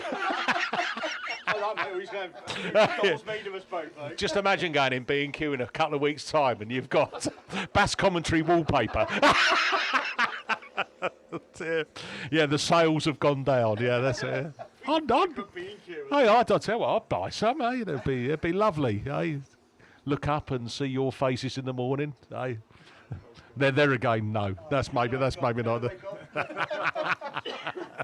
So, yeah, a bit more water going down. So don't forget tonight, the 2021 Bass presentation is taking place about 8 o'clock over in the, call it a beer tent, hospitality tent, disco tent. Blue was in cutting the tunes last night. He really is good. A good DJ, by the way. He knows what tunes to play to get people up dancing or just rocking in the, in the aisles, as they say. Because some people aren't confident to go out and just, and jig and dance. I don't mind. I don't mind. I don't. And as long as he plays the right song, you always. Oh yeah, you're Agadoo and stuff like that. I'm in the element. A little bit of black lace here and there. But there we go. There's some of that modern stuff in there that these kids like. Callum's into all that kind of like rapping music. Which is like, what's all that about? You can't help those people. This generation's version of the Man in Boney M. Is it? By the rivers of... You should be singing this, because he's got a voice of an angel, hasn't he? Him and that Lewis Richards. Oh, you put them together. It's like Sonny and Cher. Which one's Cher? Peters and Lee. For those old enough to remember who Peters and Lee were. You won't know, will you, Liam? I do, because of Dad. What? Has he brought you up about Peters and Lee? And... He brought me up about everything music-wise. Yeah? If my taste is bad, blame it. We've got engines revving. That means that we're going to go back to the racing. Bungee lifts, and we're off. Sarah Bateman's got a good start there in Stroudon District 45. Jones is looking to come up on that inside as well. Avoid contact, please. Oh, maybe just a little bit of a tap. Oh, how the hell, goodness gracious me, Cumdy 31. How Sandra Jones didn't get collected there, but they all still running. That's the main thing as they bring up Donna Forrest holding that second place. Hereford 4 next to show, coming up the hill, Natasha Gibbs, and she's got a little bit of company behind her. Just keep an eye out as they bring it down the hill out of turn 2. Sarah Bateman in the white colour now. Stroudon District 45, and Donna Howe's gone a little bit Strictly Come Dancing this way and that way. She's done the rumba and she's dropped herself back down into that 5th place as the Hereford 4 says, all right, Natasha Gibbs, I'm going to go up into my 2nd place and see how I get on with that. South Somerset 36, Rhiannon Smith as well into 3rd place as they push it up past commentary. So who's in the 4th place? It's going to be the Breeden Hill 11 starts to make the show now. Amanda Mason climbs up the hill. She's going to go round Donna Forrest, is she? Or is that Sandra Jones has got back on the pace and makes a couple of places up, and she goes up into 4th place as they bring it down the hill. One more lap to go on this one. Away with this one, it is Sarah Bateman, Stroudon District 45. That car has been in the wars already today, but it's not slowed it down, has it? As the rest chase her down there. Rhiannon Smith, South Somerset 36 from Hereford 4 of Natasha Gibbs. They're down that opening straight for the final time. Round into turn 1, already out of turn 2 for the checkered flag. Stroudon District 45, Sarah Bateman takes the win. Rhiannon Smith 2nd in South Somerset 36. Hereford 4, Natasha Gibbs just from Cumdy 31, Sandra Jones. A little bit of a wait before we get to Donna Forrest in that PhD 20. And the final place will go to Breeden Hill 11. That's Amanda Mason. So there we go. That's your ladies 5 rerun done. We'll see them for their 2nd heats a little bit later. Might be getting a little bit dusk by then. But up on the line, we are going to ladies class 8. And how many grids of 8s have we got? 5. Oh, super. You're off and going. Yeah, cheers, Mickey. So 35 ladies class 8 signed on this weekend. And I'll tell you what, hopefully they're going to put on a very good show as race 1 is already into the 1st corner, and Claire Horner's going all sorts of walkabouts, and Sharon Barker's facing the wrong way. And ladies 8, just like the men's 8, start off with red flags. So there we go.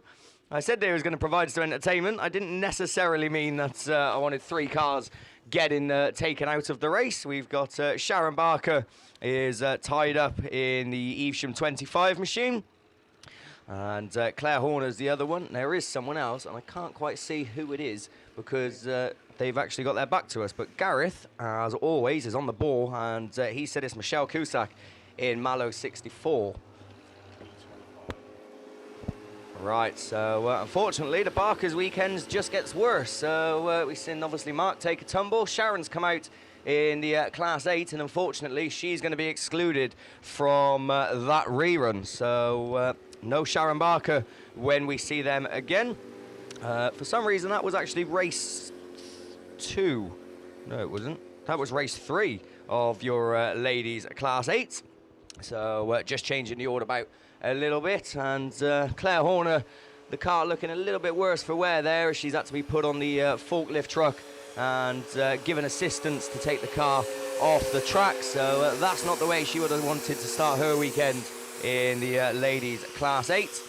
So looking to the line then, we're going to go with the next race. It's going to be race 4. I know it can get a bit confusing, but race 4 is this weekend by Honeybug Garage, and big thank you to them for their sponsorship. So race 4 then brings out Terry Mumford in the Forester Dean 158, Jody Glover in Scunthorpe 71. Of course, we've seen Sean Wright drive that car in the men's earlier. I think he got a second and was pushing it very, very hard, but she's coming out in it in lane 2. Charlene Hankey, ARC number 2, is coming out as well. Taylor Jade Pascal in Hereford 350. Abby Jade Bennett in Forester Dean number 8. Kelly Matthews in Cambridge 247, and Vicky Appleton in Scarborough number 2. So again, such a strong lineup of ladies Class 8, and a very good blend of mix of youth and experience in this one.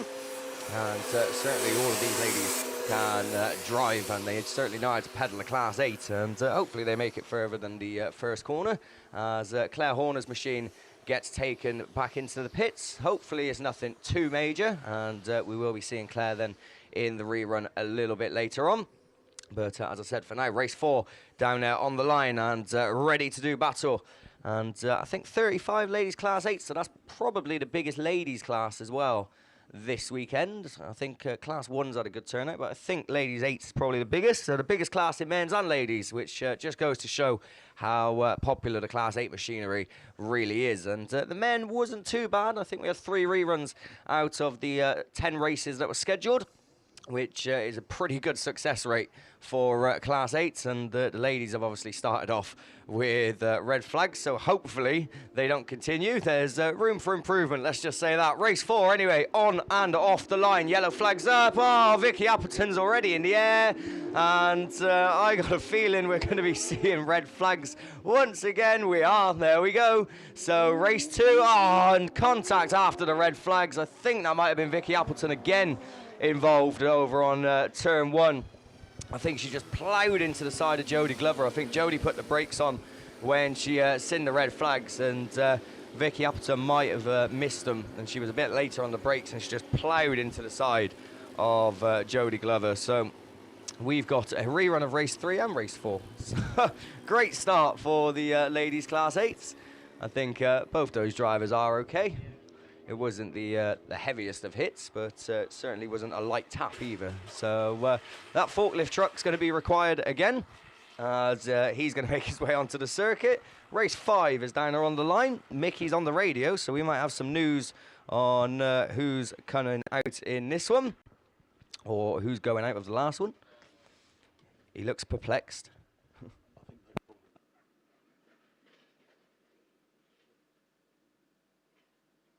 Yeah, what's it now? So as the discussion then continues, we're wait and see what the marshals are saying about any exclusions on that one. It was all messy, wasn't it, really? We just got off the line, and Vicky Appleton ended up on 2 wheels, and then we got to the first corner, and she ended up into the side of someone. So very messy, and I think we have now got confirmation. Kelly Matthews then in the Cambridge 427 is unfortunately the driver that was deemed to be the cause of the incident. So Kelly Matthews, unfortunately, black flag, won't be taking part in the rerun a little bit later on. So race 5 then, can we get any further? I mean, we can't really get much shorter. So race 5 is down there on the line. Hopefully these lot are on their best behaviour and we can actually get one complete. So race 5, who's it bringing out? Shelby Almond in North Wales 271. Lindsay Weir in Breeden Hill number 1. That car did have problems in the men's, whereas Hathaway, of course, was running well in the early stages of his race, and then the car just decided to stop halfway through. So whether they've got that sorted, hopefully they have, and then Lindsay will be on the line. Sue Nichols, Yorkshire number 7, she's coming out of lane 3. Josie Tompkinson in Scunthorpe 52. Cassie Gunn in Pennine number 9. Claudine Barnett in Crumdy 115, and Ellie Hines in Breeden Hill 14. So they're the runners and riders scheduled to come out in your Honeyborough Garage sponsored Ladies Class 8, race 5. And as I said, 5 races scheduled, but we obviously started with 3. So we got race 5, 1 and 2 remaining, and let's at least get one of them done. As a few more races now in the ladies, I think the 8s, the 10s, I don't think there's any reruns outstanding. Oh yeah, Tim's got a class 4 and a class 6 rerun. Then junior specials, and that will obviously bring us full circle to where we started this morning. What's the time? 2:30. So obviously a lot of drivers signed on this weekend, so obviously it is going to take time to get through it, and sometimes you can't really win. The drivers want laps, you give them laps, and sometimes people will say, oh, we should put the laps down, and it's a bit of a moot point because there's not really any winning either way. But I'll tell you what, from what we have seen so far today, then it's been absolutely fantastic. And of course incidents do happen, which can't really be prevented, of course, when you've got drivers trying as hard as what they are, and everyone gunning for as many points as possible, especially at the first round of the BAS. They want to start their campaign off in style, then incidents are inevitable. So unfortunately that does cause downtime. But as I said, anytime there has been a bit of downtime and there has been an incident, then they're out there working on the track straight away and making sure they keep it in the best condition possible. Of course, this track just doesn't polish. There's many tracks around the country, around the UK, that by now, with the sun and with the amount of racing we've had, we'd be looking at a black ice rink of polished just cars. Once you're out in front, it's very hard to overtake. This track is nothing like that. Once this track gets going, it's like this pretty much all weekend. And I said about 5 minutes ago, can we get any further, because we can't have a race go any shorter than the last one? Well, I think we just have, because we've already had a jump start, so that's not the best of starts. So someone very eager to get off the line, it might be Sue Nichols in Yorkshire number 7, judging by the colour scheme. So there we go then. Sue Nichols is moving, and she's moving off the track. So Sue's making her way off. Are the rest going to follow her? Josie Tompkinson's going with her by the looks of that in Scunny 52. So whether they're just going to send all of them off and rerun it, or whether Josie's going to try and make her way back round, or did both of them jump? I'm not too sure. So maybe Sue Nichols is about to do a wheel bender, as she's facing the wrong way. She don't look like she's going off.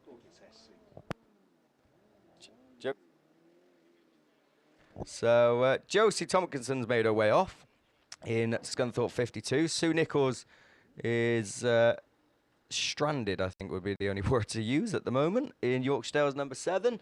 So I don't know what's happening with these ladies class 8s, but they're very messy, aren't they, this morning? So, well, this afternoon.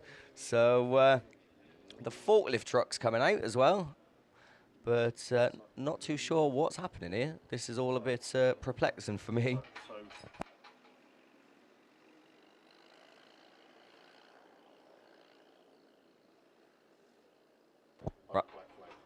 Right, there we go. I'm glad someone can make some sense out of it. So Mickey B's just told me both Josie Tompkinson in Scunny 52 and Sue Nichols in Yorkshire 7, unfortunately, both get excluded from that one for jump starts. So we are going to go on with the race, but minus Josie Tompkinson and Sue Nichols.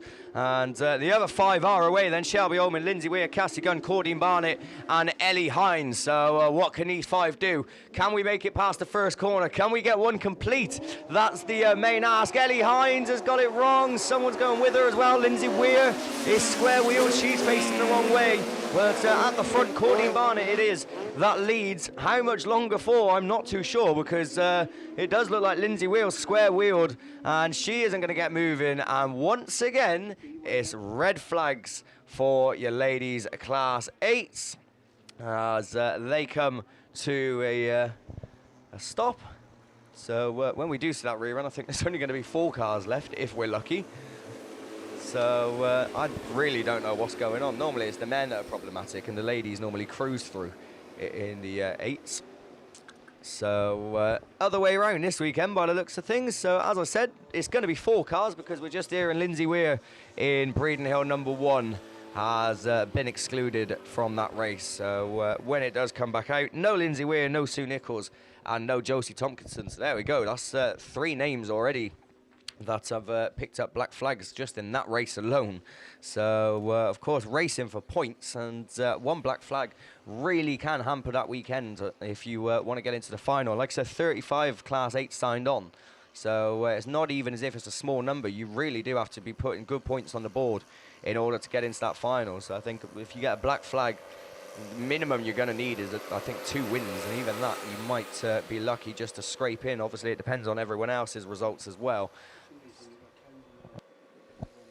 So race 1 and 2 of your ladies class 8s is decided not to come out at the minute, as 3, 4 and 5 have been red flagged. 1 and 2 isn't appearing, so we've got ladies 10s down there on the line. So this is my punishment for getting through the men so easily, as class 10s are down there. We've got 4 ladies class 10s signed on this weekend. So Gwalia Garage, your sponsors, the same as the men's, and of course ProLinks for the series. So the 4 ladies that are down there: Becky Faulkner in North Shropshire number 6, Catherine Jones in Carmarthen 29, Jill Grasby in Evesham 122, and Jodie Pascal in Hereford 250. And Jodie Pascal it is that has the best of the starts, as she come from the inside grid and shot right through into the lead, but she's hit the wet, she's overcooked it, she's facing the wrong way, and Becky Faulkner it is that comes through in North Shropshire number 6 and takes up the run-in as she goes down the far side. Jill Grasby slots into second in 122. Jodie Pascal's got the car going again, so thankfully we won't be stopping this one at any point soon. Catherine Jones is the one we haven't mentioned. She runs third in the Carmarthen machine, but at the front, Becky Faulkner it is, sliding round this track in North Shropshire number 6. Jill Grasby is there in second, unchallenged, so can she try and make some ground over the next couple of laps to see if she can play catch-up and maybe mount a move on Becky Faulkner? It doesn't look like it at the moment, because Becky seems to have got the way of this track. She seems to know how to take the corners, and she's certainly got the power on the straights. Number 6 it is that starts another lap. 2 more to go. Jill Grasby in second still in the 122. Catherine Jones in Carmarthen 29, and the Pascal machine in Hereford 250 after her earlier spin, after a brilliant start as well for Jodie Pascal. So at the front is last lap flag. Becky Faulkner it is in North Shropshire number 6. Jill Grasby may have just closed the gap a little bit in Evesham 122, but as I said, certainly not enough to mount a challenge on your race leader. So bar any major mistake, Becky Faulkner could cruise to victory in this one in North Shropshire 6. Like I said, they're all going to make the final tomorrow, but of course still racing for British Autograss Series points. I'll tell you what, I may have spoke too soon, because Becky Faulkner's pushed right on. Grasby's at the inside, there's contact, Faulkner's in the fence. Oh, she's crossed the line. Jill Grasby took the win. Becky just about crossed the line in second. Catherine Jones third, and the Pascal machine comes across in fourth. Becky Faulkner just pushed on going into that final bend, and as she got the car back going, she put the foot down to try and have a race to the line. Just made the slightest bit of contact and has put her in the fence. She is A-OK by the looks of things. She's moving around, but certainly not the way she wanted to end that race, as providing excitement right at the tail end. It looked like she had the win in the bag.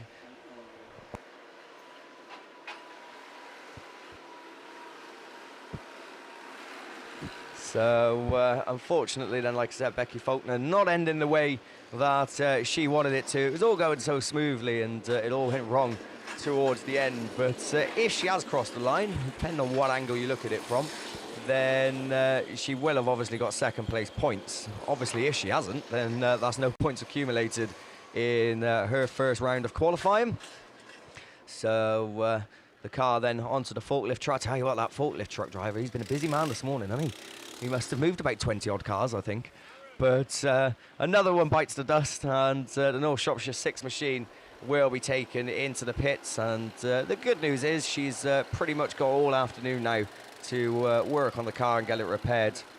for the second round of qualifying a little bit later on. So the good news is we got it complete as they. She did take it.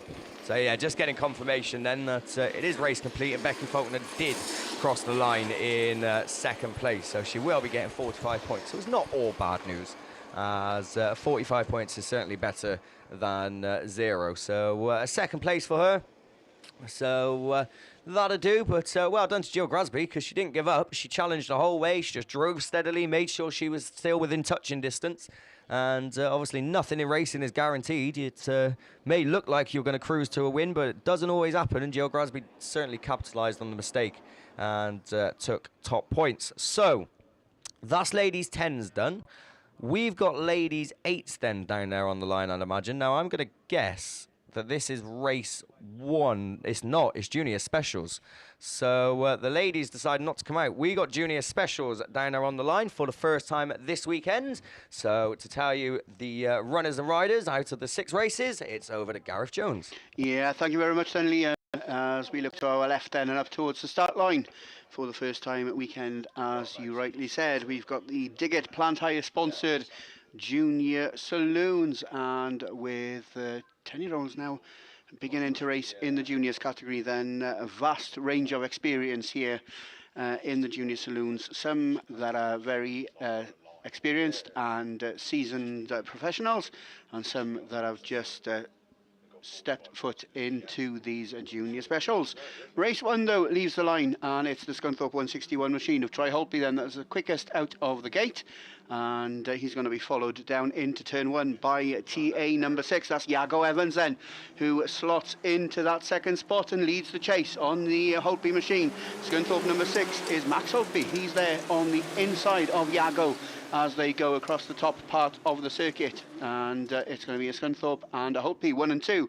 Iago won't give up the fight though in TA number 6, and he's there, he's reeling in the tail end of that golden Scunthorpe number 6 machine, pushing on ever so slightly as they exit that bottom turn, and a few tangles of the wheel, but it's Iago on the inside line now as they go into the top part of the circuit. 4th place is occupied by a newbie to the sport, one of the less experienced drivers, and that's Jesse Jones in Swansea number 6, and he's there rounding out your top 4 as they come back towards us to round out another circuit. It's the number 161 machine of Troy Holtby then that continues to lead from Iago Evans in TA number 6. That's your 1 and 2.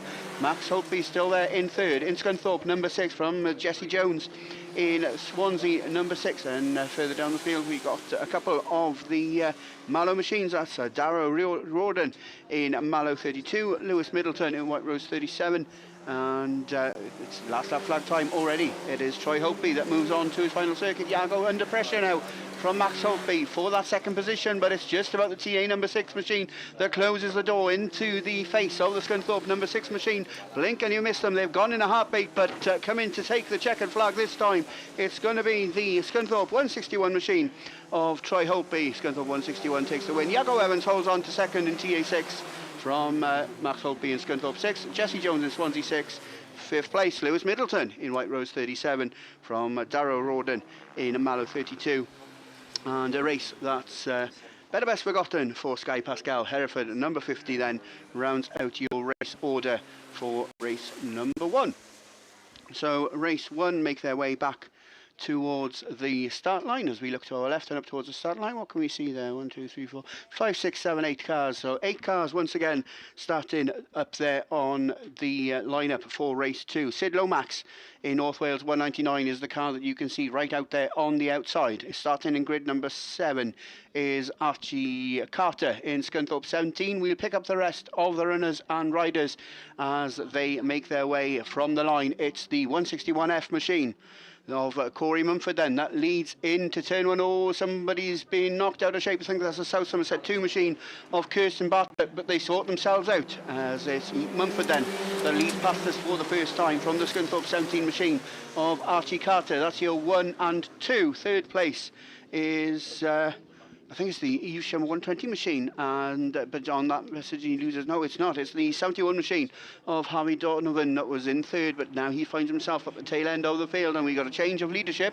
because it is the Carter machine. Scunthorpe 17 leads, climbing the bank past us for the second or third time of asking, reeled in on the apex of that turn by Corey Mumford from Kirsten Bartlett in South Somerset number 2, and your fourth place driver at the moment is Sid Lomax in North Wales 199.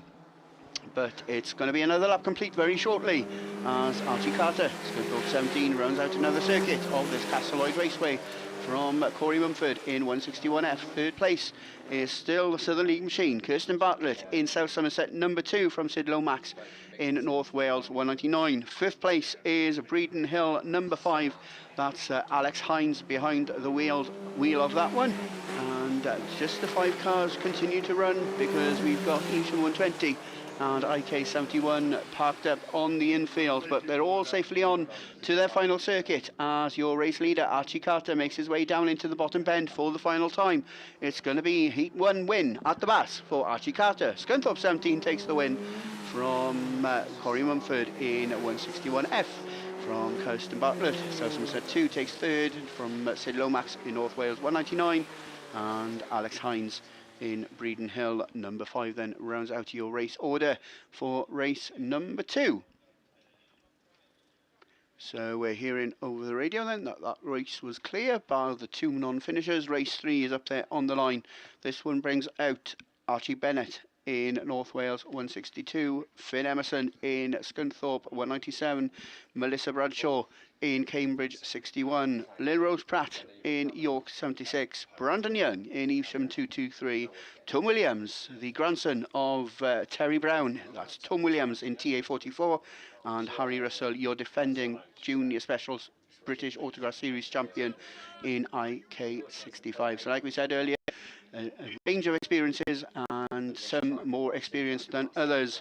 We are away and we're racing, and it is that IK65 machine from grid number 1 then that's going to lead down past the beer tent and into turn 1 for the first time. He's followed into turn 1 by the Evesham 223 machine of Brandon Young. They get sort of sideways, but they sort themselves out. 65 then leads from Finn Emerson in Scunthorpe 197, who now claims that second spot, leads the chase on your early race leader. Brandon Young, Evesham 223, finds himself in that third position, racing ahead of Tom Williams in TA number 44, but Emerson reeling in the tail end of the IK65 machine as they round out another circuit. It's 65 that went from 197 and that continue to lead. Third place still Evesham man there, Brandon Young in 223 from Tom Williams in TA 44. Fifth place is the York 76 machine of Lil Rose Pratt from Cambridge 61, Melissa Bradshaw, and the car at the tail end of the field is Archie Bennett in North Wales 162 in his first season, I think, in the Junior Specials.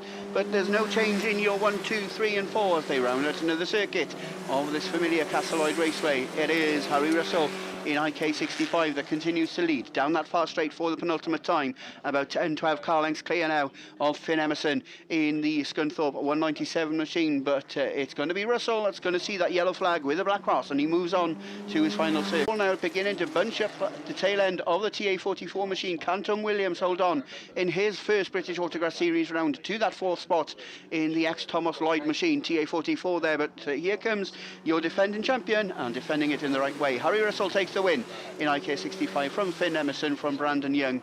Tom Williams takes fourth in TA 44 from Lil Rose Pratt. Cambridge 61 takes fifth, that's Melissa Bradshaw, and then at the tail end of the field was Archie Bennett in North Wales 62. So 3 races done, 3 to go. Not going to say anything about red flags because otherwise that would end up in a tragedy. But race 4 is up there on the line.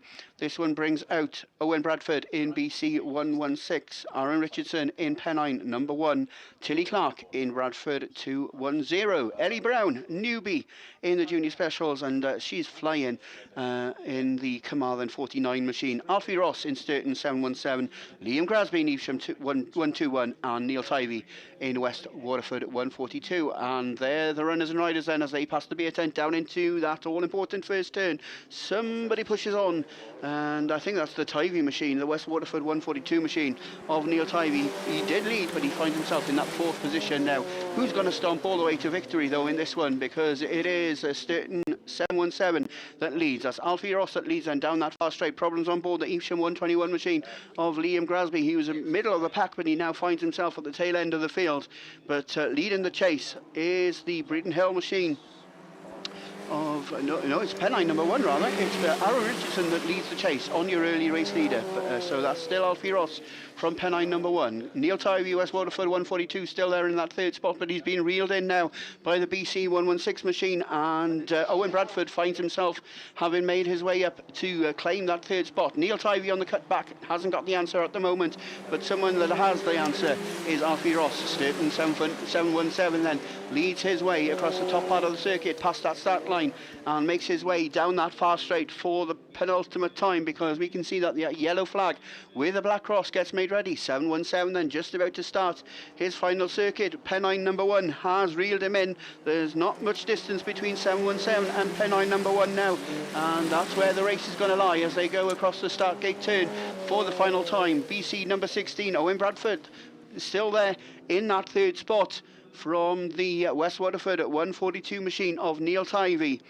Tilly Clark's back there in 5th in Radford 2 and 0, and Ellie Brown in CM49 at the tail end of the field. But here comes your winner, Alfie Ross, Sturton 717, takes the win from Pennine 1, BC 116, West Waterford 142, Radford 2 and 0, then Tilly Clark takes 5th from Ellie Brown in CM49. So that's race 4 done and dusted. Race 5 is up there on the line. This one brings out from grid 1 a new name for myself. Breeden Hill number 10 is Joshua Mason.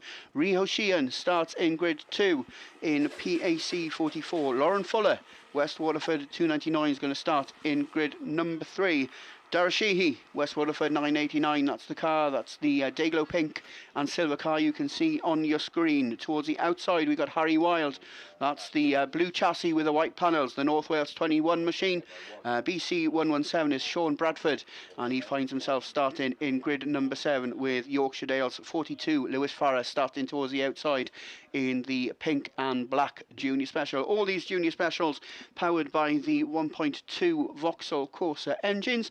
I believe, unless things have changed, that the suspension is a standard Vauxhall front end suspension, and these 8 drivers await to do battle in this penultimate race of the first round of qualifying of the junior specials. Diggett Plant Hire, your sponsors for the season, and your sponsors of Class 9 this weekend, Junior Specials rather, for this weekend. We'll try and get a name for as quick as we can, and it is a familiar name to the majority of us. It is KS Coles Farming, and as always, any inquiries can be made through Paul Coles. So the Evesham 121 machine then gets pulled back into the centre of this Castleloyd Raceway. The telehandlers being moved back into positions so that the marshals can all see each other. I'm not sure whether a few of the cones are going to be adjusted on the top part of the circuit. No, the quad makes his way off the circuit. So we have got 3 yellow flags waving around the centre of the Castleloyd Raceway. We're under starters orders. We got a new wind-up lady there on marshal post number 1, and race 5 leaves the line, and it's Yorkshire Dales 42, Lewis Farrer then all the way from grid 8. That's going to lead in through turns 1 and 2. As somebody pushes on, thinks that's the Harry Wild machine. North Wales 21 was about 5th, but finds himself now towards the tail end of the field. We got a challenge on between one of the Sheehy machines. I think it's West Waterford 989 that's got that inside line down that far straight. It's still far on the outside though in Yorkshire Dales 42. You're 1 and 2 away and gone from the car that lies in 3rd. That's Joshua Mason in Breeden Hill number 10 as your 3rd place driver. 4th place Rio Sheehan in PAC 44, but we've once again going to switch back to the front because that race very much on with Dara Sheehy in West Waterford at 989 looking to reel in your current race leader. That's still Lewis Farrer in Yorkshire Dales 42, and he rounds out another circuit. 42 from 989. Third place is still Joshua Mason in Breeden Hill, number 10. West Waterford 299 is Lauren Fuller. She's just unravelled the PAC 44 machine, and that race for fourth hots up then. But we're hearing there's going to be a green flag issued for North Wales 21, which means Harry Weil will finish 6th on track, but 8th in the results. But that yellow flag with the black cross gets made ready, and it's 1 to go for Lewis Farah in the Yorkshire Dales 42 machine. You're 1 and 2 away and gone from the rest of the field. Dara Sheehy, the only one in contention really to change the race leadership as they go down into that bottom turn for the final time. Joshua Mason holds on to a very strong third position, but here come the race winner. It's Lewis Farah, Yorkshire Dales 42, that crosses the checkers and takes 55 points from race 1. From Dara Sheehy in West Waterford 989. Joshua Mason takes third from West Waterford 299 of Lauren Fuller. Ria Sheehan takes 5th in PAC 44.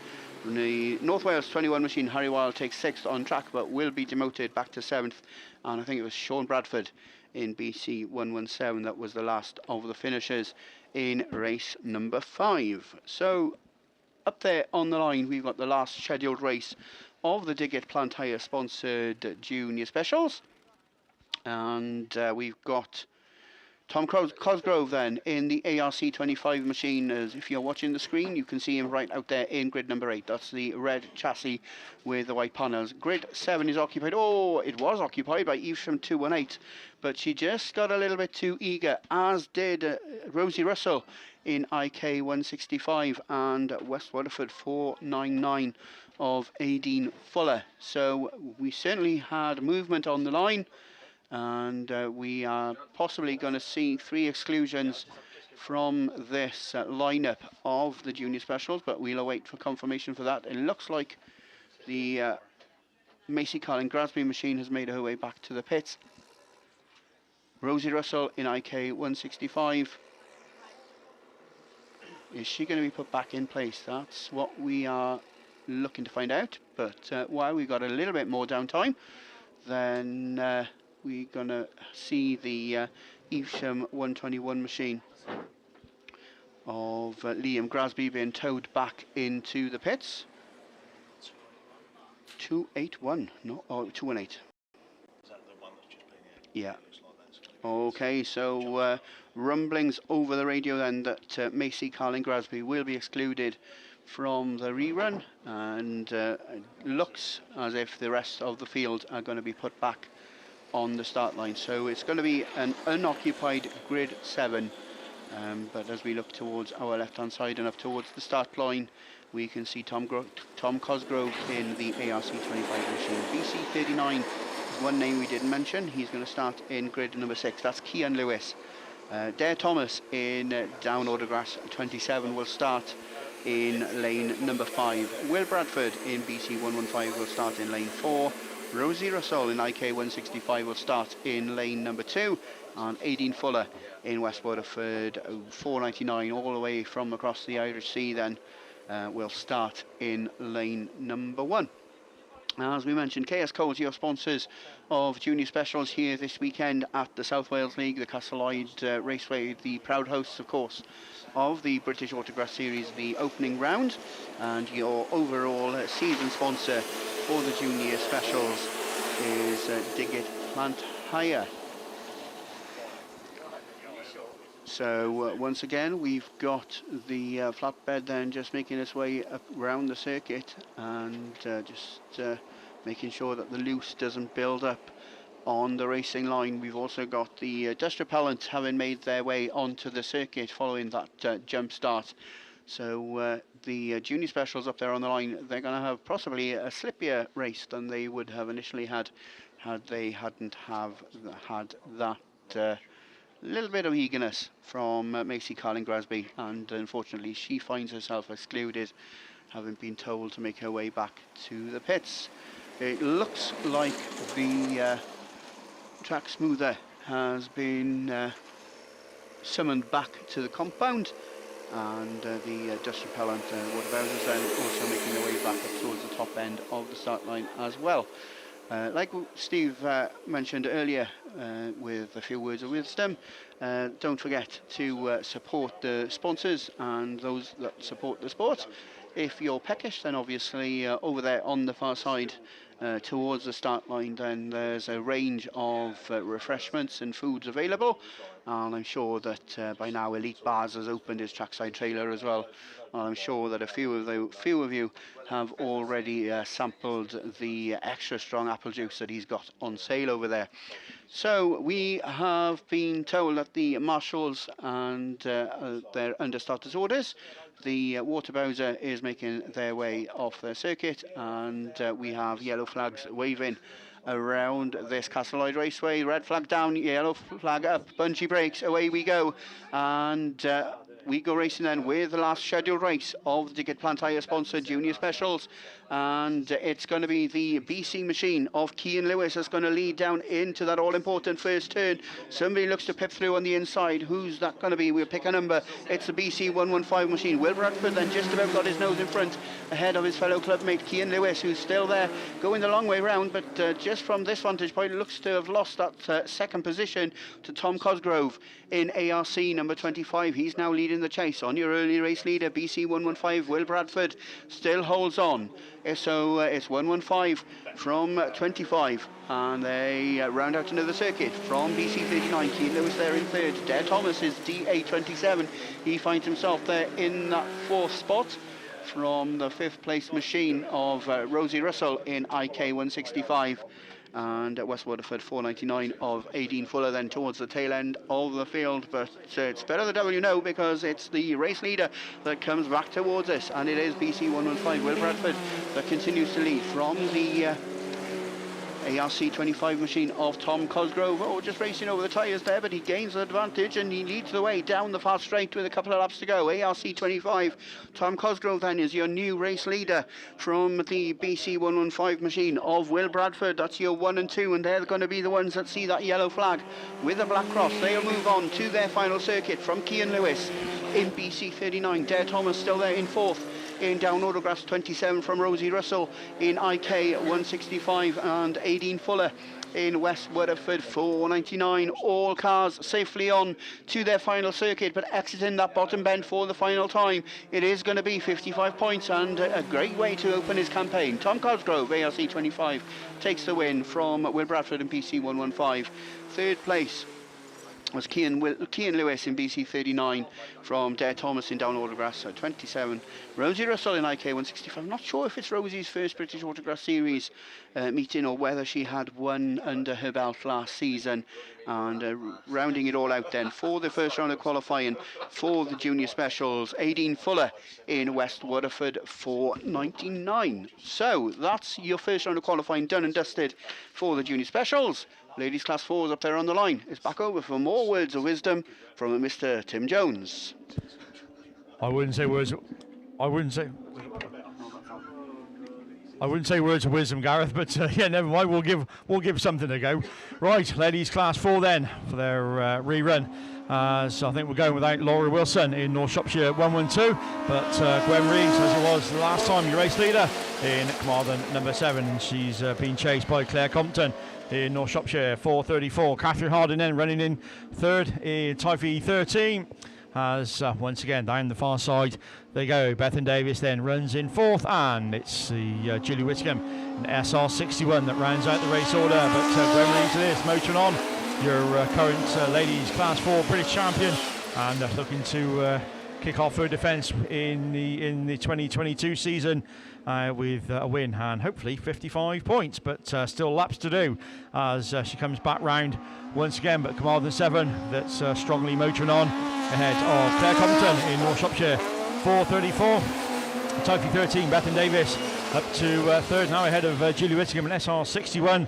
So I think Catherine Harding, a problem or two maybe on board the Typhy 13 machine as she drops towards the tail of the field. But Gwen Reeves it is, it's going to bring him round once again, motoring on back round towards us with a couple of laps with one more lap to go. Carmarthen 7 it is from North Shropshire 434. Claire Compton, Bethan Davis holding on to third with Julie Whittingham in SR 61, and Catherine Harding in the Typhy 13 machine. Forgot the number, never mind. Right, we haven't forgotten the number this, so Carmarthen 7, and it is Gwen Reeves that takes the win from Claire Compton, North Shropshire 434. Typhy 115 ahead of Julie Whittingham in SR 61. And completing it all then and taking last place points, Catherine Harding in Typhy 13. Right, that completes ladies class 4. So down towards the line, the one outstanding rerun we've got, I think, in ladies class 6 is going to be the rerun of race 1.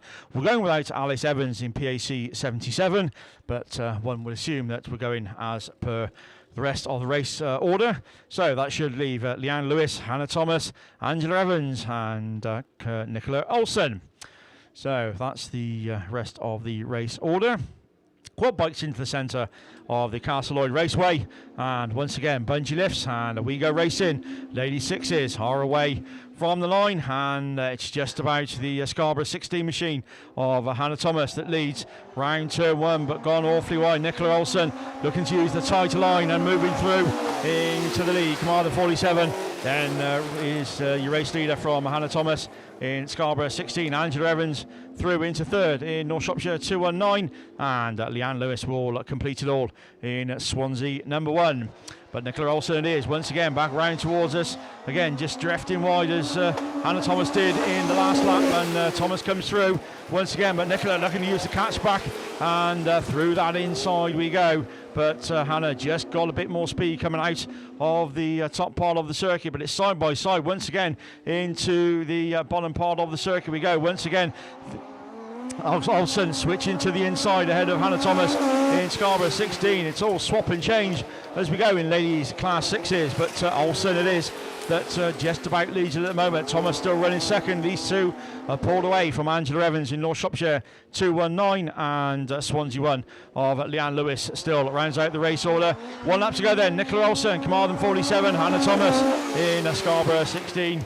As I say, these two are pulled away from Angela Evans in North Shropshire 219, and Leanne Lewis had their own private battle for that third and the fourth, but no problems again for the Carmarthen 47 machine as it was in the men's class 6s with Phil Olsen, but Hannah Thomas won't worry about that. She picks up 55 points and the race win. So who's going to get second? Will Nicola get it across the line? Not quite, I don't think, but it's Angela then that takes second ahead of Swansea 1, and Mice once again at the machinery for Carmarthen 47, and she just about crosses the line, and obviously problems from the first round of heats from Phil Olsen. The throttle cable, I think, broke or come off. That was the problem, but don't quite know what's happened now. But as I say, just been no luck at all for the Olsen machinery, and I'm sure they'll get that sorted, get it fixed, and they'll be back out and back at racing. Of course, Nicola, a former ladies class 6 national champion, but no championship points in this one. So back to the pits she will go as we look down towards the line. We're going open wheelers. So we'll try again. So we'll see how good old Liam gets on with this. So take it away, Liam. Let's go Class 8. Yeah, thank you, Tim. So surely we can't get much worse than what we did in the first attempt, can we? I think we got one about 10 foot off the line, one to the first corner, and one halfway down a straight. So virtually anything is going to be an improvement on that. We haven't even seen races 1 and 2 from your ladies class 8 yet, so they've disappeared. But looking to the line, that does look to be race 1, because Sandra Jones is down there in comedy number 10. So finally they've decided to come up and have a play, and let's hope that they don't follow in the footsteps of the last few races that we've had in ladies class 8, because that did not go to plan. Of course, these now, I do believe, are the only outstanding races for the first round of qualifying. So 5 races in your ladies class 8s to come your way.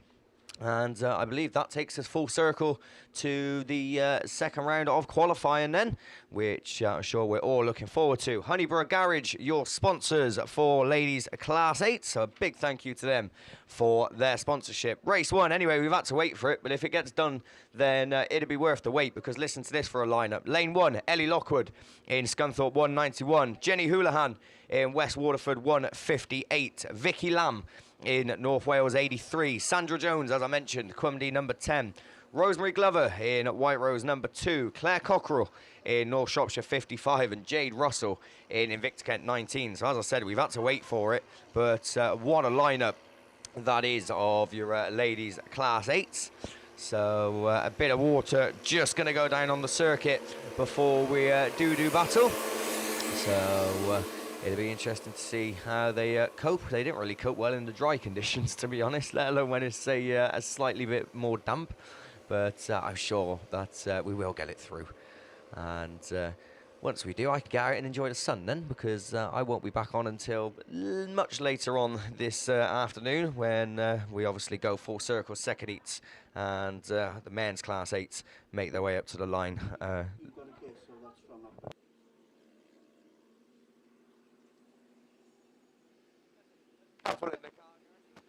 So just having a chat amongst ourselves, keeping ourselves well refreshed. Obviously, it's got to be done. So it pays not to drive sometimes, I'll tell you that.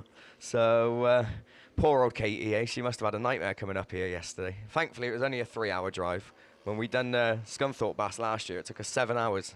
So she had 7 hours enduring me and Dad sat in the car having a drink of her driving up there. And I think she wanted to kill the pair of us by the end of the day. And then she had another 2 days there at racing with us. So that was probably the worst weekend of her life. She didn't have it too bad yesterday, to be honest. But I got plenty more time to irritate her, Mickey. I was plenty of hours in the day. So she's probably relaxed today. She's not seen me all morning, as obviously I've been up here. And barely seen Dad. Dad didn't get out of bed till about 11 o'clock, 12 o'clock this afternoon. I know. He's had a couple of months away from racing. He's come back and he peaked too early. So he couldn't hack it. Missed the Class 7s as well. It's unheard of. So, yeah, missed the Class 7s. Missed your wonderful commentary. So, well, that's what woke him up, I think, because he got up for the 9s then, so he must have thought, I'll wait for Mickey to finish. So, back to the serious stuff then. Ladies 8s are off the line. Ellie Lockwood storms it in the 191 machine. Sandra Jones, though, is going to go with her in Crumd number 10. Are we going to get past the first corner? Yes, we are. Look at that. So we're away, and Sandra Jones right on the wide line. Takes it right round the outside of everyone. And I'll tell you what, it's worked. But has it? Because Ellie Lockwood is looking to fight back in Scunny 191. There your front two. Claire Cockerell runs third in the North Shropshire 55. I told you this was a competitive heat because Jade Russell is looking round the outside of her in the Invicta Kent 19 machine, and Jenny Houlihan's looking up the inside. So virtually 3 abreast for that third place position. And I think it might be Houlihan who just about edges it in the West Waterford machine. Russell runs through as well now into 4th, with Claire Cockerell relegated to 5th. Rosemary Glover and Vicky Lamb are the ones towards the tail end. They're the ones with the work to do. But Sandra Jones is absolutely flying in Crumd number 10 as she moves on to another circuit. Ellie Lockwood, with no answer to her at the moment, is second. The race is still going to be very much on for third because Jade Russell seems to have found a quicker line in Invicta Kent 19, but Jenny Houlihan keeping it tight and closing the door on her face, not letting her pass. Claire Cockerell isn't out of the race either in North Shropshire 55. Bit of a drop back to Rosemary Glover in White Rose number 2, and Vicky Lamb in North Wales 83. Last lap flag is out this time. Sandra Jones is just extending her lead more and more in Crumd number 10. Ellie Lockwood with no answer to her. But Ellie looks pretty comfortable in second as Jenny Houlihan runs third. She's coming under strong challenge from Jade Russell, but it's checkered flag. It's Sandra Jones that wins it. Ellie Lockwood holds on second. Jenny Houlihan takes third. Jade Russell takes 4th. Then Claire Cockerell in North Shropshire 55. Rosemary Glover in White Rose at number 2. And rounding it all off is Vicky Lamb in North Wales 83. So that's how you do it. So hopefully the next 4 races follow suit and run through first time as well. Well, it won't be first time, it'll be second time for most of them, but it will be first time for this lot because we've not actually seen race 2 yet. So this is the first time they're making an appearance. Alice Bevans then is down there on the line, PAC number 2. She's joined by Hope Godfrey, Sturton 22, Sophie Morgan, Radford 71, Lindsay Mullen in the Yorkshire Dales 37 machine. We're going to pick the rest up as they get away from the line. I think it's Sophie Morgan who's at the best of the breaks, but oh no, red flags on ladies class 8. So that is obviously something to do with a start line infringement because those red flags come out pretty early. I think before they even got to the first corner, and I couldn't see anything that happened. So I'd imagine is something to do with start line, whether it was a jump start or a mess that I might have missed. But race 2, unfortunately, does bring out the red flags. So that's going to be a rerun. Speaking of reruns, we got one on the line. Race 3 is down there and ready to go. And as far as I'm aware, no exclusions from race 3, but I think there is an exclusion from race 2 because it seems like Ruby Emerson is the one that unfortunately is going to be excluded. So Ruby Emerson won't be back out in that rerun. Anyway, that's that rerun. This is this rerun. This is race 3. Claire Horner has got it round in Mountain 62, and she's got it going again, but someone else is square wheeled. I think that's Lisa Paynes in PhD 16, as she stuck right on the racing line, and you know what that's going to bring out, don't you, if you don't get it moving? It's that. There we go. Red flags on ladies class 8. I hope they got floodlights, because the way these ladies are playing, I think we're going to need them. So race 3 then is rerun once again. Claire Horner also involved again. She ended up in the Armco in the first attempt, and then this time she ended up spinning around collecting Lisa Paynes. So I wonder what is going to happen with that. We've got obviously listening on the radio to hear for any exclusions. And speaking of exclusions, we've got race 4 down there on the line. This is the one where Kelly Matthews was unfortunately excluded after, I think it's the one where Vicky Appleton was in the walls a couple of times off the line, then into the first corner as well. So race 4 is down there on the line. The 7 drivers down there: Terry Mumford in the Forest Dean 158, Jodie Glover, Scunthorpe 71, Charlene Hankey, ARC number 2, Taylor Jade Pascal, Hereford 350, Abby J. Bennett in Forest Dean number 8, and Vicky Appleton in Scarborough 2. So they should be the ones that are down there. Red flags flying around the circuit, but they're going down now. The yellow's going up and the bungee's going to lift. And ladies class 8 will get off the line. Rerun of race 4. Let's see what this one's going to bring. Can we get some clean racing? And we're away and into turn 1, but we got someone spinning. Vicky Appleton's facing the wrong way. She's done it too much in Scarborough 2, but the rest around, and it's going to be Terry Mumford that leads the way in the Forest machine. It's a Forest 1-2 because Abby J. Bennett shoots up to second. Jodie Glover just makes contact and faces the wrong way, and is she going to get it moving? The yellow flags are out. Vicky Appleton with problems on board in Scarborough 2, so we're only left with 4 running, and those 4 running are gonna see red flags. So we're really not doing well here. So I've lost count. What race was that? Race 4 that was. So every one that I've got has got 2 R's next to it for reruns. So race 4 brings out the red flags. So race 5 is down there on the line. Now, if any of these races are going to get done, it's got to be this one, because there's only 4 drivers left in it. So hopefully we can have these 4 have a nice clean race, but that's not going to happen because they're making their way off the line. So not too sure what the reasoning for that is, but I can see Shelby Almond driving off, and she was meant to be in race 5, so not too sure why she's made her way off the circuit. So we will listen out on the radio. We've still got 4 reruns of ladies 8s to come your way, but for the time being, we just pretend like that didn't happen, and we pretend like we're moving on to the second. Well, we won't pretend that. That is happening. We are moving on to the second heats. Men's class 1s are down there on the line, and it seems a while back since we've seen these this morning. Of course, they left the line at 9 a.m.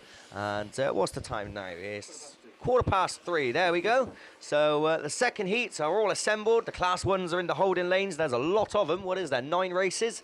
So let's see if Gareth can have a better success rate than me with men's class 1s. Yeah, thank you very much, sir, Liam. We have gone full circle. It is just knocking 3:15, and we've got about 5-6 reruns to go before we bring the first round of qualifying to a close. They're all Liam's, so no doubt that my name will be added to the list of reruns before long as well. So race 1 of this second round of qualifying then will bring out Josh Hodge in Penhow number 2. That's the Nissan Micra that starts all the way out there in grid number 8. So that's the one you can see on the screen with a white bumper and a black body. On his inside shoulder then will be Phil McGammon in Yorkshire Dales number 100. Grid number 6 is occupied by Connor Ucart in TA211. North Wales 97 is the yellow machine in the middle of that pack. North Wales 97. Jonathan Jones, TA4. He's just having a few words of wisdom from Endav there, up there on the line. And he starts in grid number 4. Jordan Robinson, Spalding 26. He'll start in lane number 3. That's the metallic blue and day-glow yellow machine that starts on the inside shoulder of Jonathan's TA4 machine. Evesham 177 is Kyle McDonough. That's the white front end that starts in grid number 2, and the silver machine, or the grey machines, that starts in grid number 1 is Jamie Smith in PAC 52. So once again, the dust repellent's being put down on this Castle Lloyd Raceway, and we will be racing very, very shortly with race 1 of the second round of qualifying of men's class 1s. Like we mentioned earlier on, the sponsors for the overall series and for the 5 rounds this year for class 1 across both men's and ladies will be TBR Race Engines.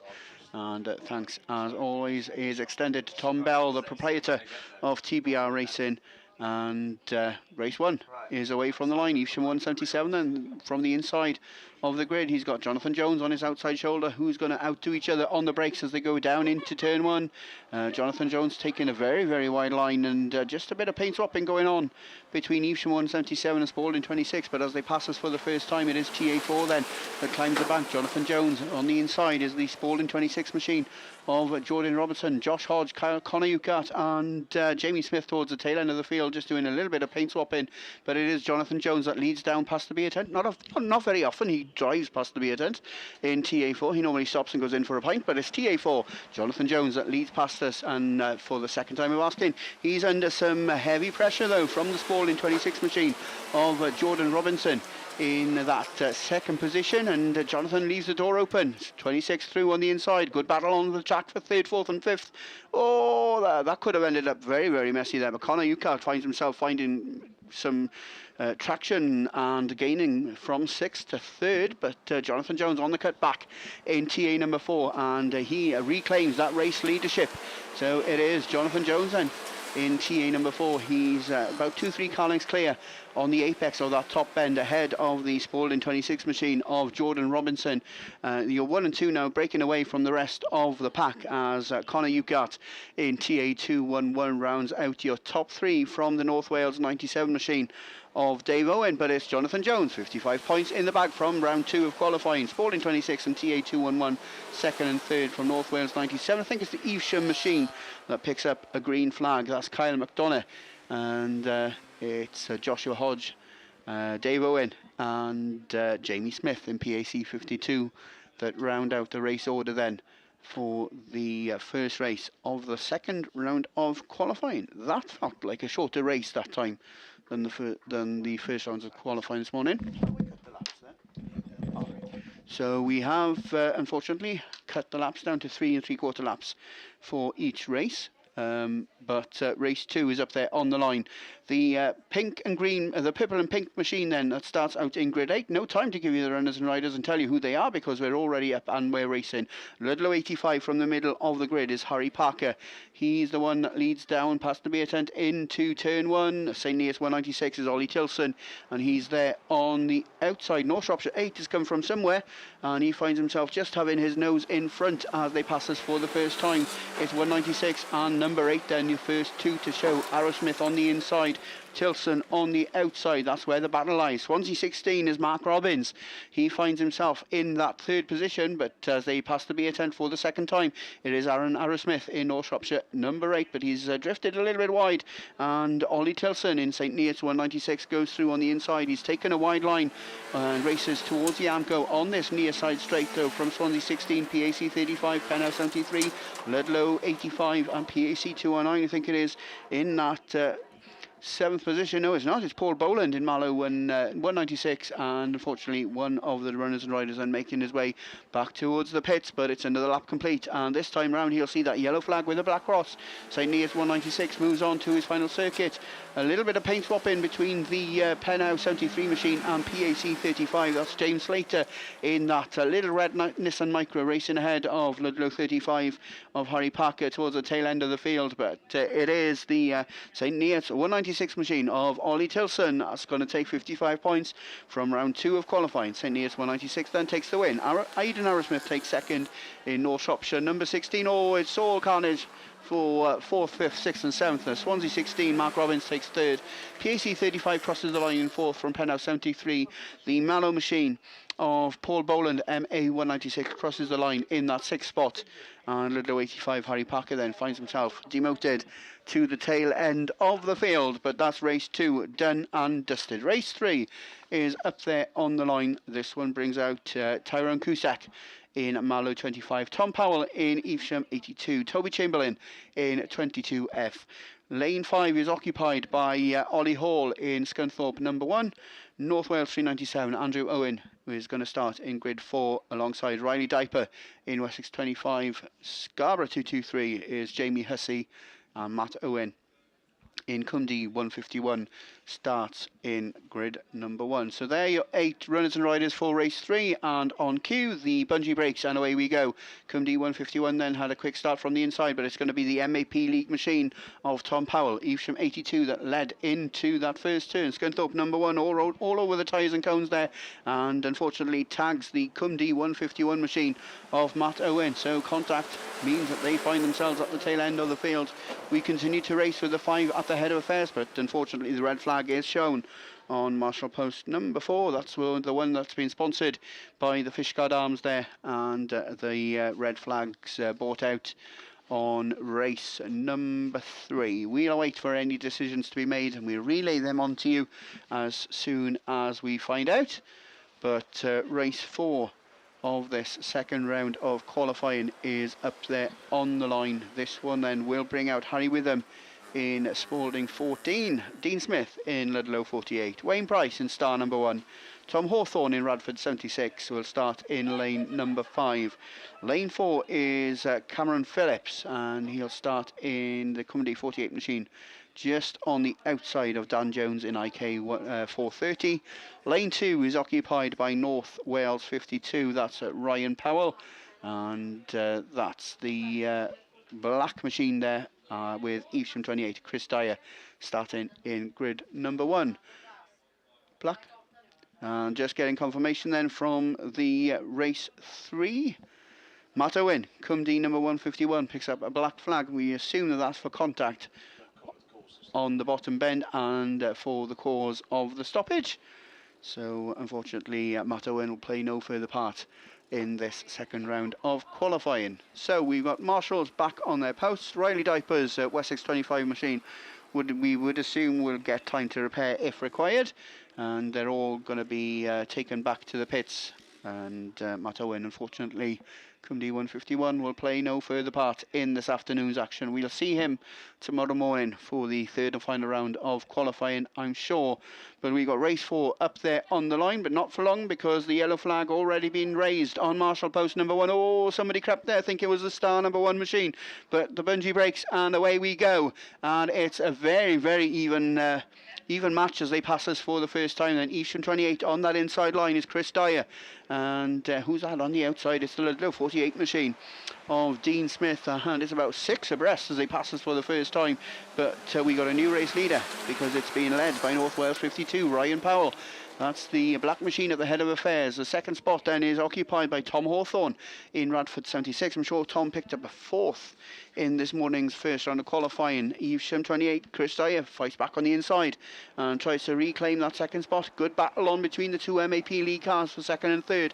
4th place is now Ludlow 48, Dean Smith. He's racing just ahead of the IK 413 machine of Dan Jones, who's there in about that 6th spot. Star number 1 is Wayne Price, the little mini in the middle of the bigger cars, and that's star number 1. He's there in 7th position. He's trying to turn the speed though. He's through to 4th in the star number 1 machine, but could be having some bad news coming his way. And we've been told that star number 1 picks up a green flag, but it's not going to matter too much to your race leader. It's still Ryan Powell in North Wales 52 that leads the way down that far straight. About 10 car lengths clear now of Dean Smith, who's up to second in Ludlow 48, but exiting the bottom bend for the final time. It is going to be 55 points for North Wales 52. Second will go to Dean Smith in Ludlow 48. Third place is the Eastern 28 machine from Wayne Price, who finishes 4th on track, but will get demoted back to 6th in the result. IK 430 will be promoted to 4th. That's Dan Jones from Cameron Phillips in Cumdy 48. And the cars then that take 7th and 8th position on track, Harry Witham in Spalding 14 and Tom Hawthorne in Radford 76. So except for the green flag for Wayne Price, we're hearing that race was clear. Race 5 is up there on the line. And we've got the dust repellent making its way onto the circuit again. Not sure whether that's going to be taking a little bit of a trip down towards the pits to keep the dust down on the exit lane, or whether the start line itself is going to have a little bit of a sprinkling. But as we continue then to move our way through this second round of qualifying of the Class 1s, race 5 is up there on the line. This one brings out Ashley Lutwich in North Shropshire 113. It'll bring out Jake Hemsley in IK 611. That one was one of the cars that Apps Media was heavily promoting a couple of weeks ago. A stunning looking machine. I think it's a Toyota Aygo, the red and Dayglow yellow machine there that starts in grid number 2. The black machine then is that of Craig Bagley, Cumdy number 1, starts in grid number 3. On his outside shoulder, Zach Bowers in North Shropshire 159. Mark Stevenson in North Wales 164 will start in lane number 5. And then the 3 cars towards the outside will be Tom Herbert in Stroudon District 31, Conor Griffiths in TA 16, and Charlie Williams, Cambridge 42, then all the way out there in the white and Dayglow yellow Nissan Micra. And as you can see when you're watching the feed, then we've got plenty of refreshments around this Castleloyd Raceway. There's a little bit of downtime. Oh, he's got one problem car there just being pushed back towards the pits, and a little bit of a sprinkling going down on the exit lane back to the pits from the track. So no water being put down on the raceway itself, but we are going to go with round 1, heat 2, race 5. And away from the line they go. Ashley Lutwich, North Shropshire 113. Good quick start there, but it's Tom Herbert, the little mini, that's going to lead down past the beer tent for the first time. From the Wiltshire League then, it is the ex-UK champion leads. And he's made the switch to the British Autograss Series, and he's fighting amongst the big boys. But it's Conor Griffiths that's got his nose in front. He a little bit of a tag there from the North Shropshire 113 machine. And Craig Bagley now getting up into the mix as well in Cumdy number 1. But it is the ex-Class 1 national champion, I think multiple times, Conor Griffiths in TA 16 that leads down into that bottom bend for the second time. Craig Bagley hot on his heels in Cumdy number 1. Oh, there's contact further downfield between Cambridge 42 and North Shropshire 159, but they sort themselves out and the race continues. A little bit of a love nudge there between North Shropshire 113 and IK 611 as they make their way down that far straight, but it's not going to matter to your race leader. That's still Conor Griffiths in TA number 16. Craig Bagley hasn't got an answer to him at the moment in Cumdy number 1. Ashley Lutwich in North Shropshire 113 still there in a very strong third position from the Jack Hensley machine, IK 611. Matt Stevenson comes across the line in that 5th position in North Wales 164 from Tom Herbert, Cambridge 42 and North Shropshire 159. So that's the Charlie Williams and Zach Bowers machines towards the tail end of the field. But here come the checkers, and it's going to be green flag by Ashley Lutwich, but Conor Griffiths takes the win on the track, and he'll take 55 points in TA 16 from Cumdy 1. North Shropshire 113 picks up a green flag, and he'll be demoted back to 5th in the result, which means that the IK 611 machine will be promoted to 3rd. That's Jake Hemsley behind the wheel of that one from Mark Stevenson, and Charlie Williams, Cambridge 42. Zach Bowers, North Shropshire 159 then rounds out your race order for race number 5. So a few of the tyres being moved on the bottom bend, but we've got the runners and riders for race 6 up there on the line. And once again, not very many minis in this next lineup of Class 1s, just the one we can see, and that's Gary Jones in TA number 3. He starts in grid number 7. On his outside shoulder will be Jack Firth in Spalding 86. Not sure if Jack Firth is an ex-White Rose member. The name seems to be familiar, but the number not quite as familiar. Spalding 86 then on the outside. TA3 starts in lane 7. Ross Holland in Hereford 184 starts in grid number 6. On his inside shoulder will be Luke Fairhurst in ARC 304. North Wales 6 is Dylan Tyrrell. He starts in grid number 4. So obviously the problems that North Wales 6 had in the ladies have been repaired, and the car back up ready to race in lane 4. David Jones, TA18, starts in lane number 3. From Ollie Wrigglesworth in Scarborough 221, and Josh Fowler in North Shropshire number 2. So away we go. Hereford 184 then looks to be the quickest away from the grid. Josh Fowler, that could get messy. North Shropshire 2, he slowed right down there to avoid the contact. That's handed the race leadership to the local man, and unfortunately red flags already being shown on race 6 of the second round of qualifying of the Class 1s. TBR Race Engines, your sponsors of men's Class 1s this weekend. Race 7 is up there on the line, which will bring out Ashley Hutchins in TA352. That's the little mini on the outside. That's the sky blue and pink one, right out in grid number 8. Mike Lykin starts on his inside shoulder in the North Shropshire 192 machine. Richard Parks had a fair showing earlier in this morning's first round of qualifying. I think he had a third in Wessex number 20. Gwyn Reeves, he's there in lane 5 in TA23.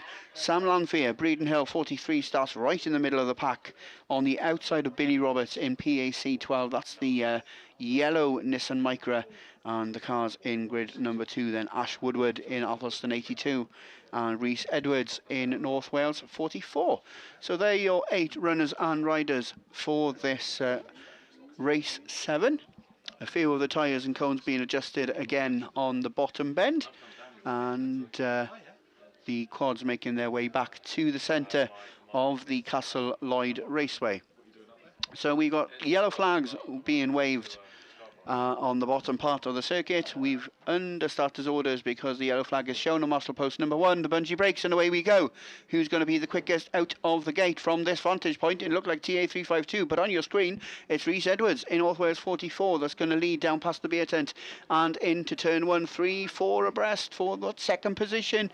They're all doing a little bit of nudging, but as they pass us for the first time, it is Rhys Edwards, North Wales 44, North Shropshire 192. Then Michael Aiken slots into that second spot from Josh Woodward in Athelston 82, but he's left the door open. Wessex number 20, Rich Parks, finds his way through into that third spot.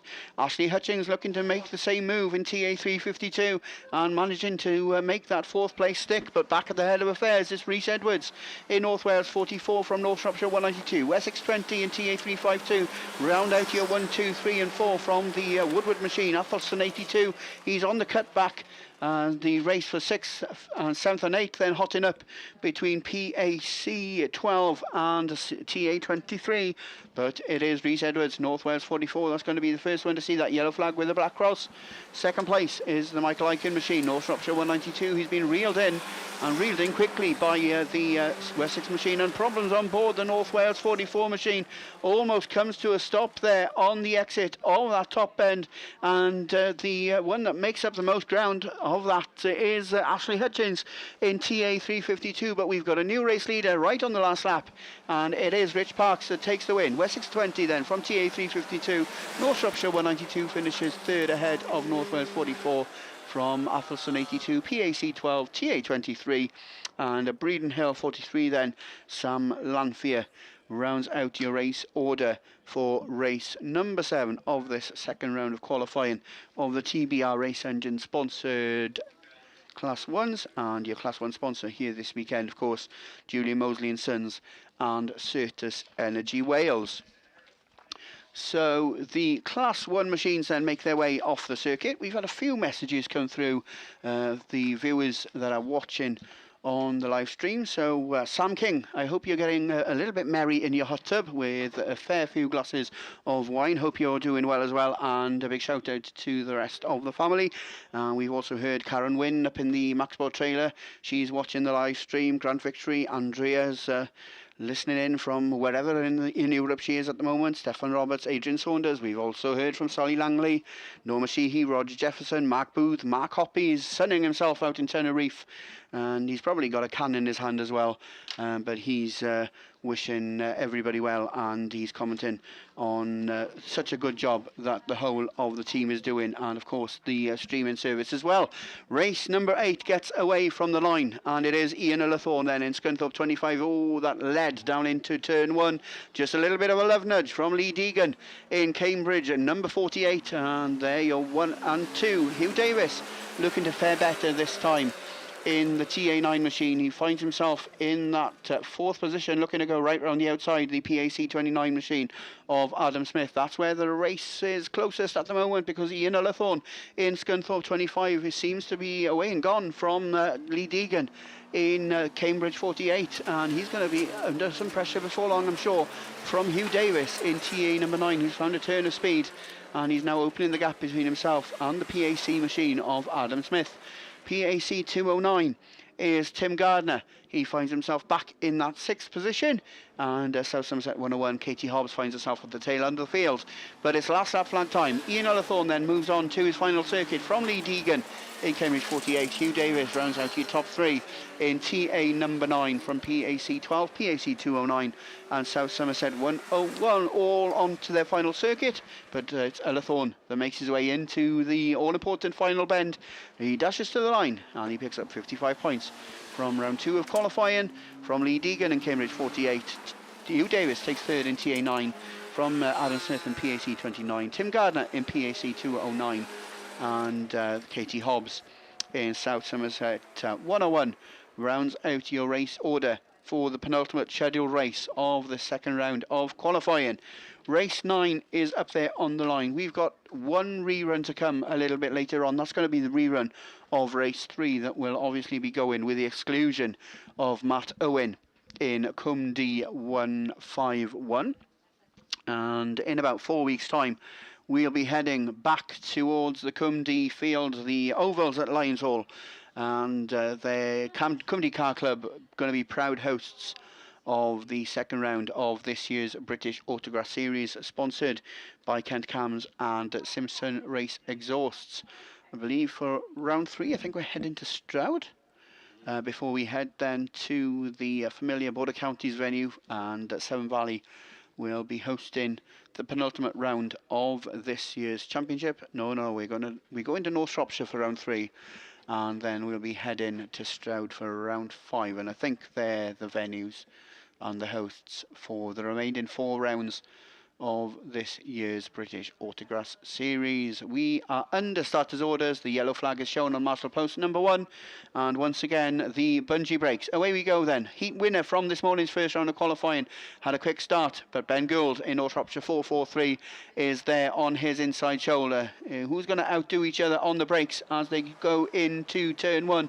And they sort themselves out. That's fairly clean, it needs to be said, for Class 1. And it is Ben Gould in North Shropshire 443 then that leads across the top part of the circuit for the first time. Alex Hill in St Neots 164 then slots into that 2nd spot. Good battle on for 3rd, 4th and 5th between BC 37, Swansea 10 and Jim Bob Johnson, uncharacteristically back in that 5th spot, but a little bit of contact, and Swansea 10, that's Chandon Walkins, finds himself really out of it at the tail end of the field. But it's Gould from Hill, your 1 and 2. BC 37, Liam Morris still there in a very strong 3rd position from Jim Bob Johnson, who's looking to make up ground in Scarborough 49. But it is Ben Gould, and it's North Shropshire 443 that goes on to his final circuit from the St Neots 164 machine of Alex Hill. Battle for 3rd, hots up now. Jim Bob Johnson's really reeled in Liam Morris in the BC 37 machine, and then it's the TA 98 machine of Rhys Phillips racing ahead of Pennow 55 and Swansea 10. But it's Ben Gould that takes the win. North Shropshire 443, St Neots 164. Alex Hill takes 2nd, just at the last gasp. Then Jim Bob Johnson had to make sure with 4th, because I think BC 37 held on to 3rd from TA 98, Pennow 55 and Swansea number 10. But as always, I'd urge you all to take us commentators here and what we say with a little pinch of salt, because we aren't official lap scorers. That will be done by the ladies next door, and obviously the points then this evening will be put up on the British Autograss Series Facebook, I'm sure, if not on the British Autograss Series website as well. Right then, so that's the second round of qualifying of the Julian Moseley and the Certas Energy Wales sponsored Class 1s. And it looks like Adrian Davis, the main series sponsor for this year's championship and the main Class 3 sponsor here for this weekend, isn't going to play any part in this second round of qualifying because he's busy out there on Marshall post number 4. He's probably telling Paddy what to do, but I'm sure that he didn't hear that. And a few of the marshals then just coming over for a little bit of a toilet break, and we'll be away and we'll be racing with the second round of qualifying of Class 3. So a little bit of a sprinkling going down on the start line, and race 1 of this second round of qualifying of Class 3 will bring out from lane 8. It'll be Jeff Gibbs in Hereford number 1. Viv Cole in CM number 4 starts in grid number 7. He starts alongside Vernon McKenzie in the Cambridge 442 machine. Lane 5 is occupied by the Fox Nigel Edwards in TA11. That's of course the ex Pat and Penny Smith Class 3 from the Cumdee Club, and it's been newly acquired by Nigel Edwards, and I believe Nigel had a fair go in his first round of national qualifying here a couple of weeks ago, but he starts this one in lane number 5. Rupert Lomax, North Wales 99, will start in lane number 4. On his inside shoulder will be the blue Toyota Starlet of Ashley Jones. That's Penhow number 11. The Nova Estate then of Michael Tonto Bailey will start in lane number 2. That's of course TA31, and the car that's there on the inside line is Wayne Hartwright's Radford 125 machine. And just as I was thinking about last night, if you go back a decade or 12 years, you'd have a full lineup of the old style or the old shaped Toyota Starlets, and since then the development in Class 3 has allowed more bodies and more shells to be used, and front ends in essence have been allowed to have been modified a little bit more with the space frame under the bonnet, and that's a progression that's been made across the whole of the sport really. Classes 4 and 6 now, 5 and 7s with the bolt-off shells. That's a fairly new addition to those saloon classes, but makes it easier to maintain these cars even on the field as well as at home in the garage or on the yard. A little bit more water being put down on the start line, which is what you can see on your live stream at home. We had over 700 viewers a little bit earlier. I'm not sure how many more, or if you're bored, how many less are watching us now, but certainly seems to be a great asset. And from the comments that I've received this morning, then it is certainly one of the ways that the British Autograss Series is progressing the sport. So the whole of the start line has been given a little bit of a sprinkling, which is possibly the longest pause that we've had as far as watering has been concerned all day. The South Wales League organisation team been very, very efficient, and we started at 8:45 this morning, and we started our second round of qualifying at 3:15, and we are going to see a lot more action over the course of this weekend. Of course, we've got 4 more races of the second round of qualifying of Class 3 to come, and then we'll be handing you straight back over to Mickey B for the second round of qualifying of Class 5. We'll progress as best we can through this second round of qualifying. So we've got a couple of red flags being waved up there towards the start line. We've had a change of marshals on this bottom bend exit, but we've got yellow flags despite having a Bowser on the field. Oh, there you are. Hello. Hello. Do you know hello is the same in Welsh and English? Is it? It is, it is. Who would have thought, eh? So I'm bilingual. You are, technically, yeah. So the order for the B&Q wallpaper has been put in as well. So I'm picking up 17 rolls of that now on Monday. Yeah. Lawrence Llewellyn Bowen on. Yes, he has. It's a shame that the viewers don't get to listen to everything that's being said here. But race 2 of this second round of qualifying of men's class 3s then, up there on the line, like we said, Radford 125 on the inside. Michael Bailey is there in lane number 2. The third place, the third grid then, the blue Toyota Starlet is Ashley Jones in pen 11. We're under starters orders. We'll give you the runners and riders as they break from the line. Viv Cole quick off the mark there in CM number 4. Ready 4-5 car lengths clear of Rupert Lomax in North Wales number 99. And it is the Carmarthen man then that leads down into turn 1. He pops out on top of Mackenzie's round in Cambridge 442. He finds himself rejoining the field at the tail end of the pack. But it's Lomax now who's just got his nose in front. The Viv Cole there having left the door open in CM number 4. Wayne Hartright in Radford 125 is there in third. The Fox is on a mission on the outside in TA number 11 as they go down past the beer tent and into that bottom bend for the second time. But it's Lomax that leads. Throwing it sideways on the exit of that bottom bend from Viv Cole. The Fox now up in the mix, looking to challenge his fellow South Wales League member for that second position, but he's lost ground in doing so. And the momentum really with Wayne Hartright there in that third position from TA 11, Penhow 11, Hereford 1, Cambridge 442, and Tonto then at the tail end of the field in TA 31. But it's Nigel Edwards that's hugging those tones on the bottom bend. He's found a little bit of traction from somewhere, and he's now looking to challenge. Oh, a bit of contact as they go into the top part of the circuit. It's 11 on the inside, 4 on the outside. Who's going to make it stick as they all go on to their final circuit? But it is Rupert Lomax that's going to be the first one to see the checkers as he exits that bottom bend for the final time. North Wales 99 then takes the win. Viv Cole takes second in CM4 from Nigel Edwards in TA 11. Ashley Jones takes fourth in Pennow 11 from Jeff Gibbs in Hereford 1 from Vernon Mackenzie in Cambridge 442.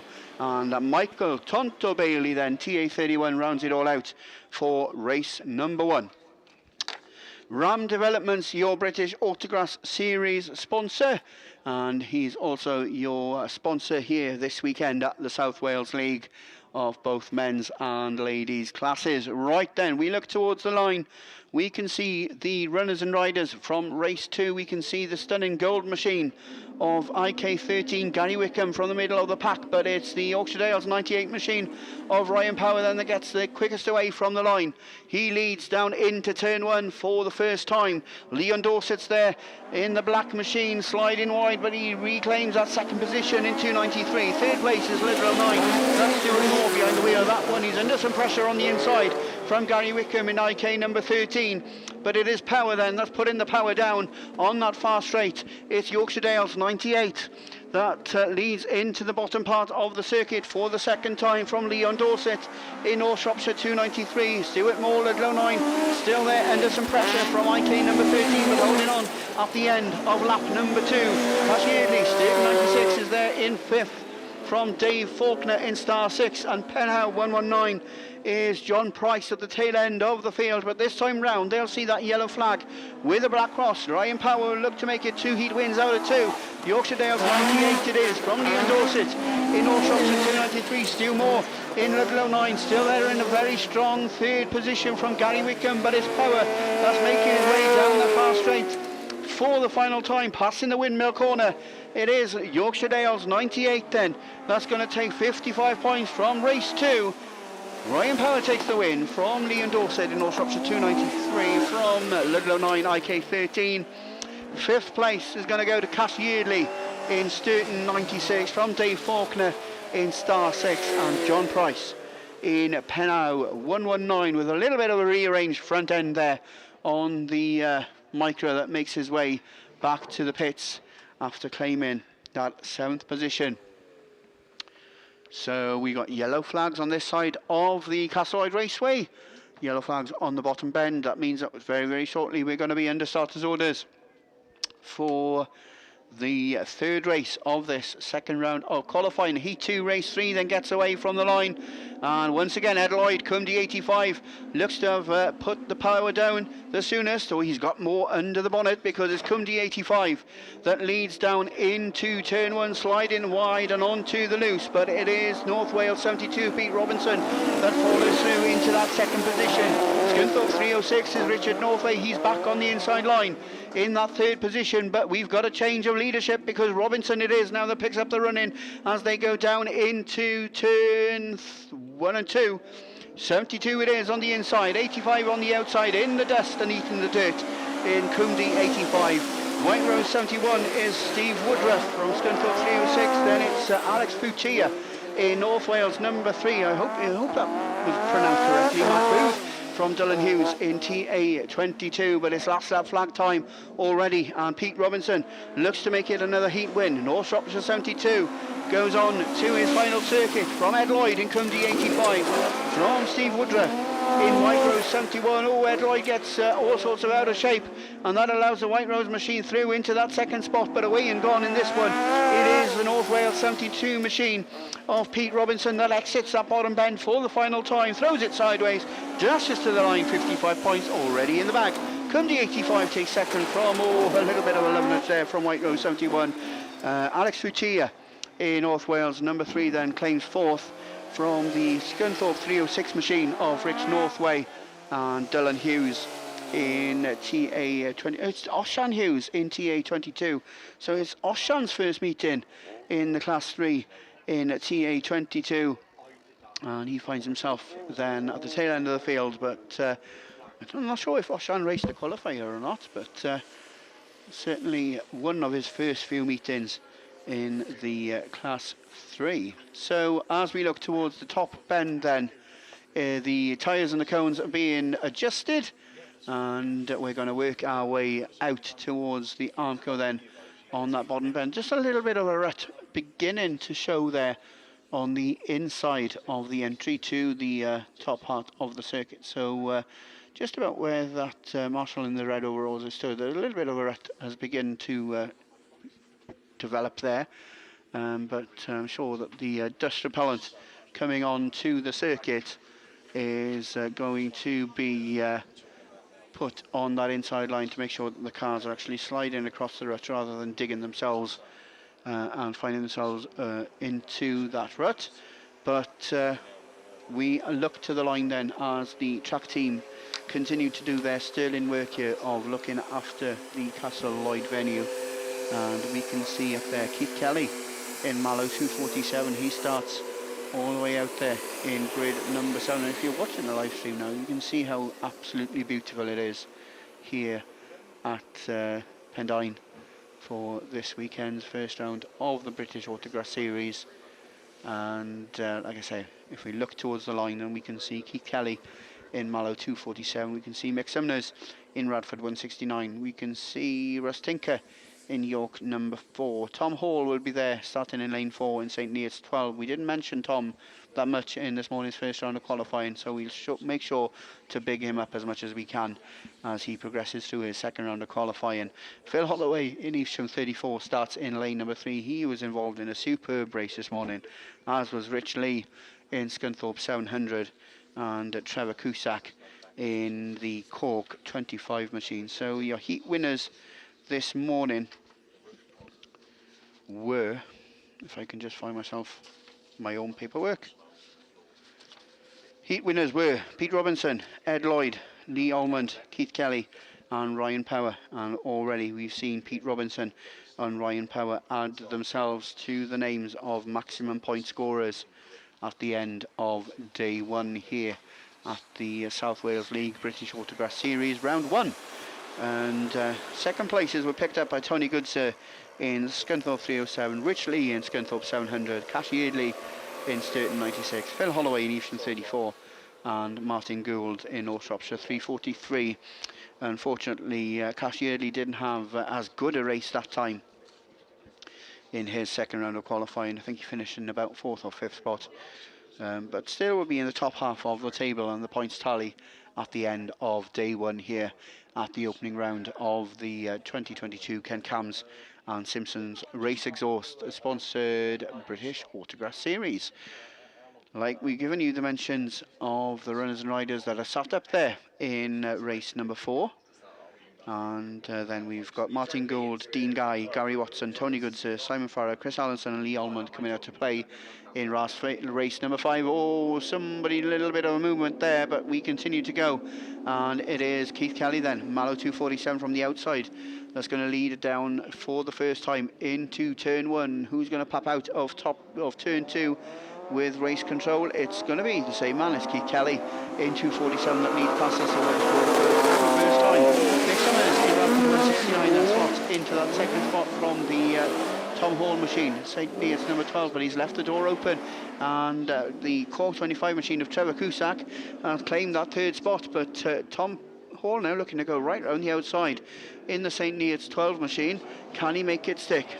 Rich Lee in Scunthorpe 700. Oh, a little bit of contact there, and Mick Summers finds himself taking a detour to the Armco, but from 5th to 2nd it is Rich Lee in Scunthorpe 700. He just gets a little bit of a love nudge there from Trevor Cusack in Cork 25, but it is Keith Kelly and Tom Hall. And like we said, we didn't mention much of Tom this morning, but he certainly found the right line around this Castleloyd Raceway, and we've got a new race leader, because it is that man from East Anglia League, St. Neots number 12, that leads the way. Kelly up on the cutback in 247, but he's going to grab some speed off, and Rich Lee also get him up in the mix as well in Scunthorpe number 700. It could all change, but all cars are safely onto their final circuit, but it is coming out of the bottom bend for the final time. Oh, it's going to be close. It's 247 and 700, and that's your 1, 2 and 3 from Cork 25. Finn Holloway we didn't mention at all in that one, finishes 5th in Evesham 34 from Russ Tinker. York 4 taking 6th spot on Mick Summers in Radford at 169, then rounds out the race order for race 4 in that 5th position. And Keith Kelly there just doing a little bit of a lap of honour, and I'm sure the marshals won't take any points off him for that. So he'll make his way back up towards the pits, and race 5 is up there. So we can see the red Toyota Starlet North Shropshire 343 starting towards the outside. That is, of course, the X-Class 3 national champion multiple times, Martin Gould. He starts on the outside of Dean Guy in Radford 70. Penhow 106 is the orange and white machine that starts in grid number 6. Tony Goodser starts in grid number 4. Chris Allison's there, as is Lee Allman and Simon Farrar. Away we go. And it is Yorkshire Dales 24 then that leads down into the seaside turn for the first time.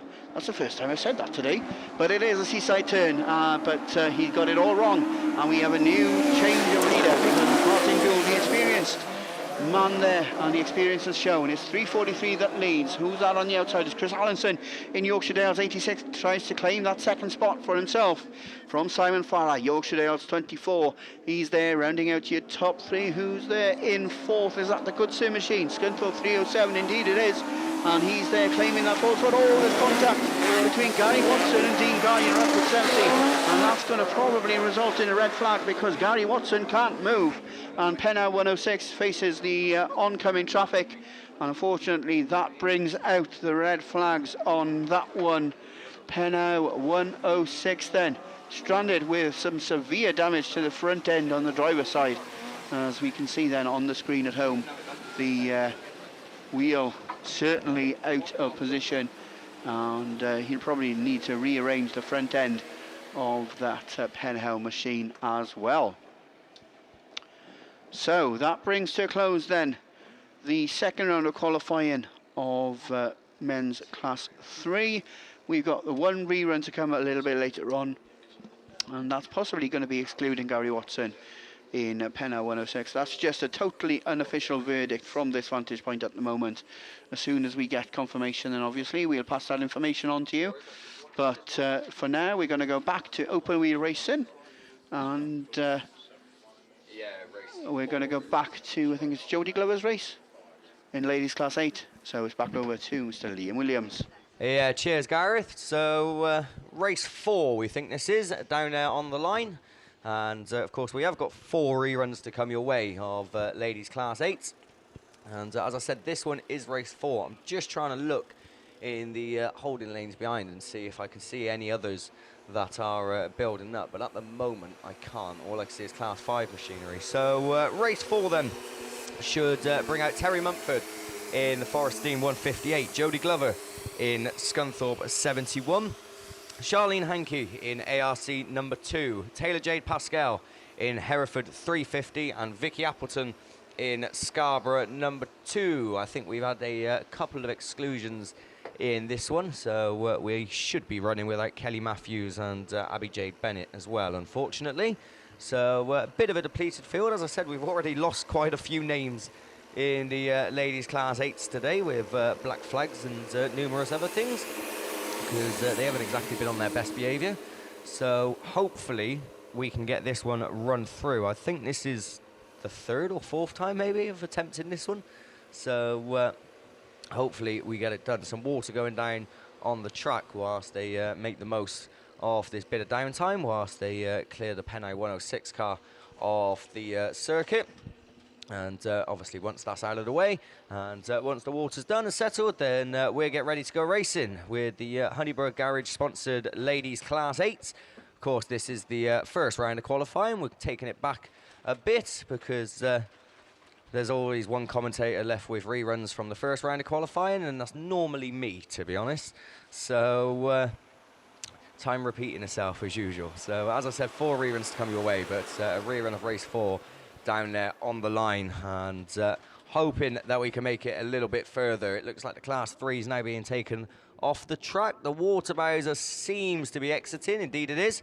So we're getting ever closer to going racing. We look around the marshal's post, we can only see yellows, and that final one's going to go up, and so is the bungee. We're away and racing with ladies class 8, 5 cars left running, and Vicky Appleton has had a dismal day in the last few attempts, but she's leading this one in Scarborough number 2. She's shot out of the gate and she makes it stick. Is she going to avoid the wet patch? It looks like she's got the drive, so it's Vicky Appleton that leads, with Terry Mumford there in second in the Forester D machine, but someone up the inside, Charlene Hankey. Oh, Vicky Appleton, we spoke too soon.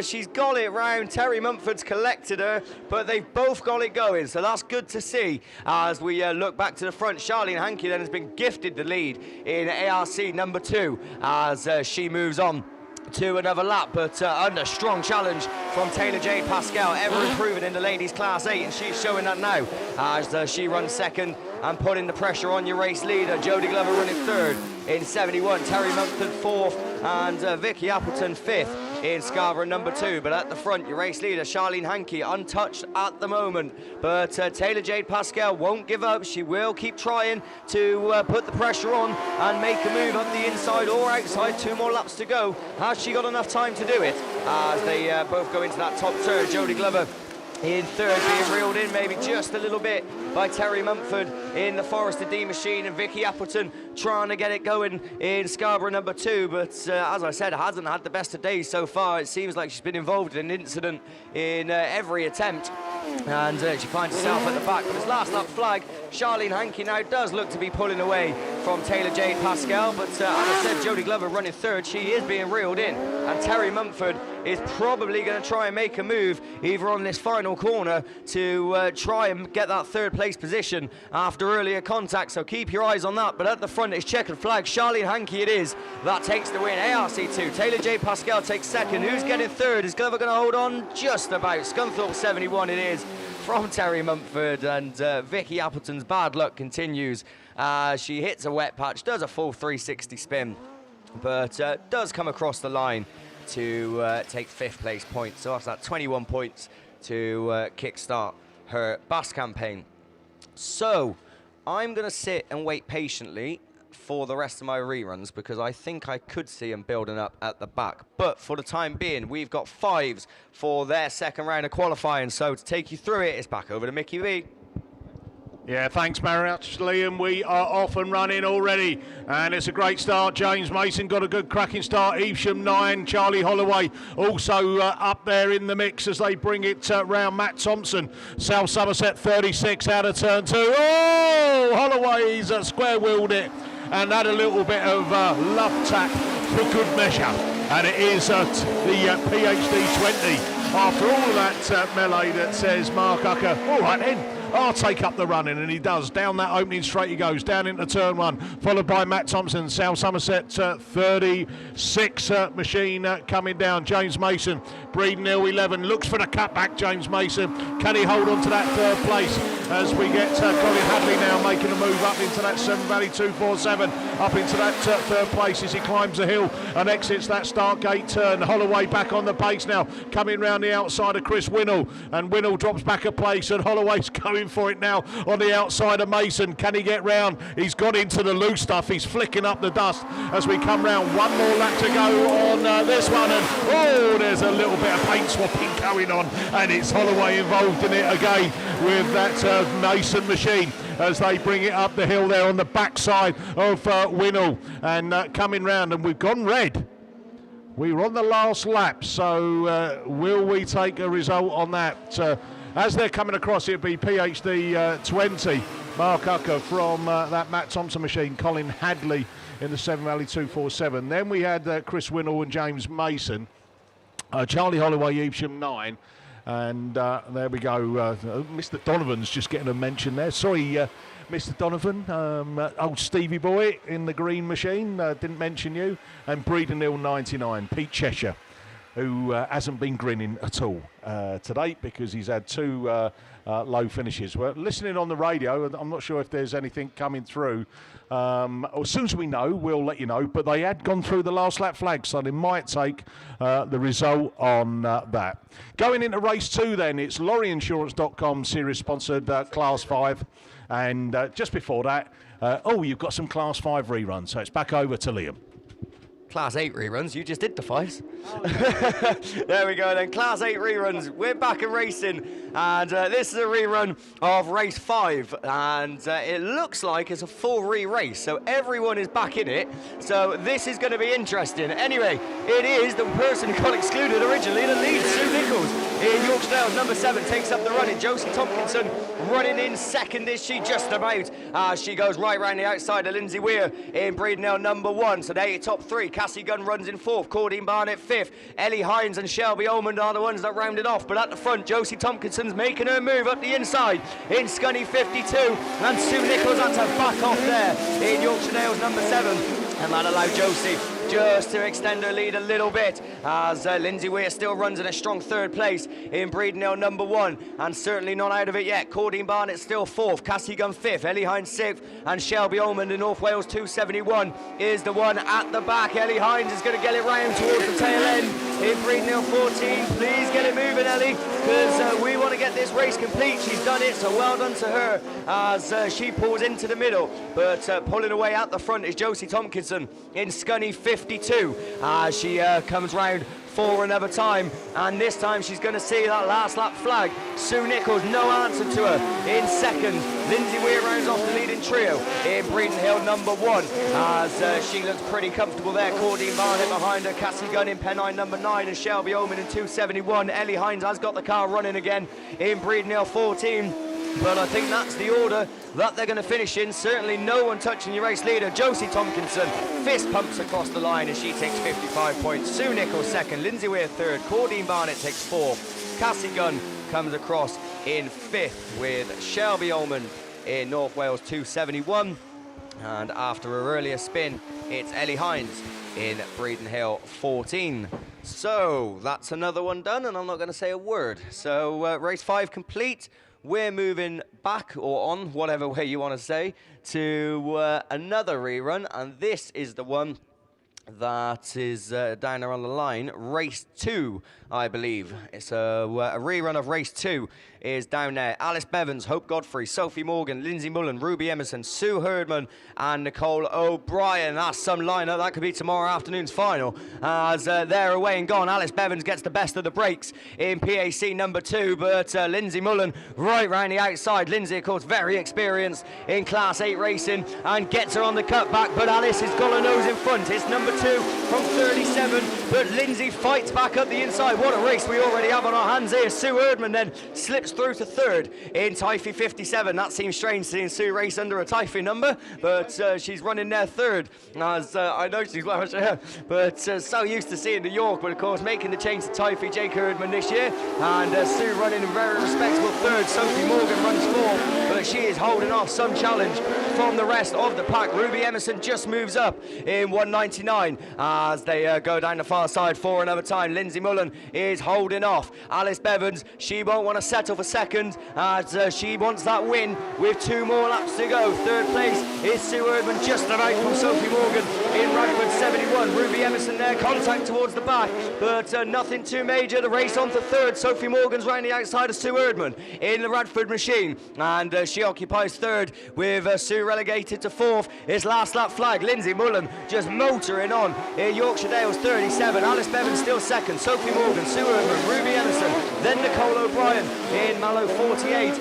And Nicole's got work to do. We've lost one in the middle as well. So disappointment for Hope Godfrey, but certainly no disappointment for Lindsay Mullen as she comes across. Yorkshire Dales 37 it is. That kicks her campaign off with a win. Alice Bevans takes second, Sophie Morgan third, Sue Erdman fourth, Ruby Emerson fifth, and Nicole O'Brien rounds it all off in Mallow 48. So there we go, another one done. What have we got? Oh, we've only got one more. So, don't speak too soon, Liam. Don't ruin it for yourself. So, one more race to come your way. Race 3 is down there on the line. Beth Tompkinson in Scunthorpe 51. Lisa Paynes in PhD 16. Catherine Jones in Carmarthen 26. Michelle Cusack in Mallow 64. Claire Horner certainly had a few problems in the previous runs as Claire. She's ended up facing the wrong way. She's ended up in the Armco. So she'll be hoping to have a better run in Mountain 62. And Sinead Thomas in Carmarthen number 20. That's the running. That's the lineup for this one.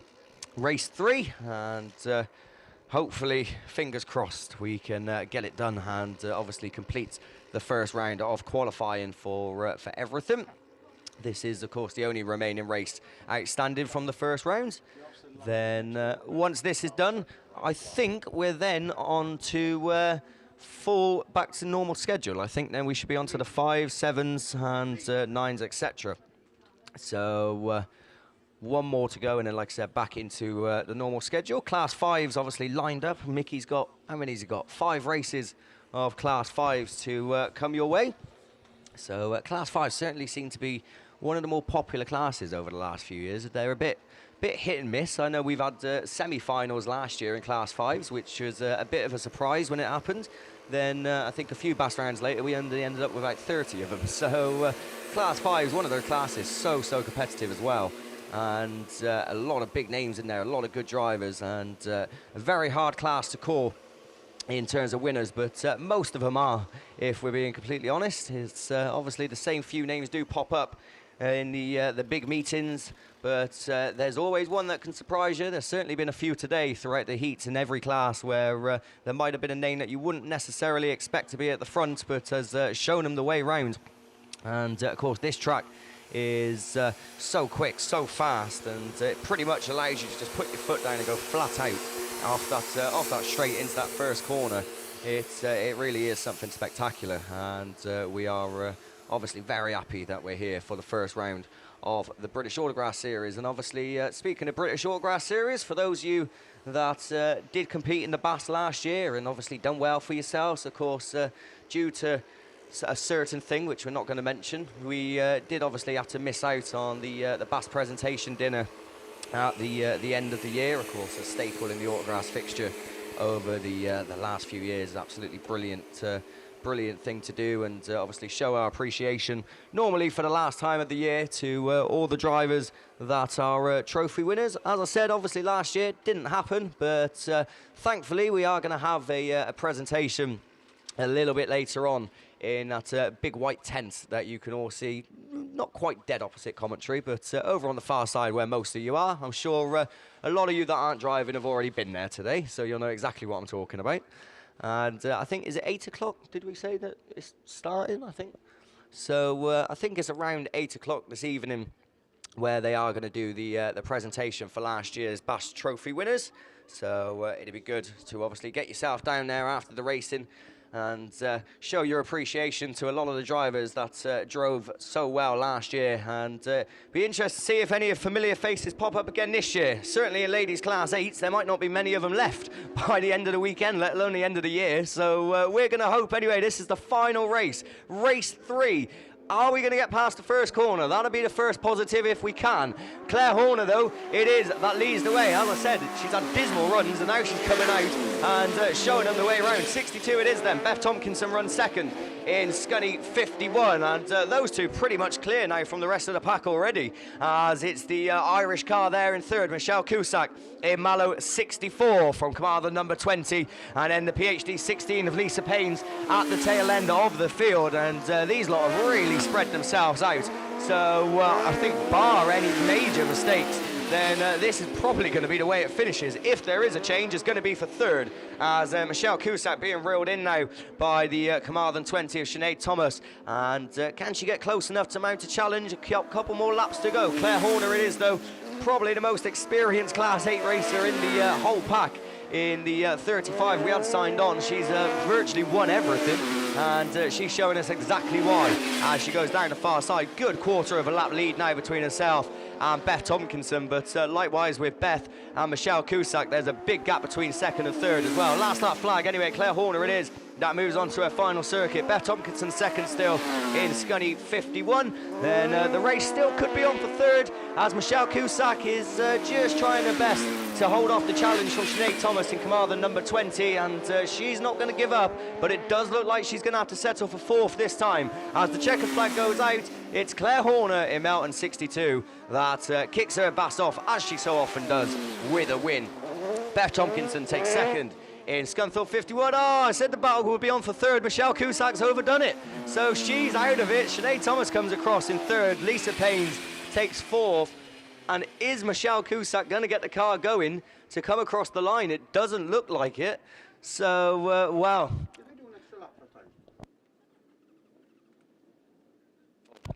So, unfortunately, Michelle Cusack running third for the whole race.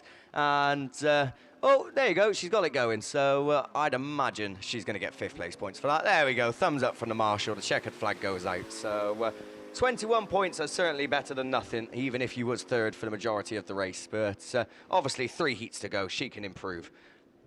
And I've done it. It's all done. There we go. We finally completed the first round of qualifying. Ladies 8s are done. I'm going to give myself a break.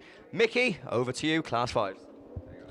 Yeah, thanks very much, Liam. A little bit early on the line. It looked like we got 2 previous heat winners coming out, Ryan Jones and Danny Lodge. Lewis Richards, the Italian stallion, Typhy 451 at a second, and Adam Brown as well. Oh dear, that looked a little bit messy, but it is Jones that takes up the running from Lodge from that Brown machine. Wessex 255, Riley Daber, Swansea 37, Jason Rees, and come on, get it going. Oh, we've got one parked out of the way. Typhy 451. That's Lewis Richards. And, oh, there's a black flag being given out there. I think that's Lewis Richards. Hey, oh my life. Goodness gracious me. Couldn't D3 though. Ryan Jones climbs it up the bank. He's not too bothered. Danny Lodge follows him in the Scunthorpe 2-1-2. 1 and 2 have both had wins, and it's red flags. So that wasn't very tidy at all, was it, lads? No, it wasn't. So they'll go back to do it again, excluding Typhy 451. I think picked up that black flag. Yeah, I think so. Maybe we're just going to have a listen on the radio. Once we find out the final decision on that, I'll let you know. But let's take it to race 3 of the lorryinsurance.com and Jones Carpentry and Tiling, Plum Pal sponsored Class 5s down here at the BAS round 1. Here we go then, race 3, Breedon Hill 44, Adrian Hathaway out of lane 8, Lee Cox In Forester Dean 1 out of lane 7. Jordan Powell, Ludlow 24, lane 6. The gaffer, John Gaffney, North Shropshire 1 out of lane 5, had a second earlier. Andy Shepherd, lane 3, Border Counties 21.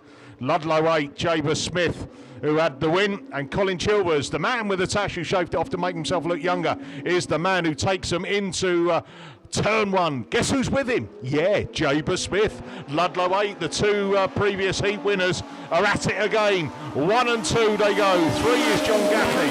Then we go down to Ludlow 24 of Jordan Powell. Jordan Powell then in that 4th place as they climb up the hill. Can Andy Shepherd do anything in that? Border Counties 21.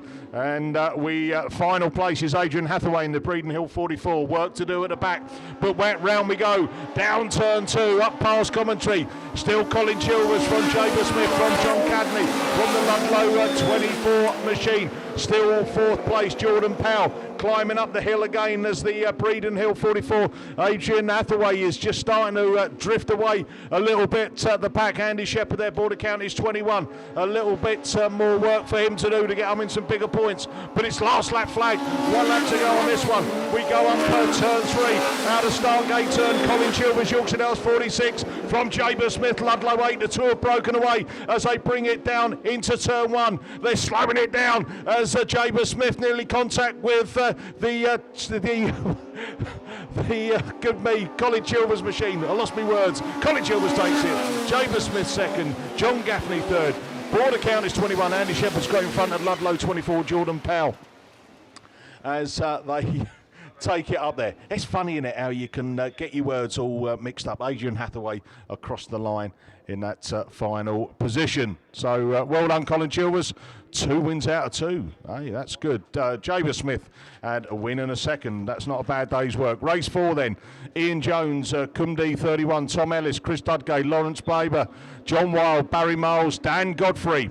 And we are off, and it's Godfrey who gets the first into turn 1. Can he hold on to it? Can he get it round that corner? Who's going to come with him? There's a bit of contact there. Ellis has caught him, and he's spun himself out. He's now gone from 2nd down to last as we look back up, and who's going to take back the running? Chris Tudgay now up into that 2nd place. Cumdee 31 is Ian Jones, but Ian's just allowed that Causeway 7 of John Wilde to come through. So John Wilde now up into that 3rd place. Jones into 4th. Who's got that 5th? And it's the Athelston 13 and then the Scunthorpe 94. As we go back to that lead car, and Dan Godfrey, he had a 3rd in his first run this morning.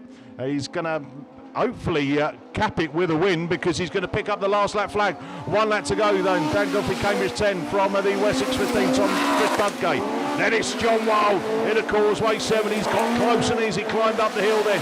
Ian Jones from the Athelston 13, Lawrence Blaber, and then the final car, that's Scunthorpe 94, Barry Miles. But here we go, round the final turn. Oh, get out of the way, Ellis, because here he comes. Dan Godfrey, Cambridge 10, takes the win. From John Wilde, who's got 2nd in Causeway 7, Chris Dudgay in 3rd in Wessex 15. 4th goes to Ian Jones, Cumdee 31, Athelston 13, Lawrence Blabber, Scunthorpe 94, Barry Miles, and then that back marker, Tom Ellis, Stroudon District 33. So that's race 4 with a tick by the side. We go quickly to race 5, and it brings out Brian Neal, Jeff Bateman, Phil Olsen, Baxter Pargetter, Jordan Bloor. We don't, because we're going back to Class 1. What are we doing that for, Gareth? Yeah, we are. Oh, no, we're not. Ah, there you go. You're just confusing me, are you? No, IK22 is Ian Thorndike then, who leads them down into there, the Jordan Bloor machine. York 44, he had a good run in his first race. They got a 3rd, Jordan, and at the moment he's just tucked in that 4th place. As 3 of them side by side going up the hill, up the bank and out of that Stargate turn. So it's Thorndike from Baxter Pargetter, from Jeff Bateman, then it's Jordan Bloor as they they take it down into turn 1, down the hill. Woohoo! And it's still Thorndike leading the way. Can he hold on to this one as he's under pressure from Baxter Pargetter? Then Bateman goes up there. Then that Jordan Bloor machine coming up the inside as well. The PAC 16, Brian Neal's not giving up on that one, but he lost a little bit of momentum. That's allowed Phil Olsen to come up a place in there into that 5th place. There's 4 of them had 3 thirds in their first runs. That's all going to change as IK22, Ian Thorndike picking up the last lap flag, 1 lap to go. Baxter Pargetter now within touching distance, exiting that Stargate turn. Down the hill they go. Stroud District 45, Jeff Bateman 3rd. Then it is that Jordan Bloor. Oh, there's contact over that far side, and that is Olsen involved in that, but it's checkered flag time. Who's going to get it? Thorndike takes it from Pargetter, from Bateman, from Jordan Bloor in the York 44 in 4th. How appropriate is that? Then we go down to PAC 16, Brian Neal, Breeden Hill 27, and that is Phil Olsen. So that race is clear, race 5 done. Now we're going to switch that bound to the voice of an angel. Gareth Jones will take you through a rerun of men's Class 1s. Yeah, thanks very much then, Mickey. We're going to go back to the rerun of race 6 of the second round of qualifying of the Class 1s. TBR, your series sponsor, and Certis Energy Wales and Julian Mosley and Sons, your sponsors for Class 1 here this weekend at the South Wales League. So, race 6 brings out Jack Firth in Spalding 86. Gary Jones should be there, but I got the wrong race, I think.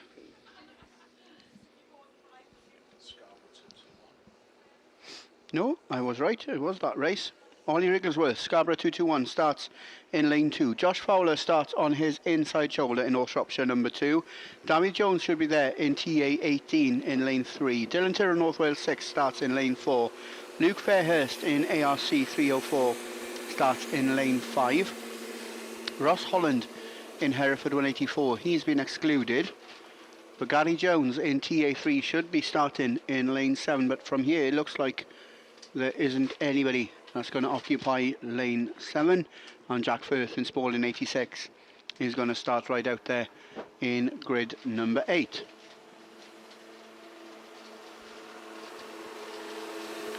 So the dust repellent then making its way onto the circuit once again, and these Class 1s are going to have a little bit of a slippy slidey second round of qualifying, because as we can see, a vast amount of water now being put down on this Castle Lloyd Raceway. So in this morning's first round of qualifying, the heat winners were Jim Bob Johnson, Michael Aiken, Ollie Hall, Ollie Wrigglesworth, Connor Griffiths, Ian Ullathorne, Jonathan Jones, Alex Hill and Wayne Price. And we've got David Jones up there. He picked up a 2nd place in this morning's first round of qualifying. North Wales 6 is Dylan Tyrrell, and he picked up he's a long way down the order. He picked up a 7th this morning, and unfortunately Gary Jones and TA3 being towed back to the start and back to the pits, and that's the reason why lane 7 wasn't occupied. So we got one lone red flag up towards the start line. We got track clearance on the bottom bend and on the entry to the top part of the circuit. We are under starters orders, the bungee brakes, and away we go with a rerun of race number 6 of the second round of qualifying. And it is Scarborough 221 that's got his nose in front. Josh Fowler's there on the inside in North Shropshire number 2. David Jones also up in the mix in TA 18, just a little bit of a love nudge there on the ARC 304 machine of Luke Fairhurst, who now claims that 2nd spot as they pass this for the first time. He's going to try and slide into race control though, but the 221 machine just putting the power down and maintaining the traction on that one. Ollie Wrigglesworth then looking to make it 2 heat wins out of 2, but he's there in good stead at the moment. Josh Fowler finding a turn of speed, looking up the inside, but unfortunately pushes on, but the race leader does the same, and as they pass us to round out their 2nd circuit, it's 221 from 2. 304 then still there in that 3rd position from David Jones in TA18. That's your 1, 2, 3 and 4 from Dylan Tyrrell in North Wales 6 and Jack Firth in Spalding 86 then at the tail end of the field. But as they make their way across the bottom part of the circuit, next time round they'll see that yellow flag with a black cross. A little bit of a love nudge there from Josh Fowler onto the driver's side of Ollie Wrigglesworth's Nissan Micra as they make their way into the Statgate turn for the final time. It's 2 on the inside, 2-2-1 on the outside, and looking to get up into the mix as well is Luke Fairhurst in ARC 304. He's really reeling them in and in the middle of the pack now, but it could all change as they go down into the Seaside turn for the final time. It is North Shropshire number 2 on the outside, 2-2-1 on the inside as they dash to the line then. Fowler takes the win from Wrigglesworth from Fairhurst. 4th place is David Jones in TA18 from Dylan Tyrrell in North Wales 6.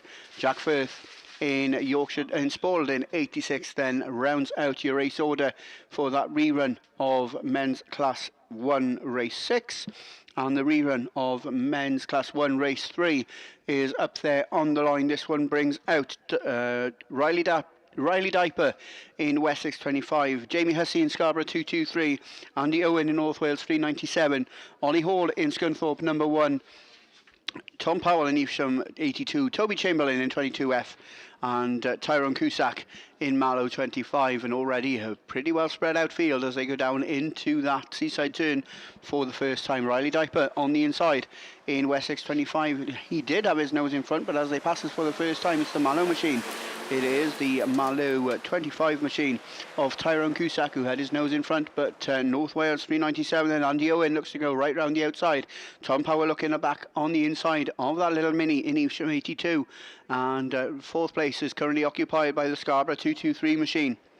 And that's Jamie Hussey, but as they come back towards us to round out their second circuit, there's no change. It's North Wales 397 holds on from Evesham 82, Wessex 25 and Mallow 25.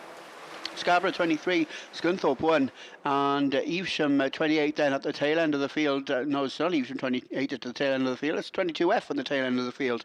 And that is Toby Chamberlain, who finds himself now demoted back to the back of the pack. And from race leader to penultimate finisher is the Mallow man. And Tyrone Cusack, well, I don't know what happened to him, but he finds himself now at the tail end of the field after leading briefly after the end of lap 2. But it is the North Wales machine, Andy Owen, who is going down that far straight with the race leadership and 55 points getting closer. Checkered flag is raised and is about to fly as North Wales 397 then exits that bottom turn. 55 points in the bag for Andrew Owen from Evesham 82, Scunthorpe 1. Riley Diaper takes 4th in Wessex 25 from Scarborough 223. Toby Chamberlain takes 6th in 22F. And Tyrone Cusack in Mallow 25 then rounds out the race order for the rerun of race number 3. So we've got class 1 done and dusted for their second round of qualifying. Class 7's on the line. Back over to Mr. Mickey B. Yeah, thanks, mate. Gareth Bunge is going to go. Let's go racing.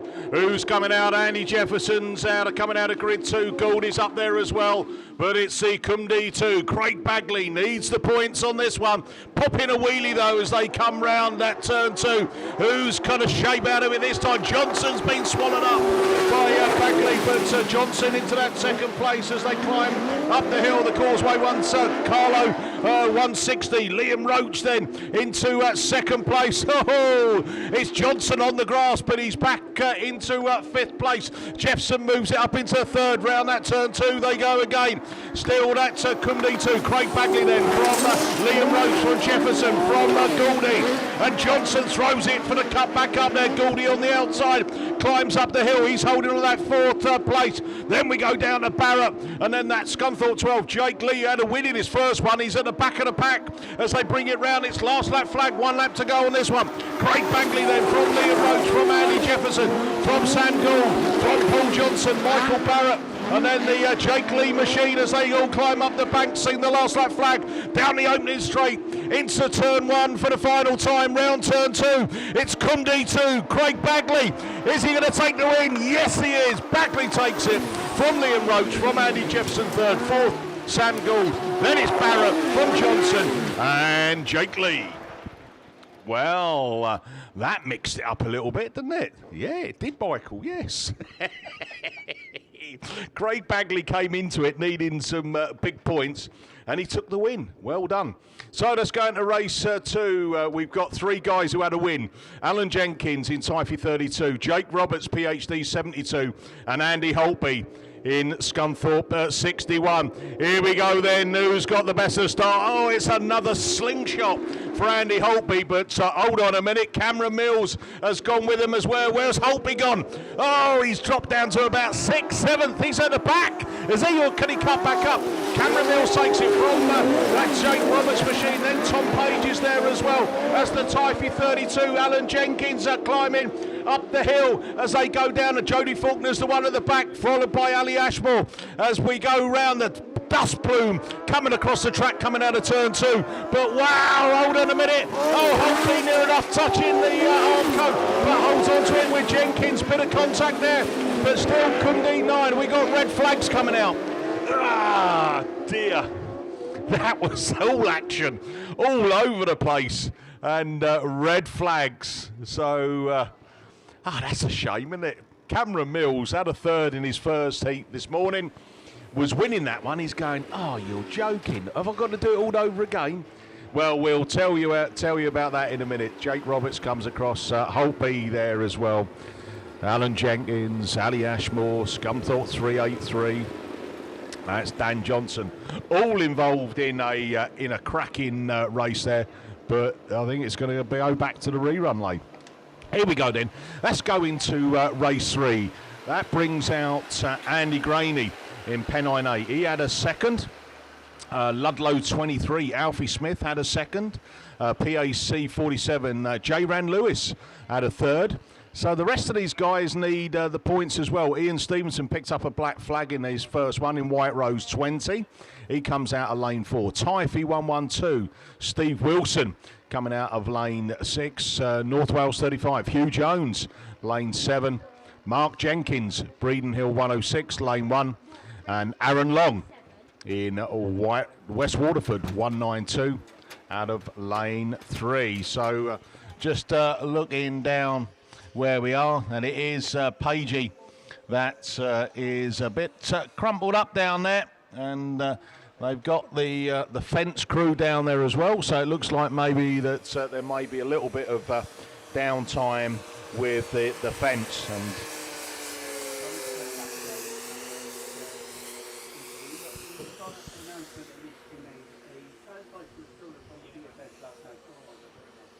a child's bike was stolen from the Bia tent last night, and we've got the details of the bike, and it's a purple and black bike with a rip on the side of the handlebars on the rubber, so that's easily identifiable by the little kid that's lost it. And if anybody wants to own up or to bring it back, then if they could go and see the driver of Radford 176 in the pits, and I'm sure that it can be sorted out fairly easily. Okay, back to you, Mickey. Yeah, thanks very much, Gareth. And just to reiterate, sometimes these these bikes get picked up if someone's left it down near the beer tent. Bring it back, drop it back. Just get the kid's bike reunited with them. That's race 3 up on the line. Ian Stevenson, White Rose 20. I was just saying he's coming out of lane 4. He picked up that black flag earlier, and so he'll definitely be wanting to pick up maximum points with a 55 for that win. Andy Graney had a 3rd, so 36 points under his belt already. I'm sure Andy will want some more points than that going into this evening. And Alfie Smith as well, Ludlow 23, had a 2nd, so that was a good 2nd as well. And as we mentioned earlier this morning, Mary Tipson, associated with the Smith crew. 82 years of age. I think she's watching live streaming. She may have her gin and tonic already on the go. Seems it's late afternoon now. But any shout outs or any messages, then send them through, and we'll try and give them a call out. So Water Bowser has been doing some work, Fence repair crew are also doing some work as well. So got to make sure that the fence is able to withstand some more impact. And I'm sure there will be some more impact, by the way. I think you see as these guys and girls come down the hill from turn 1 into turn 2, the camber of the track just naturally draws it out towards that Armco, unless it's magnetic. I don't know, but sometimes you think it might be. And I know I was talking to Callum, my lad, who was out in the 8, and he said that, you know, coming out of that too, it is tricky. So you just need to have your wits about you.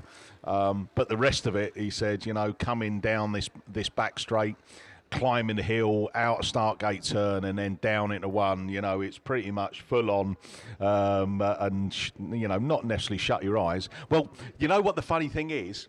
I've actually got myself a Class 8 licence this year, right? It's only because we've got a Class 8.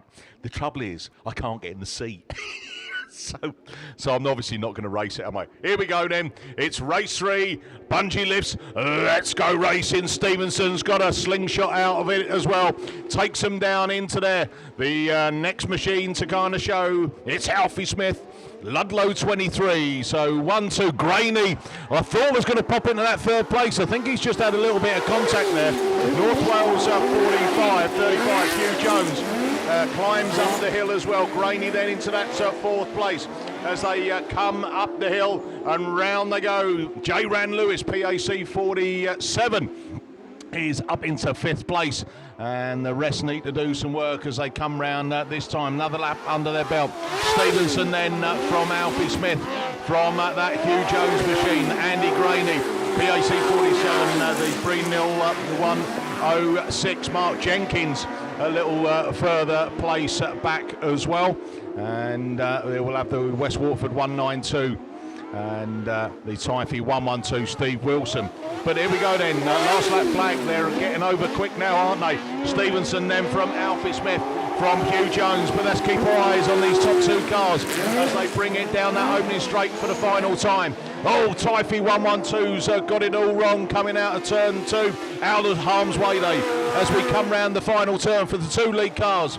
And it is Stevenson takes the win, White Rose 20. From Alfie Smith, Ludlow 23. Hugh Jones. Where's Hugh Jones gone? Ah, there you are, Hugh Jones. Just making it interesting. PAC 47, Andy Graney, 106 of Mark Jenkins.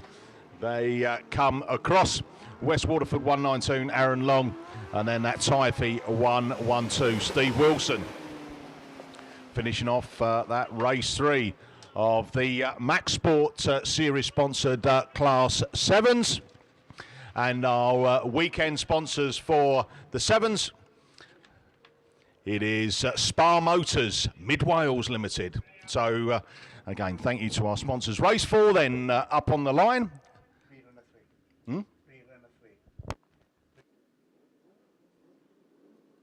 It's a rerun of 3. 325. There we go. So it's back over to the voice of the angel. Yeah, thank you very much, Mickey. We're going to go back to a Class 3 rerun. But we'll have to pick up the runners and riders because they've already made their break from the line. But the result is the same this time. It's that YD24 machine of Simon Farrar that leads into turn 1. Oh, it gets it sideways and Martin Gould pops out on top. Oh, Chris Allison gets it wrong. He's made contact with Dean Guy in Radford number 70. That brings out the red flags once again on the rerun of race number 5. As we look to the line then, we've got more super saloons up there, so well, we're going to have a bit of downtime while the Chris Allinson machine gets pulled back into the centre of the track. We'll hand you straight back over to Mr. Mickey B. Yeah, thanks very much, Gareth. Race 4 then. While we're waiting for Chris Allinson to be lifted off the track, he's got a front wheel that's laid flat, so it won't be towed off, it'll be lifted off. But let's go to race 4 then. Who's in this one? Well, Matt Manning, Evesham 152. I think his first race went to a rerun earlier today and then came back out strong and won it. Then Barry Leach down 120. Picked up a second. Jake Lockwood in Scunthorpe 393, also a second. And then there's a couple of lads in this one that also had thirds. So that's Darren Adams in Border Counties 26 and Sean O'Sullivan in the West Waterford 11. So Colin Reid, you need some big points, my friend. Sean Williams in the Swansea 20 and Damien Harris in the Radford 140. So an interesting one there. Matt Manning coming out of lane 5. Sean Williams out of lane 4. And alongside Matt Manning in lane 6 is Darren Adams. Colin Reid, Okaidinu, is coming out of that lane 1 in Central Scotland 21. West Waterford 11. Sean O'Sullivan is out of lane 2. Jake Lockwood out of lane 3 in the Scunthorpe 393. And then closest to spectator land, that's the white machine. It's the down 120 Barry Leach and the Radford 140 Damien Harris out of lane 7. So that's who's out in this class 7. It's heat 2 race 4. So just a little bit about tonight. If you can come down and show your appreciation to all last year's BAS winners. It's the presentation night tonight in the beer tent, and that starts at about 8 o'clock.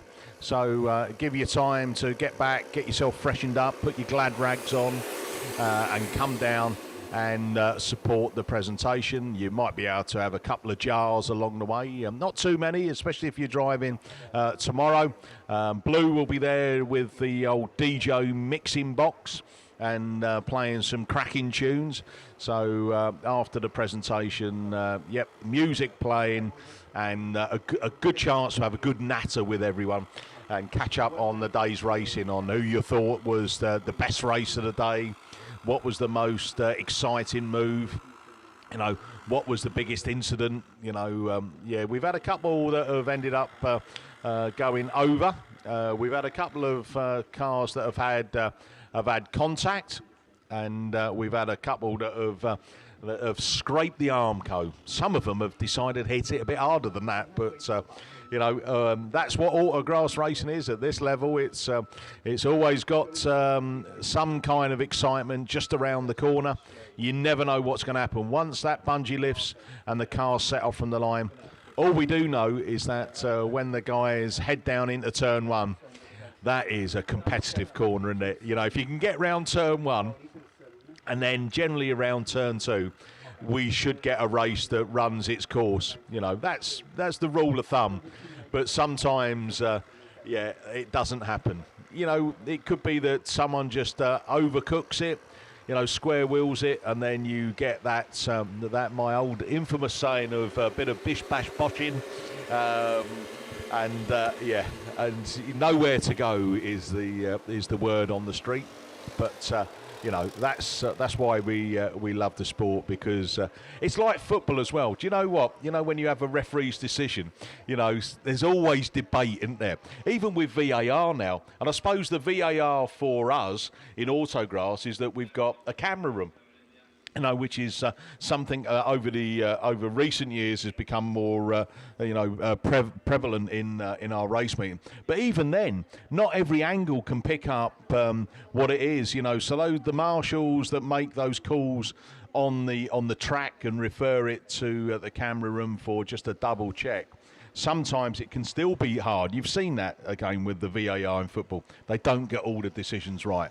But the one thing that you need to do and respect is that people are out there making those decisions, and it's not easy, you know. I wouldn't like to do it, and again, when they've got to make those decisions straight away, some drivers, you know, can see it differently. Look, I've had rose-tinted spectacles on as well when I was one of the leading Class 2 drivers in the country. No, I wasn't really. I was one of the strongest, Gareth. You know that, because I was holding the rest up. But you know, but I went out and I enjoyed it. That was the main thing. I always used to come off with a smile on my face, or whether or not it was wind or it was a bruise in my side after one of the Farah boys had hit me. You know, hello Rob and Jack, if you're listening. I used to love that kind of racing, but I do say that we do get the best seat in the house. We get to watch the racing, talk about it, get excited about it, and again, hopefully all you good folk out there, you know, enjoy it as well. And we do get things wrong, you know that. Do you know, I'm terrible at getting, you know, tricky names wrong, right? I've got Gareth here, you know, the voice of an angel, from Wales, you know, so, and some of the Welsh names do take some pronouncing, don't they? Fortunately, there's not too many tricky ones at the moment. Does it? So it's at the trigger point. If I mention Gareth, it switches on to the camera in commentary. I'm just looking at myself and thinking, good grief, I might need to go. That's it. This is still me lockdown beard, by the way, ladies and gentlemen, and it's not paint in the beard, it is grey. I am getting old, but yeah, I've had the privilege of travelling around and commentating both at club meetings and the BAS rounds and bits and pieces like that, and it's great to see the mix of commentary styles and experience that comes on. And there are some younger guys and girls that are coming through. There's a young lady up in the Yorkshire leagues, and Hayley Turner Goodwin, who I think you're going to get to hear at men's nationals this year. She's going to take the Stock Hatch class, and she, do you know what? She came and started, I think it's about 4 seasons ago, just to help out. I went on holiday, you know, for one of my annual tanning trips. And yeah, she came and helped out. And from that moment, you know, we kept her in commentary. And she's just gone from strength to strength. So, yeah, well done, Hayley. Supports now the Yorkshire Dales Club as one of their resident commentators there. But I think looking around, I think the fence crew have done their job. We've got some cars being lifted into the middle. The Bowser looks like it might just go for a final sprinkling, and then we will be back with the men's Class 7 Heat 2 race 4 with what is the competitive Super Saloons, and Matt Manning coming out of lane 5 is your top point scorer coming out of this one. And here we go. We've got the grade in. It looks like the back of a lorry. How many? 920 people watching over on the internet. And do you know why that is? Because it's the FA Cup final that kicks off, right? And they're thinking, what should we want? Should we watch football or autograss racing? And they've said, no, we're going to watch autograss racing. So good choice, ladies and gentlemen. And that Mary Tipson, I told you she'll be watching it with her gin and tonic, 82 years of age. Oh, it's Saturday night as well, isn't it? So she'll be down at the Oceana, as she does, you know, cutting some shapes. Yeah, good stuff. And if you can't smile in life, then don't bother. You just got to enjoy what you do. And the weather has been brilliant. And I haven't mentioned sea mist again since earlier today. And I don't think we're forecast any, are we, Gareth? You know the landscape down here. You're not listening? Oh, that's not That's a good sign, that, isn't it? I was talking about sea mist, and not the racehorse. It was. Oh, we don't talk about that. Yeah, the hot rods have been down on Pendine Sands today as well. Racing, I think they do straight line speed races, I think, but we popped down there yesterday, and what some fantastic cars.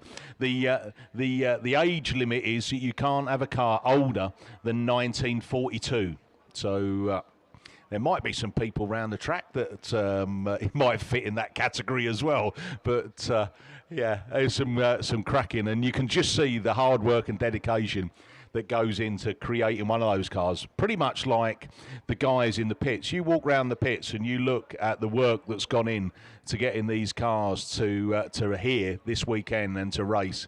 Hats off to everyone. It takes some effort, and I know it takes a few quid as well.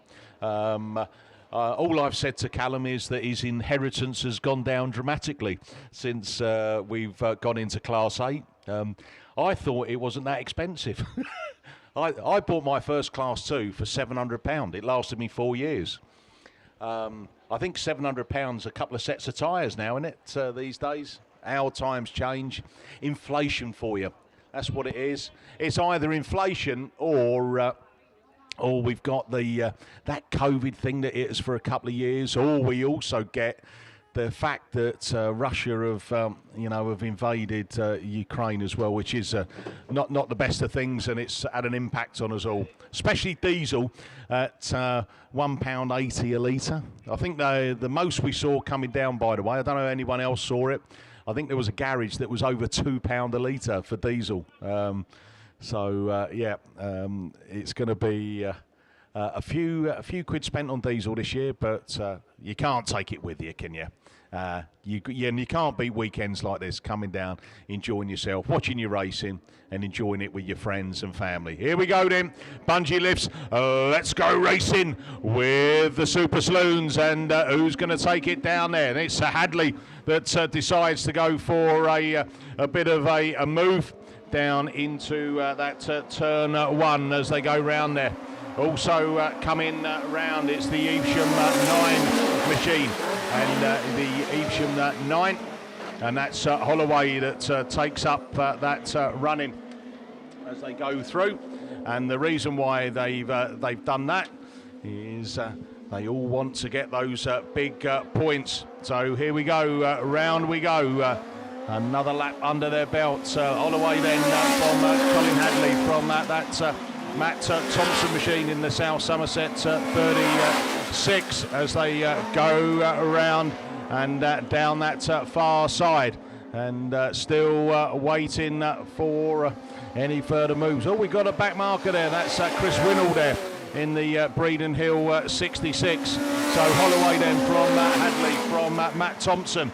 There's your breakaway 3. Then we got the James Mason Breeden Hill 11 from Donovan, IK 72, and the Breeden Hill 99 machine that takes it up the hill as well. Coming round, it's checkered flag already, and checkered flag is going to go to Evesham 9. Oh, Hadley may have got him on the line from Matt Thompson 3rd.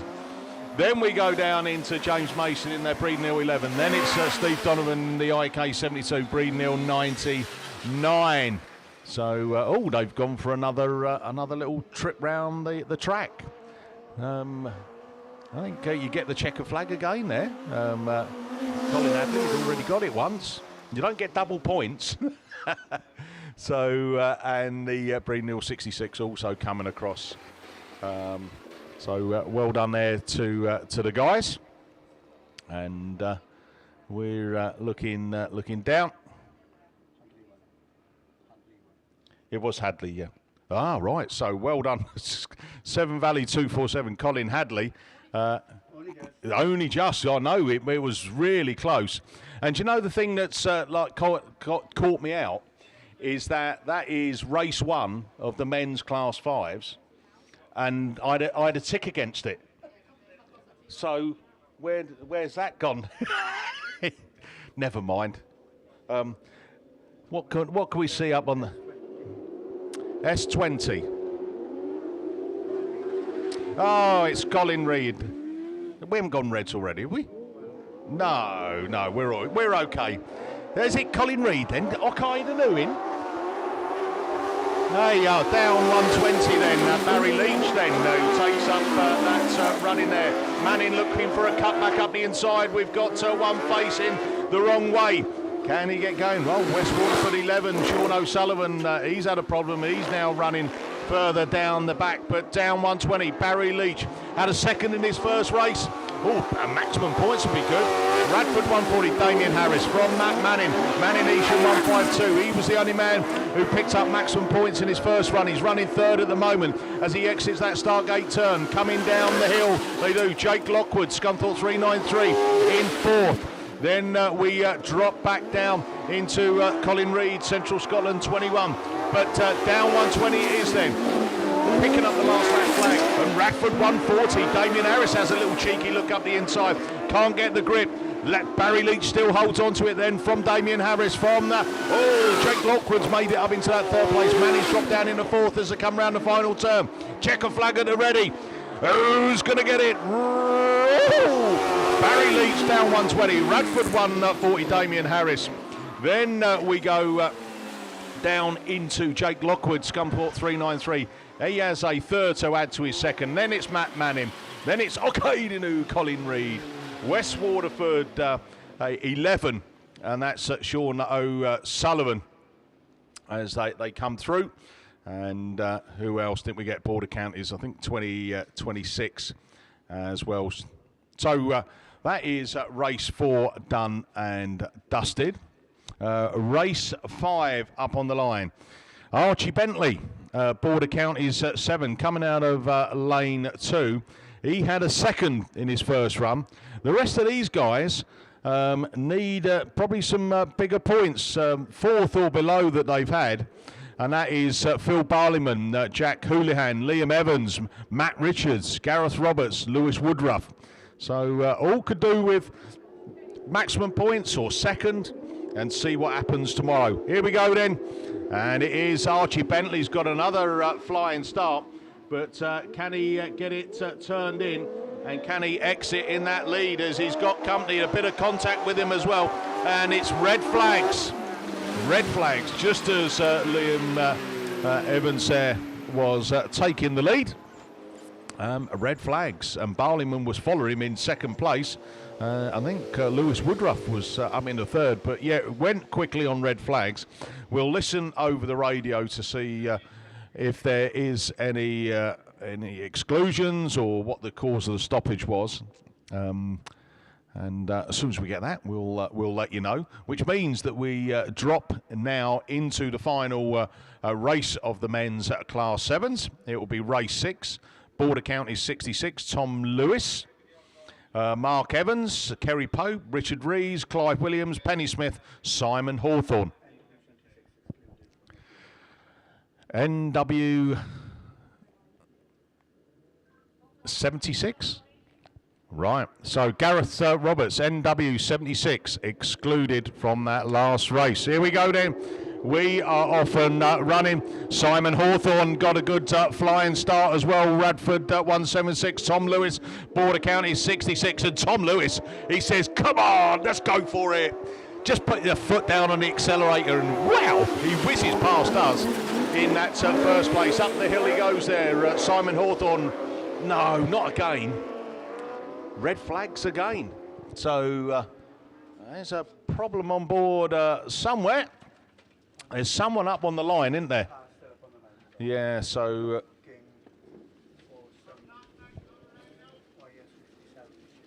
Oh, right, okay. So we'll just let the marshals just have a little natter about that. But out of 6, we've got 3 reruns to come in the Class 7, so a 50% success rate.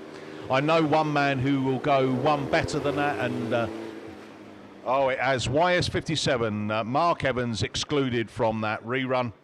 Up on the line, we're going men's Class 9s, and it's over to Mr. Steve Langley. Thank you very much there, Mickey. You're getting better, actually. 50% success rate. That's double what you normally get. So there we go. Now, we're having a few too many stoppages and stuff at the minute. So come on, drivers, sort yourselves out.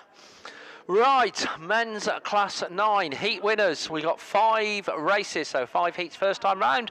The heat winners: Martin Jones in Hereford 55, Andy Hornshaw in York 78, Phil Cooper in ARC 5, Lee Seagreaves in ARC 3, and Phil Rogers in PhD 2. But we will see what run 2 brings. None of those actually out in this first race as they get away from the line. It looks like Lee Waldron in 4F is just about the first one to show, tracking in round the outside of the 97 car.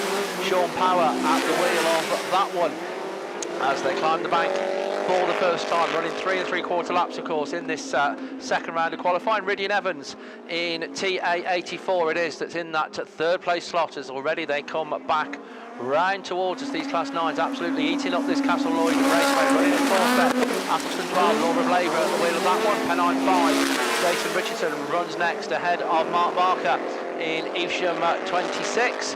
Obviously Mark took a little tumble in this machine earlier on, so good to see it back out there on track. But coming round to take the last lap flag in this first heat of the 9s, it is Lee Waldron in 4F, Young Sales 97, TA84, that's the 1, 2, 3, Atherton 12, E26. and the Pennine 5 car, and completes it all Eamon O'Brien in Mallow 99. But Lee Waldron, it is in 4F that goes into that bottom bend for the final time, comes back round towards us and takes a good win in the 9s. Yorkdale's 97 just hogs on to second from the Tybee 84. Law of Labour in 4th. Mark Martin gets home ahead of Pennine 5 and Eamon O'Brien.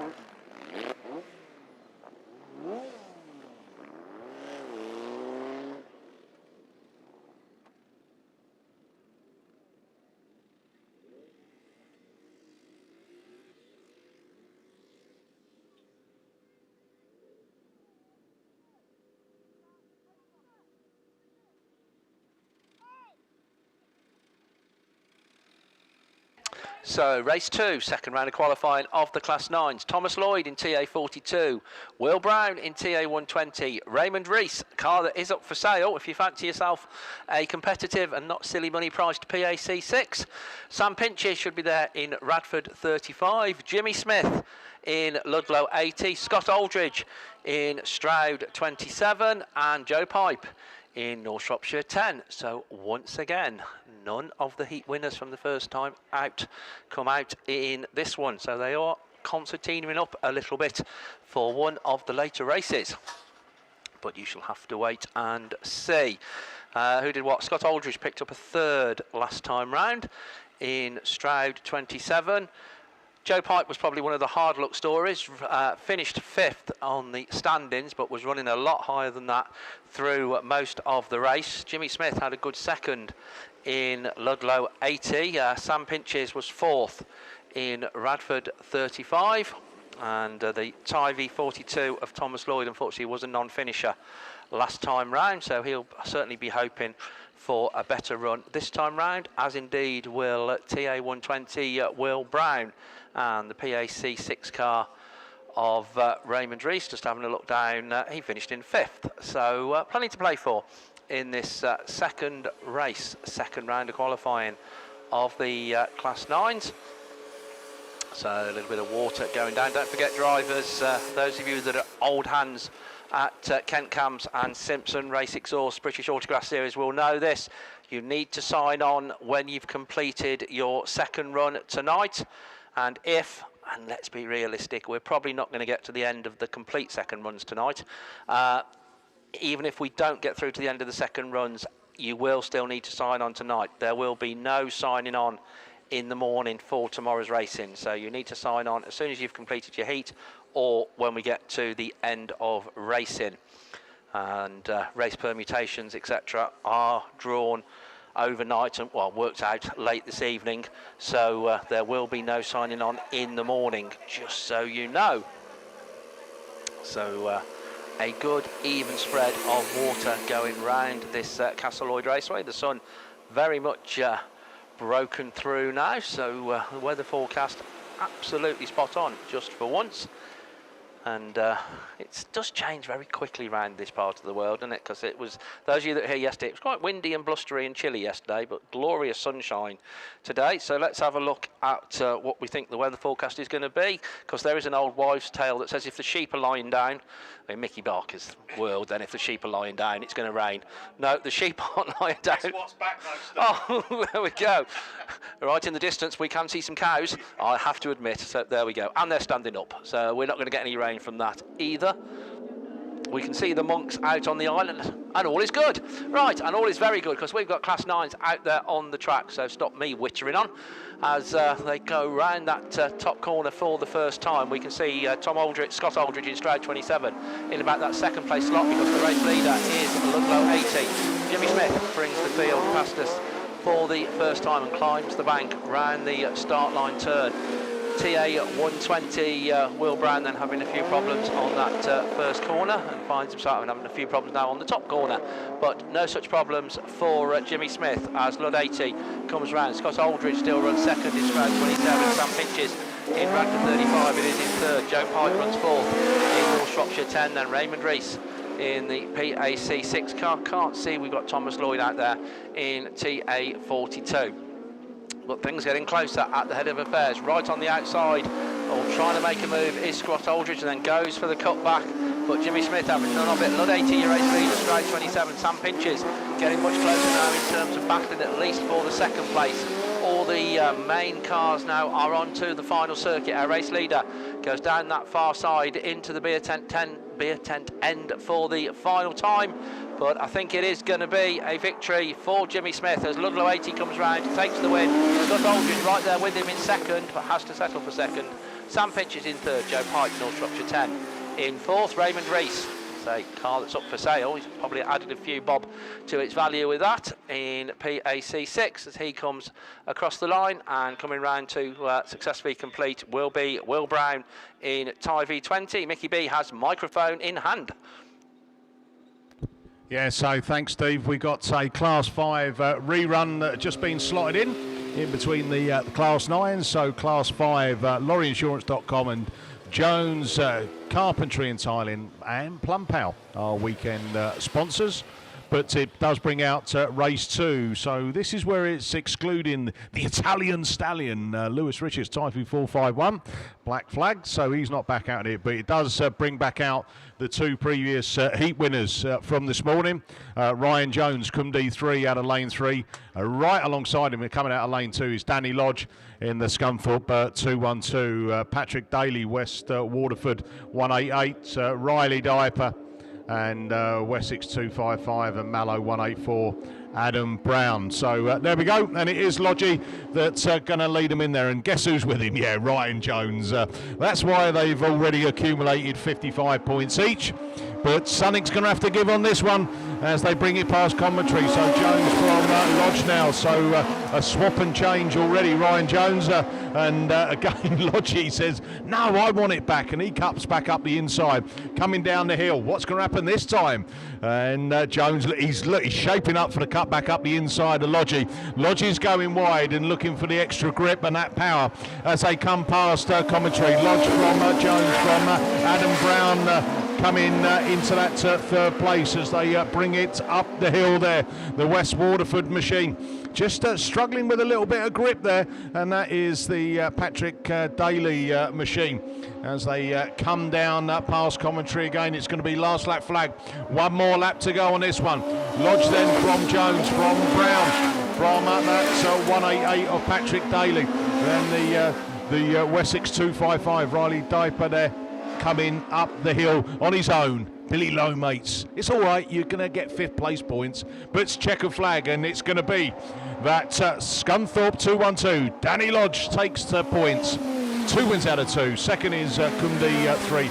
Ryan Jones. Adam Brown in Mallow 184. From West Waterford 188, Patrick Daly. And then the Wessex 255, Riley Daper there. To finish off the rerun of the men's Class 5s. That's their work done today. Next time we'll see them is tomorrow. So back over to Steve. Thank you very much there, Mickey. So yeah, race 3 of the second round of qualifying of the Class 9s on the line. This is where we see the first of our heat winners. Last time round, Phil Cooper in ARC 5. Couple of cars picked up second. Tony Wilson in Spalding 10. Stuart Taylor in Invicta Kent 121. And we've got red flags on that one. So that didn't get very far at all. So as they come round and make their way towards the pits, we shall listen and see what we can hear.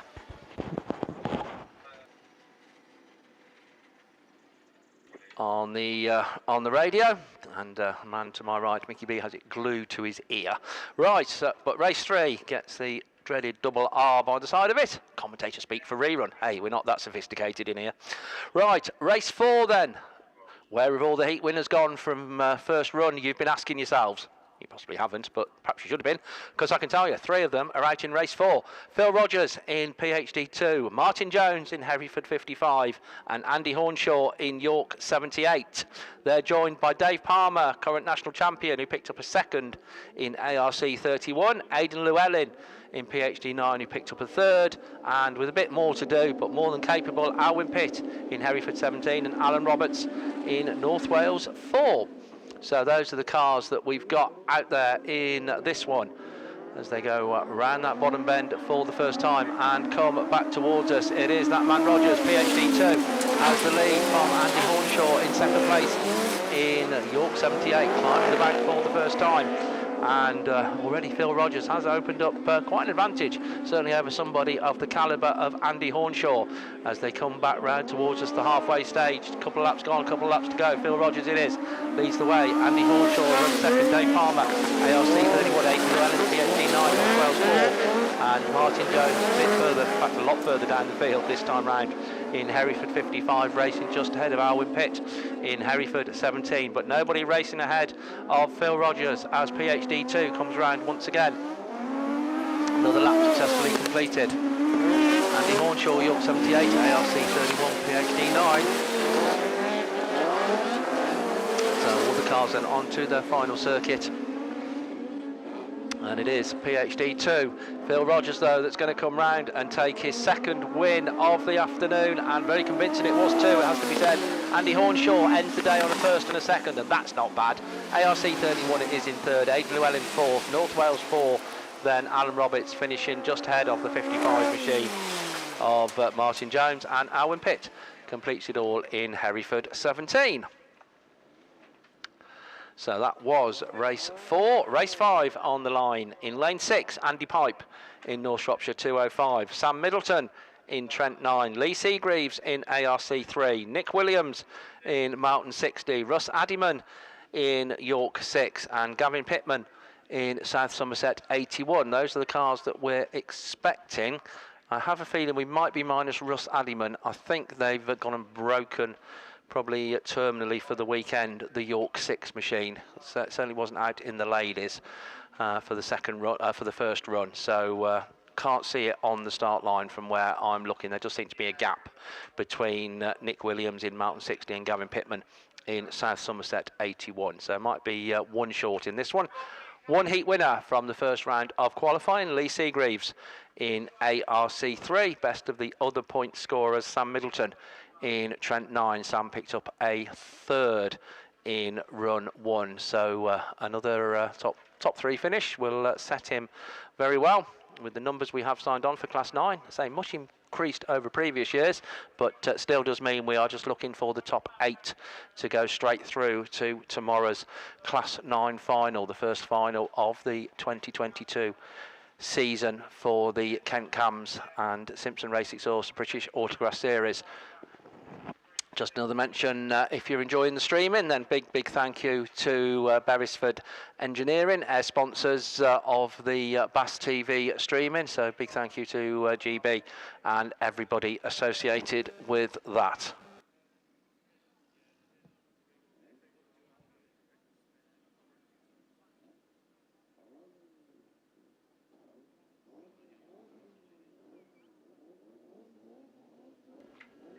So we're looking to the start line. The yellow flag goes up, they're under starters orders, and we are away and racing. Getting the best of the start from the outside, Andy Pipe in North Shropshire 205, but coming through then Lee Seagreaves in the ARC machine, and it is Lee that takes up the run in ARC 3 round the outside. North Shropshire 205, Trent 9, Sam Middleton runs in that third place slot, just at the back of the pack at the moment. Gavin Pittman in South Somerset 81, and as suspected, I think we've got no Russ Addyman in York 6. But we've very much got a Lee Seagreaves. He will just have seen Phil Rogers make it 2 wins out of 2. He wants to do likewise as he comes past Andy Pipe in North Shropshire 205 under very strong challenge from the Trent 9 of Sam Middleton. The Trent car then just going up the inside of the North Shropshire machine. And we have got a Russ Addyman joining the party quite late, but York 6 is out there as our race leader comes round to take the last lap flag. It is ARC 3, 1 to go. Trent 9 showing in second place. North Shropshire 205 under strong challenge now from Nick Williams in Mountain 60. Gavin Pittman right there in the South Somerset machine as well, and Russ Addyman in York 6. But it's going to be second win again of the afternoon, and once again same as PhD 2, looking impressive. ARC 3, Lee Seagreaves takes the win. Sam Middleton, Trent 9 in second, Mountain 60 in third. For my money, but it's unofficial, North Shropshire 205 then. Andy Pipe just getting there ahead of Nick Williams in Mountain 60, and coming round and completing it all was Russ Addyman in York 6. So on the line then we can see Class 1 machinery, but I suspect that's in the hands of the juniors. So it is Junior Saloons time for their second round of qualifying. 4 races to come your way with the Junior Saloons. And again, if you're new to the sport of Autograss racing, then we can tell you that Junior Saloons are driven by drivers between the ages of 10 to 16, would you believe? And it's White Rose 21 that's one of the first ones to show. Then Lewis Middleton at the wheel of that one, and there we go. We didn't get very far on that one, so we get a rerun on that. We've got somebody facing totally the wrong direction on that bottom bend. Not quite sure who that is, didn't see it. I think it might be Molly, but it is, yeah, because there we go. We reckon, and this is good for the sponsors because we recognise the advertising on the back of Evesham 146. Not good for Molly Bob that she's there. Didn't see what happened because I was looking to try and sort out paperwork, etc., etc. But sorted out we did eventually, and hopefully Molly's a-okay. That's the important thing in Evesham 146.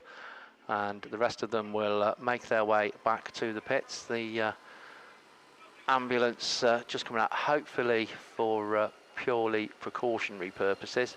She's made of stern stuff, is Molly. And those of you that don't know, if you're just wondering why is that marshal run all the way from one end of the track to the other, to the Evesham 146 incident, it's because it's her dad.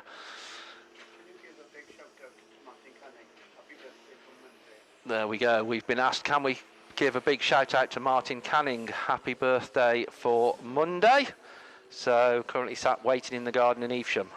But there we go. Martin, your wife would like you to fit the worktop in the utility. And I know Emma, so if she likes, you'd best do. So there we go. So Martin, happy birthday to Monday. And if you want to get there, I'd fit the worktop in the utility if I were you. Never mind sitting around in the garden. But yeah, there we go. It sounds like the weather in Evesham is as nice as it is here.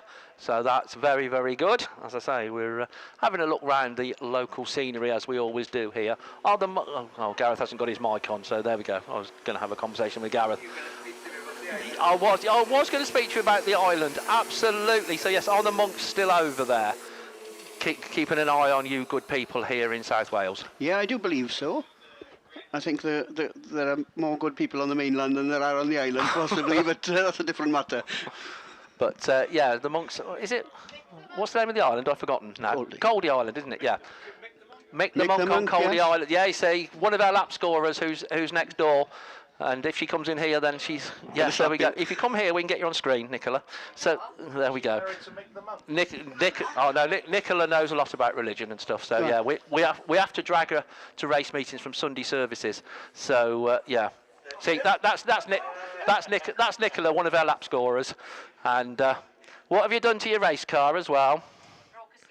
Broke a CV joint, so there we go. But hopefully we'll see you out there racing. Nicola, of course, Class 6 national champion, and right on the top of the game. And we'll see you back out there in CM47. Yeah, all right. I know it was a few years ago. I was trying to do you a favour. So 2017. So there we go. About time you won it again then. So a little bit of water going down there on the track as dust settling solution. And I wonder if anybody else spotted what your challenge that was set for the junior specials. No, nobody said anything. I'm sure that there's some that don't listen anyway, but... I'm sure they did. But yes, my wife likes to set commentator challenges. She's coming tomorrow, so we'll try and keep her occupied. But she's at home today. Well, she's in the place that we're renting today. But yeah, she likes to set commentator challenges, and she set one for Gareth, particularly on his first run-through of junior specials. And those of you that don't know, and I'm sure those of you that know Gareth will know this, he's a very, very ardent Steps fan. Well. So the challenge was to get 5 song titles, which is not easy taking from me, in the junior specials commentary, and he managed it. So which 5 did you get? Well, I think you got 8 apparently, Gareth. So which ones did you get in then? 5, 6, 7, 8, because obviously I managed to work that into the grids. What was that one? 5, 6, 7, 8. The biggest selling single not to make the top 10. That's the one. Heartbeat, Tragedy, Better Best Forgotten, Experienced, Words of Wisdom. Tragedy, I like that because you go like this, don't you? You do? See? You knew. Who knew? I'm surrounded by them. Help somebody, please.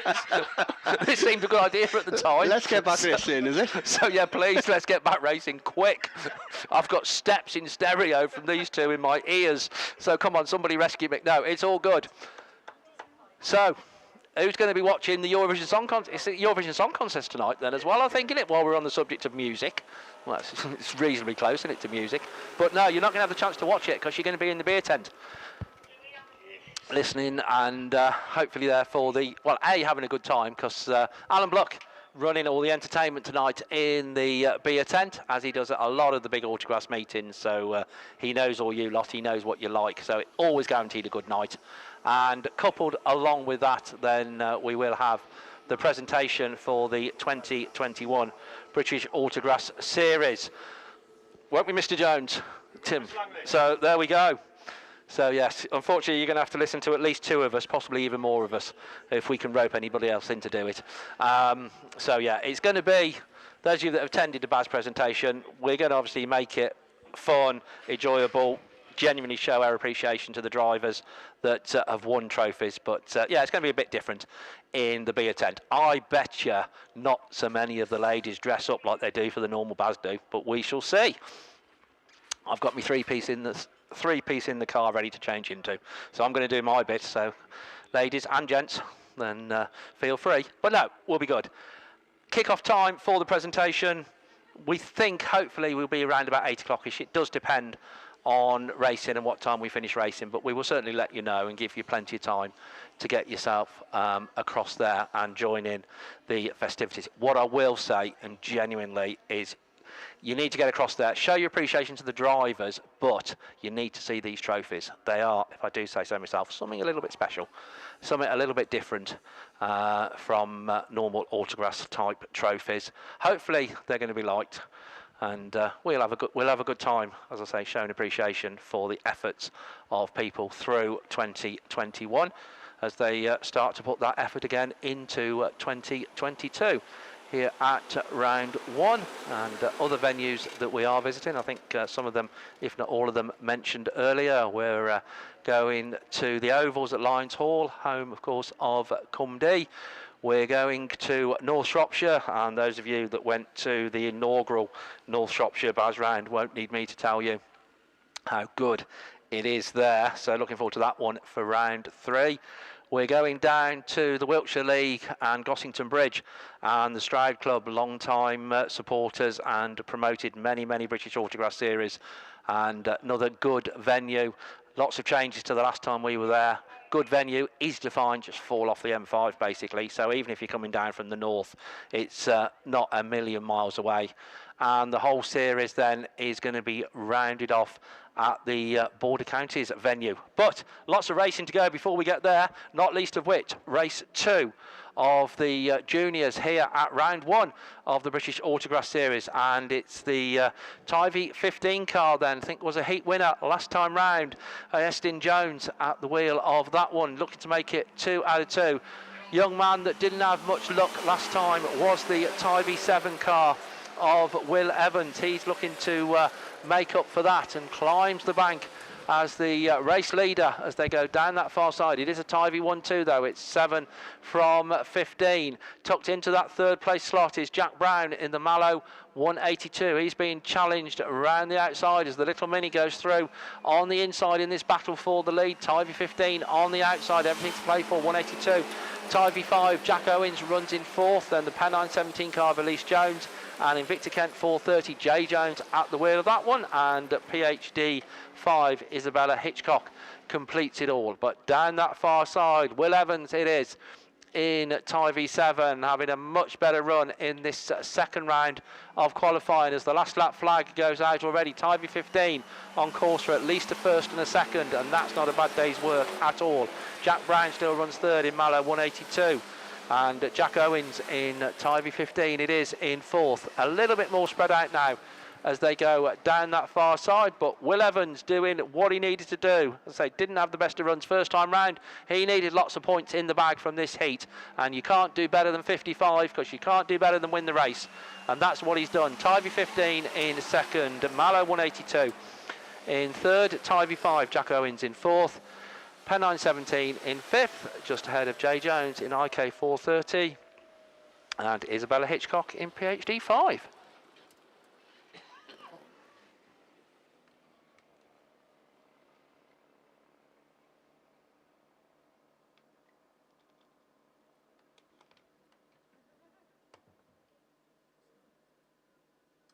So, race 3 of the 4 races of the Junior Saloons. Up there on the line, Bo Bennett in Breeden Hill 33, Lily Chapman in 10F, Grace Williams, heat winner last time round in Cambridge 142, Meg Parsons in Ludlow 19, Hannah Hadley in Severn Valley 147, Reese Tipton in Ludlow 1, and Travis Markilly in PAC 9.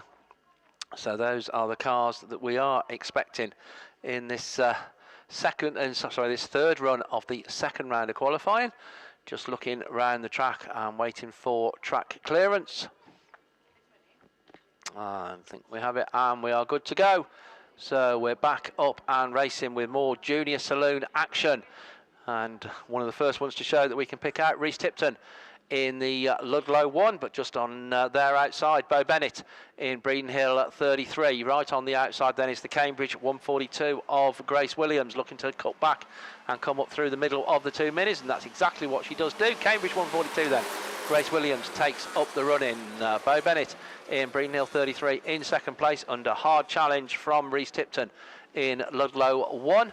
As they go down that far side, running in that 4th place slot, Meg Parsons in Ludlow 19, then the PAC car of Travis Markilly in at the wheel of that one. But your race leader, Grace Williams it is, in Cambridge 142, Ludlow 1, Breeden Hill 33, Ludlow 19, and PAC 9, and then PhD 48, and doing all right over there on the far side, Hannah Hadley in Severn Valley 147. But your battle for the lead goes on down the far side. Breeden Hill 33, still the race leader from the Ludlow 1 car. Coming round then, it is Bo Bennett taking the last lap flag. 1 to go from Ludlow 1. Ludlow 19 is still in that 4th place slot. We're hearing, unfortunately, that Grace Williams has picked up a black flag in Cambridge 142, so that's why she's taking no further part in this heat, but very much taking a part in it is Bo Bennett in Breeden Hill 33. Comes down for the final time, takes a checkered flag, takes a good win, Breeden Hill 33. Second place, Reese Tipton in Ludlow 1, Meg Parsons, Ludlow 19. Comes next, finishing just ahead of Travis Markilly in PAC 9. PhD 48 is the next one across the line, which actually is in the wrong race. And completing it all then is Hannah Hadley in Severn Valley 147. So yes, PhD 48 snuck out a race early, did Miles Collins, but we'll sort all that out because should be in race 4, obviously not going to be. So it means that race 4 will be Rhys Davis in TA9, William Hall in Severn Valley 29, Tyler Davis in Tivy 60, Gareth White in Cumdee 133, Emma O'Riordan in Mallow 37, and Amber Powell in North Wales 52. So those are the 6 cars we're going to expect out in this, what is the final heat of the Junior Saloons. We do have race 1 in the rerun lane, but of the original run through, this will be the last one. If we can get this one successfully completed, it's 3 out of 4, 75% success rate. That's up there, I think, quite high on the scale compared to some of my fellow commentators looking to my left, right and behind. As they get away down the far side, juniors never let you down. Just remember that. Right, first one to show as they go into that bottom bend. Then I think it's the North Wales car in that second place slot, but it's the little white Mini that is just going to come out, I think, as the lead. And that's the Mallow 37 car. But having said that, on the inside, Tyler Davis in Tivy 60. It's Emma O'Riordan in the Mallow car just tucks into that second place slot. Amber Powell it is in North Wales 52 that we can see in third place, and racing just on her outside, Rhys Davis in the Tivy 9 car. A little bit of a gap then back to the Mini of Gareth White in Cumdy 133. Race leader though at the end of this lap is Tivy 60 Tyler Dalis.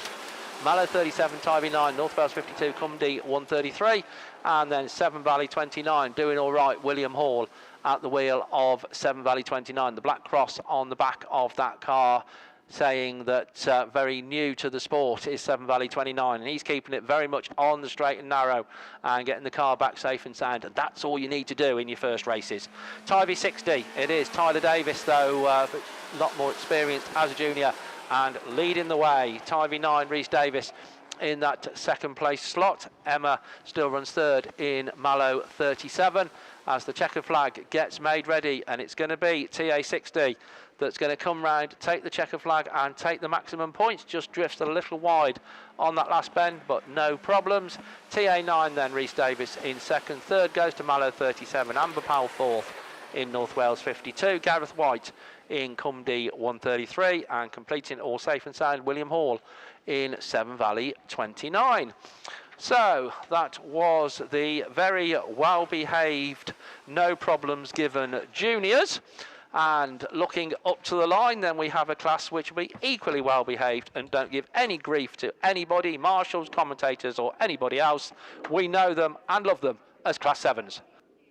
Yeah, thanks very much, Steve. I'd just like to add that 75% isn't a perfect showing, by the way. There we go, then. We are going back with men's Super Saloons rerun. I can see that shiny gold machine, so that is Andy Holtby, Scunthorpe 61, coming out of grid 1. I'm looking round. No Jake Roberts out in this one, so was he the course? Oh, no, he is there. But Cameron Mills says, come on then, I'll take it on, and he lifts the front wheels up coming out of turn 2. So it's Cameron Mills taking the charge from Holtby, from Roberts, from the Daniel Johnson Scunthorpe 383 machine. But he's got Ali Ashmore for company as they exit Stargate 2. Down that opening straight they go. Cumdy 9 then. Cameron Mills had a third in his first race, wants some bigger points. Holtby had a win. Can he make it 2 out of 2? We'll wait and see. Gets up close to that armco as they fire him up into turn 3, climb the bank. Cameron Mills extending his lead there. Johnson under pressure there from Jake Roberts. Roberts holding on to that third place. Still Holtby in second as the sun beats off that gold wrap paintwork as we get up that last lap flag. One more lap to go on this one. Cameron Mills in, Cumdy 9 from Holtby. Both up the hill they go out of that Stargate turn. Cameron Mills has driven this superbly well and will come round that 1 and 2. Checker flag at the ready and take up maximum points. So a win and a third. Not bad for a day's work down here. That's the first round of brass. Second goes to Holtby, third Jake Roberts. Then we go down to Danny Johnson and Ali Ashmore in Scunthorpe 5-1-4. So that's Heat 2, Race 2. Done and dusted on that rerun. Up on the line we are going into our next one, and it's going to bring out Border County 7. So that's Archie Bentley, had a second in his first run this morning. Looking across the line, some of these lads need some bigger points as they come away from the line, and it is going to be that's a Bentley machine that's going to take them round. But a couple of them struggling with grip, but Bentley is away with it. So Border County 7. Then we go into Richards there in that 555 machine. Up the hill he goes there as there's a little bit of a battle going on in that lower places. Lewis Woodruff there in the White Rose 72, just fresh into Super Saloons, doing himself justice as well as he brings it round turn 2. But it's Archie Bentley from Richards, from Liam Evans there. Liam Evans was leading this race before it got red flag, so he's going to try and find some bigger points, and he does that as he exits that Stargate turn. Oh, Richards is back at him as he goes into turn 1.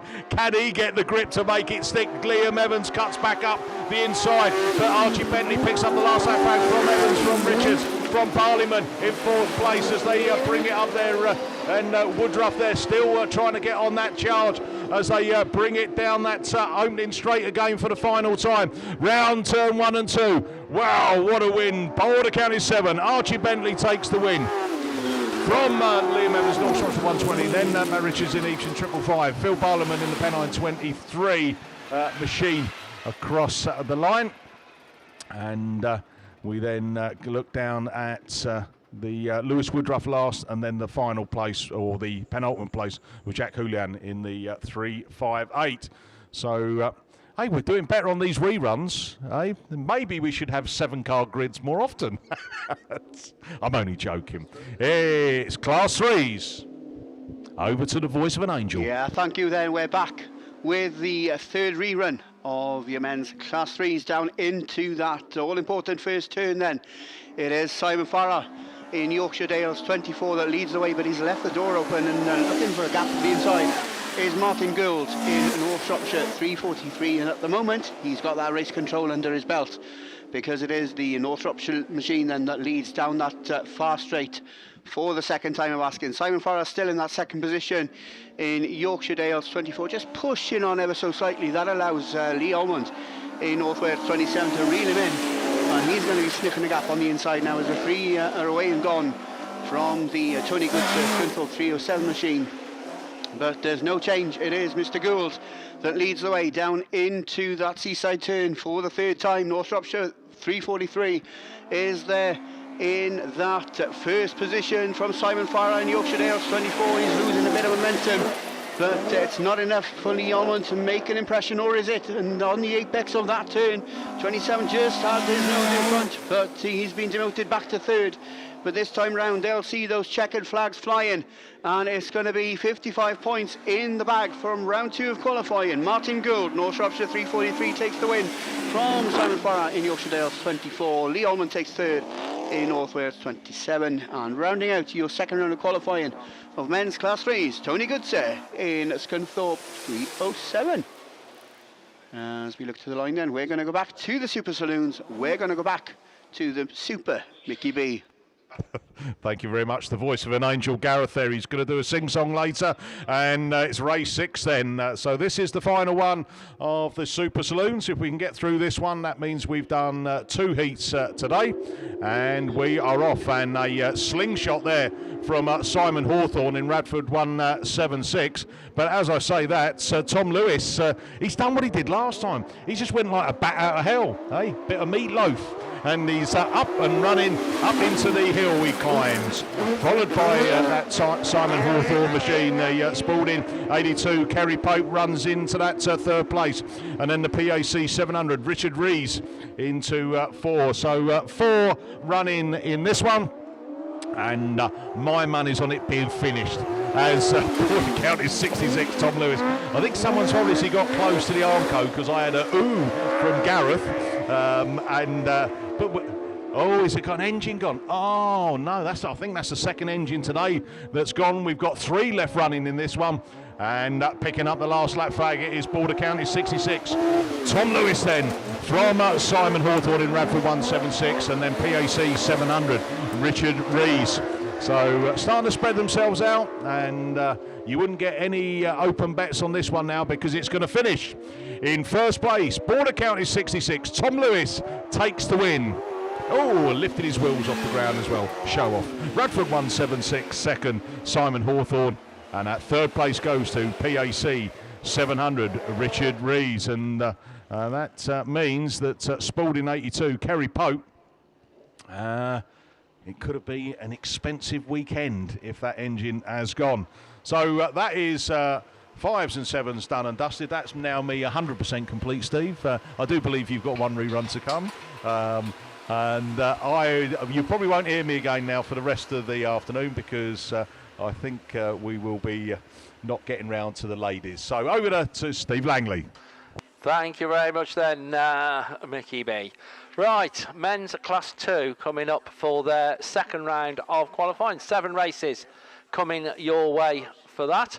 So we are looking at semi-finals in the men's class 2, so the top 16 will be after. Heat winners from the first time round: Bradley Thomas in IK 55, Ashley Farrow in Scarborough 249, Craig Conway in Scunthorpe 126, Darren Aiken in North Shropshire 4, Chris Hall in Scunthorpe 227, Ryan Smith in PhD 29, and Gareth Stokes in Pennine 87. Those were the heat winners. Your defending champion is Ashley Robinson in Spalding 43. He picked up a second last time out. We'll see Ashley, I think, in race 4. So race 1 then brings out Liam Morris in Border Counties 64, Callum Woodward in Athelston 83, Kyle Urquhart in Tivy 212, David Evans in Penhow 40, Simon Overton in Scunthorpe 18, Paul Morgan in Radford 22, Wayne Blackmore in PAC number 76, and Jack Bromley in Invicta Kent 130. So those are the cars, hopefully 8 cars that are up there on the start line, ready to do battle in this very closely contested Class 2s. Don't forget, another reminder, all the refreshment facilities that are situated around the raceway over there on the far side from where we are in the commentary position. Trade stand area as well all round the track. Once again, I think predominantly over there on the far side. So if you haven't had the chance yet, then see if you do get the opportunity to pay a visit to the trade stands and see if you can bag a bargain over there as you do so. As the Kerry Pope machine Spalding 82 gets towed off the track, and I say hopefully not as serious as it looks, but I think, yeah, that could be an expensive one as the engine let go in that bottom corner. So a bit of water going down, I'm sure much to the delight of the Class 2s.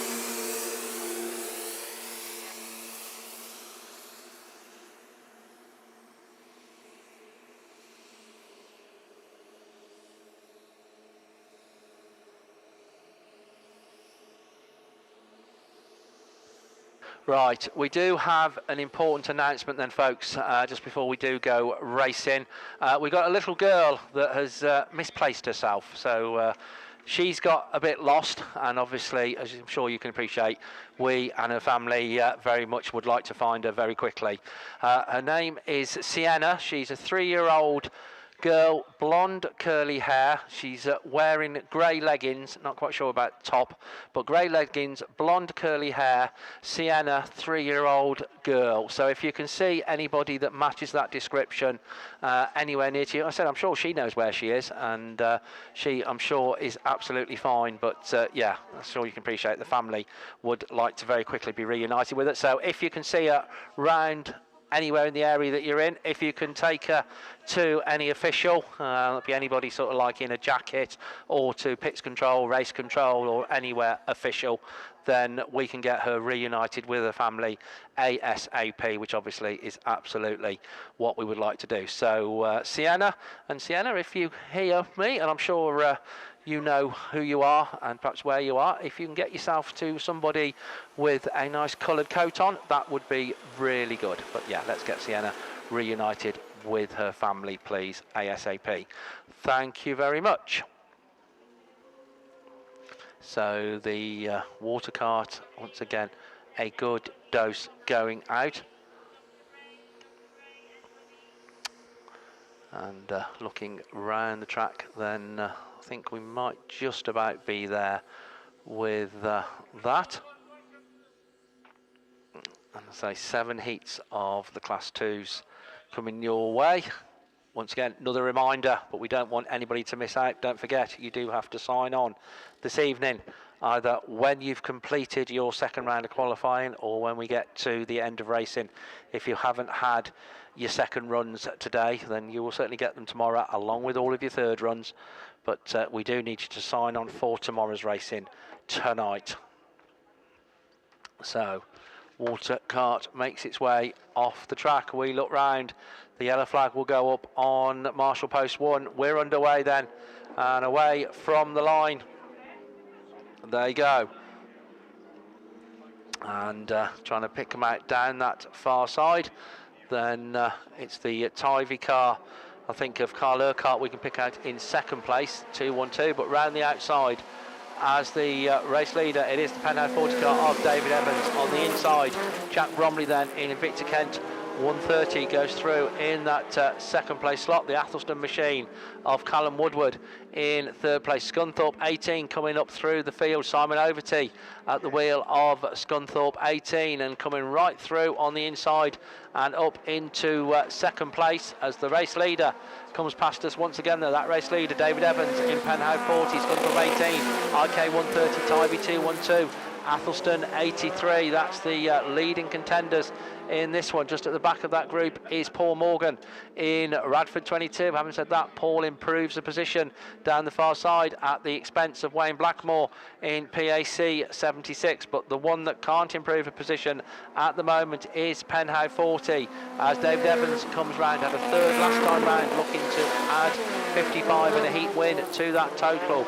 Scunthorpe 18, Simon Overty goes through in second place again. He was a third last time round, so doing his chances no harm at all in this one. But it is Penhouse 40, David Evans, that's going to come round, take the checkered flag and take a good win. Second place will go to Simon Overty in Scunthorpe 18. Dash for third, it's IK 130, just ahead of Athelston 83. Paul Morgan then in Radford 22. PAC 76 and Carl Urquhart just dropped back down the field a little bit in the closing stages in the Tybee 212 machine. One down, race 2 on the line. George Cresswell in Scunthorpe 127. Nigel Bishop in Radford 80. Dan Owen in North Shropshire 15. Brad Ellison in York 16. Stephen Heath in Pennine 65. Iwan Twig in Tybee 202. Ryan Smith in PhD 29 and Ashley Lillington in South Somerset 38. So we see the first of our heat winners from the first round of qualifying making an appearance here in the shape of Ryan Smith in PhD 29 as they go down that far side, but it's the South Somerset car, Ashley Lillington, out of grid 1 that is just about the first one to show, but coming up on his inside then is the PhD 29 car. So Ryan Smith wants to take another win. Ashley Lillington gets it a little bit sideways, but gets it all nicely corrected on that top turn. Nigel Bishop we can see running in about 4th place in Radford 80 as they go down that far side. George Cresswell is in 2nd place in Scunthorpe 127. We've got one stopped on the bottom bend, but your race leader then, PhD 29, Ryan Smith it is, Scunthorpe 127, South Somerset 38, racing just ahead of Iwan Twig in TA 202, and we're hearing a black flag for Radford 80. So Nigel Bishop in Radford 80, but your race leader coming round then, it is PhD 29, Ryan Smith, onto his last lap, still under strong challenge. Scunthorpe 127, South Somerset 38, P65 EM, and then Radford 80, Nigel Bishop at the wheel of that one. But down the far side, problems for Brad Ellison in front of us in York 16, down the far side and back round towards us for his second win of the afternoon. It is Ryan Smith in PhD 29 takes the win. Scunthorpe 127, South Somerset 38, finishing just so Stephen Heath in Pennine 65. Then the Tybee 202 car. Nigel Bishop unfortunately will be excluded from this one in Radford 80. So North Shropshire 15, Dan Owen comes across the line and completes race 2, second round of qualifying of the 2s. So in our lap scoring format, 2-2-2. Right, so we move on then to 2-2-3. Right, good news then. Before that, then the little girl has been reunited with her family. So excellent news. Never doubted it, but that was obviously what we wanted. So big thank you to anybody and everybody that assisted in that. But the good news is Sienna now is reunited with her family. So that's all sorted, which is excellent. Right, race 3 on the line then. Ash Farrow in Scarborough 249, heat winner last time round. Craig Conway, Scunthorpe 126, heat winner last time round. Adam Cochrane is also there in down Autograss number 43. Matthew Sawyer is there in PAC 23, had a second last time round.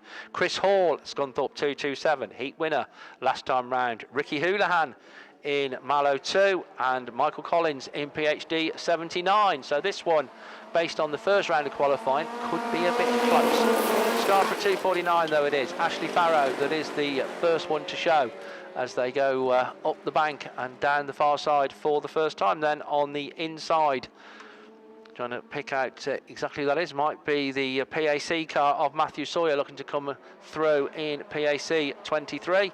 But race leader at the end of that lap, Scarborough 249, Scunthorpe 126, PAC 23, Scunthorpe 227, Chris Hall, Adam Cochrane in down Autograss number 43. Then comes Michael Collins in PhD 79, who's going to get loads of mentions because that's how numbers should look on Autograss cars. Absolutely it is, from a commentator's, lap scorer's point of view. So Michael Collins, you're going to get loads of mentions, even though you're perhaps not at the right end of the field to where you'd like to be. At that end of the field is Ashley Farrow in Scarborough 249 from Craig Conway in Scunthorpe 126 as Michael Collins, remember Michael Collins, comes past us again in PhD 79, but coming past us for the final time because he's going to take the checker flag and take the win. It is Ashley Farrow in Scarborough 249 from Craig Conway in Scunthorpe 126, PAC 23. For my money, just ahead of down Autograss number 43. Then Chris Hall in Scunthorpe 227. And coming round to successfully complete, it is Michael Collins in PhD 79. Michael Collins in PhD 79, Gareth.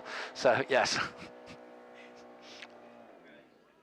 So, race 4 on the line then. Ian Harvey in C63. Ashley Robinson, defending champion in Spalding 43. Jay Albrighton in Scunthorpe 156. Ben Foster in Invicta Kent 231. Joshua Orton in PAC 43. Graham Holmes in North Shropshire 93. And Will Duggan in Cumdee 190. Those are the 7 cars for Class 2 Heat 2 Race 4 that are assembled there. Only they're not assembled anymore because they are away from the line. And as they go down the far side, we can see the Scunthorpe 156 of Jay Albrighton very much to the fore. But I think it's Ashley Robinson in Spalding 43 that's going to come past us as the race leader. It is indeed. Then the 156 car. Then on the outside was Ian Harvey in Cumdee 63, but he's having to battle hard for that third place position as they go down that far side. Running in 5th is Ben Foster in Invicta Kent 231, but Ash Robinson it is, wants to retain this title without a doubt as he comes round. SP43, Scunthorpe 156, C63, racing with his fellow clubmate from the Cumdee club, that's Will Duggan in Cumdee 190, so that's the inter-club battle that's going on for third place, and I'll tell you what, then you wouldn't need a very long rope to tie them together. They are that close as Spalding 43 comes round once again to take that last lap flag this time. Scunthorpe 156 in second. Lap scorers, I'm sure, are hoping that C190 and C63 are going to get a bit more spread out by the time they get to the checkered flag. IK231 comes next, and then Graham Holmes in North Shropshire 93, and completing all Joshua Orton in PAC 43. But here's the checkered flag. It goes to Ashley Robinson, Spalding 43, Jay Albrighton in 156, Ian Harvey in 63, just ahead of the 190. Then comes Ben Foster in the IK 231 car, just getting across the line next ahead of Graham Holmes in North Shropshire 93 and Joshua Orton in PAC 43. So well done, race 4.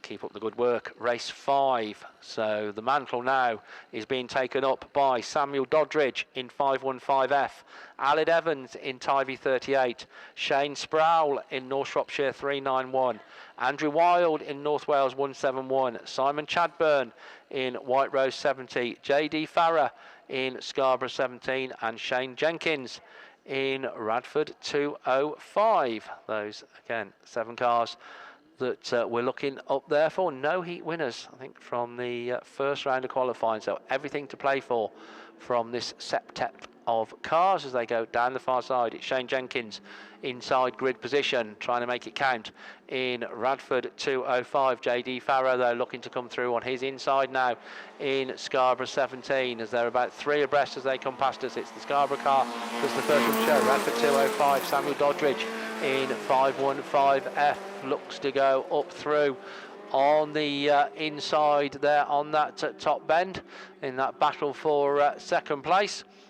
And Shane Sproul, I think it is, then back in the 4th in North Shropshire 391, watching all this go on in front of him. But JD Farrer is Scarborough 17, your race leader 205, 515F, North Shropshire 391, and NW goes through next. Andrew Wild in 171, Samuel Doddridge in 515F, unfortunately then picks up a black flag on the top bend, I think for gaining a position by going across the tyres and cones, which is a no-no, so 515F picks up a black flag. Scarborough 17 though, JD Farrow, no such problems, motors on from Radford 205, Shane Jenkins in that second place slot. They're all on to their last lap now. White Rose 70, Simon Chadburn, uncharacteristically at the back of the pack, but not uncharacteristic to see JD Farrow at the head of the pack. Scarborough 17 comes round for the final time, takes the win from Shane Jenkins in Radford 205. Dash to the line, I reckon 391, just ahead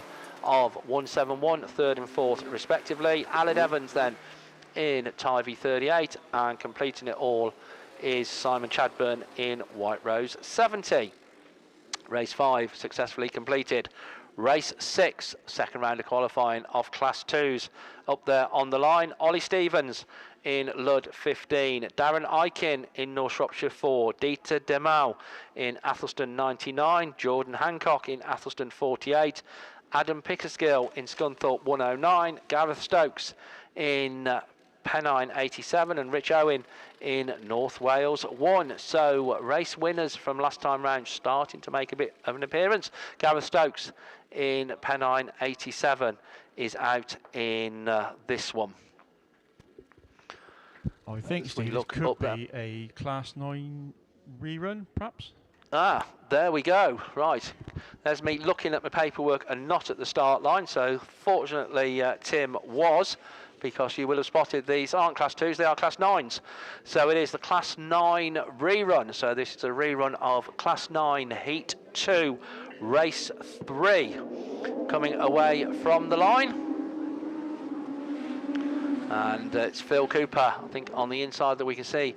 ARC5 heat win last time round in the first run, but first one to show this time round, it is the North Wales 19 car. That's Chris Goldgate at the wheel of North Wales 19 from Phil Cooper in ARC5. So the two Northwestern League cars going down that far side, running in first and second as they already power back round towards us.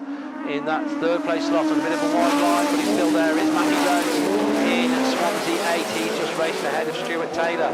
Stuart had a second in run 1 in Victor Kent 121. But down that far side, it is still the North Wales 19 car of Chris Colgate from Phil Cooper in ARC5. Just one lap left to go. Can Coops do anything on his final circuit? IK121 racing just ahead of Jimmy Cobb in 166. All the cars then on to their final circuit, but down that far side it is Chris Colgate in North Wales 19. Phil Cooper on the inside in ARC5.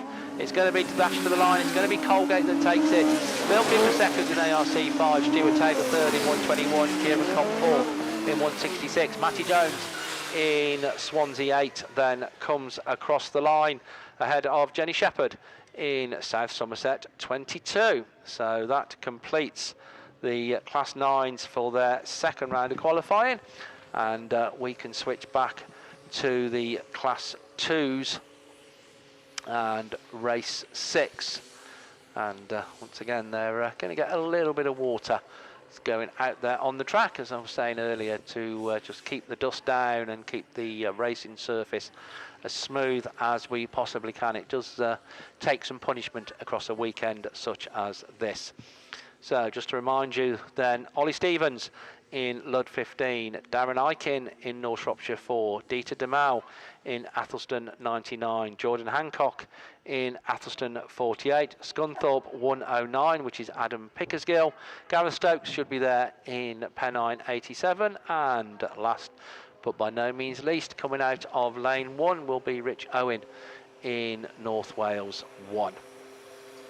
So those are the cars in this penultimate heat of the Class 2s. Class 2 is one of the unmodified classes in the sport of autograss racing, not totally unmodified, because it does allow some limited modifications, as opposed to Class 1, which is sort of like totally unmodified.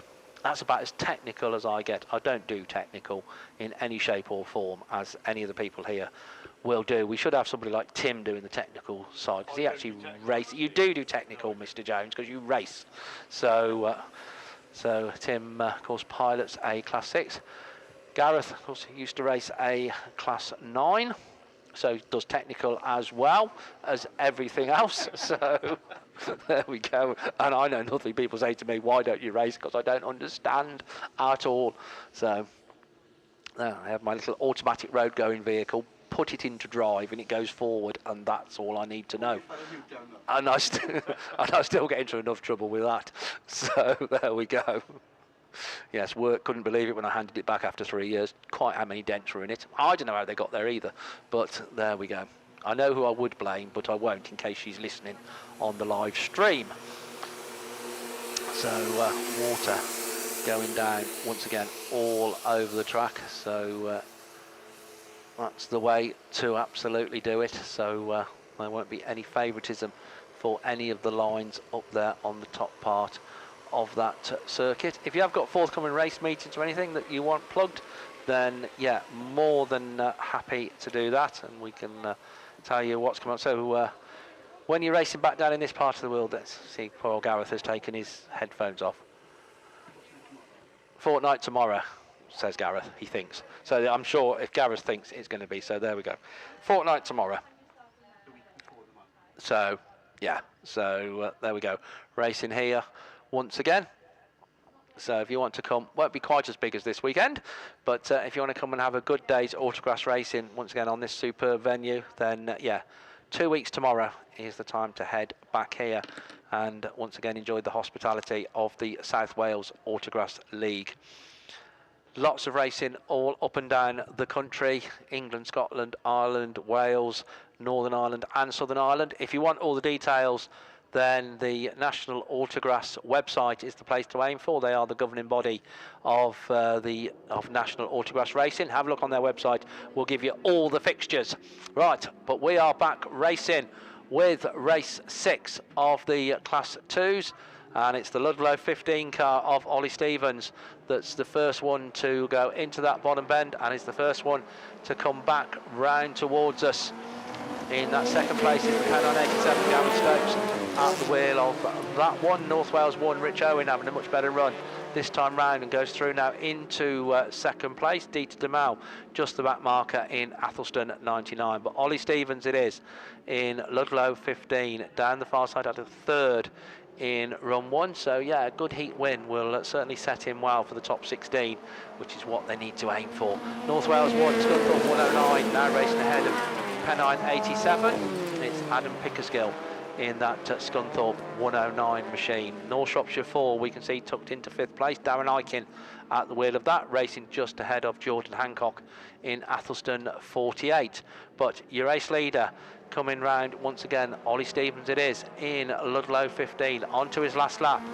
Scunthorpe 109, North Wales 1, Pennine 87, North Shropshire 4, Athelston 48. Certainly plenty of opportunity for those positions to change as they climb the bank and go around the start line turn for the final time, but I don't think anybody is going to catch Ollie Stevens as Ludlow 15 comes round once again and going to take the checkered flag and take a good win. It's going to be close, it's going to be a dash to the line. It's North Wales 1, Scunthorpe 109, Pennine 87 Athelston 99 as they cross the line. Problems for Athelston 48 coming out of that bottom bend, and certainly problems for Darren Aiken in North Shropshire 4. It all got a bit tight coming out of the last bend, but certainly not affected by any of it was Ollie Stevens, Ludlow 15 Eurace winner. One more heat to go in this second round of qualifying of the Class 2 men. Fleet Care Services then are our British Autograss Series sponsor, and we thank them very, very much indeed. Apps Media and Mike Bevans, building contractor, then meeting sponsors here this weekend. And once again, big thank you to them and all of our sponsors. Big thank you to PRG Trailers as well. I know they've got a lovely trade stand over there on the far side, so if you haven't had the opportunity to pop over there and have a chat with them, I'm sure they're going to do a special deal at their sponsored meeting. So now is the time to go and have a word with them and get yourself a new trailer at PRG, overall meeting sponsors, and as I say, a nice trade stand along with lots of other people over there on the far side. But we thank them very much for their support. Race 7 then, line up. Kieran Griffiths in Severn Valley 4. Aidan O'Neill in Mallow 30. Jack Hodgson in Yorksdale's 104. Lee Kent in North Wales 38. Tom Stevens in Ludlow 55. Bradley Thomas in Invicta Kent 55. And Ash Rigglesworth in Scarborough 222. So Bradley Thomas, heat winner last time round in Invicta Kent 55, possibly one to keep your eye on. Tom Stevens had a good second in Ludlow 55, so as always he's absolutely right on the pace, as is Jack Hodgson. He picked up a good second in Yorksdale's 104. The others with perhaps a little bit more to do in this one, but absolutely more than capable of doing it. Kieran Griffiths, Severn Valley 4, was third in run 1. Aidan O'Neill didn't finish, so he certainly needs a good run in the Mallow 30 machine. And Ash Rigglesworth also, I don't think, he's fifth in run 1 in Scarborough treble 2. So we'll see what they make of it though as they get away from the line in heat 7 of the Class 2s, and it is the Scarborough treble 2 car of Ash Rigglesworth is the one that we see as he comes out of grid 1 and sort themselves out round turn 1 on the outside. That looks like the Griffiths machine. It is Kieran Griffith in Severn Valley 4. That is the first one to show. Lee Kent in North Wales 38 in that second place slot, or he was, because Jack Hodgson has very much got desires on that position in Yorksdale's 104 as they go down that far side. Bradley Thomas with a bit to do this time round in Invicta Kent 55, but your race leader, Severn Valley 4, it is Yorksdale's 104, North Wales 38, Lud 55 and Invicta Kent 55. Racing neck and neck there. That's Tom Stevens in the Ludlow variety, Bradley Thomas in the Invicta Kent variety, and they're battling it out for third place down the far side. Scarborough treble 2, and then just at the back, unusually, is Aidan O'Neill in Mallow 30. And just over a lap for things to change, because it's Severn Valley 4 that is your race leader onto the final circuit. Kieran Griffiths looking to stamp his authority on this one. Jack Hodgson in 104 going through in that second place slot. Tom Stevens, Ludlow 55, now looking established in third place as the checkered flag gets made ready. And it gets made ready for Kieran Griffiths. Severn Valley 4 comes round. Yorksdale's 104, Jack Hodgson. Then Ludlow 55, Bradley Thomas in IK 55. Just ahead of Lee Kent in North Wales 38, Ash Rigglesworth in Scarborough treble 2, and the rest of them coming across the line. P87 EM unfortunately excluded from race 6 results we're hearing, so the result will stand, so there won't be a rerun because well done. So we had 7 races in Class 2s. Let me just count up the ticks, how many went through straight away. 1, 2, 3, 4, 5, 6 7. So there we go. Right, so well done Class 2s, and thank you for a bit more steps from Gareth. Right, here we go, race 1 of the juniors. This is our only rerun of the juniors. You've done me proud, my drivers, in this second round of qualifying. Lewis Middleton, we can see there in White Rose 21, one of the early ones to show, but having said that, coming through is the 22F. That's Bo Chamberlain at the wheel of the 22F machine. The White Rose 21 now drops back to 3rd place because Pip Melly looking to make a move in Swansea 2. So picked up good results last time round, did these cars, and very much looking to carry on where they left off. Swansea 2 and 22F, both heat winners in the first round of qualifying. Lewis Middleton picked up a 3rd. 22F, your race leader, Swansea 2, White Rose 21. Then comes Athelston at 212. That's Hannah Lewis at the wheel of the Athelston 212 car. Severn Valley 107 we can see out there as well. That's Will Hadley racing just behind Scarborough 1, Harry Bryman, and then completing it all, Molly Ann Mousley in PhD 58. But your race leader, 22F, Swansea 2, very, very little to choose between those as they take the yellow flag with the black cross that tells them they're on to their final circuit. But it is just Bo Chamberlain that leads the way down the far side. Can Pip Melly do anything on the final circuit? Lewis Middleton is there to pick up the pieces if it goes wrong from either or both of the cars in front of him in White Rose 21, but doesn't look like it's going to, because Bo Chamberlain comes round, takes the good win. Pip Melly, Swansea 2 in 2nd, Lewis Middleton in 3rd, Hannah Lewis 212 in 4th, Swansea 1, Scarborough 1, Harry Bryman then finishing just ahead of Will Hadley in Severn Valley 107 and Molly Ann in PhD 58. So that completes the juniors as well. So I think does complete my second round of qualifying for the men. And we look to the line. I think that is Class 4 machinery assembled there. So sorted himself out and he's all ready to go. Once again, it's over to Mr. Tim Jones.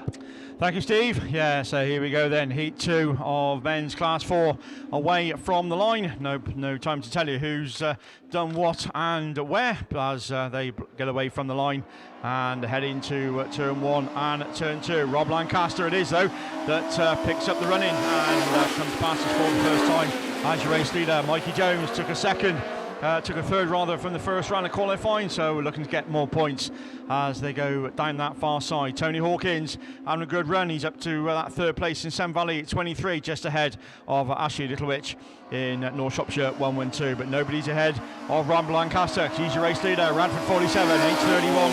Then comes Severn Valley 23 and North Shropshire 112. And Type 155 going through. That's going to be Colin Davis and Bernie Jones rounds it all out in Hereford treble 9. But once again, into the seaside turn we go.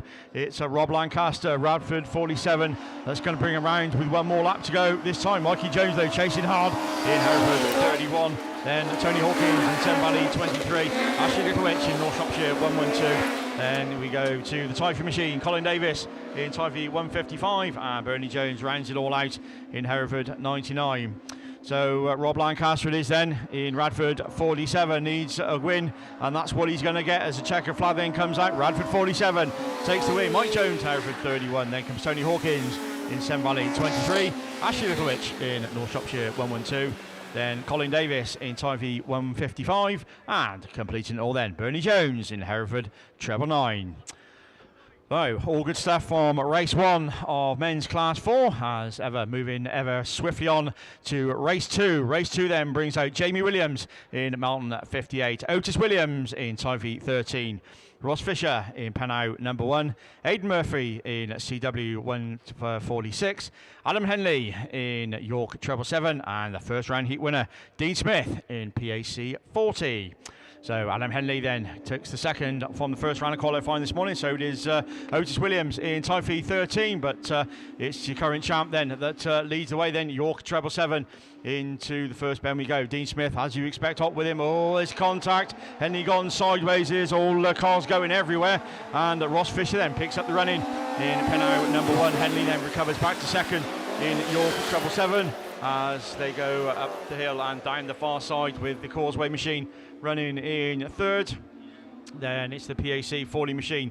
That's going to be Dean Smith. Somebody picks up the black flag. I don't quite know who that's going to be, but as they come back round towards us, it's Henley looking to go right round the outside in treble 7 and take out the running. Ross Fisher in Penau at number 1. Problem for the Otis Williams machine in Type V 13 as he tours around the outside of the circuit. But once again, down the far side, it's the Penau 1 machine as I think we get red flags on that one.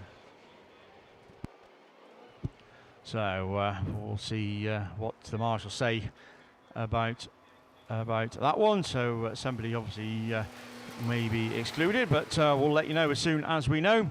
Race 3 then brings out 2 first round heat winners. So that's going to be Ben Gould coming out of lane 1 in North Shropshire 434. Hugh Jones was the other first round heat winner, and he comes out lane 3 in Carmarthen number 7. Clive Edwards will also be there in Type V 33. Daniel Jones in Penau number 4. Andy Whittingham in SR50, and starting towards the outside, it's the SR61 machine. That's going to be Graham Whittingham. So that's your lineup for race 3, as once again bungee lifts and away we go. And once again from the lane 3 machine, it's Hugh Jones that makes the best start into turn 1. Goldie though goes with him in 434, because the ex class 6 national champion moving through, or making a move to class 4, and successfully as well by the looks of it. He's running that second place slot as they go round the start gate turn for the first time. Graham Whittingham then slotting into third. SR61 ahead of, I think that's Clive Edwards in Type V 33, and Andy Whittingham will round it all out in SR50. So no Daniel Jones in this one, but we certainly got Hugh Jones in Carmarthen 7 because he's the race leader. Goldie then still running second in 434. Whittingham still running third. Once again, no change in the top 3 as the first 2, I think, just pulled away from the Whittingham machine, SR61 and Clive Edwards in Type V 33. But once again, into the Seaside Bend we go with just one more lap to go. Hugh Jones in his end, Carmarthen 7, Goldie switching to the outside, just trying to get a bit more speed, but not quite this time. Up the hill they go, round the start gate turn once again, but it's Hugh Jones that leads them. Down the far side, Ben Gould in North Shropshire 434, and Andy Whittingham in Graham Whittingham rather in SR61. That's your top 3. Checkered flag then this time has 55 points on the board that go to Carmarthen 7 of Hugh Jones, and 2 wins from 2. North Shropshire 434, Goldie settles for second. SR61 will finish third. Then comes Clive Edwards in Type V 33, and completing it all then will be Andy Whittingham in SR50. So that sort of completes men's class 4, just the one rerun to come. So moving onwards and ever swiftly upwards, men's class 6s for the second round of qualifying. Elite Racing Transmissions, of course, your series sponsor, and the day sponsor, or the meeting sponsor rather, the Andy Johnson Commercial Repairs. Yeah, so once again, big thanks to both of the, and indeed all of the sponsorship for what we do in this wonderful sport we call Autograss racing. Right, teleporter into the middle. First round heat winner comes out in this one, James Sinnott in the CW 174 machine, but he's also joined by Mickey Manning, and it is Manning that leads into turn 1 from the Carlo machine in CW 174. Sinnott's in there as well. Gasby also in there as well, who comes back round towards us. It's Sinnott and Manning side by side. Gasby also none of this either. Compton needs a good run this time because he was black flagged first thing this morning, but he runs in that 4th place slot as they go down the far side. But Manning and Sinnott absolutely locked together as they go into the Seaside Bend, who's later on the brakes. Oh, a bit of paint swapping going on. I think they've both been caught out as Gasby looks up that inside line, but once again another lap gone. The CW 174 and Manning absolutely locked side by side as Sinnott switches to the outside and just tries to take up the running. Down the far side we go. 174, Manning runs second in Easham 5, then comes Gasby in Pennine number 7. Compton then runs in 4th in Swansea 7. Then we go to the Neil Reid machine in Type V 221. Racing just ahead of Paul Bailey in H99, and Type V at 95 for Darren Rees completes race 1 of men's class 6s, but it's Sinnott. And it's going to looking to make this 2 out of 2 as Manning in second place. Evesham 5 needs good run as well in this one. Gasby still running third as the checkered flag then comes out. It's 2 wins from 2. Sinnott takes it 174.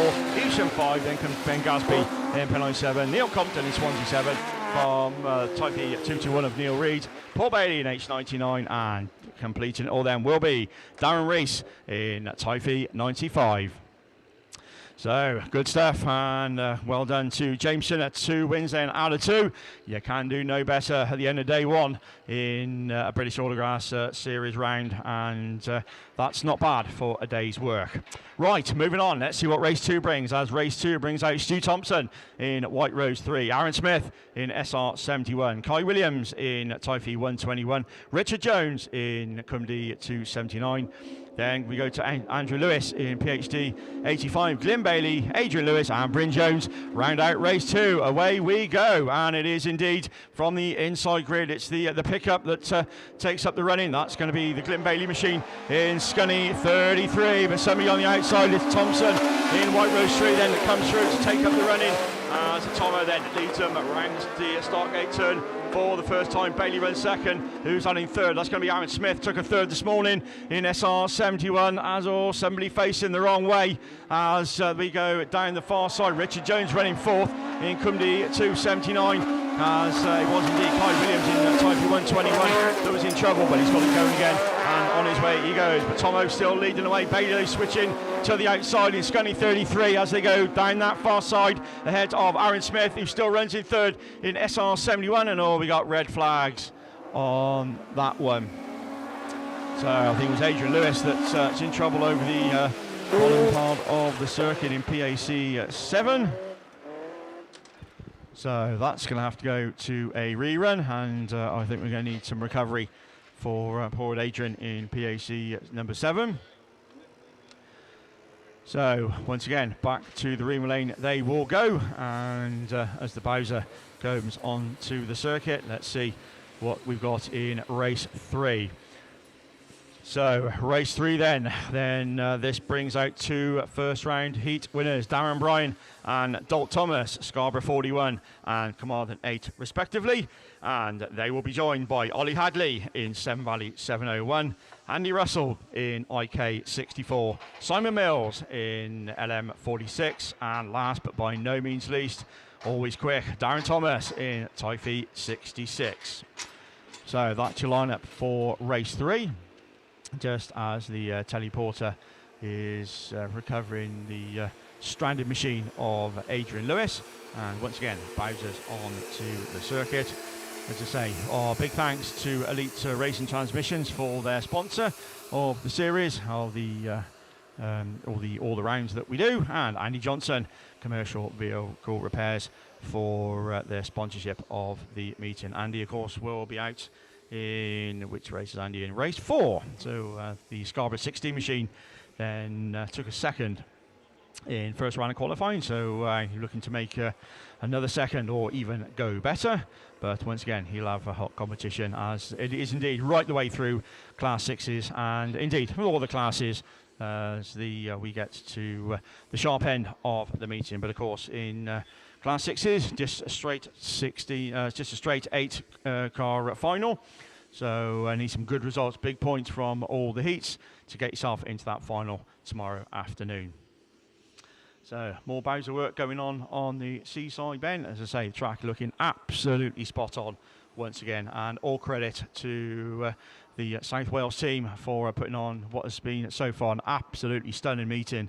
And say always well organised down here. Ollie and all his team then certainly know how to put the job together. And as I say, plenty of experience, done it all before, but hey, he's still nervous when you do it. And well done to all them, and of course all the marshals as well. It's a long day for you out there. We know it's been there, seen it, done it. But yes, well done to everybody. So PAC 7, the Adrian Lewis machine moved into the centre of the Castle Lloyd Raceway, the Peugeot 306, which I think from somebody who was telling me the other day, it's actually diesel power, I think. So yeah, nice to see something totally different in Class 6s. If I'm wrong, then I apologise. But I'm sure somebody did tell me that it was actually a diesel. But as I say, nice always to try something different, and such a range of stuff in Class 6s these days. Different engines, different body shells, all different setups, different sort of style. But so my old thing's a bit outdated these days, but we'll drag it out hopefully towards the middle of the year, and just see. I won't say we'll mix it with these lot, but we'll have a go. But never mind. Enjoying the commentary for now, and as I say, we'll take you through the rest of men's Class 6s, and of course the ever popular stock hatches. Ever quite a growing class in right the way through the country, especially my part of the world. We had, I think we had 3 each the other weekend, so always nice to see. As say more people and more stuff comes into the sport, and obviously tries different classes, then that's the way forward. Nice to see everybody out there racing anyway.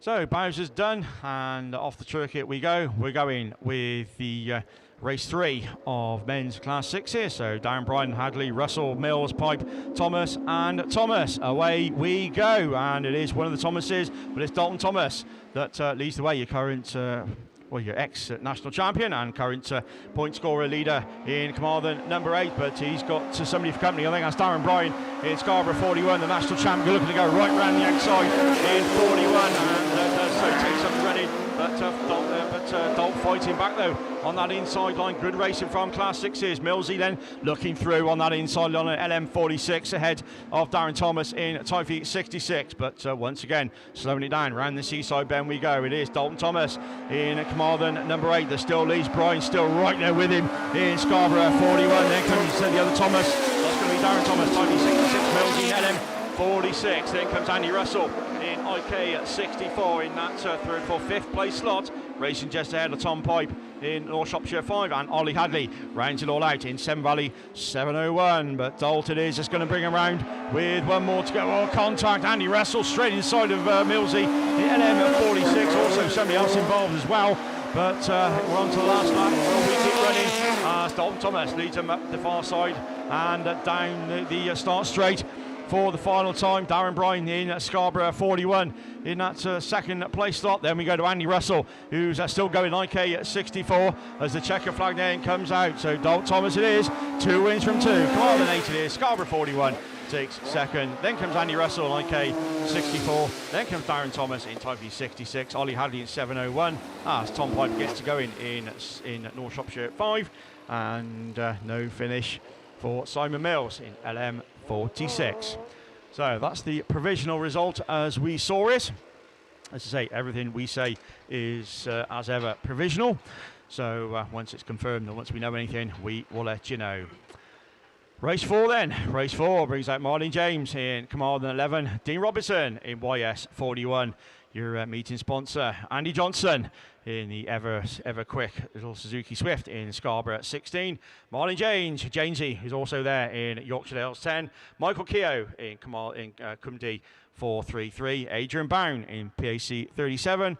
And George Brown in PAC 77. So that's your lineup for race 4 of men's Class 6s. So, as I say, best of the bunch. That's going to be Andy Johnson in Scarborough 16 and Jamesy in Yorkshire Dales 10. Both took a second this morning, so both will wanted to get more points on the board and get themselves through to that final a little bit later on. So Jamesy always quick wherever he goes. Nice to see him race at the British Series. Usually races in the UK, but always fast, always furious wherever Jamesy goes. Never discount him whatsoever. So is Andy Johnson, and Andy been racing a fair while in Class 6 with a few different cars, but the new one seems to be working equally as well.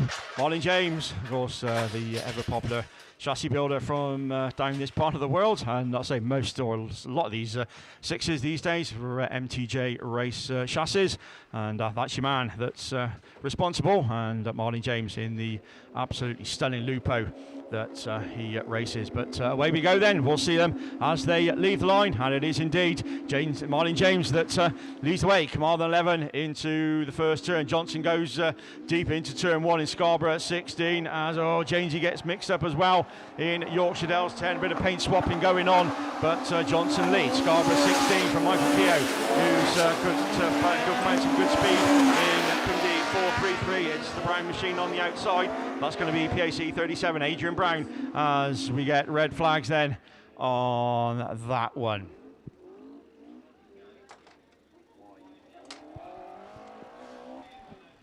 So again, red flags on that one. So as they sort themselves out. Once again, we'll listen on the radio, see who does what and who's been excluded from where. We're going with race 5 of men's Class 6s, and once again brings out 2 heat winners, Paul Melly in Swansea 1 and Stephen Parsonage, who's quick this morning in North Wales 146. He's joined by Aaron Murray, who took a second, also going well in Cumdy 80. He's joined by Matty Schofield in YS 22, Jordan Tinker in York 35, Jake Holgate in North Wales 20, and let's hope we can find some luck this time for Phil Olsen in Carmarthen 47. So that's your lineup for race 5, as Andy Johnson needs a bit of assistance back to the pits.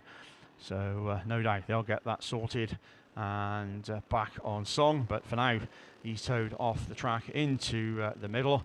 So we can get race 5 then underway. So Paul Melly, Stephen Parsonage, Aaron Murray, Matty Schofield, Jordan Tinker, Jake Holgate and Phil Olsen. Away we go as the bungee lifts then, and it's Melly from the inside in Swansea 1 that leads into the first turn. Murray goes with him though in Cumdy 80, somebody going real wide. I think that may be Colgate in North Wales 20 as they come back round towards us for the first time. Melly still your race leader, Colgate on the inside, Murray running third just alongside Jordan Tinker in York 35. Parsonage this time at the back in North Wales 46 with work to do as he looks up the inside of Aaron Murray in North Wales 146. But your race leader then, it's going to be Colgate that's going to lead him round. Melly then back in second, Murray running third, Tinker fourth with the Parsonage machine. North Wales 146 looking to gain ground as once again climb the hill into the start gate turn we go. Colgate it is that leads him once again. Melly in second, Swansea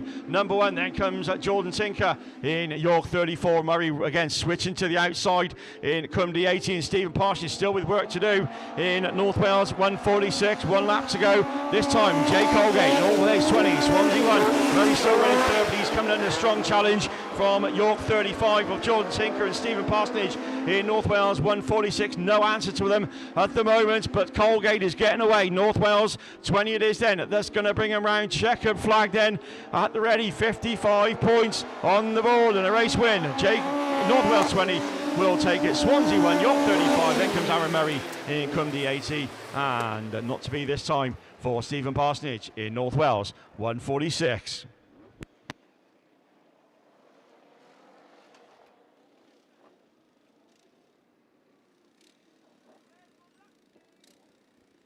So good stuff from men's Class 6s. So 2 reruns to come. So it's about average really for Class 6s. It's not too bad, mate. It's not too bad. So, okay, we're going to go slow the pace down slightly, but still equally as competitive. Second round of qualifying for the men's stock catches. And once again, no time to mention who's doing what, but we know Archie Lewis is in this one because he's your race leader, black flagged.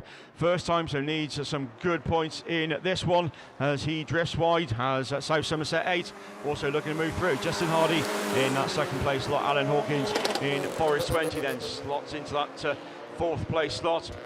As once again we go down the far side, Martin Murray also in there as well in Cumdy 88, and completing all that first round winner John Petrie in Radford 59. But once again bringing him round, all drifting wide, it's going to be Archie Lewis just about in Cumdy 241. Then it's the Scarborough 65 machine, Leon Cook in that second place lot racing just ahead, or alongside rather, the South Somerset 8 of Justin Hardy, and all problems down the field for I think that's the Scarborough 65 machine, Leon Cook, that's come to grief. So let's see if we can get that car going so we can keep racing, but I don't think it's going to be, but we keep racing. Archie in 241, then it comes Forest 20, then comes John Petrie, who's gained ground in Radford 59, then it's South Somerset 8 of Justin Hardy and C88 of Martin Murray. So we keep racing as the stranded machine of Leon Cook is still there in the Scarborough 65, but we look to the race winner because the checker flag has already gone out. It's a win for Archie Lewis in Cumdy 241, Forest 20 from Radford 59. Then comes Martin Murray in Cumdy 88, and completing all will be with a slightly offset wheel is Justin Hardy in South Somerset 8. Right, so that completes the first heat of the stock hatches. So I think Leon Cook may need some assistance back to the pits. So that's going to leave race 2, and race 2 brings out Jordan Lord. Also needs a good run, as once again he was black flagged first thing this morning. Johnny Crosby in Melton for Stuart Powell, also non-finished this morning. James Williams in Border Counties 225. Chris Patterson in Scarborough 64, and James Holmes will complete it all in North Shropshire 391. So again, that's your lineup for the stock hatches. Heat 2, race 2, but not before we get some assistance for the Leon Cook machine in the Scarborough 65. Obviously just needs a lift back to the pits. So while they get that sorted, so hopefully that won't be a minute or so. So don't forget the presentation for the British Series from last year will be, or is, in the beer tent sometime after 8 o'clock. So again, it'd be nice to see as many people there as you can. Show your appreciation for all the drivers last year, and say obviously with the dreaded thing that we had, then obviously we couldn't hold any events or any presentations. So what better place to do it than here? So wonderful, wonderful scenic part of the world. Lovely racetrack, and I'll tell you what, it's as good as anywhere. So. Absolutely, mate. Yeah, can't fault that one bit. Yeah, absolutely. Liam said can't fault it in being at the beer tent, so I can't agree. I can't disagree with that. So, but that's a bit later on, and as I say, the teleporter into the centre of the track. We've moved the stranded Leon Cook machine, and we're going back racing. Race 2 then of the stock hatches already away from the line, and it's Chris Patterson in Scarborough 64 that takes the run in early doors in this one. Racing just ahead of James Holmes in North Shropshire 391 as they come by us for the first time. Melton 4 then slotting into third. That's John O'Cosby in Melton 4. Stuart Powell having a better run this time in Cumdy 95. He slots into that fourth place slot, racing just ahead of fellow West Midland League member James Williams in Border Counties 225, and Jordan Lord rounds it all out in Cumdy 24. But once again, back round towards us they go. Another lap successfully in the book. Scarborough 64 motoring on with North Shropshire 391. James Holmes been under a strong challenge from John O'Cosby in Melton. Number 4, Stuart Powell, also looking to challenge as well as they go down that far side. And they race ahead of the Border Counties 225 of James Williams. And I think there's been contact somewhere along the line. James Holmes has gone walkabout in North Shropshire 393. Stuart Powell then through into second ahead of Melton 4, Border Counties 225, and Jordan Lord in Cumdy 24, and James Holmes, credit, gets it all going again and continues on his way in North Shropshire 391. But already on to the last lap, and checkers then at the ready. It's going to be a win for Chris Patterson in Scarborough 64. Second goes to Stuart Powell in C95. Then comes John O'Cosby in Melton 4. Jamie Williams in Border Counties 225, and Jordan Lord in Cumdy 24. And coming round to collect a few points, what could be valuable at the end of the season, James Holmes in North Shropshire 391. So both the stock hatches then go through without a hitch. So we've still got 3 reruns, or 2 reruns of men's Class 6s and 1 rerun of Class 4 to come. So we'll see how we get on. But for now, we're going open wheelers. We're going Class 8. Back over to Liam. Yeah, thank you very much, Tim. So Heat 2, Race 1 of your men's Class 8 is already off the line, and this brings out 2 heat winners from this morning. And I'll tell you what, one of them's leading the way, and the other one's in second. So Anthony Ross it is in Stern 77. That's going to lead them right for the first time. Mullen runs there in second in Yorksdale's 37. And where's Ash Howard? He's down the order, is he? Oh, no. We got red flags already on men's Class 8. Because we've got a car stranded. It looks like it's Dan Barnard in Scunthorpe 81, who's come to grief on turn 1. So not been Dan Barnard's weekend so far, I think it's fair to say, as he hasn't had the best of luck, and I haven't had the best of luck as we start off Class 8 with red flags, unfortunately. Not too sure what happened to Dan. I think he just maybe took a tiny tap, but obviously that's all it takes in Class 8 to send you the wrong way and facing the wrong direction. And unfortunately found himself square wheeled right on the racing line in turn 1. So Class 8s then will make their way into the rerun lane. Race 2 is down there on the line. Of course, Beresford Chassis and Components, your sponsors over the course of the British Autograss Series. And a big thank you to Dan McKenzie, DM Racing, for his sponsorship this weekend. And speaking of Dan McKenzie, he's coming out in this in Cambridge 44. He was a heat winner. Another heat winner was Mitch Wells, and he's lined up 2 grids away in the Victor Kent 356. Carl Burns, Charlie Musto, Graham Moss, Dave Newby, Michael Tinkle-Abbott and Tommy Chadwick. That is a cracking lineup of men's Class 8s. And who's the first one to show? Wells it is, who just about gets his nose in front, I think, going into turn 1 in Victor Kent 356. McKenzie struggling, is he, in 44, but it's McKenzie that's down the order, as Mitch Wells it is that leads the way in 356. Chadwick looks to move up to second in 151, but can't quite get past Michael Tinkle-Abbott. He runs second in 45, drifts out wide, and Chadwick shoots through as McKenzie runs 4th, but he won't want to finish 4th as he puts the power down up the inside. He tries to go into 3rd as Newby running very wide close to the arco in York 811 running there in 5th. He needs to move up the order, so does Graham Moss in White Rose number 1. Carl Burns and Charlie Musto at the tail end of the field, so the 2 Breed Nil cars with work to do. But Mitch Wells is making this look easy in a super competitive heat. It's last lap flag already. 356 from Chadwick in 151 and Dan McKenzie in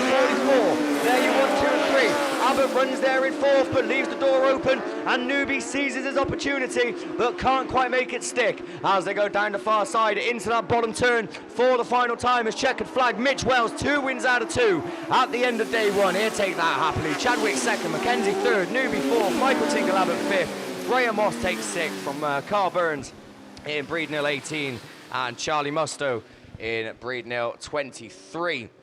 So that's what we want, more of that please, as good clean super fast racing from your men's Class 8s. So race 3 is down there on the line. No heat winners coming out in this one, but top point scorer Gethin Lewis had a 2nd in BC 40. Tyler Priest had a 3rd in Quamdi 27. The rest of these boys need the points. We got Reese Candy, Gavin Tivy, Ellen Lewis, Jordan Candy, Peter Bilbley and Zach Yeardley. So all to play for in this one, because a lot of these drivers need the points in order to move up the rankings. They're off the line. Who's going to be the first one to show as they hit turn 1? Someone taking a very wide line. Someone's climbing cars as well. Jordan Candy it is at the back. Who's climbing? But Gethin Lewis is at the front.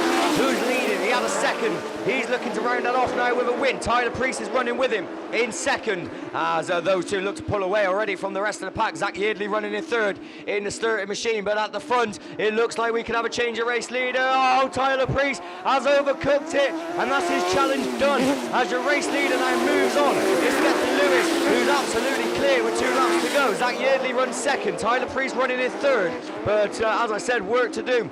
Gavin Tivy in the West Waterford machine running there in 4th, and looks like the rest of them are just trying to keep up the pace, but no one's keeping up with your leader. Gethin Lewis it is with 1 more. Yeardley from Priest, then we go to Gavin Tivy. The race really off for 5th as the treble 8 machine of Peter Bilbley looks to hold off the challenge. Jordan Candy is trying to get up there, but Reese is leading him in the 24 machine. It's checkered flag, a 1st and a 2nd for Gethin Lewis at day 1 as BC 40 takes the win. Zach Yeardley takes 2nd, Tyler Priest 3rd, Gavin Tivy from Peter Bilbley, Reese Candy from Jordan Candy, and Ellen Lewis in PAC 71 comes across to round it off. Race 3 done. Let's keep the momentum. Race 4 is down there, and very competitive lineup. We got a driver on a 2nd, and we got 3 drivers who had 3rd. So the one who had a 2nd, Sam Matthews, Cambridge 247.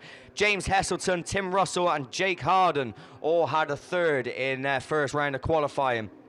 They're joined by Matt Owen, Jamie Meehan, and James O'Riordan and Kerwin Thomas. So another competitive lineup of 8 as they leave the line. No messing about whatsoever. As soon as the last grid are off, this one's on the line and off the line as we get ready to go. Hessie's had a good start again in 75 as they go into turn 1. Someone's overdone it as Russell has to take avoided action. Kerwin Thomas is round, but James Heselton it is. That's going to lead them round for the first time. 115 running there in that 2nd place position, but Matt Owen shoots up the inside and takes up the running. Hesse runs second, Sam Matthews runs third, and fourth I think is Tim Russell in Victor Kent 19, holding off the challenge from the rest of the pack, but it's 115, 35, 75, 47 and 19. Then we go to James O'Riordan in Mallow 31, and we get red flags on race 4 of your men's Class 8. So again, not too sure why. It seems like the marshals have obviously spotted something that they wasn't happy with. So race 4 unfortunately joins race 1 in the rear run lane. So we've had 4 races, we completed 2 and we've got 2 reruns. So let's see if we can get race 5 run to a completion. This does bring out a heat winner from the first round, all the way from Southern Ireland. Colin Lynon in Mallow 13 absolutely stormed his first heat. He's coming out. Sean Wright's coming out in Scunthorpe 71. He had a second. Graham Bennett had a second as well in Yorkshire Dales number 7. Jake Herdman had a third in Typhy 57. Stephen O'Neill had a fourth in Cork number 9. James Dorsett, I think, had a fifth in North Shropshire 292. And they're joined by Daniel Smith in Lud 44 and Phil Talbot in Solway number 2. So can Colin Lynon make it 2 out of 2 for the Southern Irish League as they lave the line and go into turn 1? It's a level break. Bennett's got his nose in front, and the Yorkshire Dales number 7 it is. That's going to lead them round, but look at the chase behind. It's Cork 9 in second. Stephen O'Neill with Germans at the inside in Typhy 57. Where's your race winner from round 1? He's lying 4th. So Colin Lynon with work to do, and he's coming under strong challenge as someone shoots up the inside, but at the front Graham Bennett it is, looking to improve on the second earlier on by winning this one. Jerdman runs second, then Stephen O'Neill in third, Colin Lynon 4th, then we go to the North Shropshire machine in 5th, Lud 44 looking to make a move up the inside. Daniel Smith makes it stick as they go down the far side for another time as Graham Bennett it is.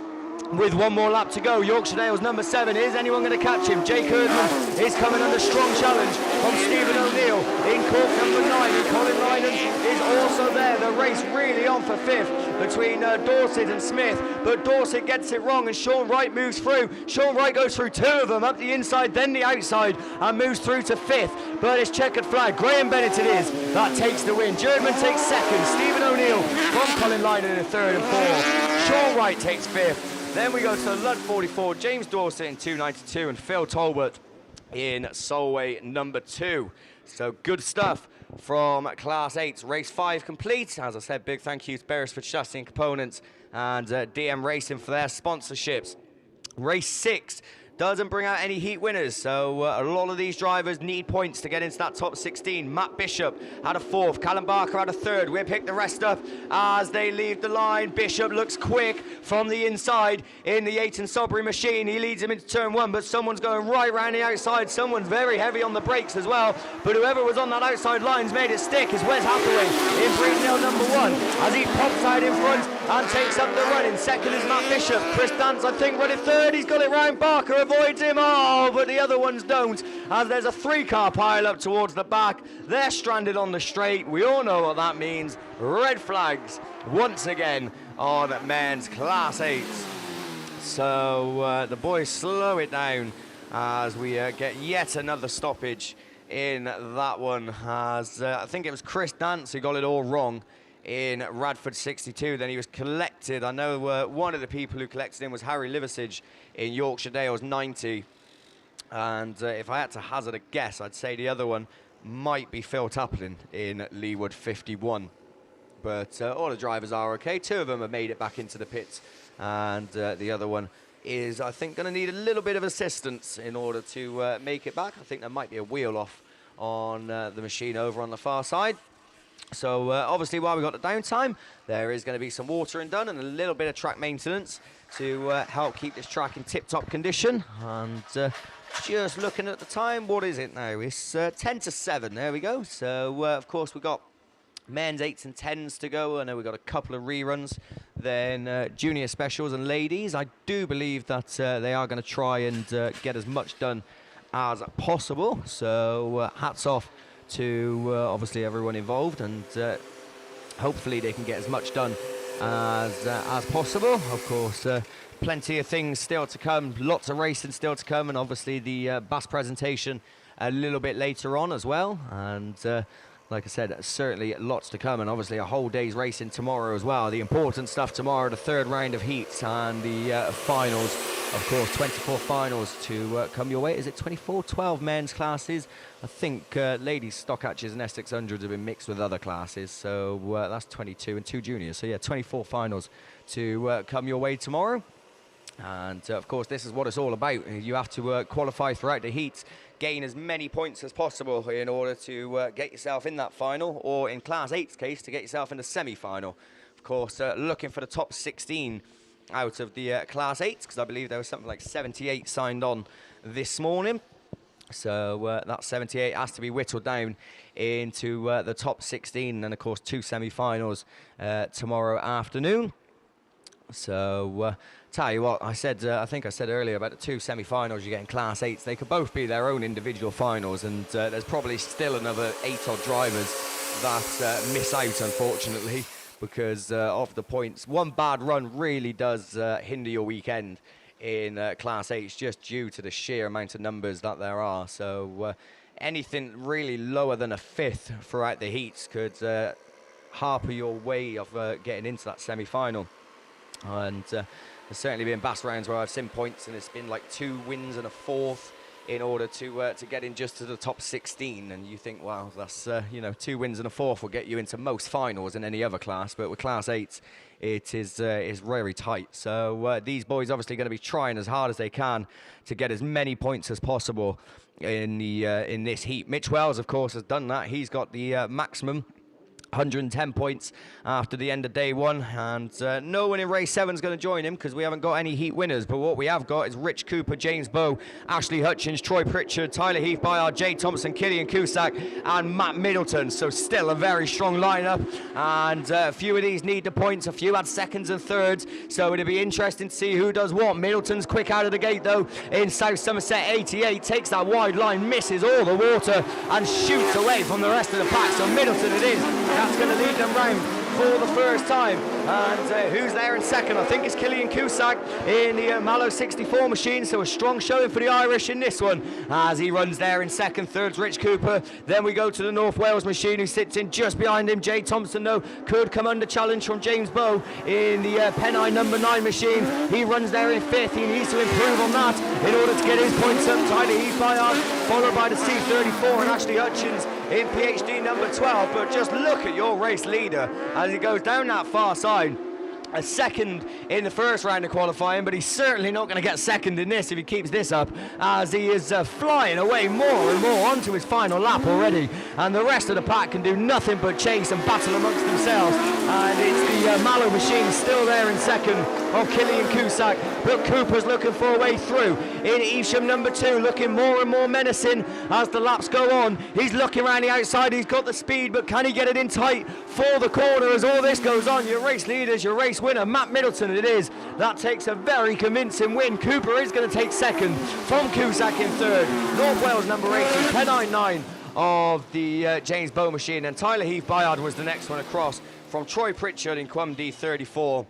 And last but by no means least, Ashley Hutchins just running off the pace in PhD number 12. But I tell you what, that might be one of the most convincing wins of the weekend so far from Matt Middleton, as he absolutely stormed to victory in that one. Speaking of convincing wins, someone had one in Heat 1. That was Steve Mills, and he's coming out in this. We'll pick up the rest as they get going. Again, no messing around, on and off the line straight away. Steve Mills, though, is the one to watch. He's about second as they leave the line, but he's not going to stay second. He's going to push on and get it all wrong and actually drop back. So Holroyd it is that takes up the running in the North Wales, in the North Shropshire 199 machine, as he takes up the running. Steve Mills back up to second, though, in Quamdee number 10 as they go down the far side for the first time. Holroyd looking to extend his lead in the early stages of this. Where's Gaz Edwards? Is he in third? He needs to improve on that because he's down the order in points. So it's Holroyd from Mills, from Edwards. There you 1, 2, 3. Paul Lockwood in 92. Paul in 24. Jack Sharp in 96. Doddridge in 51. And Drew Butters in North Shropshire number 14. But down the far side, Holroyd isn't here to mess around and play games. He had a third in Heat 1 and he looks to be adding 55 points onto that tally as he motors on to his final circuit. 199. Steve Mills, no answer whatsoever in second In Crumley number 10. Gaz Edwards still runs third. In North Wales 55. Those three all look pretty clear to finish in their positions. The race could be on for fourth as Paul Lockwood looks to gain some ground and make a move on Ollie Hall, but Ollie's holding off at the moment. It's checkered flag. It's Holroyd that takes the win. 199 it is. Steve Mills takes second. Gaz Edwards third. Ollie Hall holds on for fourth in 24. Paul Lockwood in Scunny 92. Jack Sharp from Matt Godridge and Drew Butters in North Shropshire 14 comes round to complete it all.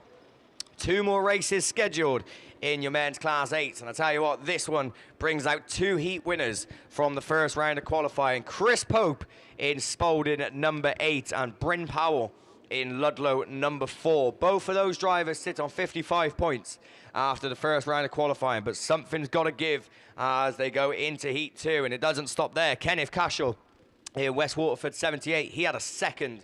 So the Irish are on storming form today, and he'll be looking to improve on that. Kate Lockwood, of course, had a third in 191. Mark Barker, Chris Juggins and Owen Lloydell are the ones that's going to join them, but keep your eyes on the two heat winners, Bryn Powell and Chris Pope. Certainly keep your eye on Chris Pope, because he's going to be the first one into the bend in Spalding number 8 as he leads them round for the first time, and if you let him get away, you will struggle to catch him as this one's running to the form book. Chris Powell's there in second. In Ludlow number 4, Juggins runs third. Kenneth Cashel is in fourth, so Kenneth could do with improving a couple of places as he runs there in that West Waterford machine. But Popey can't do much better than this. If he can make it 2 wins out of 2, that sits him joint top with Mitch Wells, and he looks on course to do it. Spalding 8th, Bryn Powell runs second, Juggins in third, Cashel runs fourth in 78. Then Mark Barker battling it out with the Invicta Kent 28 machine of Owen Lloydell towards the tail end, and Kate Lockwood with major problems on board in Scunny 191, just limping round after a brilliant showing in the first round of qualifying. As she comes round, starts another lap, your race leader comes round, starts final one. So Chris Pope it is, looking untouchable in Spalding number 8. Into the top turn he goes, down the far side for the final time. Powell with no answer to him in Ludlow number 4. Kenneth Cashel is still there in fourth, with Juggins in between those two in third. But it's checkered flag, none of that's going to change, because it's going to be Chris Pope, 2 wins out of 2 in Spalding number 8. Powell takes second in Ludlow 4. Juggins takes third in Scunthorpe 50. Kenneth Cashel in White Road in West Waterford 78. Mark Barker in Evesham 25.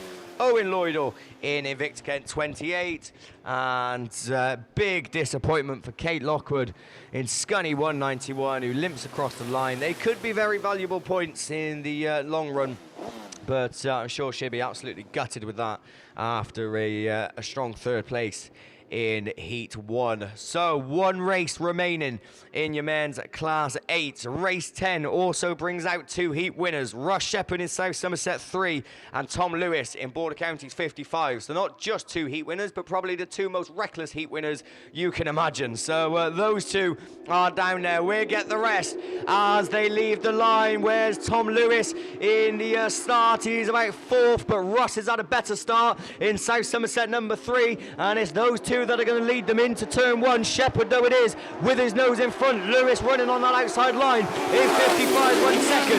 Who else is in this? Then we got Dan Ray running third in Yorkdale's 52, but running now 4th as it looks like Solway number 6 comes up the inside. Dan Talbot shoots through and relegates Dan Ray to that 4th place position. Beresford's running down the order as well in 5th, but at the front, Russ Shepherd it is. That's going to lead the way. Tom Lewis, though, will not give up. He knows that the first and the second is a good day's work, but he don't want that. He wants 2 wins, and he will bust every single bone in his body to get it as he goes down that far side. Russ Shepherd, Tom Lewis, there you 1 and 2. Talbot from Ray in 3rd and 4th. As we look back to the front, Tom Lewis may have just tried too hard there. That could be his challenge over as the last lap flag comes out this time. GB running down the order as 5th. Emily Gill not on a mention as she runs in 6th. In Scunthorpe number 20, and Fergus Reynolds in PhD 16 is off the pace in this one. But at the front is checkered flag. He's led from pretty much the word go. He's also going to get 2 out of 2 at the end of day 1. Russ Shepherd it is. Tom Lewis a 1st and a 2nd. Talbot takes 3rd. Dan Ray 4th. Jeff Beresford 5th. Emily Gill takes 6th in Scunthorpe number 20. And Fergus Reynolds in his first meeting in Class 8 comes across the line to pick up some points in the second round of qualifying. So Well, it's like deja vu. 10 races scheduled and only 3 reruns. So the men not on their best behaviour, but certainly not on their worst, as only 3 reruns is pretty decent. Anyway, we've got F600s down there on the line. Well, we did, because they're off the line now. And of course, only the 3 F600s signed on today. And over the course of the weekend, the first race was quite a funny one. We had Andrew Godfrey spin out, and guess what Andrew Godfrey's done? He spun out on the first corner.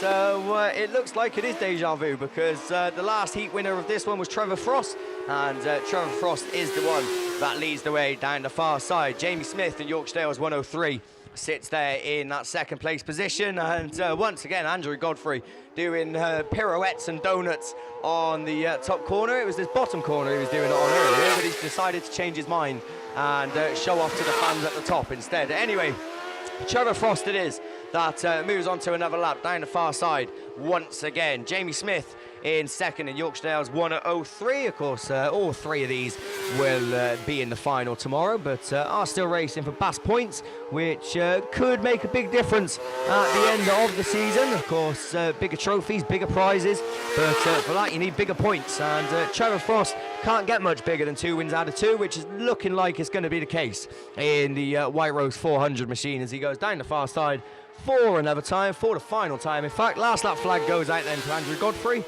And Trevor Frost, 2 wins out of 2 in White Rose 400 as he comes across the line to take the win. 2 seconds for Jamie Smith, so 90 points for him. And they've decided they all want to have another go round. So those 2 have finished. And the only one who hasn't is Andrew Godfrey in Sturton 11.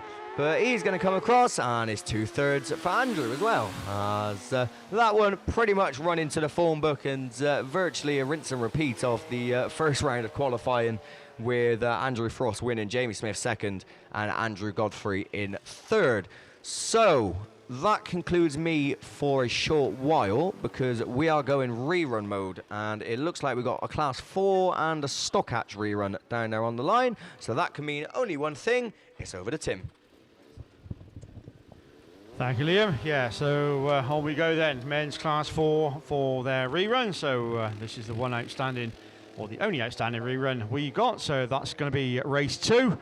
So we are missing a few cars on the grid. So I don't quite know who is missing or not, but we know Adam Henley's there in York 777 because he starts towards the middle of the pack. Then, thank you, Gareth. Yeah, PAC 40 Dean Smith then, first round winner, is excluded, but let's see who else as we leave the line. And indeed it is Adam Henley. Took a second this morning in York 777, and he does indeed lead the way. Ross Fisher in Penau number 1 in that second place slot. Then comes Aidan Murphy in the CW 346 machine.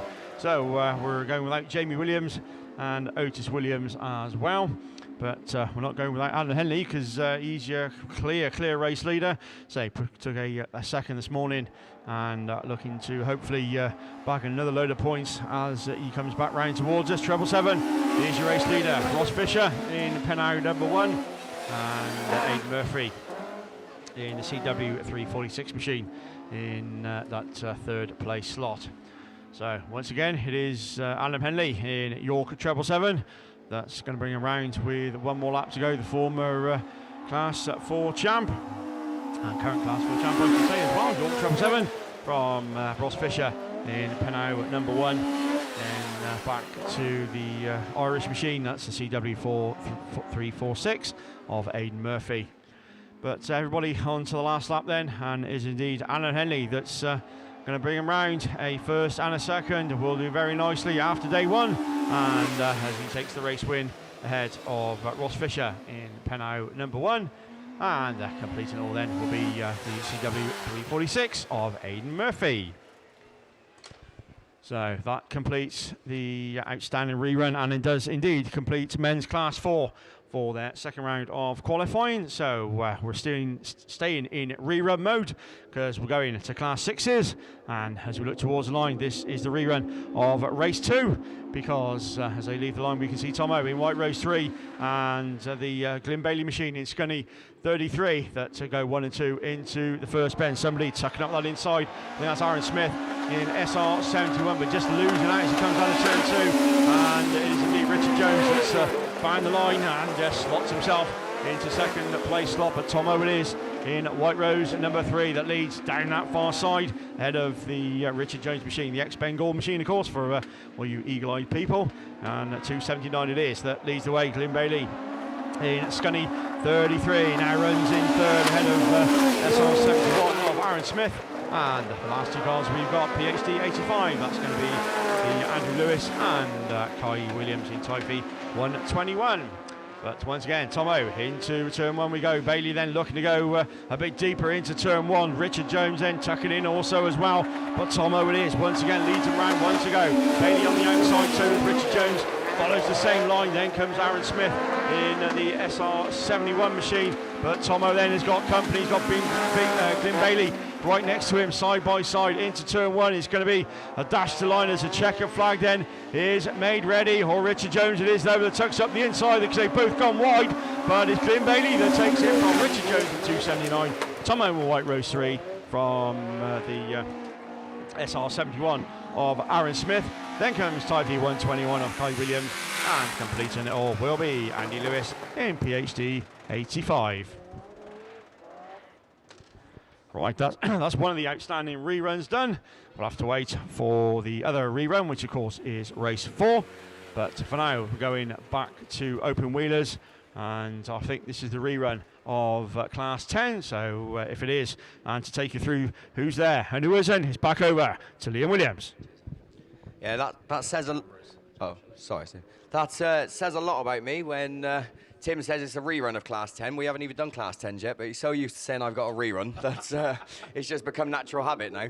But no, this is the second round of qualifying for the men's Class 10s, and 4 races scheduled to come your way. Race 1 is on and off the line, and I'll tell you what a lineup this is. Lee Seagraves, though, storms out of the gate, gets it on 2 wheels as it goes into turn 1. We got contact straight away. Tinker is round and round and round in York 40. Gary Morris is facing the wrong way in Cundy 28, so don't know what's going to happen with this one, but it does look like red flags are going to come out. Just as they come out, Gary Morris manages to get the car moving in Cundy 28, so a bit of a scrappy start there for the men's Class 10s, but Lee Seagraves looking to continue his form that he was on this morning with a heat win.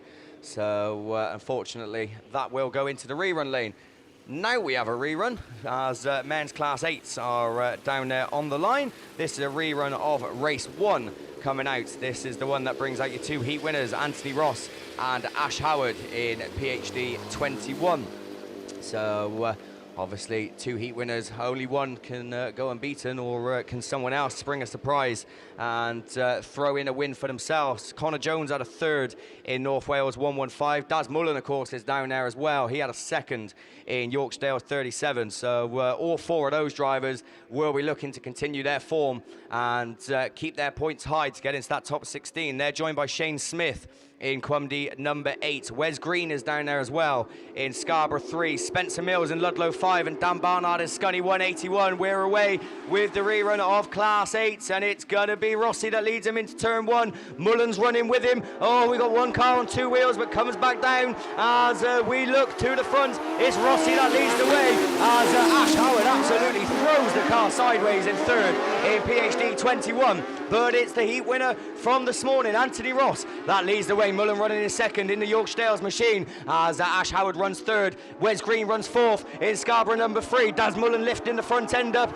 but it's done him no good as Rossi motors on once again. These Class 8s getting so close to this arm code, but kicking up the speed as we keep our attention fixated at the front. It's the two green machines that are on the pace. Anthony Ross, though, is the one to catch. He's the man to beat. We got contact towards the tail end as someone's climbing cars. Wes Green's involved in Scarborough number 3, but the front 2 and 3 start their final circuit, and Mullen's on a mission in the Yorkshire Dales machine. Oh no, red flags once again on men's class 8, and I'll tell you what, that was getting interesting because Mullen had found a pocket of speed down that far side, and he did look to be closing the gap on Anthony Ross, but unfortunately the red flags come out, and we're going to have to wait to see the conclusion of that one. As I said, Wes Green did get mounted on in the Scarborough number 3 over there on the far side, so the recovery vehicle is now out there on track to sort that out. So we stick then with a rerun of race 1. We think at the moment, as I said, the 2 race leaders were onto their final circuit, so we will obviously listen to the radio and give you confirmation when we get it. So still then 2 reruns at least of men's class 8s to come your way, but we're not going class 8s, we're going class 6s, which is still reruns, which means it's back over to Tim.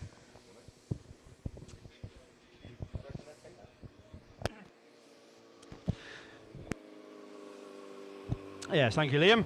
So we look down towards the line, men's class 6s for the rerun. So the only outstanding rerun, which that's going to be race 4.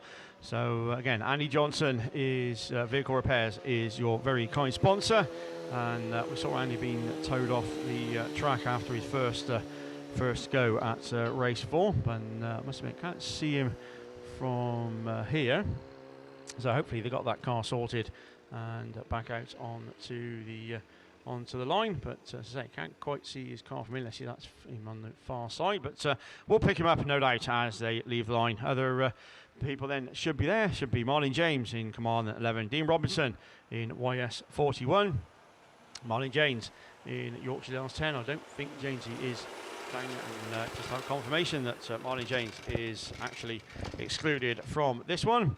So no Jamesy in Yorkshire Dales 10, but we have got Michael Keogh in Cumdy 433, because see that car is down there, and Adrian Brown in PAC 37, and I think George Brown might be down there in PAC 77. But we'll wait and see as the Bowser once again onto the track. I think they've just about removed the 2 Class 8 back to the pits or back out of harm's way. So hopefully we'll be a minute or so while we get that all sorted. Tyres just being pulled in slightly on the seaside bend. So water going down the start straight. I'm sure the Class 6 boys love to see that. But it's the same for everybody. So James E. Dean Robinson, Andy Johnson, Michael Keogh, Adrian Brown and George Brown. That's hopefully who we've got on the line. So Bowser makes its way once again off the track, and quad bikes sent into the centre of the Castle Lloyd Raceway, and track clearance will be looked for very, very shortly. But not quite somewhere. We've still got red flags flying on Marshall's post number 1. So just a moment or so's delay. Everything looks happy. Wind up signal goes, and away we go. Say a bit of a depleted class 6 field, but Marlon James won't worry about that. Easy race leader into turn 1. Michael Keogh goes with him in Cumdy 433, and PAC 37. Adrian Brown, and who's the other car we've got there? That's going to be YS 41 of Dean Robinson. So again, no Andy Johnson or George Brown in Scarborough 16 and PAC 77 respectively, but we have got Marlon James, who's now your clear race leader in Carmarthen number 11 from Adrian Brown in PAC 37. Then we go to Dean Robinson in YS 41, and he races alongside Michael Keogh in Cumdy 433. But once again, as another lap gets completed and down the far side, it's Marlon James with ever increasing advantage in Carmarthen 11 from Adrian Brown in PAC 37 as the last lap flag gets made ready. James in 1 to go. Carmarthen 11 for PAC 37.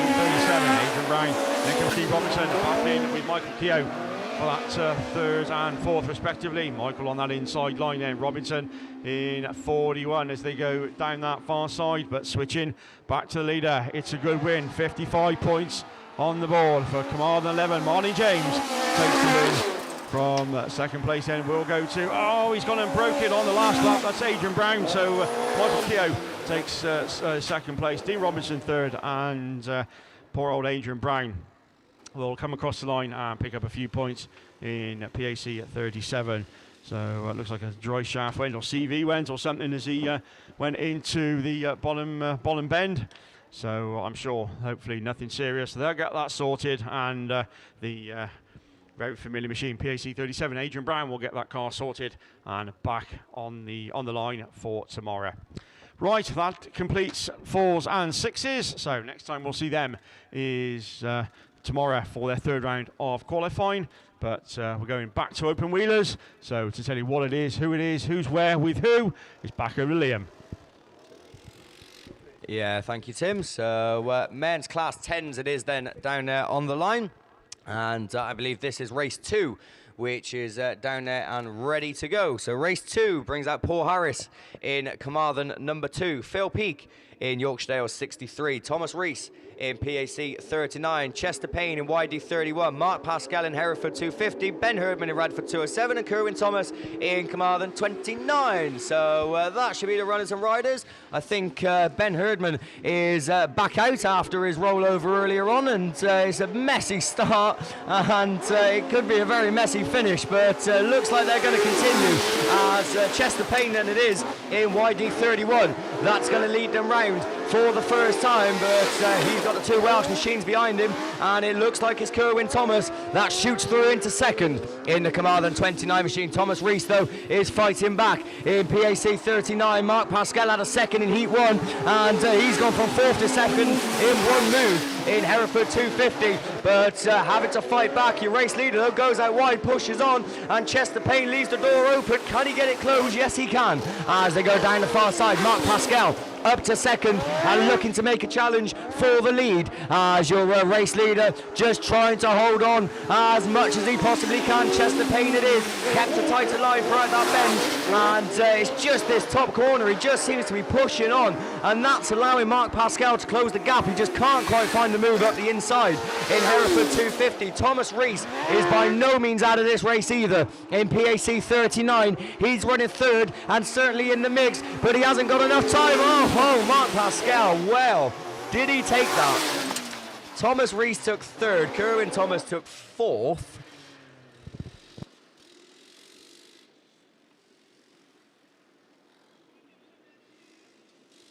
So there we go then, just getting confirmation from the lap scorer ladies. Mark Pascal snatches the win on the line in Hereford 250. He was pushing your race leader the whole way through, and it did look like if he was going to make a move on Chester Payne, it would be on the top corner. Instead, he left it until the very last minute and just about took the win on the line. So a very good win there for Mark. That sits him on a first and a second after the end of day one, so I'm sure he'll be happy with that.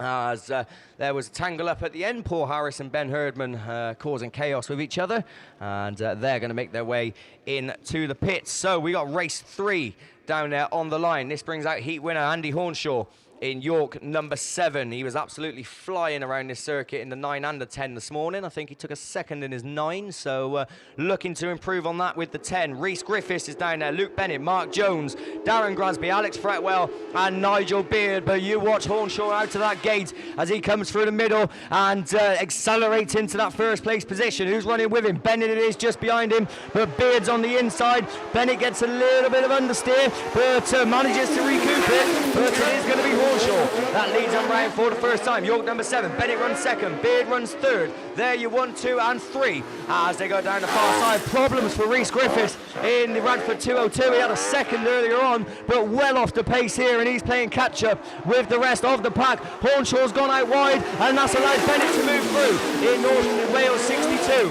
as Hornshaw looks to fight back. Luke Bennett, though, knows how to hold the lead as he goes down the far side for another time. It's 62 from number 7. Beard still there in third in the Gloucester machine.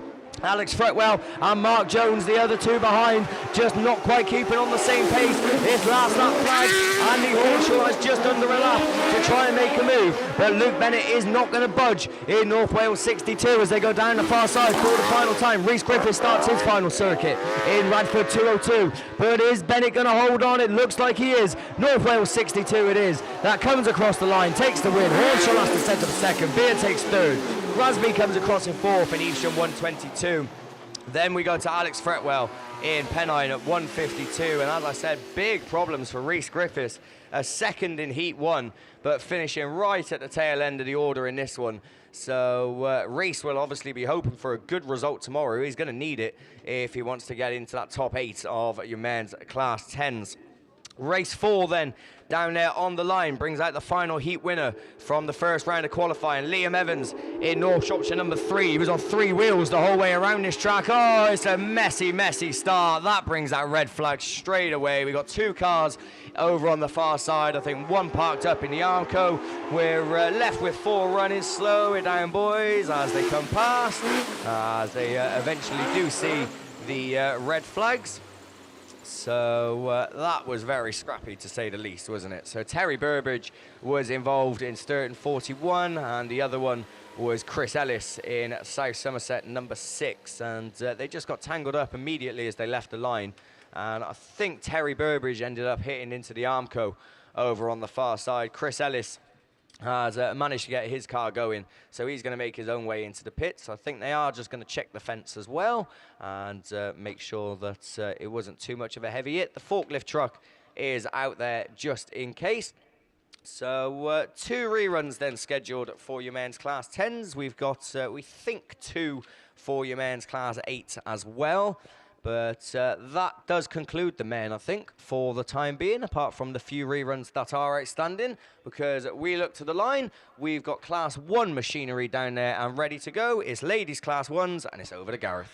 Yeah, thank you very much then, Liam. As we look towards our left and up towards the start line then, we've got the runners and riders from Class 1 Heat 2, Race 1. And up there on the line, starting in lane number 1, is that blue and yellow machine that belongs to Lucy Wickham.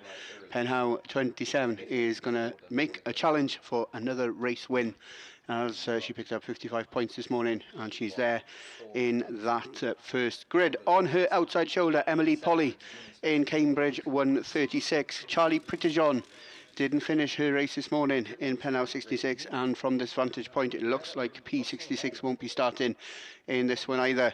Kelly Holland is there though, and she starts in grid number 4 in the Hereford 184 machine. On her outside shoulder, Claire Compton in North Shropshire 951. Sarah Lovett, all the way over from the Kent League in Victor Kent 37, starts in grid number 7. On her outside shoulder, Imogen Morris in Cumdee number 1, and right out there in lane 8, right on the outside, she's almost far enough out to go and grab a burger. It is Rebecca Owen in North Wales 397. Bungee lifts then, and away we go. Lucy Wickham, Penhow 27, one of the first ones to show. They all scrape the paint as they make their way down that far straight though, and into that all-important seaside turn. And Claire Compton then, North Shropshire 951, looks to have had the advantage through that turn 1 and 2, and leads past us for the first time from Lucy Wickham in Penhow 27. Third place is the East Anglian League machine of Emily Polly, Cambridge 136, just racing ahead of the IK 37 machine of Sarah Lovett. She's being challenged by the North Wales 397 machine of Rebecca Owen and Imogen Morris in Cumdee number 1. But as we look back towards the front end of the field, is Claire Compton, North Shropshire 951, about 2 car lengths clear of Lucy Wickham in Penhow 27. They're the 2 that cross the start line for the second time from Cambridge 136. Rebecca Owen there in that 4th spot in North Wales 397. She's been unravelled by the IK 37 machine of Sarah Lovett, as these Class 1 ladies now get pretty well spread out. But it is 1 lap to go as Claire Compton, North Shropshire 951, passes us for the penultimate time from Lucy Wickham in Penhow, 27. Third place, still Emily Polly in Cambridge, 136. Rebecca Owen taking a very wide line through that start gate turn. She's looking to reel in the boot lid of the Cambridge machine, but it doesn't look like too much is going to change, barring any incidents on this bottom bend. And Claire Compton leads the pack towards us then, claiming 55 points from round 2 of qualifying. Second place goes to Lucy Wickham in Pennow, 27, from Cambridge, 136. North Wales, 397. Sarah Levitt, IK, 37, concludes her second round of qualifying in 5th from Imogen Morris in Cumdee, number 1. And then last but by no means least in that one, and the one we didn't mention right until the end, Kelly Holland in Hereford, 184. We assume that race is clear. Race 2 is up there on the line. This one brings out a whole range of lovely cars and lovely ladies as well. North Shropshire 113 is Laura Wilson. She starts in grid number 1, but we're already up and running. St. Neots number 16, Maddie Tilson, is the quickest one to make the break. Nia Jones on her outside shoulder in TA 352. IK 90 slots into that second spot as they momentarily go through turns 1 and 2. But it is the local lady then. It's Nia Jones that pops out on top in TA 352. About 4 or 5 car lengths clear now of the rest of the field. IK number 90 is Nicole Kingsley. She leads the chase on the South Wales League lady. Down that far straight they go. The Missy Mosley machine is there looking up the inside of the North Shropshire 113 machine of Laura Wilson. That's where the race lies, but Nia Jones is beginning to show some daylight now between herself and Nicole Kingsley in TA 352. Missy Mosley still holding on to that third spot from North Shropshire 113. Then comes the Maddie Tilson machine, St. Neots number 16. The door left open for her but fails to capitalise on it at the moment. Alex McMillan, Yaton Sudbury number 3, is up into that 6th spot, so she's faring better this time round in that little mini amongst the bigger cars from Rhys Phillips in TA 98, who is not Rhys Phillips at all, it's Tracy Phillips back in that 7th spot, and Scarborough 95. Emily Grayson, she's been busy getting that car repaired, and she's there at the tail end of the field. But they're all safely on to their final circuit as your race leader then goes down to the seaside turn for the final time. Just a little bit of a love nudge there. That's aided her to push on, but she's kept the car pointed in the right direction. Nia Jones takes the win in TA 352 from IK 90, North Shropshire 2, North Shropshire 113. St. Neots 16, Maddie Tilson takes 5th from Alex McMillan in Yaton Sudbury 3, and Emily Grayson in Scarborough 95, and unfortunately Tracy Phillips in TA 98, a DNF there for her second round of qualifying. Class 8 rerun. So we look to the line. We're going to change a little bit of the pace because we're going to go back to open wheel races, and we're going to go back to Class 8s. We're going to go back as well to Mr. Liam Williams.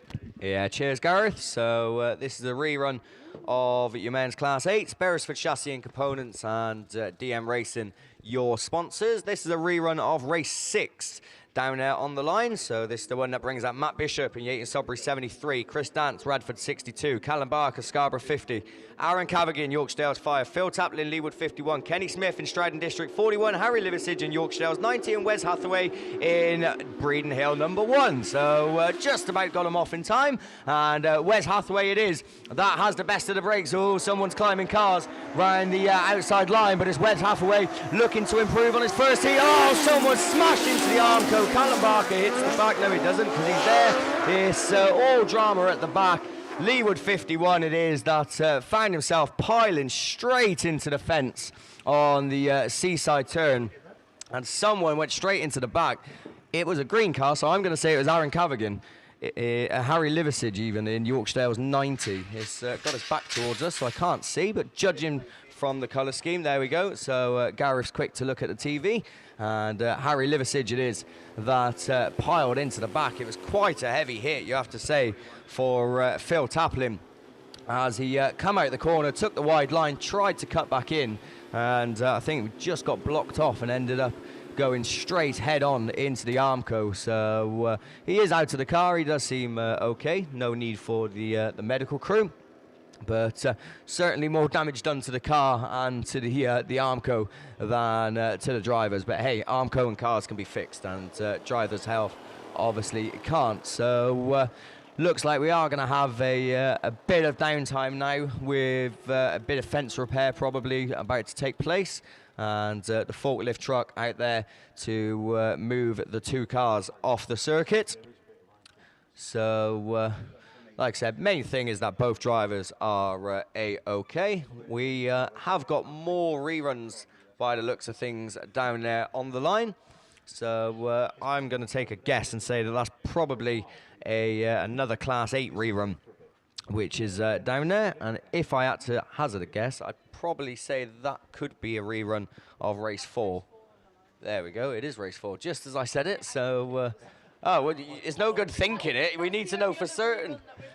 So, well, if it's not race 4, we can blame the lap scorers now. Look, I got myself out of trouble. So we do think it's a rerun then of race 4 down there on the line.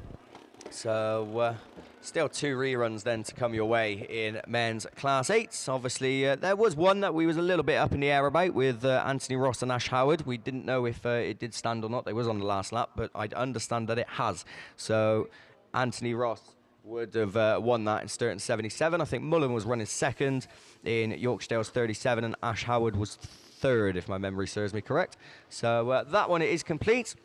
And, well, there we go. That shows the speed that these Class 8s are going and the impact that it did have on the car, because if you look at the Leeward 51 machine, you can see Phil Taplin's wheel is completely wrote off after hitting that arm cone a little bit earlier on. And also, it does show how strongly these cars are built nowadays, because like I said, he wasn't exactly going slow when he managed to pile into it. So if that's the most damage possible that he's done, then that's probably a good sign, because obviously the wheels can be replaced. But like I said, the driver's safety is the most important thing. But as I said earlier, like most drivers, he probably got out, looked at the car and thought, oh, that's going to cost me a fortune, as drivers so often do.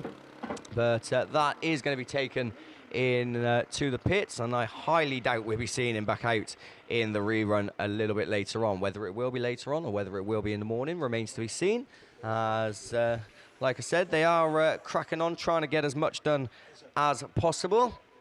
Of course, I don't think they have a noise restriction here, so they can go on for a while, and still a fair bit of racing left to go through, but certainly nothing too extraordinary. Of course, we have been to meetings in the past where we could have had like 4 or 5 men's classes plus all the ladies and some of the juniors left to go, but certainly not that dramatic this weekend. I think they've cut pretty well with the numbers. I know obviously reduced the laps by 1 for the second round of qualifying, but hey, we've still had plenty of brilliant racing and still plenty of laps around this massive circuit that is Castle Lloyd Raceway. So the Yorkshire Dales machine then going to be taken off into the pits, and it seems like the fence is sturdy and all okay. There's a bit of water going down on the circuit. Looks like mainly to keep these Class 8 boys off the tyres and the cones when they do come out. So we know it's Class 8, we know it's race 4. What we don't know is who's in it. So race 4 then brings out James O'Riordan in Mallow 31, James Heselton in York 75, Kerwin Thomas in Carmarthen 26, Sam Matthews in Cambridge 427, Matt Owen in Quumdy 115, Jamie Meehan in West Waterford at 132, Tim Russell in Victor Kent 19, and Jake Harden in PhD 25. So that's the running lineup for this one. There might be 1 or 2 missing, and we've had a dreadful start as someone gets forced out and facing the wrong way. And what does that mean? It means red flags. So red flags on your men's Class 8s once again as they come past us, but all for nothing as the red flags come out.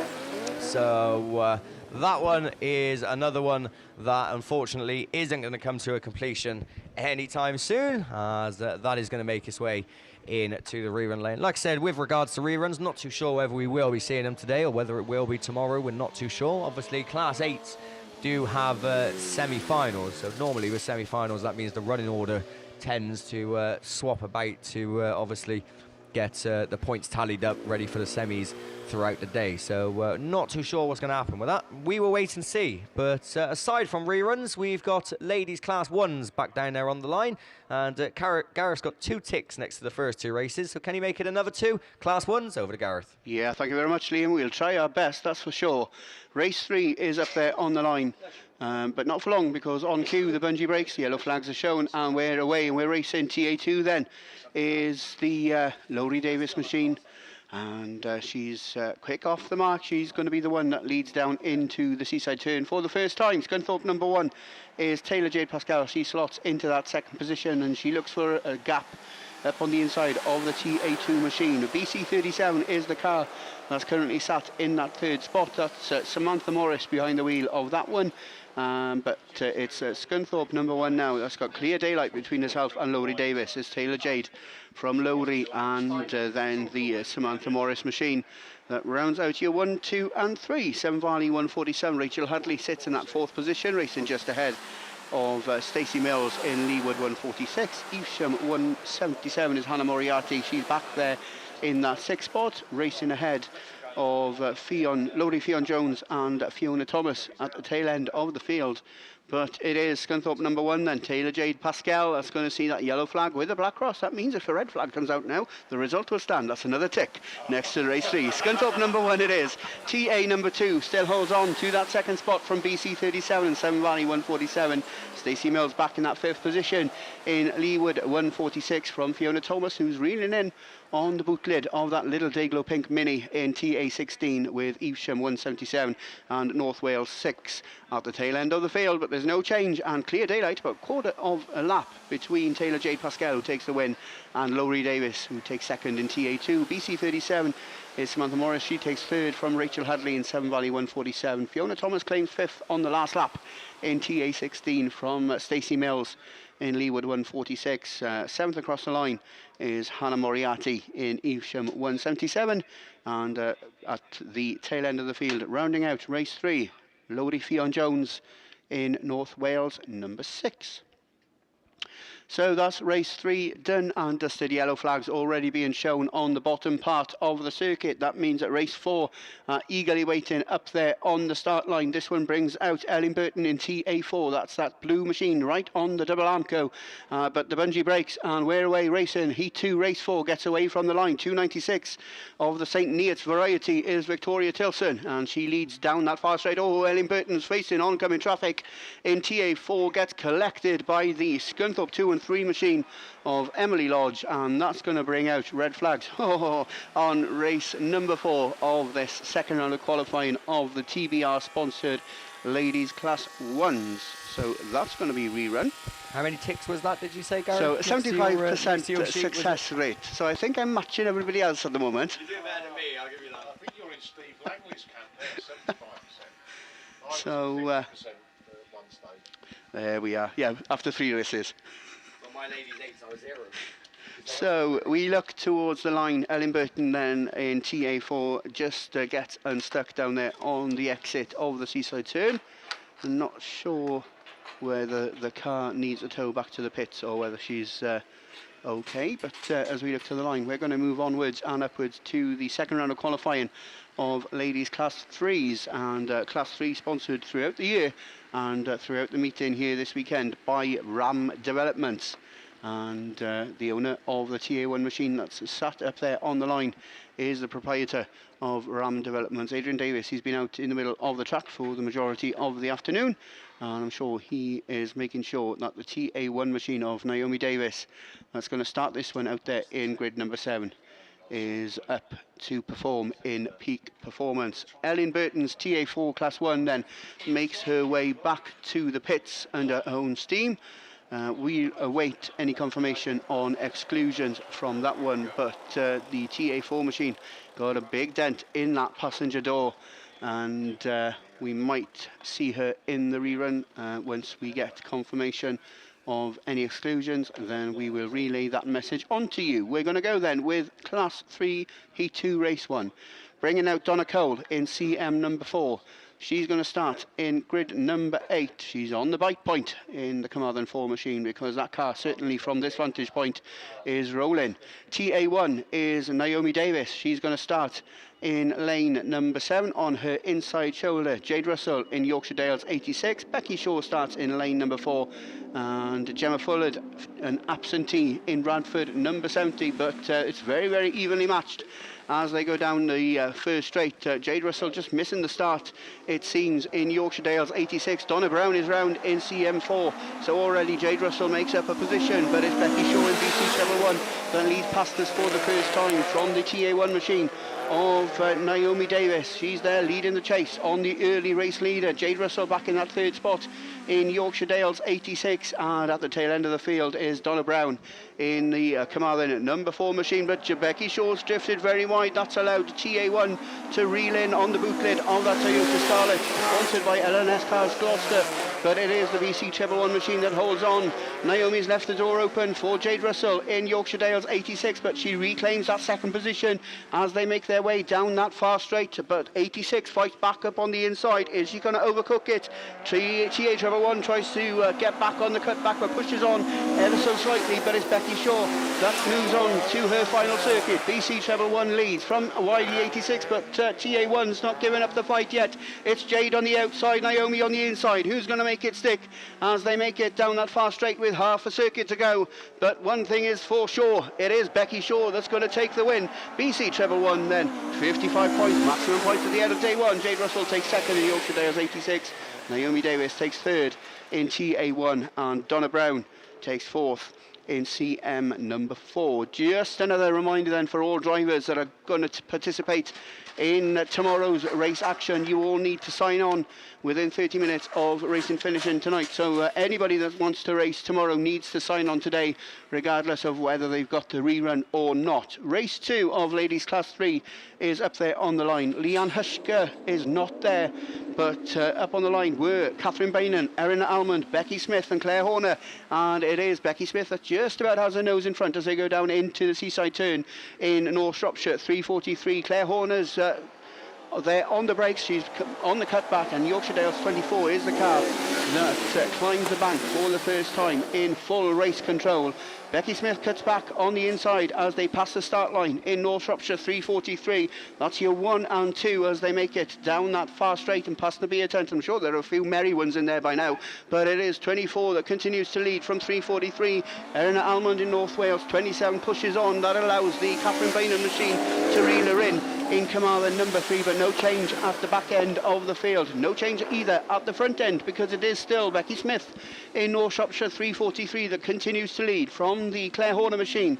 It's Yorkshire Dales 24 still there in that second position, but Smith gets ever so sideways, corrects it just in time and moves on to her final circuit. It's Smith from Horner with 1 lap to go, from Erin Almond in North Wales 27 and Catherine Bainan in CM number 3, but Claire Horner certainly hasn't given up the fight just yet, because with half a circuit to go she switched towards the outside line, and it's Smith on the inside, Horner on the outside, but it looks like Smith's going to hold on as they dash to the line. It is North Shropshire 3:43 that takes the win, an ecstatic Becky Smith there from Claire Horner in Yorkshire Dales 24. Erin Almond takes third in North Wales 27, and Catherine Bainan fourth in CM number 3.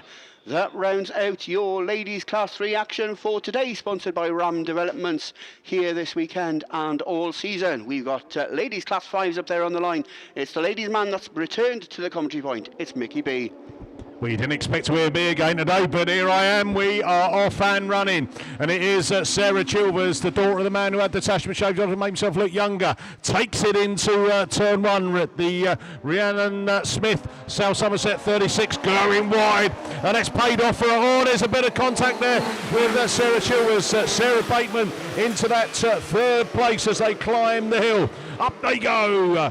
Oldie PhD 20, Donna Forrest, just dropped down in 5th place at the moment. She was running a bit higher up on her first race earlier, but here we go, round we go, and it is Rhiannon Smith had a second in her first heat, and Sarah Chilvers also had a second, so at the moment she's been consistent. If she gets 2 seconds, 2 out of 2, 90 points. Oh, not bad for a day's work. Then we go Sarah Bateman in that third place. Round they go down the hill again, and still trying get to find a gap past that lead car. So Rhiannon Smith from Sarah Chilvers, Stroudon District 45, Sarah Bateman, and then that Lynn Olsen machine. Breeden Hill 27, Breeden Hill 99, Kerry Baxter at the back, but it is all about the final 2 turns as checkered flag gets prepared. Round we go. Hold on a minute. It's Sarah Chilvers, looks for the cut, back up there, and it is Sarah Chilvers, takes it from Rhiannon Smith. Sarah Bateman in 3rd, then Lynn Olsen in 4th.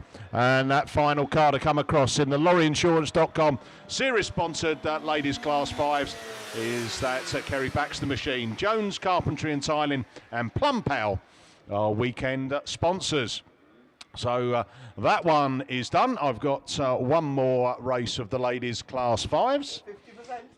I'm not saying anything, but Nicola Jessie had a win in her first. She's coming out of lane 7. Kirsty Godfrey, Sandra Jones, Michelle Ellis, Jess Bradley, and Natasha Gibbs. Natasha coming out of grid 2. Where's Nicola? Oh, she's right over there near the food counter in that York 44. Here we go then. We are off and running. And it's a pretty even start there. Michelle Ellis then gets the inside line. Is she going to tuck out in front? She's pushing on towards the Armco. She's been sucked in, but she takes the lead from Sandra Jones. Then it is the Nicola Jessie machine, and she gets climbed up by Hereford 4. Natasha Gibbs, wanted to probably show her undercarriage so late in the evening as well. Kirsty Godfrey, Cambridge 10, is a place further back, and then that Ludlow 24, Jess Bradley. So round we go, and it is the Michelle Ellis machine leading the way from Sandra Jones and Nicola Jessie. Oh, it's a green flag. Hereford 4, Natasha Gibbs, I think for mountain. You've got a green flag. I wish I got a green flag. Never mind, but here we go. We're round that turn 2 for the penultimate time. One more lap to go. Southern District 33, Michelle Ellis first. From Sandra Jones, 2nd in Cooley 31, Nicola Jessie in 3rd in the York 44. Then we go down into Lud 24, Jess Bradley and Kirsty Godfrey, Cambridge 10, and Hereford 4, Natasha Gibbs. You can't get any further back, Natasha. You're also on a green flag. Checker flag at the ready then. Here we go. Stroud District 33, Michelle Ellis takes the win. 2nd, Sandra Jones just from Nicola Jessie in 3rd in York 44. Lud 24, 4th is Jess Bradley. 5th is Kirsty Godfrey, Cambridge 10, and then Hereford 4 is Natasha Gibbs. So she finished in that 5th place, but ultimately gets 7th place points. So up on the line, open wheel specials. So it's 10s. So it's over to Liam. Yeah, thank you, Mickey. So a rerun of race 1 of your men's class 10s is off the line already as Lee Seagraves gets the best of the starts as he did at the first attempt, as he's going to lead them into turn 1. Look at Vinny coming through at the inside in Leeward 170 and blocking everyone else off as he switches it to the outside line in that 2nd place position. So it's Seagraves from Vinny Gibbons, and Wes Tinker runs there in 3rd in York number 40. I think Wes had a 2nd earlier on in his first round of qualifying, so actually doing one worst at the moment, so he's got work to do. Seagraves though kicks up the dust and leads the way. Tinker's up to 2nd as Vinny moves out wide. Bishop runs 4th in the 18 Sudbury 37 machine, and the Scunthorpe car of Matthew Barnbrook, who took a win in Heat 1, is well down the order. Hereford 254, Barry Seal is your back marker, but at the front is last lap flag already, and Lee Seagraves using every inch of this track to his advantage as he leads the way. Not only leads the way, but pulling away as well from the likes of Wes Tinker and Vinny Gibbons in 2nd and 3rd. Bishop still runs 4th and Barnbrook runs 5th. So that's not going to be good for his points tally as he needs a lot of points to get up. He's got work to do. He shoots through to 4th, but your race leader is race winner. Lee Seagraves it is that takes it. Tinker 2nd. Vinny Gibbons takes 3rd. Bishop got 4th back from Matthew Barnbrook, who finished in 5th. Then coming round to complete it all is going to be Barry Seal in the Hereford 254 machine. So good stuff from your men's class 10s. We've got another rerun of them to come a little bit later on, but it's ladies 7s, so it's over back to Mickey. Yeah, thanks very much, Liam. Happy birthday to JD Farrer from the SY crew. Here we go, we're off racing with our ladies at Super Saloons, and Michelle Barrett got an absolute flying start off that line. Ellie Lockwood goes with her in Scunthorpe 393, and Ellie, commentator's curse. Guess what?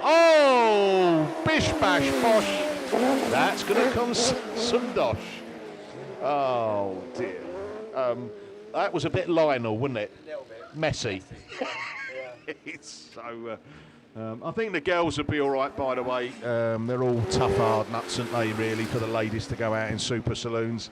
I say Max Sport, series sponsor, and Spa Motors. Mid Wales Limited are our weekend sponsor.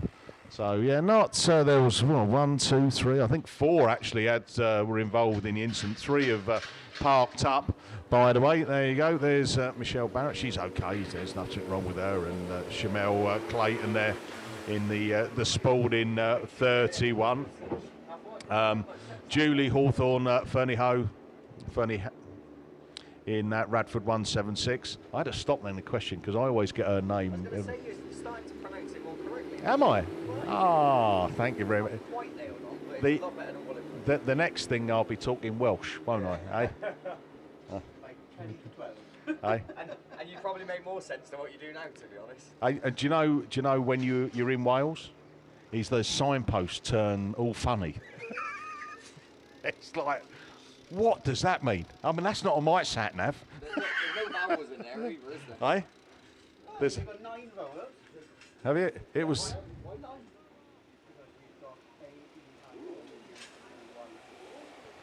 A, E, I. Oh, there is a song like that now. It's not a step song, is it? No.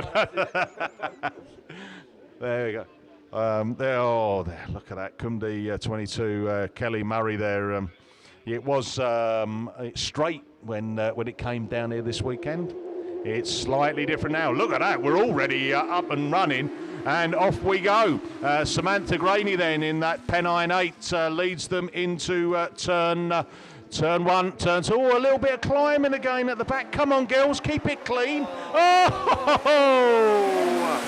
Up on 2 wheels. I think that was Lindsay Allen, I think, in the Pennine 37. Showing her undercarriage to the spectators down that far side and didn't have to pay any extra. So, guess what? Yeah, red flags. Do you know what? I had 100% record in the Class 5s, ladies' Class 5s. They were good to me. Ladies' Class 7s, not so good. No, I don't. Yes.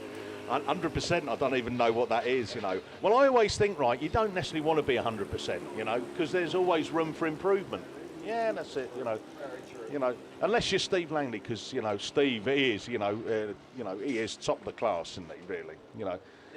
No, it's 75%er, wasn't he? No, maybe. He was with you, Gareth, wasn't he? 75%er. Yeah. More like my school reports where must try harder. So there we go. Have we got enough quad bikes to pull off all of the carnage? That's what I think. We're having a look down there. Breen Nil 106, Kim Jenkins she's moving with the aid of a quad bike. And then you got Hereford 44 and Nicola Gibbs. Is she going on her own merit? Oh, well done. Hey, look at that. Just a warning in the pits, if you've got a hammer, get it ready. It might need a bit more. So looking up on the line, we've got some open wheels, which means that's Steve Langley with ladies Class 9s. We think. So, there we go, getting weary now. It's been a long old day. Right, yeah, second round of qualifying for the Class 9 ladies. Heat winner last time round, Chloe Richardson in Pennine 5. So we shall see what happens at this time round. We've actually got Class 9 and the F600s out together. And once again, it is Chloe Richardson in Pennine 5 that is the first one to show. Sharon Barker runs second in Evesham at 26. Hereford 150 then, Jade Whitfield in that third place slot of the F600s. Hilary Frost in White Rose 400 getting the better of the battle from Hereford 16. But Chloe Richardson looking to make it 2 out of 2 in Pennine 5 as she comes round once again. Sharon Barker within striking distance in Evesham 26, as indeed is Heidi Dealey-Seagreaves in ARC 3. The closest battle really is for that second place position, because Chloe Richardson just pulled away a little bit now in Pennine 5 as she comes round once again, and this time will be greeted with the sight of the last lap flag So 1 to go for Pennine 5, 1 to go for ARC3, who's now up into second place ahead of Sharon Barker in Eastern 26, Jade Dyke Whitfield in Hereford 150, still Hilary Frost, the best of the F600s in White Rose 400, ahead of Hereford 16. So all the cars then on to their final circuit, and it's going to be checkered flag. It's going to be close actually. It's going to be ARC3 right round the outside. So Heidi takes it from Chloe Richardson in second place, Sharon Barker third, then comes the Hereford 150 of Jade Dyke Whitfield, White Rose 400 and Hereford 16. So Chloe Richardson, long time race leader, but the important thing is who was leading when they got to the checkered flag, and the answer to that one was indeed Heidi Dealey-Seagreaves in ARC3. So that was Class 9s. Looking to the line, are these Class 2s? They are, I think, either Class 2s or Gareth has totally had enough of me. So I think it's Class 2s. So we're going to be seeing 3 runs of the ladies Class 2s in this second round of qualifying. Race 1 should see Valerie Harrington in Radford 205, Linda Thomas in PAC 91, Faye Steventon in Pennine 89, Jade Morgan in Cum D30, Chloe Ankers in North Shropshire 391, Caitlin Newton in Stroud 99, Beth Richards in Pennine 65 and Lara Jones in Tivy 17.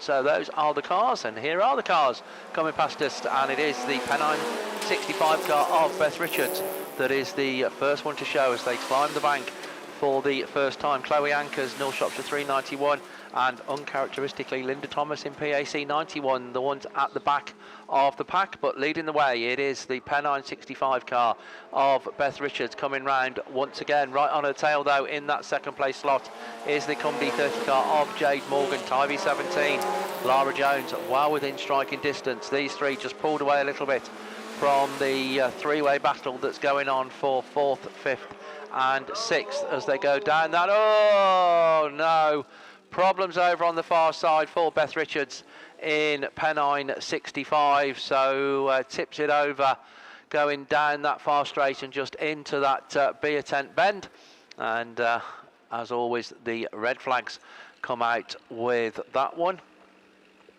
So Pennine 65, Chloe Richardson, unfortunately not the sort of ending that, Beth Richards in Pennine 65, not the sort of ending that she would want at all to that Class 2 heat. The marshals and the medical team already in attendance, we hope purely for precautionary purposes.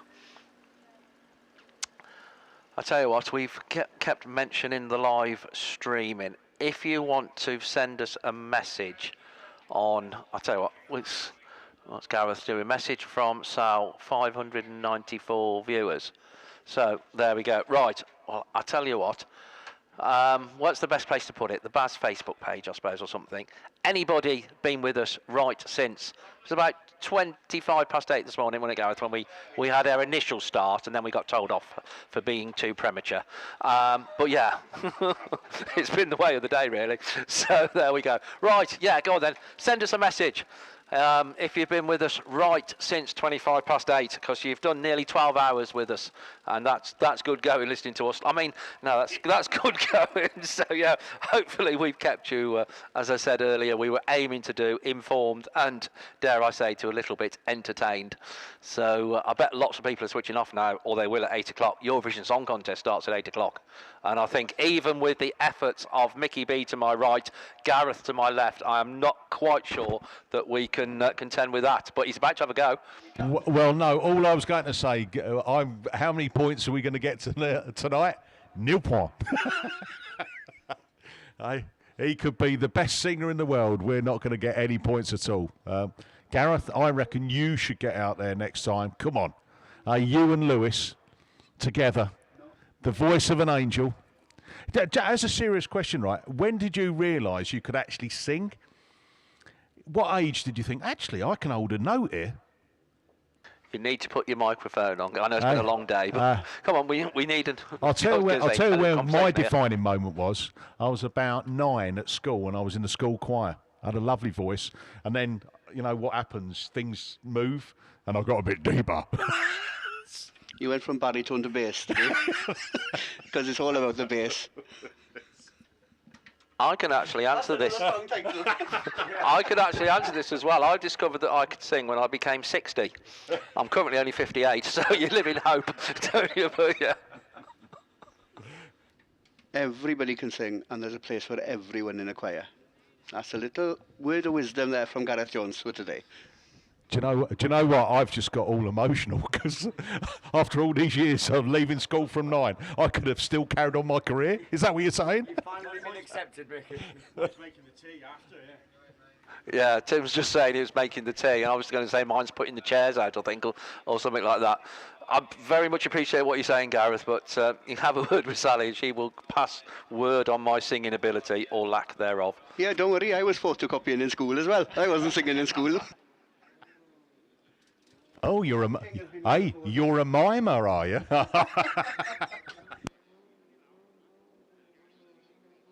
Just had a message through from Sam King. She's been with us from 8:25. But it's back to you, Steve.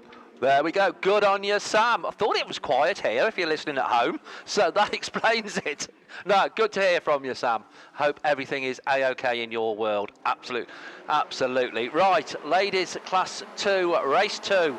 Gets away from the line, Scunthorpe 126. Jess Roberts looking on good form here once again this weekend. Nicola Bettany didn't have the best of runs by her standards in the first round of qualifying. Looking much better this time round, Nicola, in Radford 92 as she goes down that far side. Pamela Horgan runs in third place in the Mallow 2 machine. Running in fourth then, Donna Howells it is in C60. In fifth place it's the North Shropshire 15, Jess Browning at the wheel of that one. And we've got red flags on that. Why have we got red flags on that? So there we go. We've got problems somewhere around the circuit. Didn't pick up what it was or see what it was. So over by the beer tent. Oh yes, there we go. Got a car facing me head on over by the beer tent. I think that unfortunately might be Anne-Marie Chadburn in the White Rose 13 car. So there we go. Mike Adams and Paul Birrell been with us all day. Not sure if on the Red Bull now to rejoin us tomorrow, though. Yeah, you might need that, actually. So we think we will in here. So there we go. There's going to be Red Bull and caffeine left, right and centre all round in commentary. But there we go. Nah, it's been good. Hopefully you've enjoyed it half as much as we have in here. And still more to come. Don't know when we'll ever get to this BAS presentation, I will say, but never mind. Hopefully we've got some lights in the beer tent. Right, but it is Class 4 on the line. So ladies Class 4s, and to take you through those, it is. Were you ever in the choir, Tim? Mr. Tim Jones. Absolutely not, Steve. I can't hold a note whatsoever. But as my other half will no doubt clarify. But there we go. Ladies Class 4 Heat 2 is what's on the line. And say just the one heat. Gwen Reeves was heat winner last time out in Carmarthen 7. She's joined by Claire Compton, Catherine Harding, Julie Whittingham, Laura Wilson and Bethan Davis. As once again at the front, Gwen Reeves it is that leads them into the first turn with Claire Compton in the North Shropshire 434 that slots in to that second place slot, so going as per form book. SR61 Julie Whittingham then at a fourth in the first round of qualifying, so she slots into third as they go down the far side. Bethan Davis in Typhy 155, then comes Catherine Harding as Typhy 13, and completing all that's going to be Laura Wilson in North Shropshire 112. So once again, Gwen Reeves is your race leader. So of course all these ladies will go through to the final anyway. So just racing for points and of course for the honour of being a top point scorer.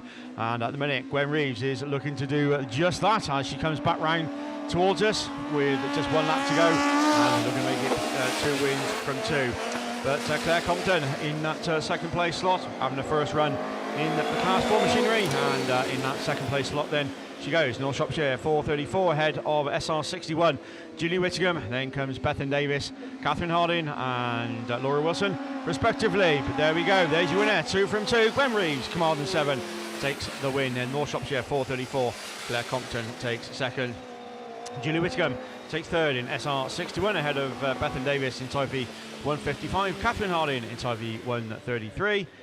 And completing all then, that's going to be North Shropshire 112 of Laura Wilson. So that completes ladies class 4 for their second round of qualifying. Also, just had a quick message through from my old mate there up in Hereford, Richard Hackett. So nice to see you, mate. He's been there right the way from the start as well. So as a load of other people, as we'll get time to mention. Back over to Class 8. Back over Liam. Yeah, thank you very much, Tim. So Class 8 rerun then on and off the line. We're away and racing. This is a rerun of race 4, which is coming into turn 1. And who's going to be the first one to show? It's Sam Matthews in 427. That gets the best of him as he goes into that top turn. Someone going round. Oh, there's a wheel off.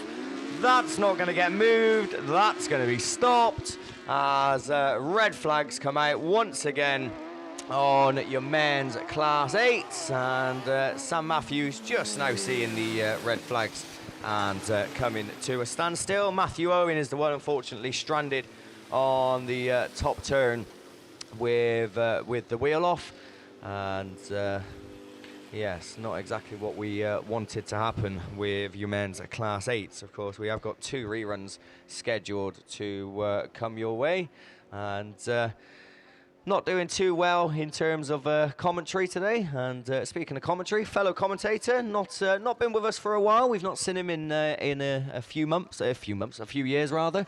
Callum Coventry is sat at home watching online.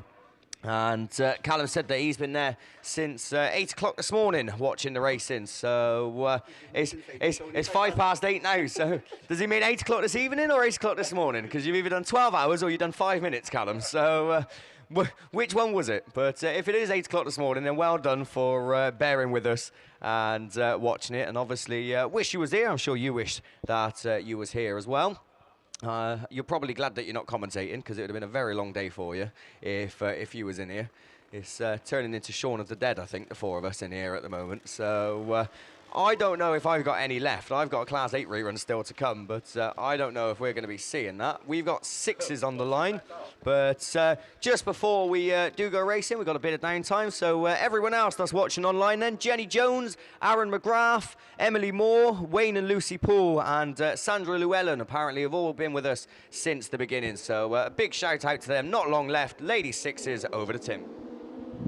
Yes, thank you, mate. So here we go then for Heat 2, Race 1 of Ladies 6s, as once again into the first turn we go. It's Ella Bailey in Scunthorpe 33 that's going to lead them back round towards us for the first time, or is it? Because from the middle of the pack, that's Kerry Thomas in Toffee 66 that takes up the running. Bailey, though, looking for the switch back as they go down that far side, and takes up the running as they go down that far side. Thomas now running in that second place slot, just ahead of Leanne Huska, who was joint second after the first round of qualifying in North Wales, number 20. But Bailey it is then that motors on to of the first round heat winners, as the other one that's not out there, and obviously car not being fixed, is Hannah Thomas.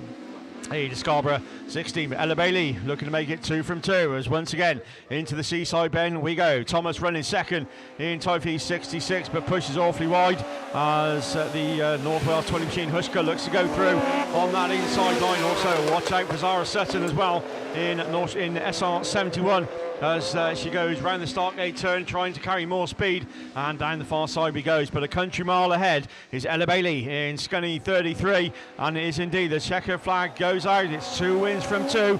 Ellie Bailey takes it in Scunny 33. Husker in North Wales 20, then Zara Sutton in SR 71, and completing all will be the Kerris Thomas in Toffee 66.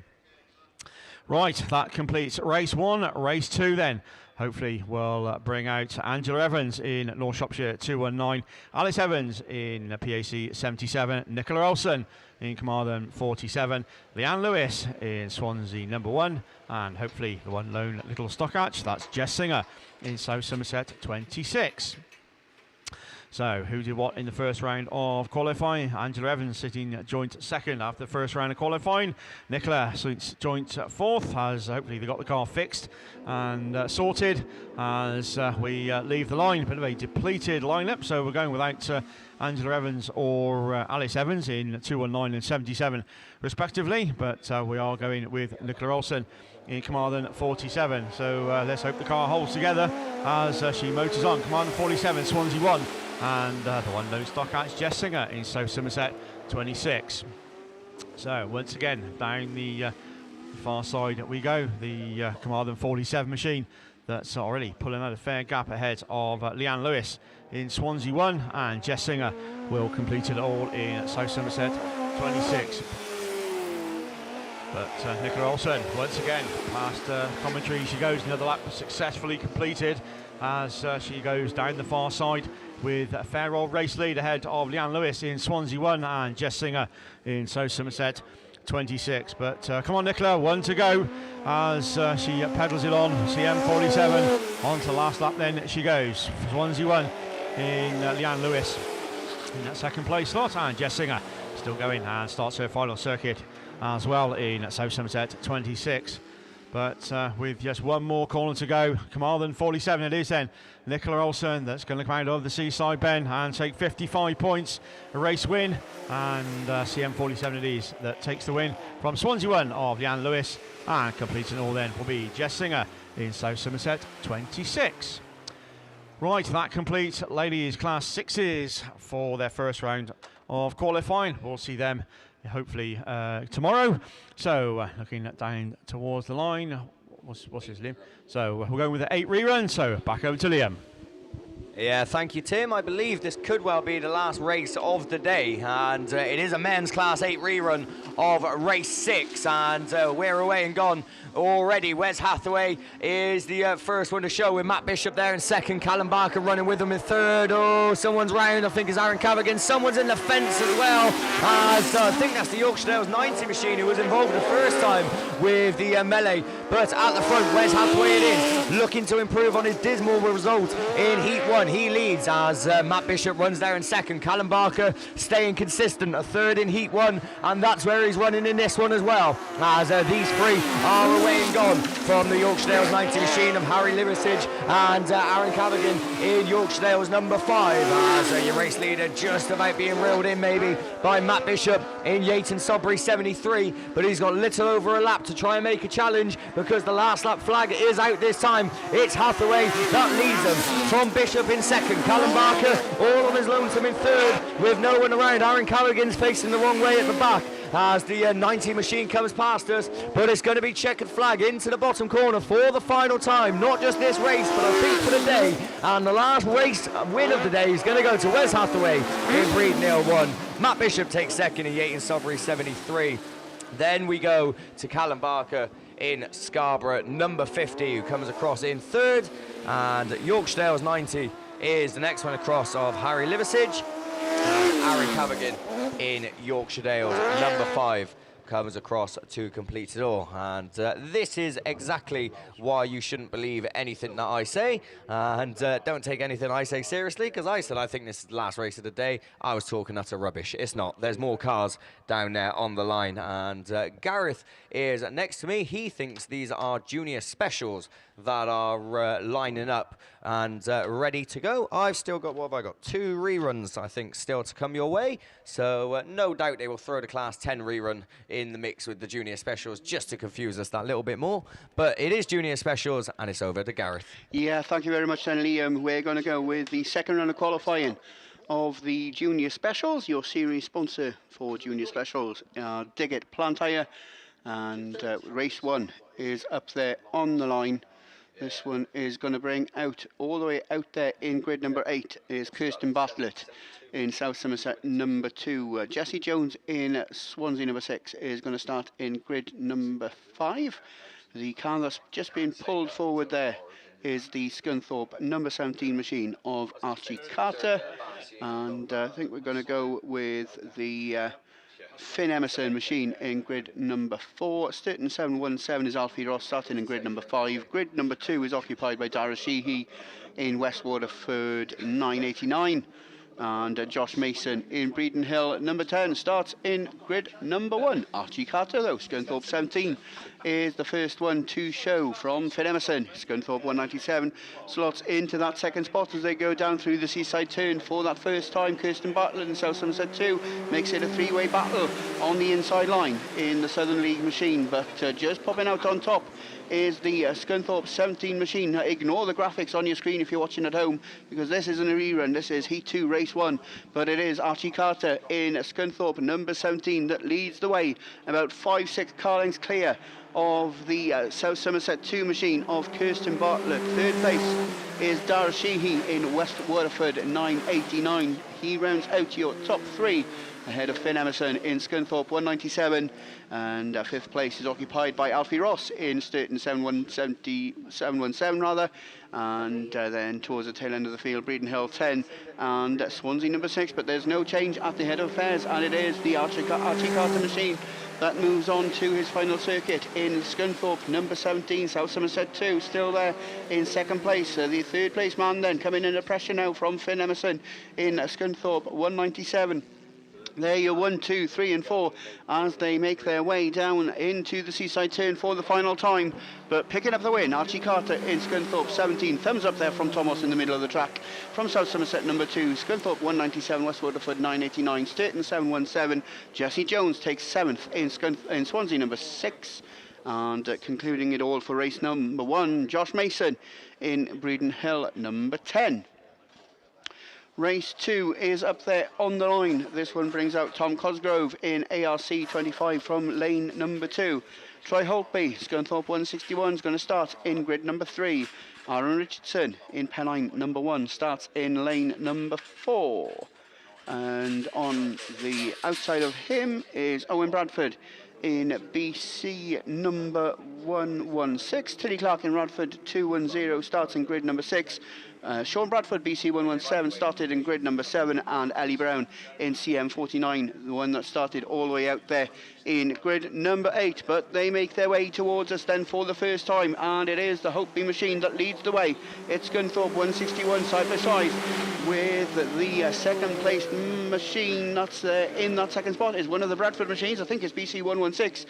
Good race on for that fourth and third spot between Tom Cosgrove and the Richardson machine, Pennine 1, and Tilly Clark in Radford 210. But it is the Scunthorpe 161 machine. Troy Holtby continues to lead from the BC 116 machine of Owen Bradford. Hope Karen's Trackside taking photos now in this one. Third place is still the ARC 25 machine of Tom Cosgrove from Tilly Clark in Radford 210. Back in that fifth spot is Sean Bradford in BC 117 with Ellie Brown in CM 49, with it all to do at the moment. But it is last lap flag time, and Troy Holtby in Scunthorpe 161 moves on to his final circuit from the second place machine. That's BC 116, ARC 25 and Pennine number 1. They round out your 1, 2, 3 and 4 from the Radford 210 machine from Sean Bradford in BC 117 and Ellie Brown in 49. But it's checkered flag time, and Scunthorpe 161 takes away from 116, 25 and number 1. That's your 1, 2, 3 and 4.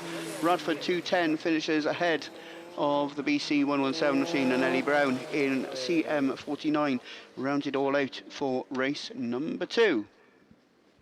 Race 3 is up there on the line. This one brings out Alex Hines in Breeden Hill, number 5 from grid number 8. Cian Lewis in BC 39 starts in lane number 7. On his inside shoulder will be Sky Pascal in Hereford number 50. From the middle of the pack is your defending British Autograss Series champion. That's Harry Russell in IK 65, Lewis Farah in Yorkshire Dale 42, Rio Sheehan in PAC 44, and Melissa Bradshaw in Cambridge 61. The rest of your runners and riders in that one, and already leading the way, it is Harry Russell in IK 65, looking to make it 2 heat wins out of 2. Yorkshire Dales 42 is the Farah machine, that's Lewis Farah, that leads the chase on your early race leader. BC 39 is Cian Lewis, he's there in that third spot, holding off the challenge of Breeden Hill number 5. That's the Alex Hines machine that rounds out your top 4 from Melissa Bradshaw in Cambridge 61. But back at the head of affairs, it is the Harry Russell machine that rounds out another circuit of this Castle Lloyd Raceway in IK 65 from 42 and 39. That's your 1, 2 and 3. Melissa Bradshaw up to 4th in Cambridge 31 from Alex Hines in Breeden Hill number 5. Rio Sheehan in PAC 44 back in the 1, 2, 3, 6 position, and at the tail end of the field we'll pick up that number as they come round. But it's last lap flag time, 1 lap to go before Harry Russell makes it 2 heat wins out of 2, and he's got clear daylight now between himself And the Yorkshire Dales 42 machine of Lewis Farrar, third place is still Kean Lewis in Border Counties at 39. That's your 1, 2 and 3 as they come back towards us. And that's how it's going to stay. So 65 takes the win from Yorkshire Dales 42. Third place BC 39, Kean Lewis. Fourth place goes to Melissa Bradshaw in Cambridge 61 from Alex Hines in Breeden Hill number 5. Rio Sheehan, PAC 44, finishes in that 6th spot. And rounding it all out then, Sky Pascal in Hereford number 50. That is class 10. So I've just been told here, and we can see that we've got class 10 machines on the line. And to go through that one with you, it's back over to Liam Williams. Yeah, thank you, Gareth. So